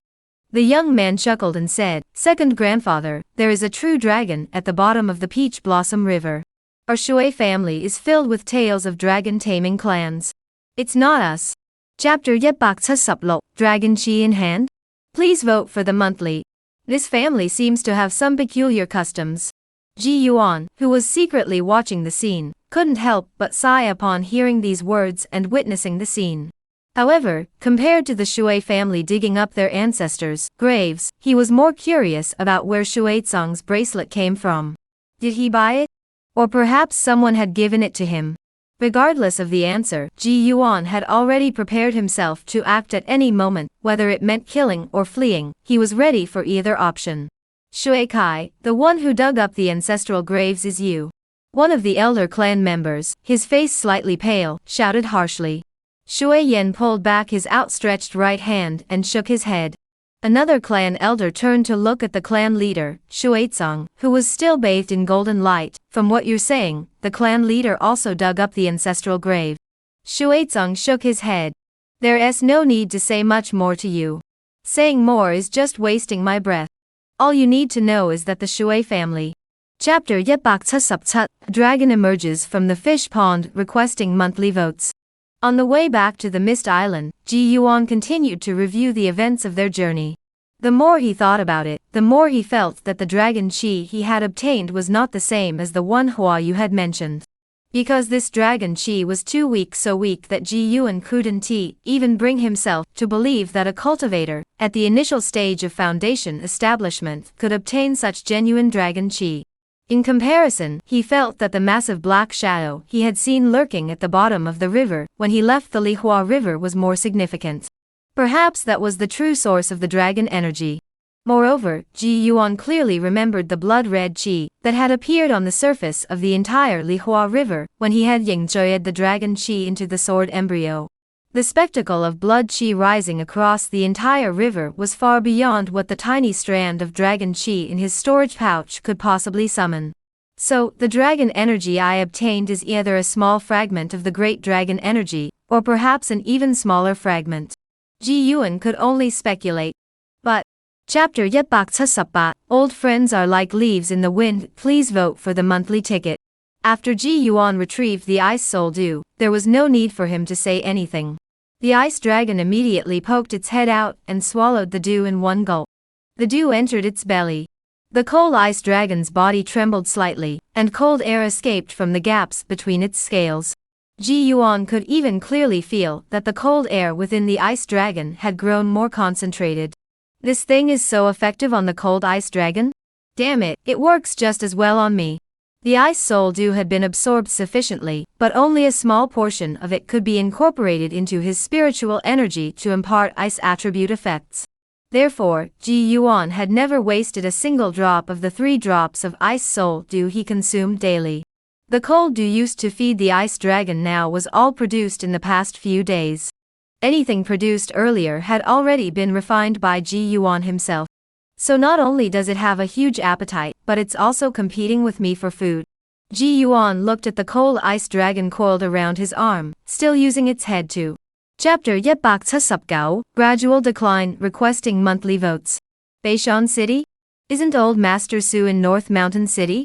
And just a short while ago, the Iron Hammer Island Master said that Old Master Su was about to return, and that we should all gather for a meal together. Could it be, could it be? Ji Yuan dared not think further. He stepped forward to the Qi cultivation stage disciple who had spoken earlier. The latter, upon seeing him, hurriedly bowed and greeted him, "Greetings, senior disciple. The flying boat that was raided by demon cultivators, do you have a list of the cultivators on board?" Ji Yuan asked. "Not yet, I haven't heard anything." The Qi cultivation stage disciple replied, "But I heard that the sect is already verifying the information. Once the passenger list is confirmed, it will be announced on Water Dragon Island." Before the disciple could finish speaking, Ji Yuan had already activated the flying vessel, which rose from Qianji Island and headed straight for Shuiliang Island. As far as Ji Yuan was concerned, the task of dealing with the bloodthirsty poisonous bees was nothing compared to this matter. Chapter Yetbak Basup, Breakthrough, Mid-Foundation Establishment. Please vote for monthly votes. When Ji Yuan heard those words, he had already withdrawn the spiritual energy from the talismans. There was no other reason, he simply couldn't bear to listen anymore.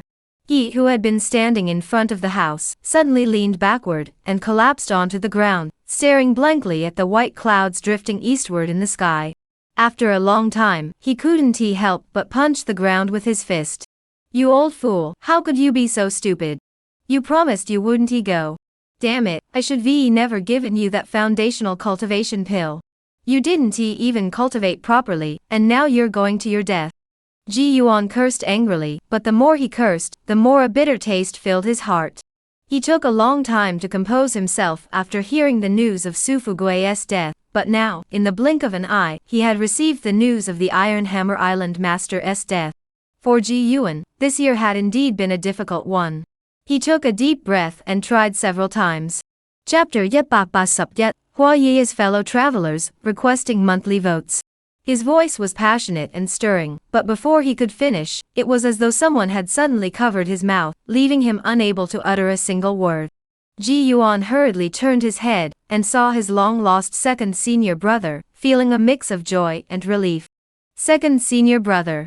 Yun Qianzai strained to speak, but to no avail. Suddenly, Hua Ye's figure emerged from nowhere and entered the pavilion. "It seems you want to stay here for another 10 or 20 years, huh?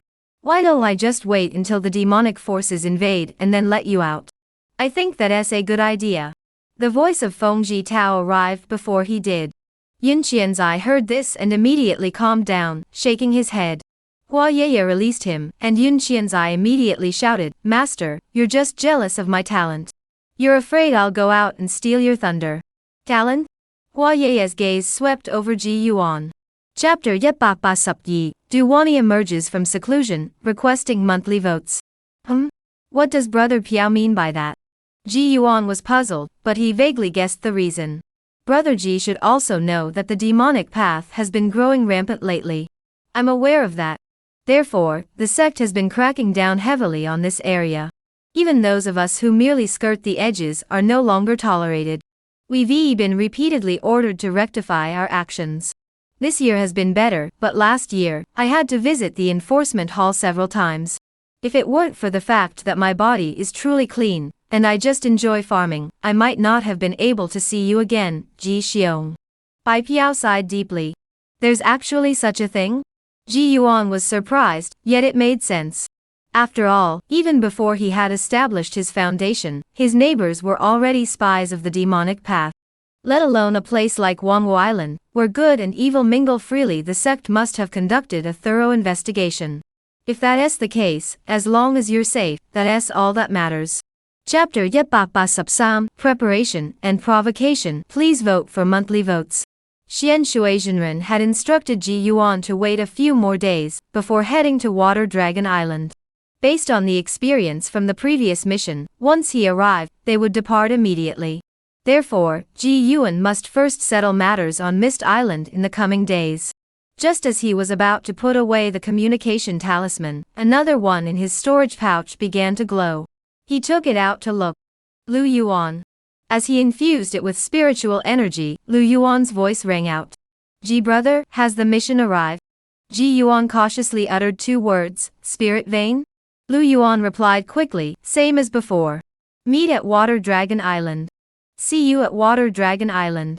Upon receiving the message, Ji Yuan didn't panic, but still sighed in relief. Teaming up with Lu Yuan again, that's a good thing. Regardless, Lu Yuan as a teammate wasn't a liability. He was low-key, didn't cause trouble, had connections, and was quite powerful.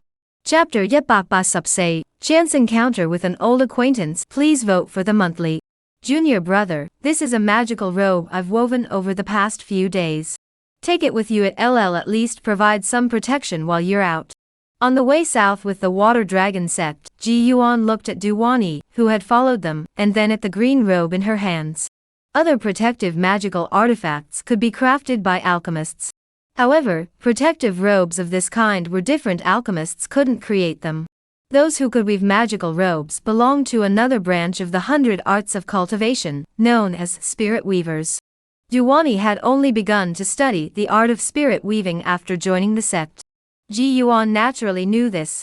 However, he never imagined that she would be able to weave a spirit-grade magical robe so quickly. It seems that, as expected, everyone has talent, it's just a matter of how it is used and discovered. Back when she was still at Yinyuze, Duwani had tried her hand at Danzan Fu Hei, but none of them. Chapter Yep Ba Ba Sup Spiritual Vein. As soon as he entered the spirit vein mine, Ji Yuan immediately sensed that the concentration of spiritual energy around him had significantly increased. Clearly, this spiritual energy had been locked within the array formations, continuing to nourish the spiritual vein deep beneath the earth. The mine shaft was barely tall enough for 2 people, but its width was a full 2 zhang. Ji Yuan continued forward a few steps, and the mine shaft began to slope downward, delving deeper into the earth. At the same time, he noticed that the stone walls on both sides were dotted with tiny specks of light. They resembled fragments of spirit crystals. Or more accurately, they were unformed spirit stones. Given enough time, perhaps in 1,000,000 years, the surface of the ground here could even grow spirit stones. Ji Yuan reached out and touched the stone wall, and indeed felt the dense spiritual energy within. Young Tian, who had unconsciously walked ahead of him, noticed his unusual movement and turned back, chuckling, this place isn't anything special. Chapter Yep Ba Ba Sup Lo, Hua Yu visits in person, requesting monthly votes. When Ji Yuan heard the news, he was patrolling outside Lianqing Mountain with Lu Yuan. Both of them received a message from Ruei, ordering them to return immediately. Had Ji Yuan not already swapped shifts with the master of Yunmiao Island in advance, he might have even suspected himself of killing Yang Tian. After all, during his first time accompanying Yang Tian into the mines, Ji Yuan had already considered killing him. Having already killed his younger brother, killing him now would eliminate any future threats. But thoughts were just thoughts. Even if Ji Yuan were to act, he wouldn't do it here in the spiritual vein. Did senior sister Rong mention who killed him?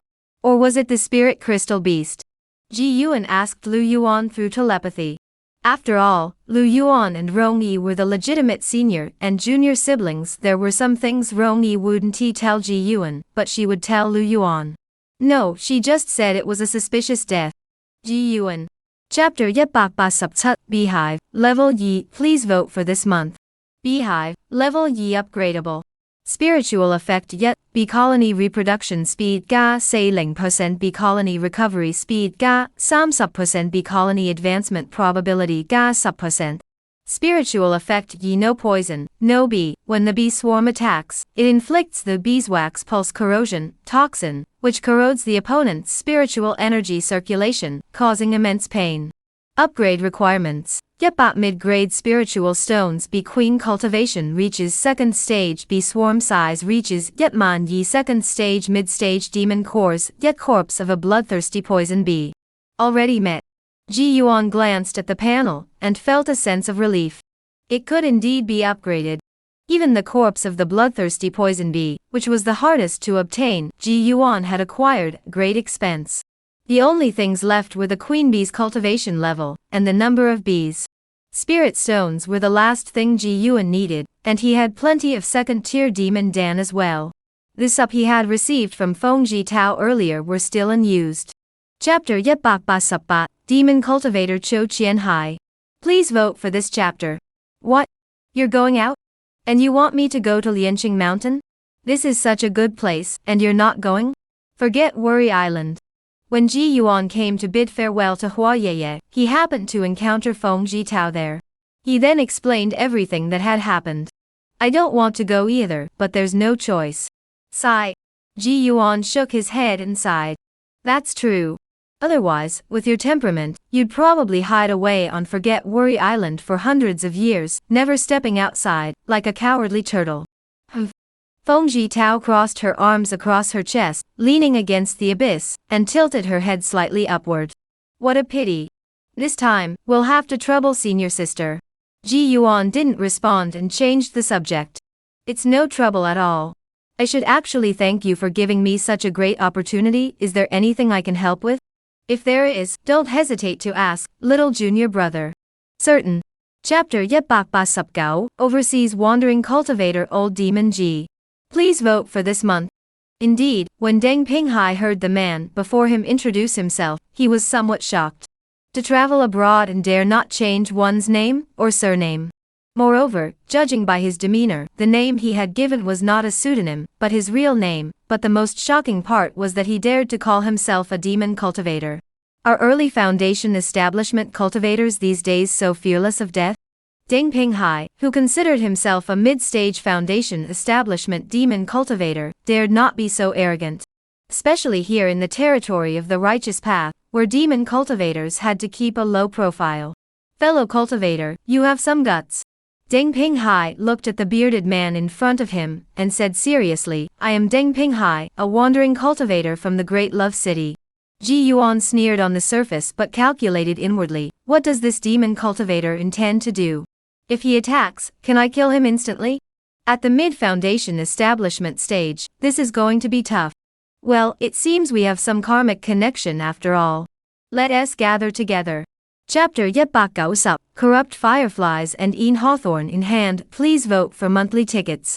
Ji Yuan stayed in the Great Love City for 5 days, without being disturbed in the slightest. During this time, he went out multiple times to purchase various resources for cultivation within the Great Love City. After all, each region has its own unique characteristics, especially within the territory of the Joy Palace. For instance, the selection of elixirs was vastly different. Besides the common pills needed for cultivation, the most popular ones here were actually pills to enhance male and female intimacy. Like, well, never mind, it's too vulgar to mention. Therefore, Ji Yuan only purchased a few first-tier pill formulas, intending to bring them back to expand the market for the Water Dragon sect. Of course, the main focus was on herbs that the Water Dragon sect didn't have, which would all be supplied by the Joy Palace. For this reason, Ji Yuan specifically purchased an entire storage bag of herbs. He was just waiting to return and make a fortune. On several outings, he didn't pass by Wu Yunhua's shop, but he did use his divine sense to investigate. Chapter Yetbak Gao Sup Yet, Wine Cellar, Level Sam 9 Hell's Burning Longevity. Please vote for the monthly ticket. Verbal kindness, Qianxi naturally wouldn't refuse. After saying no problem several times, the two parted ways.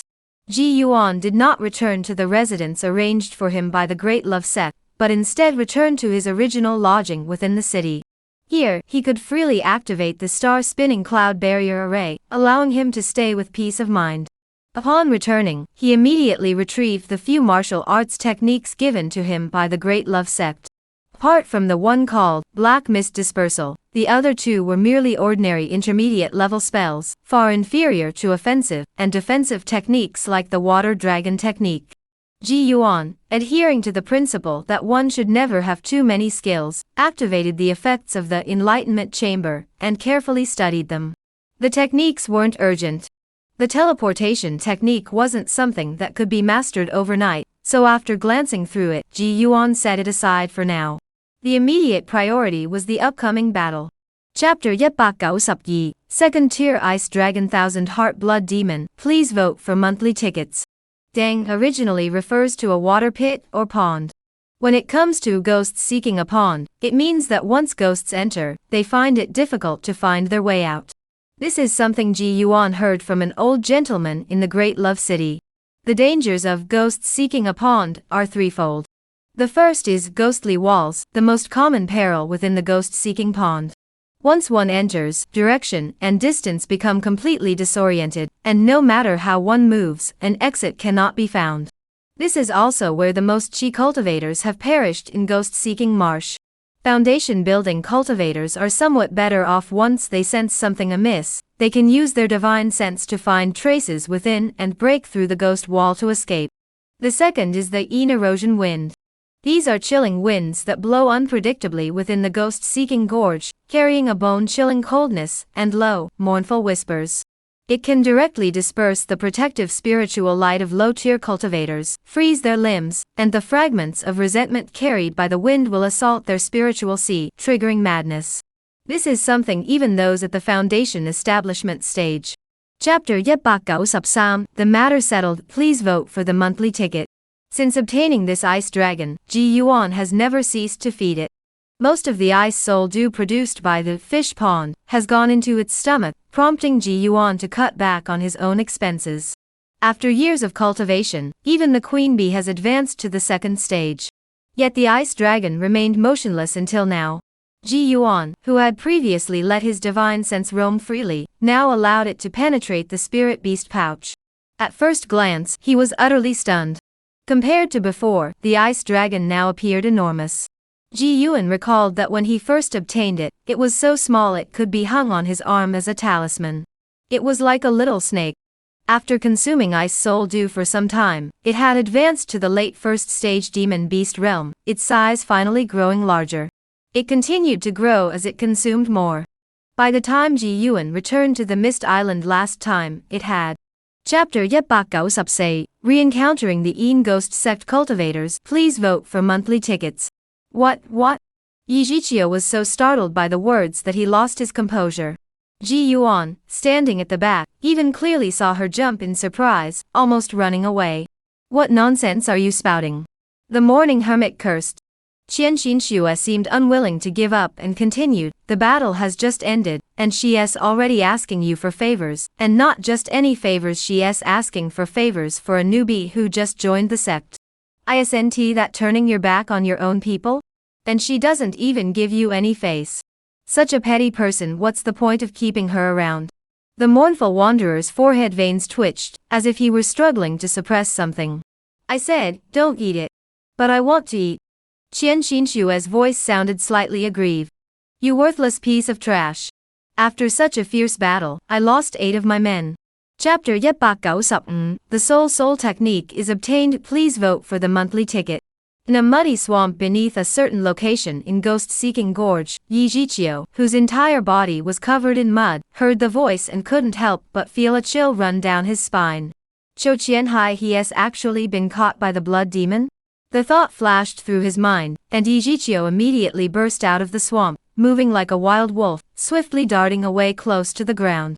As he passed, only a few clumps of mud fell behind him, leaving no trace of his presence. Better him than me. No matter what. I'll escape first and worry about the rest later. As for Chou Qianhai, it was up to his fate. Yijichio, even if he wanted to help, he couldn't do anything. However, deep down, she still hoped that the demon cultivator named Chou Qianhai could escape. After all, they had worked together for a time. At this moment, he was still entangled with the blood demon, giving her a chance to escape. Ji Yuan was experiencing the effects of the Duntian swoop for the first time. Chapter 196, Chicken Coop, Level 3. A month later, when the sound of roosters startled away the zombie puppets on the western side of the Mist Island, Ji Yuan finally returned to his old lair. Before he could even touch the ground, the icy dragon inside the spirit beast pouch seemed to sense something and grew restless, beginning to dart around wildly. Since they had already arrived home, Ji Yuan naturally didn't keep it confined anymore. But to his surprise, the icy dragon had barely emerged from the spirit beast pouch when it collided with a giant toad leaping toward it. Before the giant toad could react, the cold ice dragon opened its ferocious dragon head. Ha! A blast of icy breath erupted from its mouth, instantly freezing the giant toad solid. The giant toad? It blinked its eyelids, seemingly still processing what had happened. To it, the cold ice dragon had only been gone for a moment, no longer than it took to doze off. How could this creature have such power now? What had once been nothing more than a refreshing breath of cold air was now. Chapter 197, Golden Core Realm, please vote for monthly votes. The Een puppet made of human skin. Ji Yuan had a deep impression of this thing. First, this human skin puppet could rival a Een ghost in combat. However, even against a single Een ghost, it was still at a disadvantage. Second, the human skin puppet bore an uncanny resemblance to a Een child. He never expected to obtain this secret technique now. After flipping through it briefly, Ji Yuan abandoned the idea of crafting his own human skin puppet. There was no other reason, the methods were too demonic. It required stripping the skin from 10 young boys and girls while they were still alive, then infusing it with one's own essence and blood to nurture it. Demon cultivation indeed, it deserves death. After finishing his review, Ji Yuan couldn't help but mutter softly. The righteous path may appear virtuous on the surface, but those capable of such deeds are few and far between. But demonic cultivators don't bother with such niceties. The most useful thing left was the technique for controlling the breath of the Een child. Chapter 198, Even the nascent soul can be killed. Please vote for the monthly ticket. Soul cultivation technique? Hua Yeye repeated the phrase. Exactly. Ji Yuan nodded. Hua Yeye didn't ask any further questions. Instead, she used her divine sense to invade the jade slip in Ji Yuan's hand. After a moment, she came back to her senses, her eyes still filled with shock. Indeed, she had been skeptical at first.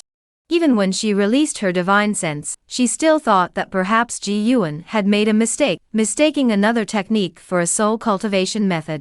But after learning about the 9 Gates Soul Sealing Sutra, she dared to confirm it. The cultivation technique Ji Yuan had given her was indeed a genuine soul cultivation technique. Hua Yeye took a deep breath, raised her hand to activate the array of the Forget Worry Island, and simultaneously enveloped the entire island with her divine sense before asking, "Did you create this yourself?"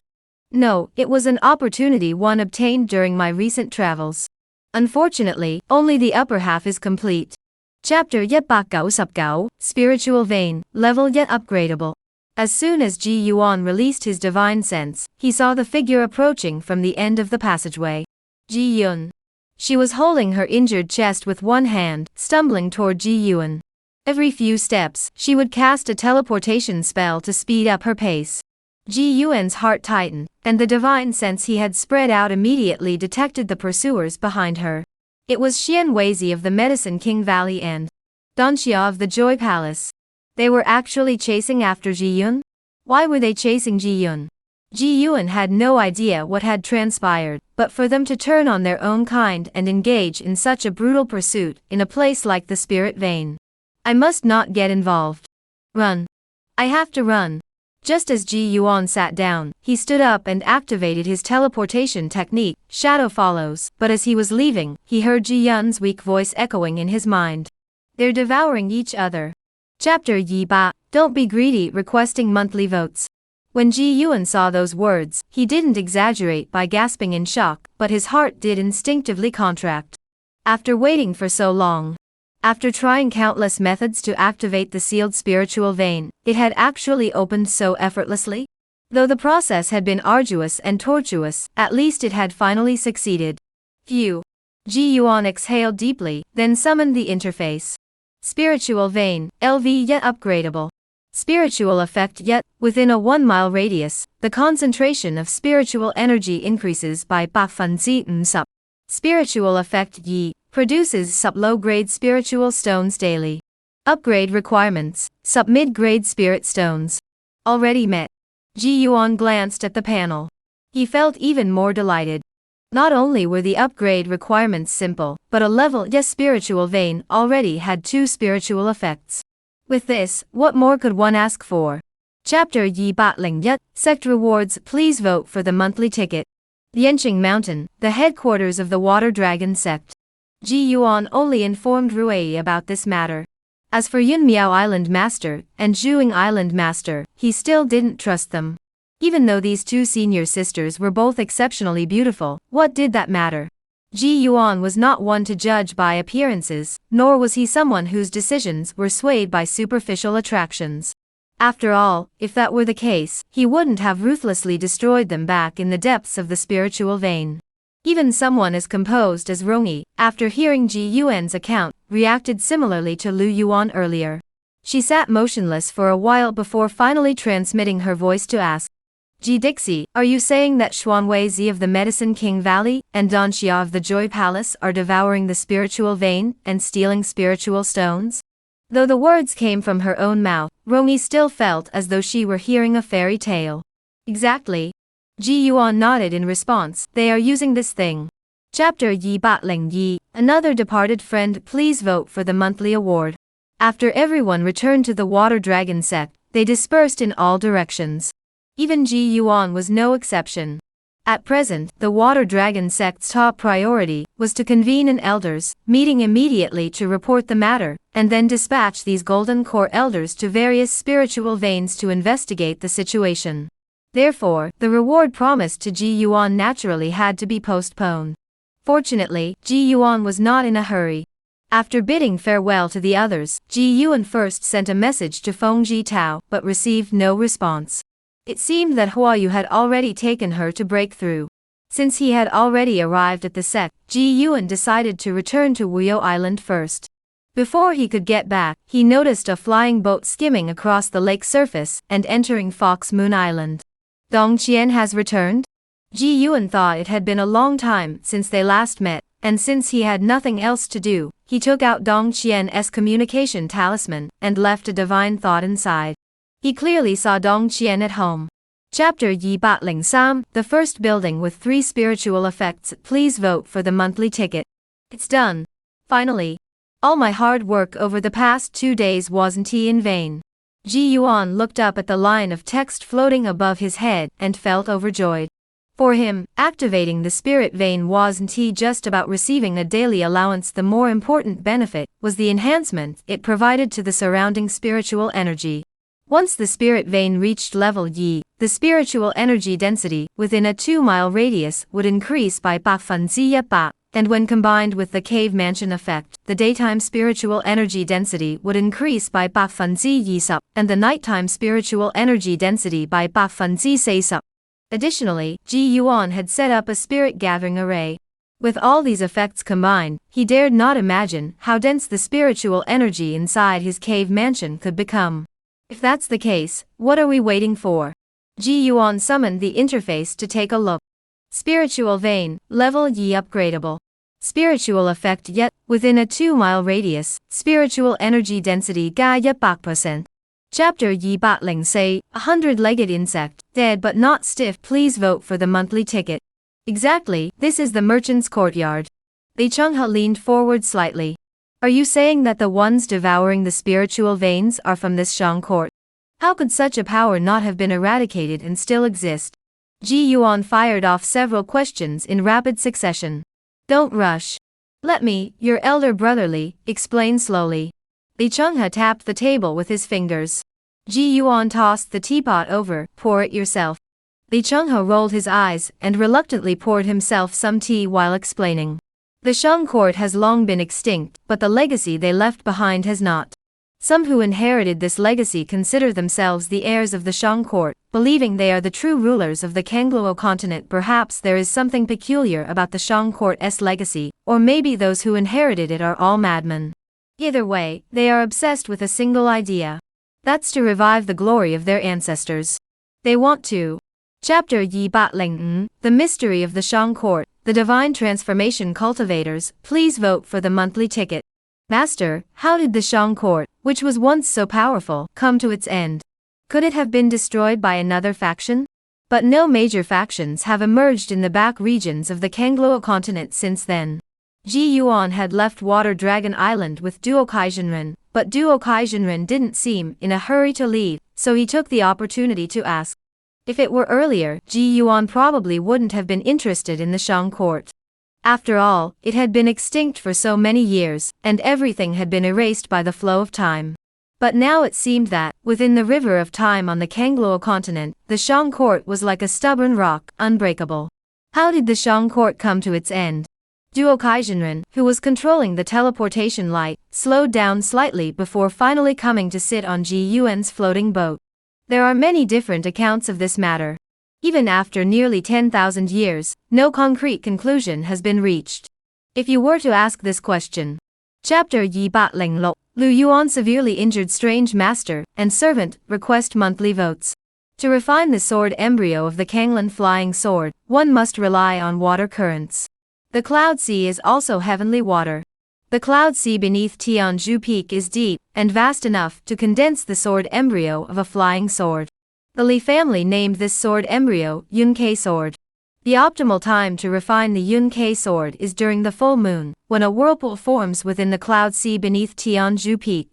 That is the optimal time to condense the sword embryo. Ji Yuan had already calculated the date when he arrived earlier. When he arrived at Tianzhu Peak on this day, it was the 10th day of the 4th month, leaving 5 days until the monthly cloud sea vortex. These 5 days would be just enough time for him to focus his mind and enter the state required for refining the sword embryo. 4 days passed in the blink of an eye. The day arrived. A master and servant arrived at the summit of Tianzhu Peak.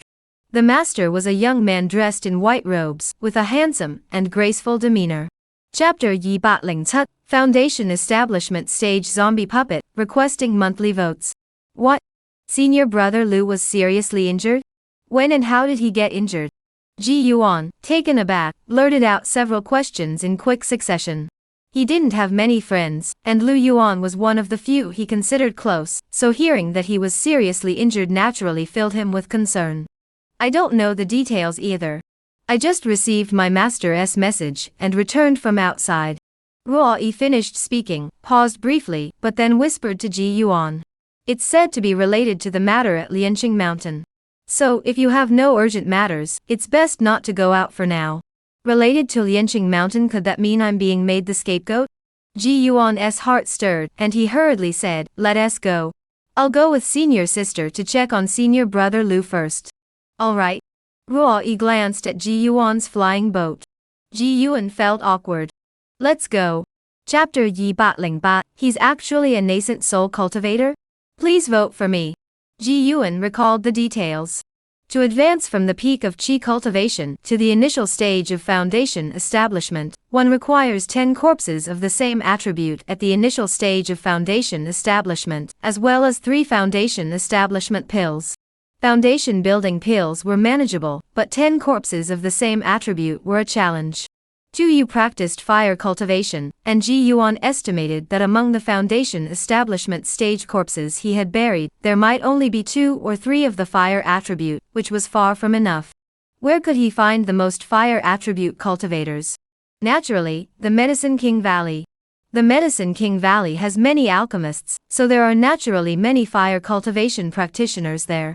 In that case, once the great battle between the righteous and demonic factions begins, we'll have to head west more often. What for? Naturally, to help them collect the bodies.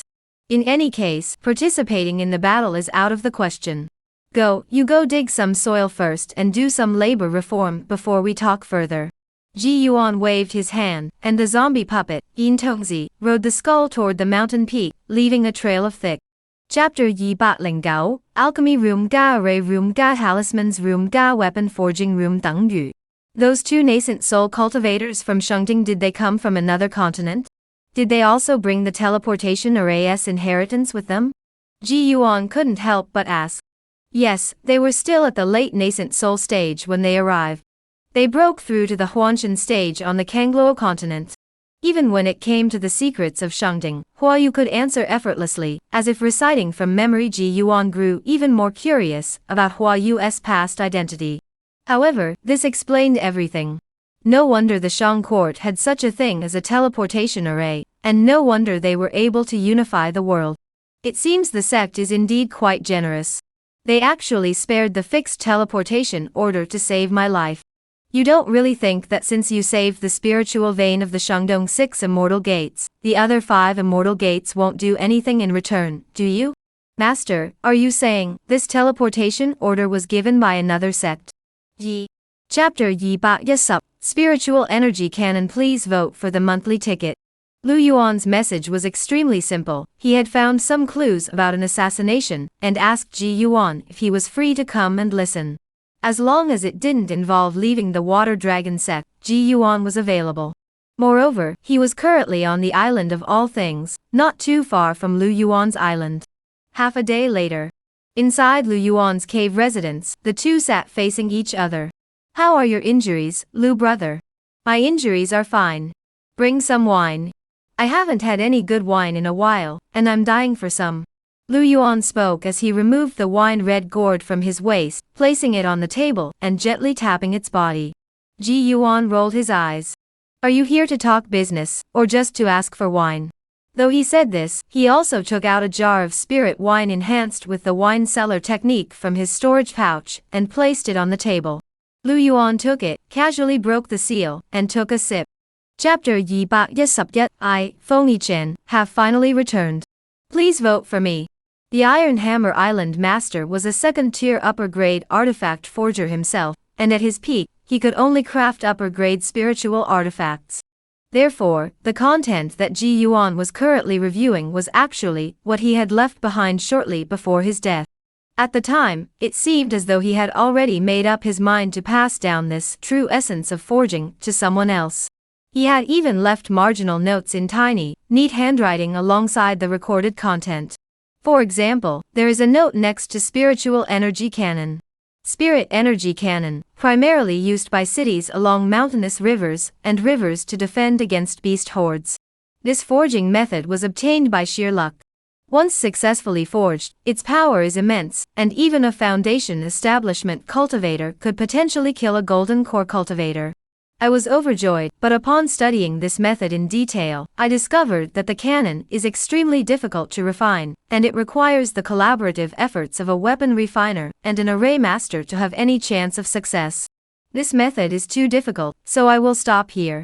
Can a foundation establishment cultivator kill a golden core cultivator? That's impossible. Chapter Yi Ba Yasup Yi. Send a spirit cannon to my junior disciple. Please vote for me. Water Dragon Island. Xian Shuizhenren, who was busy handling a demonic invasion, didn't even look up as he took out a communication talisman from his storage bag and infused it with spiritual energy. Such matters were routine for him, with dozens to handle each day. After all, over the past century, the number of communication talismans he had distributed was already beyond count. Even if each person only sent one message, he would receive countless messages every day. The same was true now. After infusing the communication talisman with his spiritual energy, a faint voice immediately echoed in his mind. Master, it's Feng Yichen, I'm back. You're back, so just come back. Why did you send me a message? I don't know who taught you such disrespect. You have no manners at all. Xian Shuizhenren, who was already in a bad mood, became even more irritated upon receiving such a mysterious message. He instinctively reached out to crush the communication talisman. But just as he raised his right hand, he suddenly hesitated. Chapter Yi Ba Yasup Sam. Spiritual Energy Cannon. Level Yi. Please vote for this month. As soon as he spoke, the few members of the Yun family present all looked up in unison, seeming somewhat startled as they gazed at Yun Qianzai. Especially the young aunt sitting across from Ji Yuan, who looked as though she couldn't believe her ears. Admitting in front of outsiders that her family possessed a psychic cannon was one thing, but these two outsiders were, after all, considered family. But giving it away. Spiritual energy cannons weren't some commonplace trinket. What's the matter? As the patriarch of the Yun family, am I incapable of handling such a trivial matter? Yun Qianzai remained with his hands behind his back, speaking casually, as if he hadn't even noticed them. The few foundation establishment cultivators from the Yun family saw this, and realized that Yun Qianzai wasn't joking around, he was serious. They immediately turned their gaze toward Yun Wanyan. The only one present who might be able to persuade Yun Qianzai was his father. Chapter Yi Ba Yesupse, the Water Dragon sect's nascent soul ancestor, requesting monthly votes. Has something major happened to Han Feiyu? As soon as Ji Yuan arrived home, and hadn't even sat down yet, he sent a message summoning Dong Qian and Duwani over together. Dong Qian arrived first. When Duwani came later and saw Dong Qian there, she was a bit surprised. What happened to Han Feiyu? Did something happen? Ji Yuan didn't even have time to pour tea for the two of them before asking directly. Dong Qian took a half step back. Duwani knows more about this than I do. Let her explain. Ji Yuan then turned his gaze toward Duwani. The latter nodded slightly and said, this matter is also related to the 9 netherworlds. You should still remember Feng Yichen, right? I remember. He went to the 9 nether abyss with Han Feiyu, and entered the Ghost Dragon Lake, only to die there. Ji Yuan recalled that before entering the 9 nether abyss, Feng Yichen had served as an envoy for the sect master, Xian Shuizhenren, trying to persuade him to go to the 9 nether abyss as well, but he had been refused. Chapter Yi Ba Yesupn, Spiritual Energy Cannon Meteorite Cannon. One day later. Wangwu Island. Ji Yuan looked at the Yisupye pounds of silver moon meteorite rock in his storage pouch. This was all he had managed to gather after sweeping through most of Wangwu Island. The Nsa pounds needed to upgrade the psychic cannon remained a distant goal. If that was the case, he would have to seek help from others. Ji Yuan naturally took out Li Chenghe's communication talisman. Just as he was about to send the message, he paused. If he were to contact the Li family, they would likely guess his intentions, especially regarding the silver moon meteorite rock. Perhaps he should first seek out his master and see if she has any materials. After all, I've been offering her so much wine every month, it's about time she returned the favor. With that thought, Ji Yuan put away Li Chenghe's communication talisman, and took out Hua Yi's instead. Master, are you on the island of forgetfulness? Ji Yuan asked cautiously. Master, are you on the island of forgetfulness? Chapter Yi Ba Yesuplo, what's the use? What? Senior sister, will you accompany me? Ji Yuan was momentarily taken aback. Feng Jitao accompanying him. Indeed, this was a path he had never considered before. He had never thought of relying on others in such matters. When traveling alone, he had always been accustomed to going his own way. Just like this trip, if he had been alone, he had the shape-shifting Fu and the Lianqi Ju. For escaping, he had talismans and a top-tier spiritual artifact. If all else failed, he could use long-range teleportation to survive no matter what. But with Feng Jitao by his side, things were different. He dared not use many of his techniques, at least not comfortably, as a demon cultivator. If something were to happen, he might end up having to take care of Feng Jitao. In short, from Feng Jitao's perspective, as someone who has already reached the peak of the foundation establishment stage, she believes she can protect Ji Yuan's safety. But in Ji Yuan's eyes, she might still be a liability. Chapter Yi Ba Yesuptut, what evil intentions could a demon cultivator possibly have? Please vote for the monthly ticket. Oh, are you heading to the ancient battlefield ruins? Ji Yuan heard this and was somewhat surprised. It seemed that the two of them truly had a connection. Meeting in Hongqing was already a coincidence, but now they even had the same destination. Yes. Wang Xiao, riding a cloud-shaped flying artifact, slowed down slightly and transmitted his voice to Ji Yuan. I once let you laugh at me, but I was actually the son-in-law of the Wei family from the ancient battlefield ruins.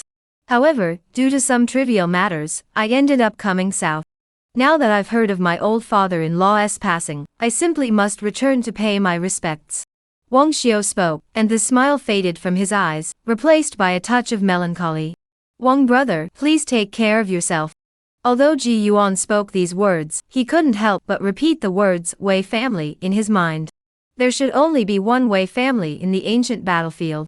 Chapter Yi Ba Yesupba, the true culprit behind the murders of Su Fugui and Tai Chui. Please vote for the monthly award. a young master at the foundation establishment stage, and a bodyguard at the golden core stage. Still active in the Water North region, surrounded by a group of demon cultivators. With all these characteristics combined, if one hasn't made the connection yet, Ji Yuan would have lived in vain. The enemy, the murderer who killed Sufugue. Also the mastermind behind the death of Iron Hammer Island's lord. Could it be that we really encountered him here? That would truly be a case of enemies meeting by chance. With this thought in mind, Ji Yuan became even more determined to infiltrate this group of demon cultivators to gather information. No matter what, he must first locate his enemy before anything else. Revenge is another matter first, he must identify his enemy clearly. Of course, if he could find an opportunity to take revenge, that would be even better. However, with a Golden Core stage guardian, this was likely just a pipe dream. A Golden Core cultivator as a bodyguard? That's no small matter. Could it be that this young master has a nascent soul cultivator as his father? Ji Yuan muttered casually. The Golden Core stage bodyguard? That's quite the background. What's the story with this young master? Does he have a Yuanling stage father? Ji Yuan asked casually. June Battle Report, July continues. Please vote for me. No need for further explanation, let's get straight to the point. Here's the update for May. Here's the update for June. The screen is filled with the word massive update. Over 2 months, not a single day had fewer than Gitman words updated. To be honest, after 2 months of daily updates exceeding Gitman words, I'm feeling a bit tired. I had originally planned to take a break in July, relax a bit, and aim for daily updates of Lokqin words. But over the past few days, I've seen the enthusiasm of my fellow readers in their monthly votes. I knew that there are more than just me who love this book. The path to immortality is long and arduous, but I am fortunate to have fellow cultivators by my side. My journey toward immortality is not a lonely one. Since that's the case, why not keep it up for another month? It's just a matter of squeezing out some time, and spending less time on my phone. So, July will still be a month of Gitman words a day. I promise to update at least Gitman words daily in exchange for your monthly votes. How about it? Please join me once more, bringing Count Tianzun along.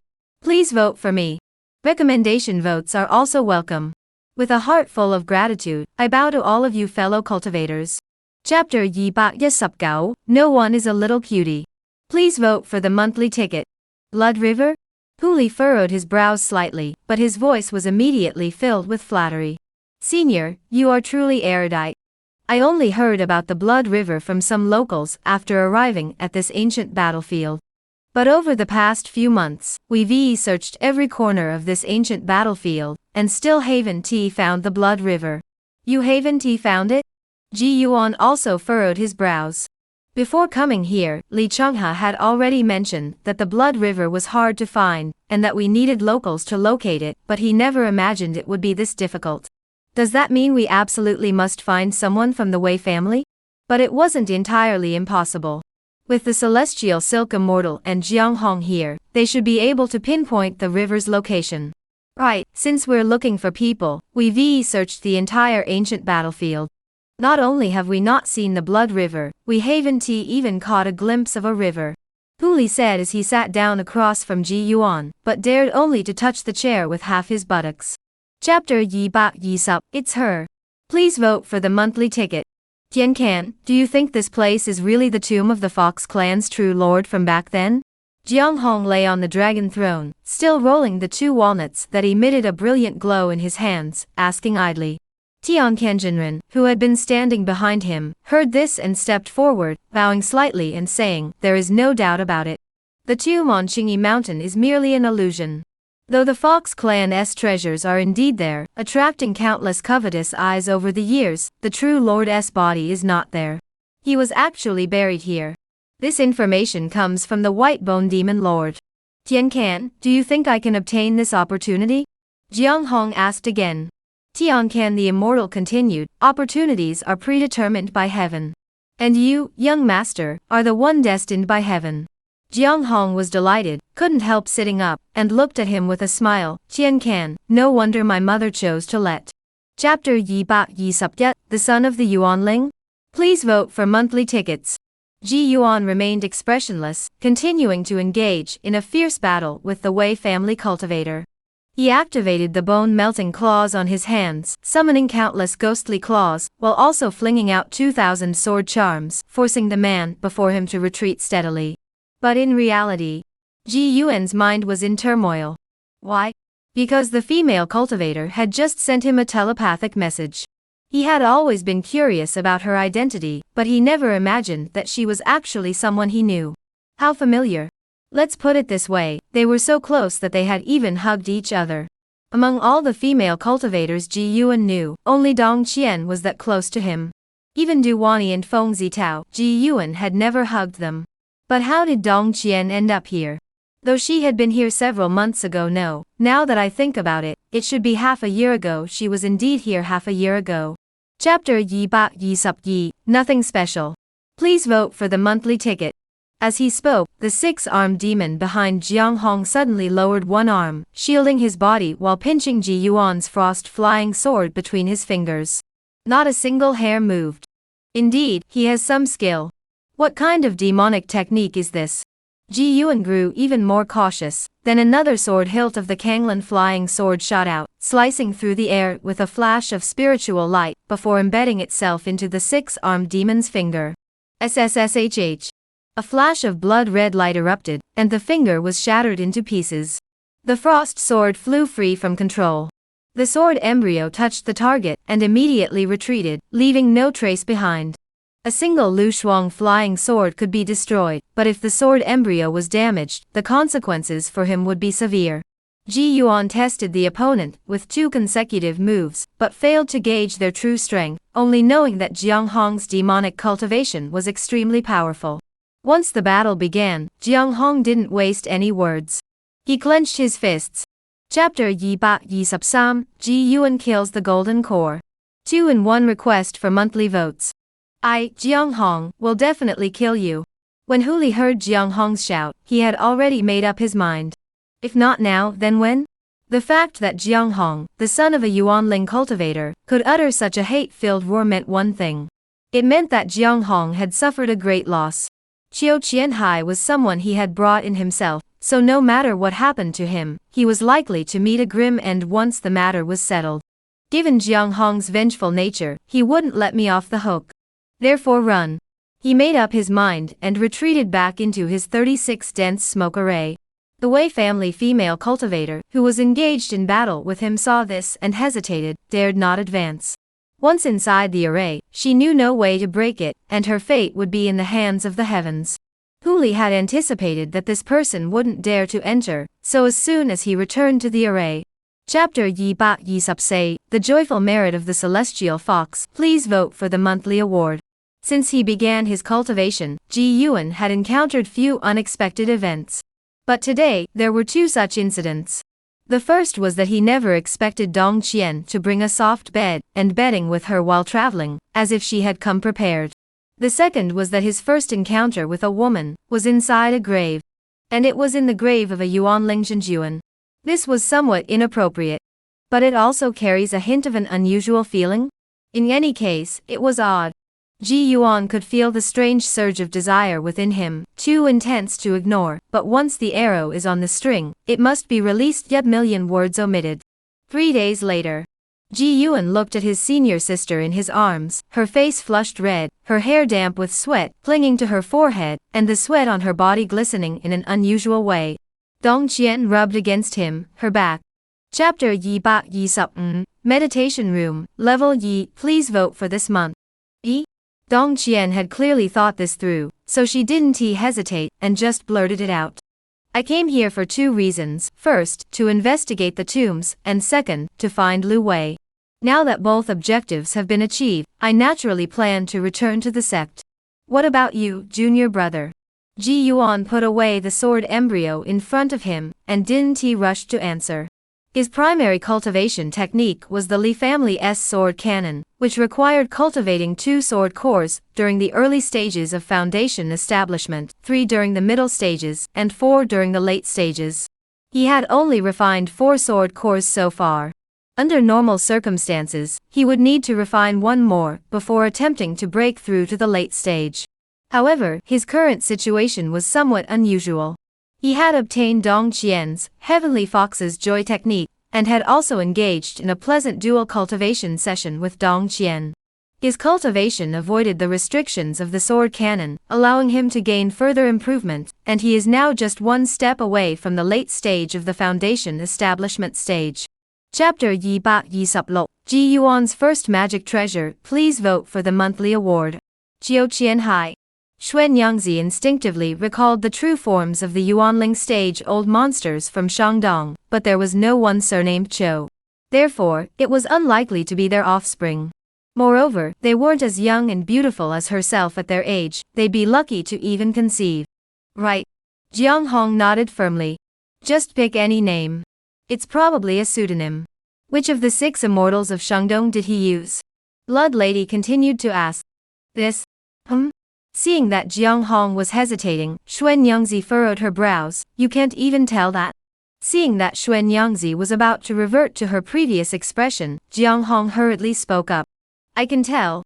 He's a demon cultivator. What? The Blood Lady, who had been holding on to Jiang Hong, let go of him directly. Chapter 227, Dragon Slaying 1000-Year Spirit Milk. Please vote for monthly tickets. Han Feiyu spread his hands helplessly and said, We've been master and disciple for so many years. Don't you know my temperament by now? How could I possibly hold a grudge over such a trivial matter? That's best. Yun Miao, the island master, nodded slightly and set down his teacup. How have you handled the traitors I ordered you to eliminate? Han Feiyu handed over a storage pouch. Their heads are all here. The master of Yun Miao Island swept his divine sense over them. Not bad. Remember not to kill them too quickly.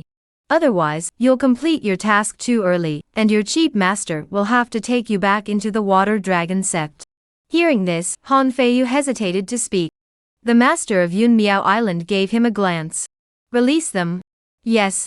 Han Feiyu stood up and bowed to her. Disciple was wondering, Master, you clearly chose to possess Xian Shui Junren at the beginning. Chapter 228, Gifts for the Senior Sisters. Please vote for the monthly ticket.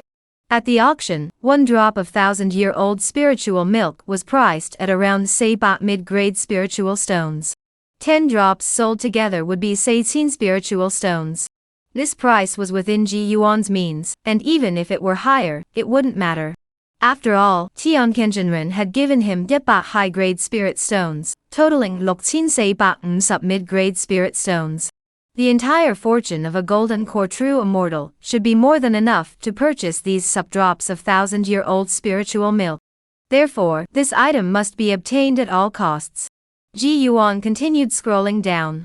Next were the essence blood, corpse, and demon core of that third-tier dragon, sold separately, with the lineage of the third-tier dragon clearly marked. Third-tier demon beast earth-splitting dragon. An earth-attributed demon beast. Given that Ji Yuan had little interest in its demon core, he would focus on obtaining the corpse and essence blood. Dragon slaying auction, but this dragon. Chapter 229, half and half. Please vote for monthly tickets. He only glanced briefly before withdrawing his gaze. Having changed his appearance, he couldn't approach to greet them, and could only wait until the auction house closed to see what happened next. Not long after, he was led by the female cultivator to a private room on the 2nd floor, where a small spirit gathering array had been set up, and fresh spirit fruits were placed on the tables. There was even a small bed for resting nearby. If only senior sister Dong were here. The thought barely formed before Ji Yuan dismissed it. He dared not dwell on such thoughts. This auction will take some time. If the senior has any needs, please feel free to send a message to the junior. The female cultivator finished speaking, and handed him a white communication talisman with both hands. Ji Yuan casually took it and stored it in his storage pouch. All right, you may go now. Yes, this junior takes his leave. After the female cultivator bowed and left, Ji Yuan closed the door and entered the room. Chapter 230, Ji Yuan's senior brother. Please vote for the monthly ticket. The person asking questions about He Mingjinren was none other than the legendary Ling Yuzhenren. Upon recognizing this, Ji Yuan couldn't help but think to himself, I wonder what Ling Yuzhenren is feeling right now, watching himself being auctioned off like this. As Ling Yuzhenren continued his questioning, He Mingjinren also fell into silence. It seemed as though he didn't know whether to speak or remain silent. Or perhaps he was communicating through telepathy. Just as everyone was puzzled, Mingjunwen suddenly spoke up. Indeed, a minor incident occurred. Yi Chen, my disciple, and Xiao Lang, my disciple, discovered during the dragon slaying that there was not just one earth-turning dragon, but two. What? Startled cry echoed from the first-floor hall, its source unknown. Before anyone could react, Crane crying immortal continued. Then, while they were fighting the earth-turning dragon, they were ambushed by the demon cult. After Chapter Yi Baksam Subjet, Breakthrough, Late Foundation Establishment Stage. Please vote for monthly tickets. Senior brother, you're too kind. There's no need for such formalities between us. Ji Yuan spoke while rubbing his hands together. His eyes sparkled with curiosity, yet he also felt a touch of embarrassment, causing Ran Kuei to burst into laughter. What does the young disciple lack now? Just say it outright. What I really need right now is a teleportation order. That's the only thing that can truly save my life. Ji Yuan shook his head. Senior brother's kindness, I shall accept it with gratitude. Ran Kuei raised an eyebrow. Your temperament won't do. You should be like your junior sister, that is, your third senior sister. When she saw me, she almost emptied my storage pouch. Ji Yuan just smiled, unsure of what to say. All right, I'll give you one then. Ran Kuei spoke as if rummaging through his storage pouch. After a moment, he took out an item, placed it on the jade plate, and covered it with a red cloth. Chapter Yi Baksam Sup Yi, reuniting with Wen Linger. Please vote for the monthly award. Oh. The young man heard this and seemed to chuckle slightly, but seeing how panicked Ji Yuan was before him, he spoke up to remind him. There's no need to panic so much. If I really wanted to kill you, you would have died 1,000 times over by now. Though harsh words, the truth was indeed that a Yuanling ancestor had come to ambush and assassinate him. Not only would he not have had the chance to use a teleportation order, but he might not even have had time to react. Ji Yuan thought of this and still spoke earnestly. This junior has not deceived the senior. This junior truly wishes to join the Shang court. In the martial arts world, the more skills one has, the better. This identity is no exception. Now that I have my righteous identity, my demonic identity is also more or less secured. And from what Hua Yeye had said, this upcoming battle between the righteous and demonic factions was likely an internal conflict instigated by the Shang court. If that was the case, having an additional identity within the Shang court would be advantageous. How should he phrase it? Fight to the end. Fight. Fight. Chapter Yi Baksam Subsam, Yuaning Zhenjuan Hua Yeye. Please vote for me. Exactly. Judging by Kong Shifeng's tone, she must know Mei Zhuang, or at least have heard of him. Ji Yuan nodded seriously. No wonder you had the chance to use the teleportation order to escape when you encountered him. What does the Supreme Elder mean by that? Ji Yuan asked, not understanding. He's always been a reckless sort. If you'd encountered any of the other old demons in the Shang court, they might have killed you on a whim. Kong Shifeng said casually. So does that mean I'm lucky or unlucky? Ji Yuan felt a bit helpless for a moment. At least you're back safely. Be more careful next time you go out. Kong Shifeng didn't say much more. Saying these few words was already out of consideration for Hua Yaoyue. If it had been someone else, she would have probably thrown them out long ago. You young people chat. I won't disturb you. Chapter Yi Baksam Subsay, gift for the master. Please vote for the monthly award. Did you hit him, master? Ji Yuan quickly caught the crux of the matter. Hua Yeye, lying on the soft chair, casually said, he's a seasoned Yuanling true immortal. I've only just formed my Yuanling. How could I possibly defeat him? Just say that, and he'll let you off. Hua Yeye clearly didn't want to dwell on the matter, and Ji Yuan didn't press further, so he nodded in agreement. Then he excitedly asked about another matter. Master, you've formed your infant soul. You're also a Yuanling ancestor now. When Ji Yuan said this, his eyes were sparkling. Yuaning. That's a being capable of supporting an entire immortal sect. Across the entire Kangluo continent, one could walk with unmatched prestige. Ji Yuan couldn't help but recall what Jiang Hong had said. At the time, he had suspected that he was a disciple of a Yuaning cultivator, but he had denied it in his heart. Little did he know that upon returning. Chapter Yi Baksam Sup Spiritual Vein, Level Sam 10,000 Year Spiritual Milk. The first thing Ji Yuan did upon returning to the Mist Island was to check on the giant toad's injuries. He repeatedly scanned its condition with his spiritual sense, but found no fatal wounds. Thankfully Ji Yuan took out 3 or 4 bottles of detoxification pills from his storage pouch, pouring out over a dozen of them, plus 5 more blood essence pills infused with Chiujia pearls. He stuffed them all into the giant toad's mouth at once. After that, there was nothing else to do but wait for it to heal on its own. He then released the ice dragon. Along the way, aside from letting it out to fight in the ancient battlefield, well, it had only managed to withstand a single strike of the Stardust Slash before getting injured.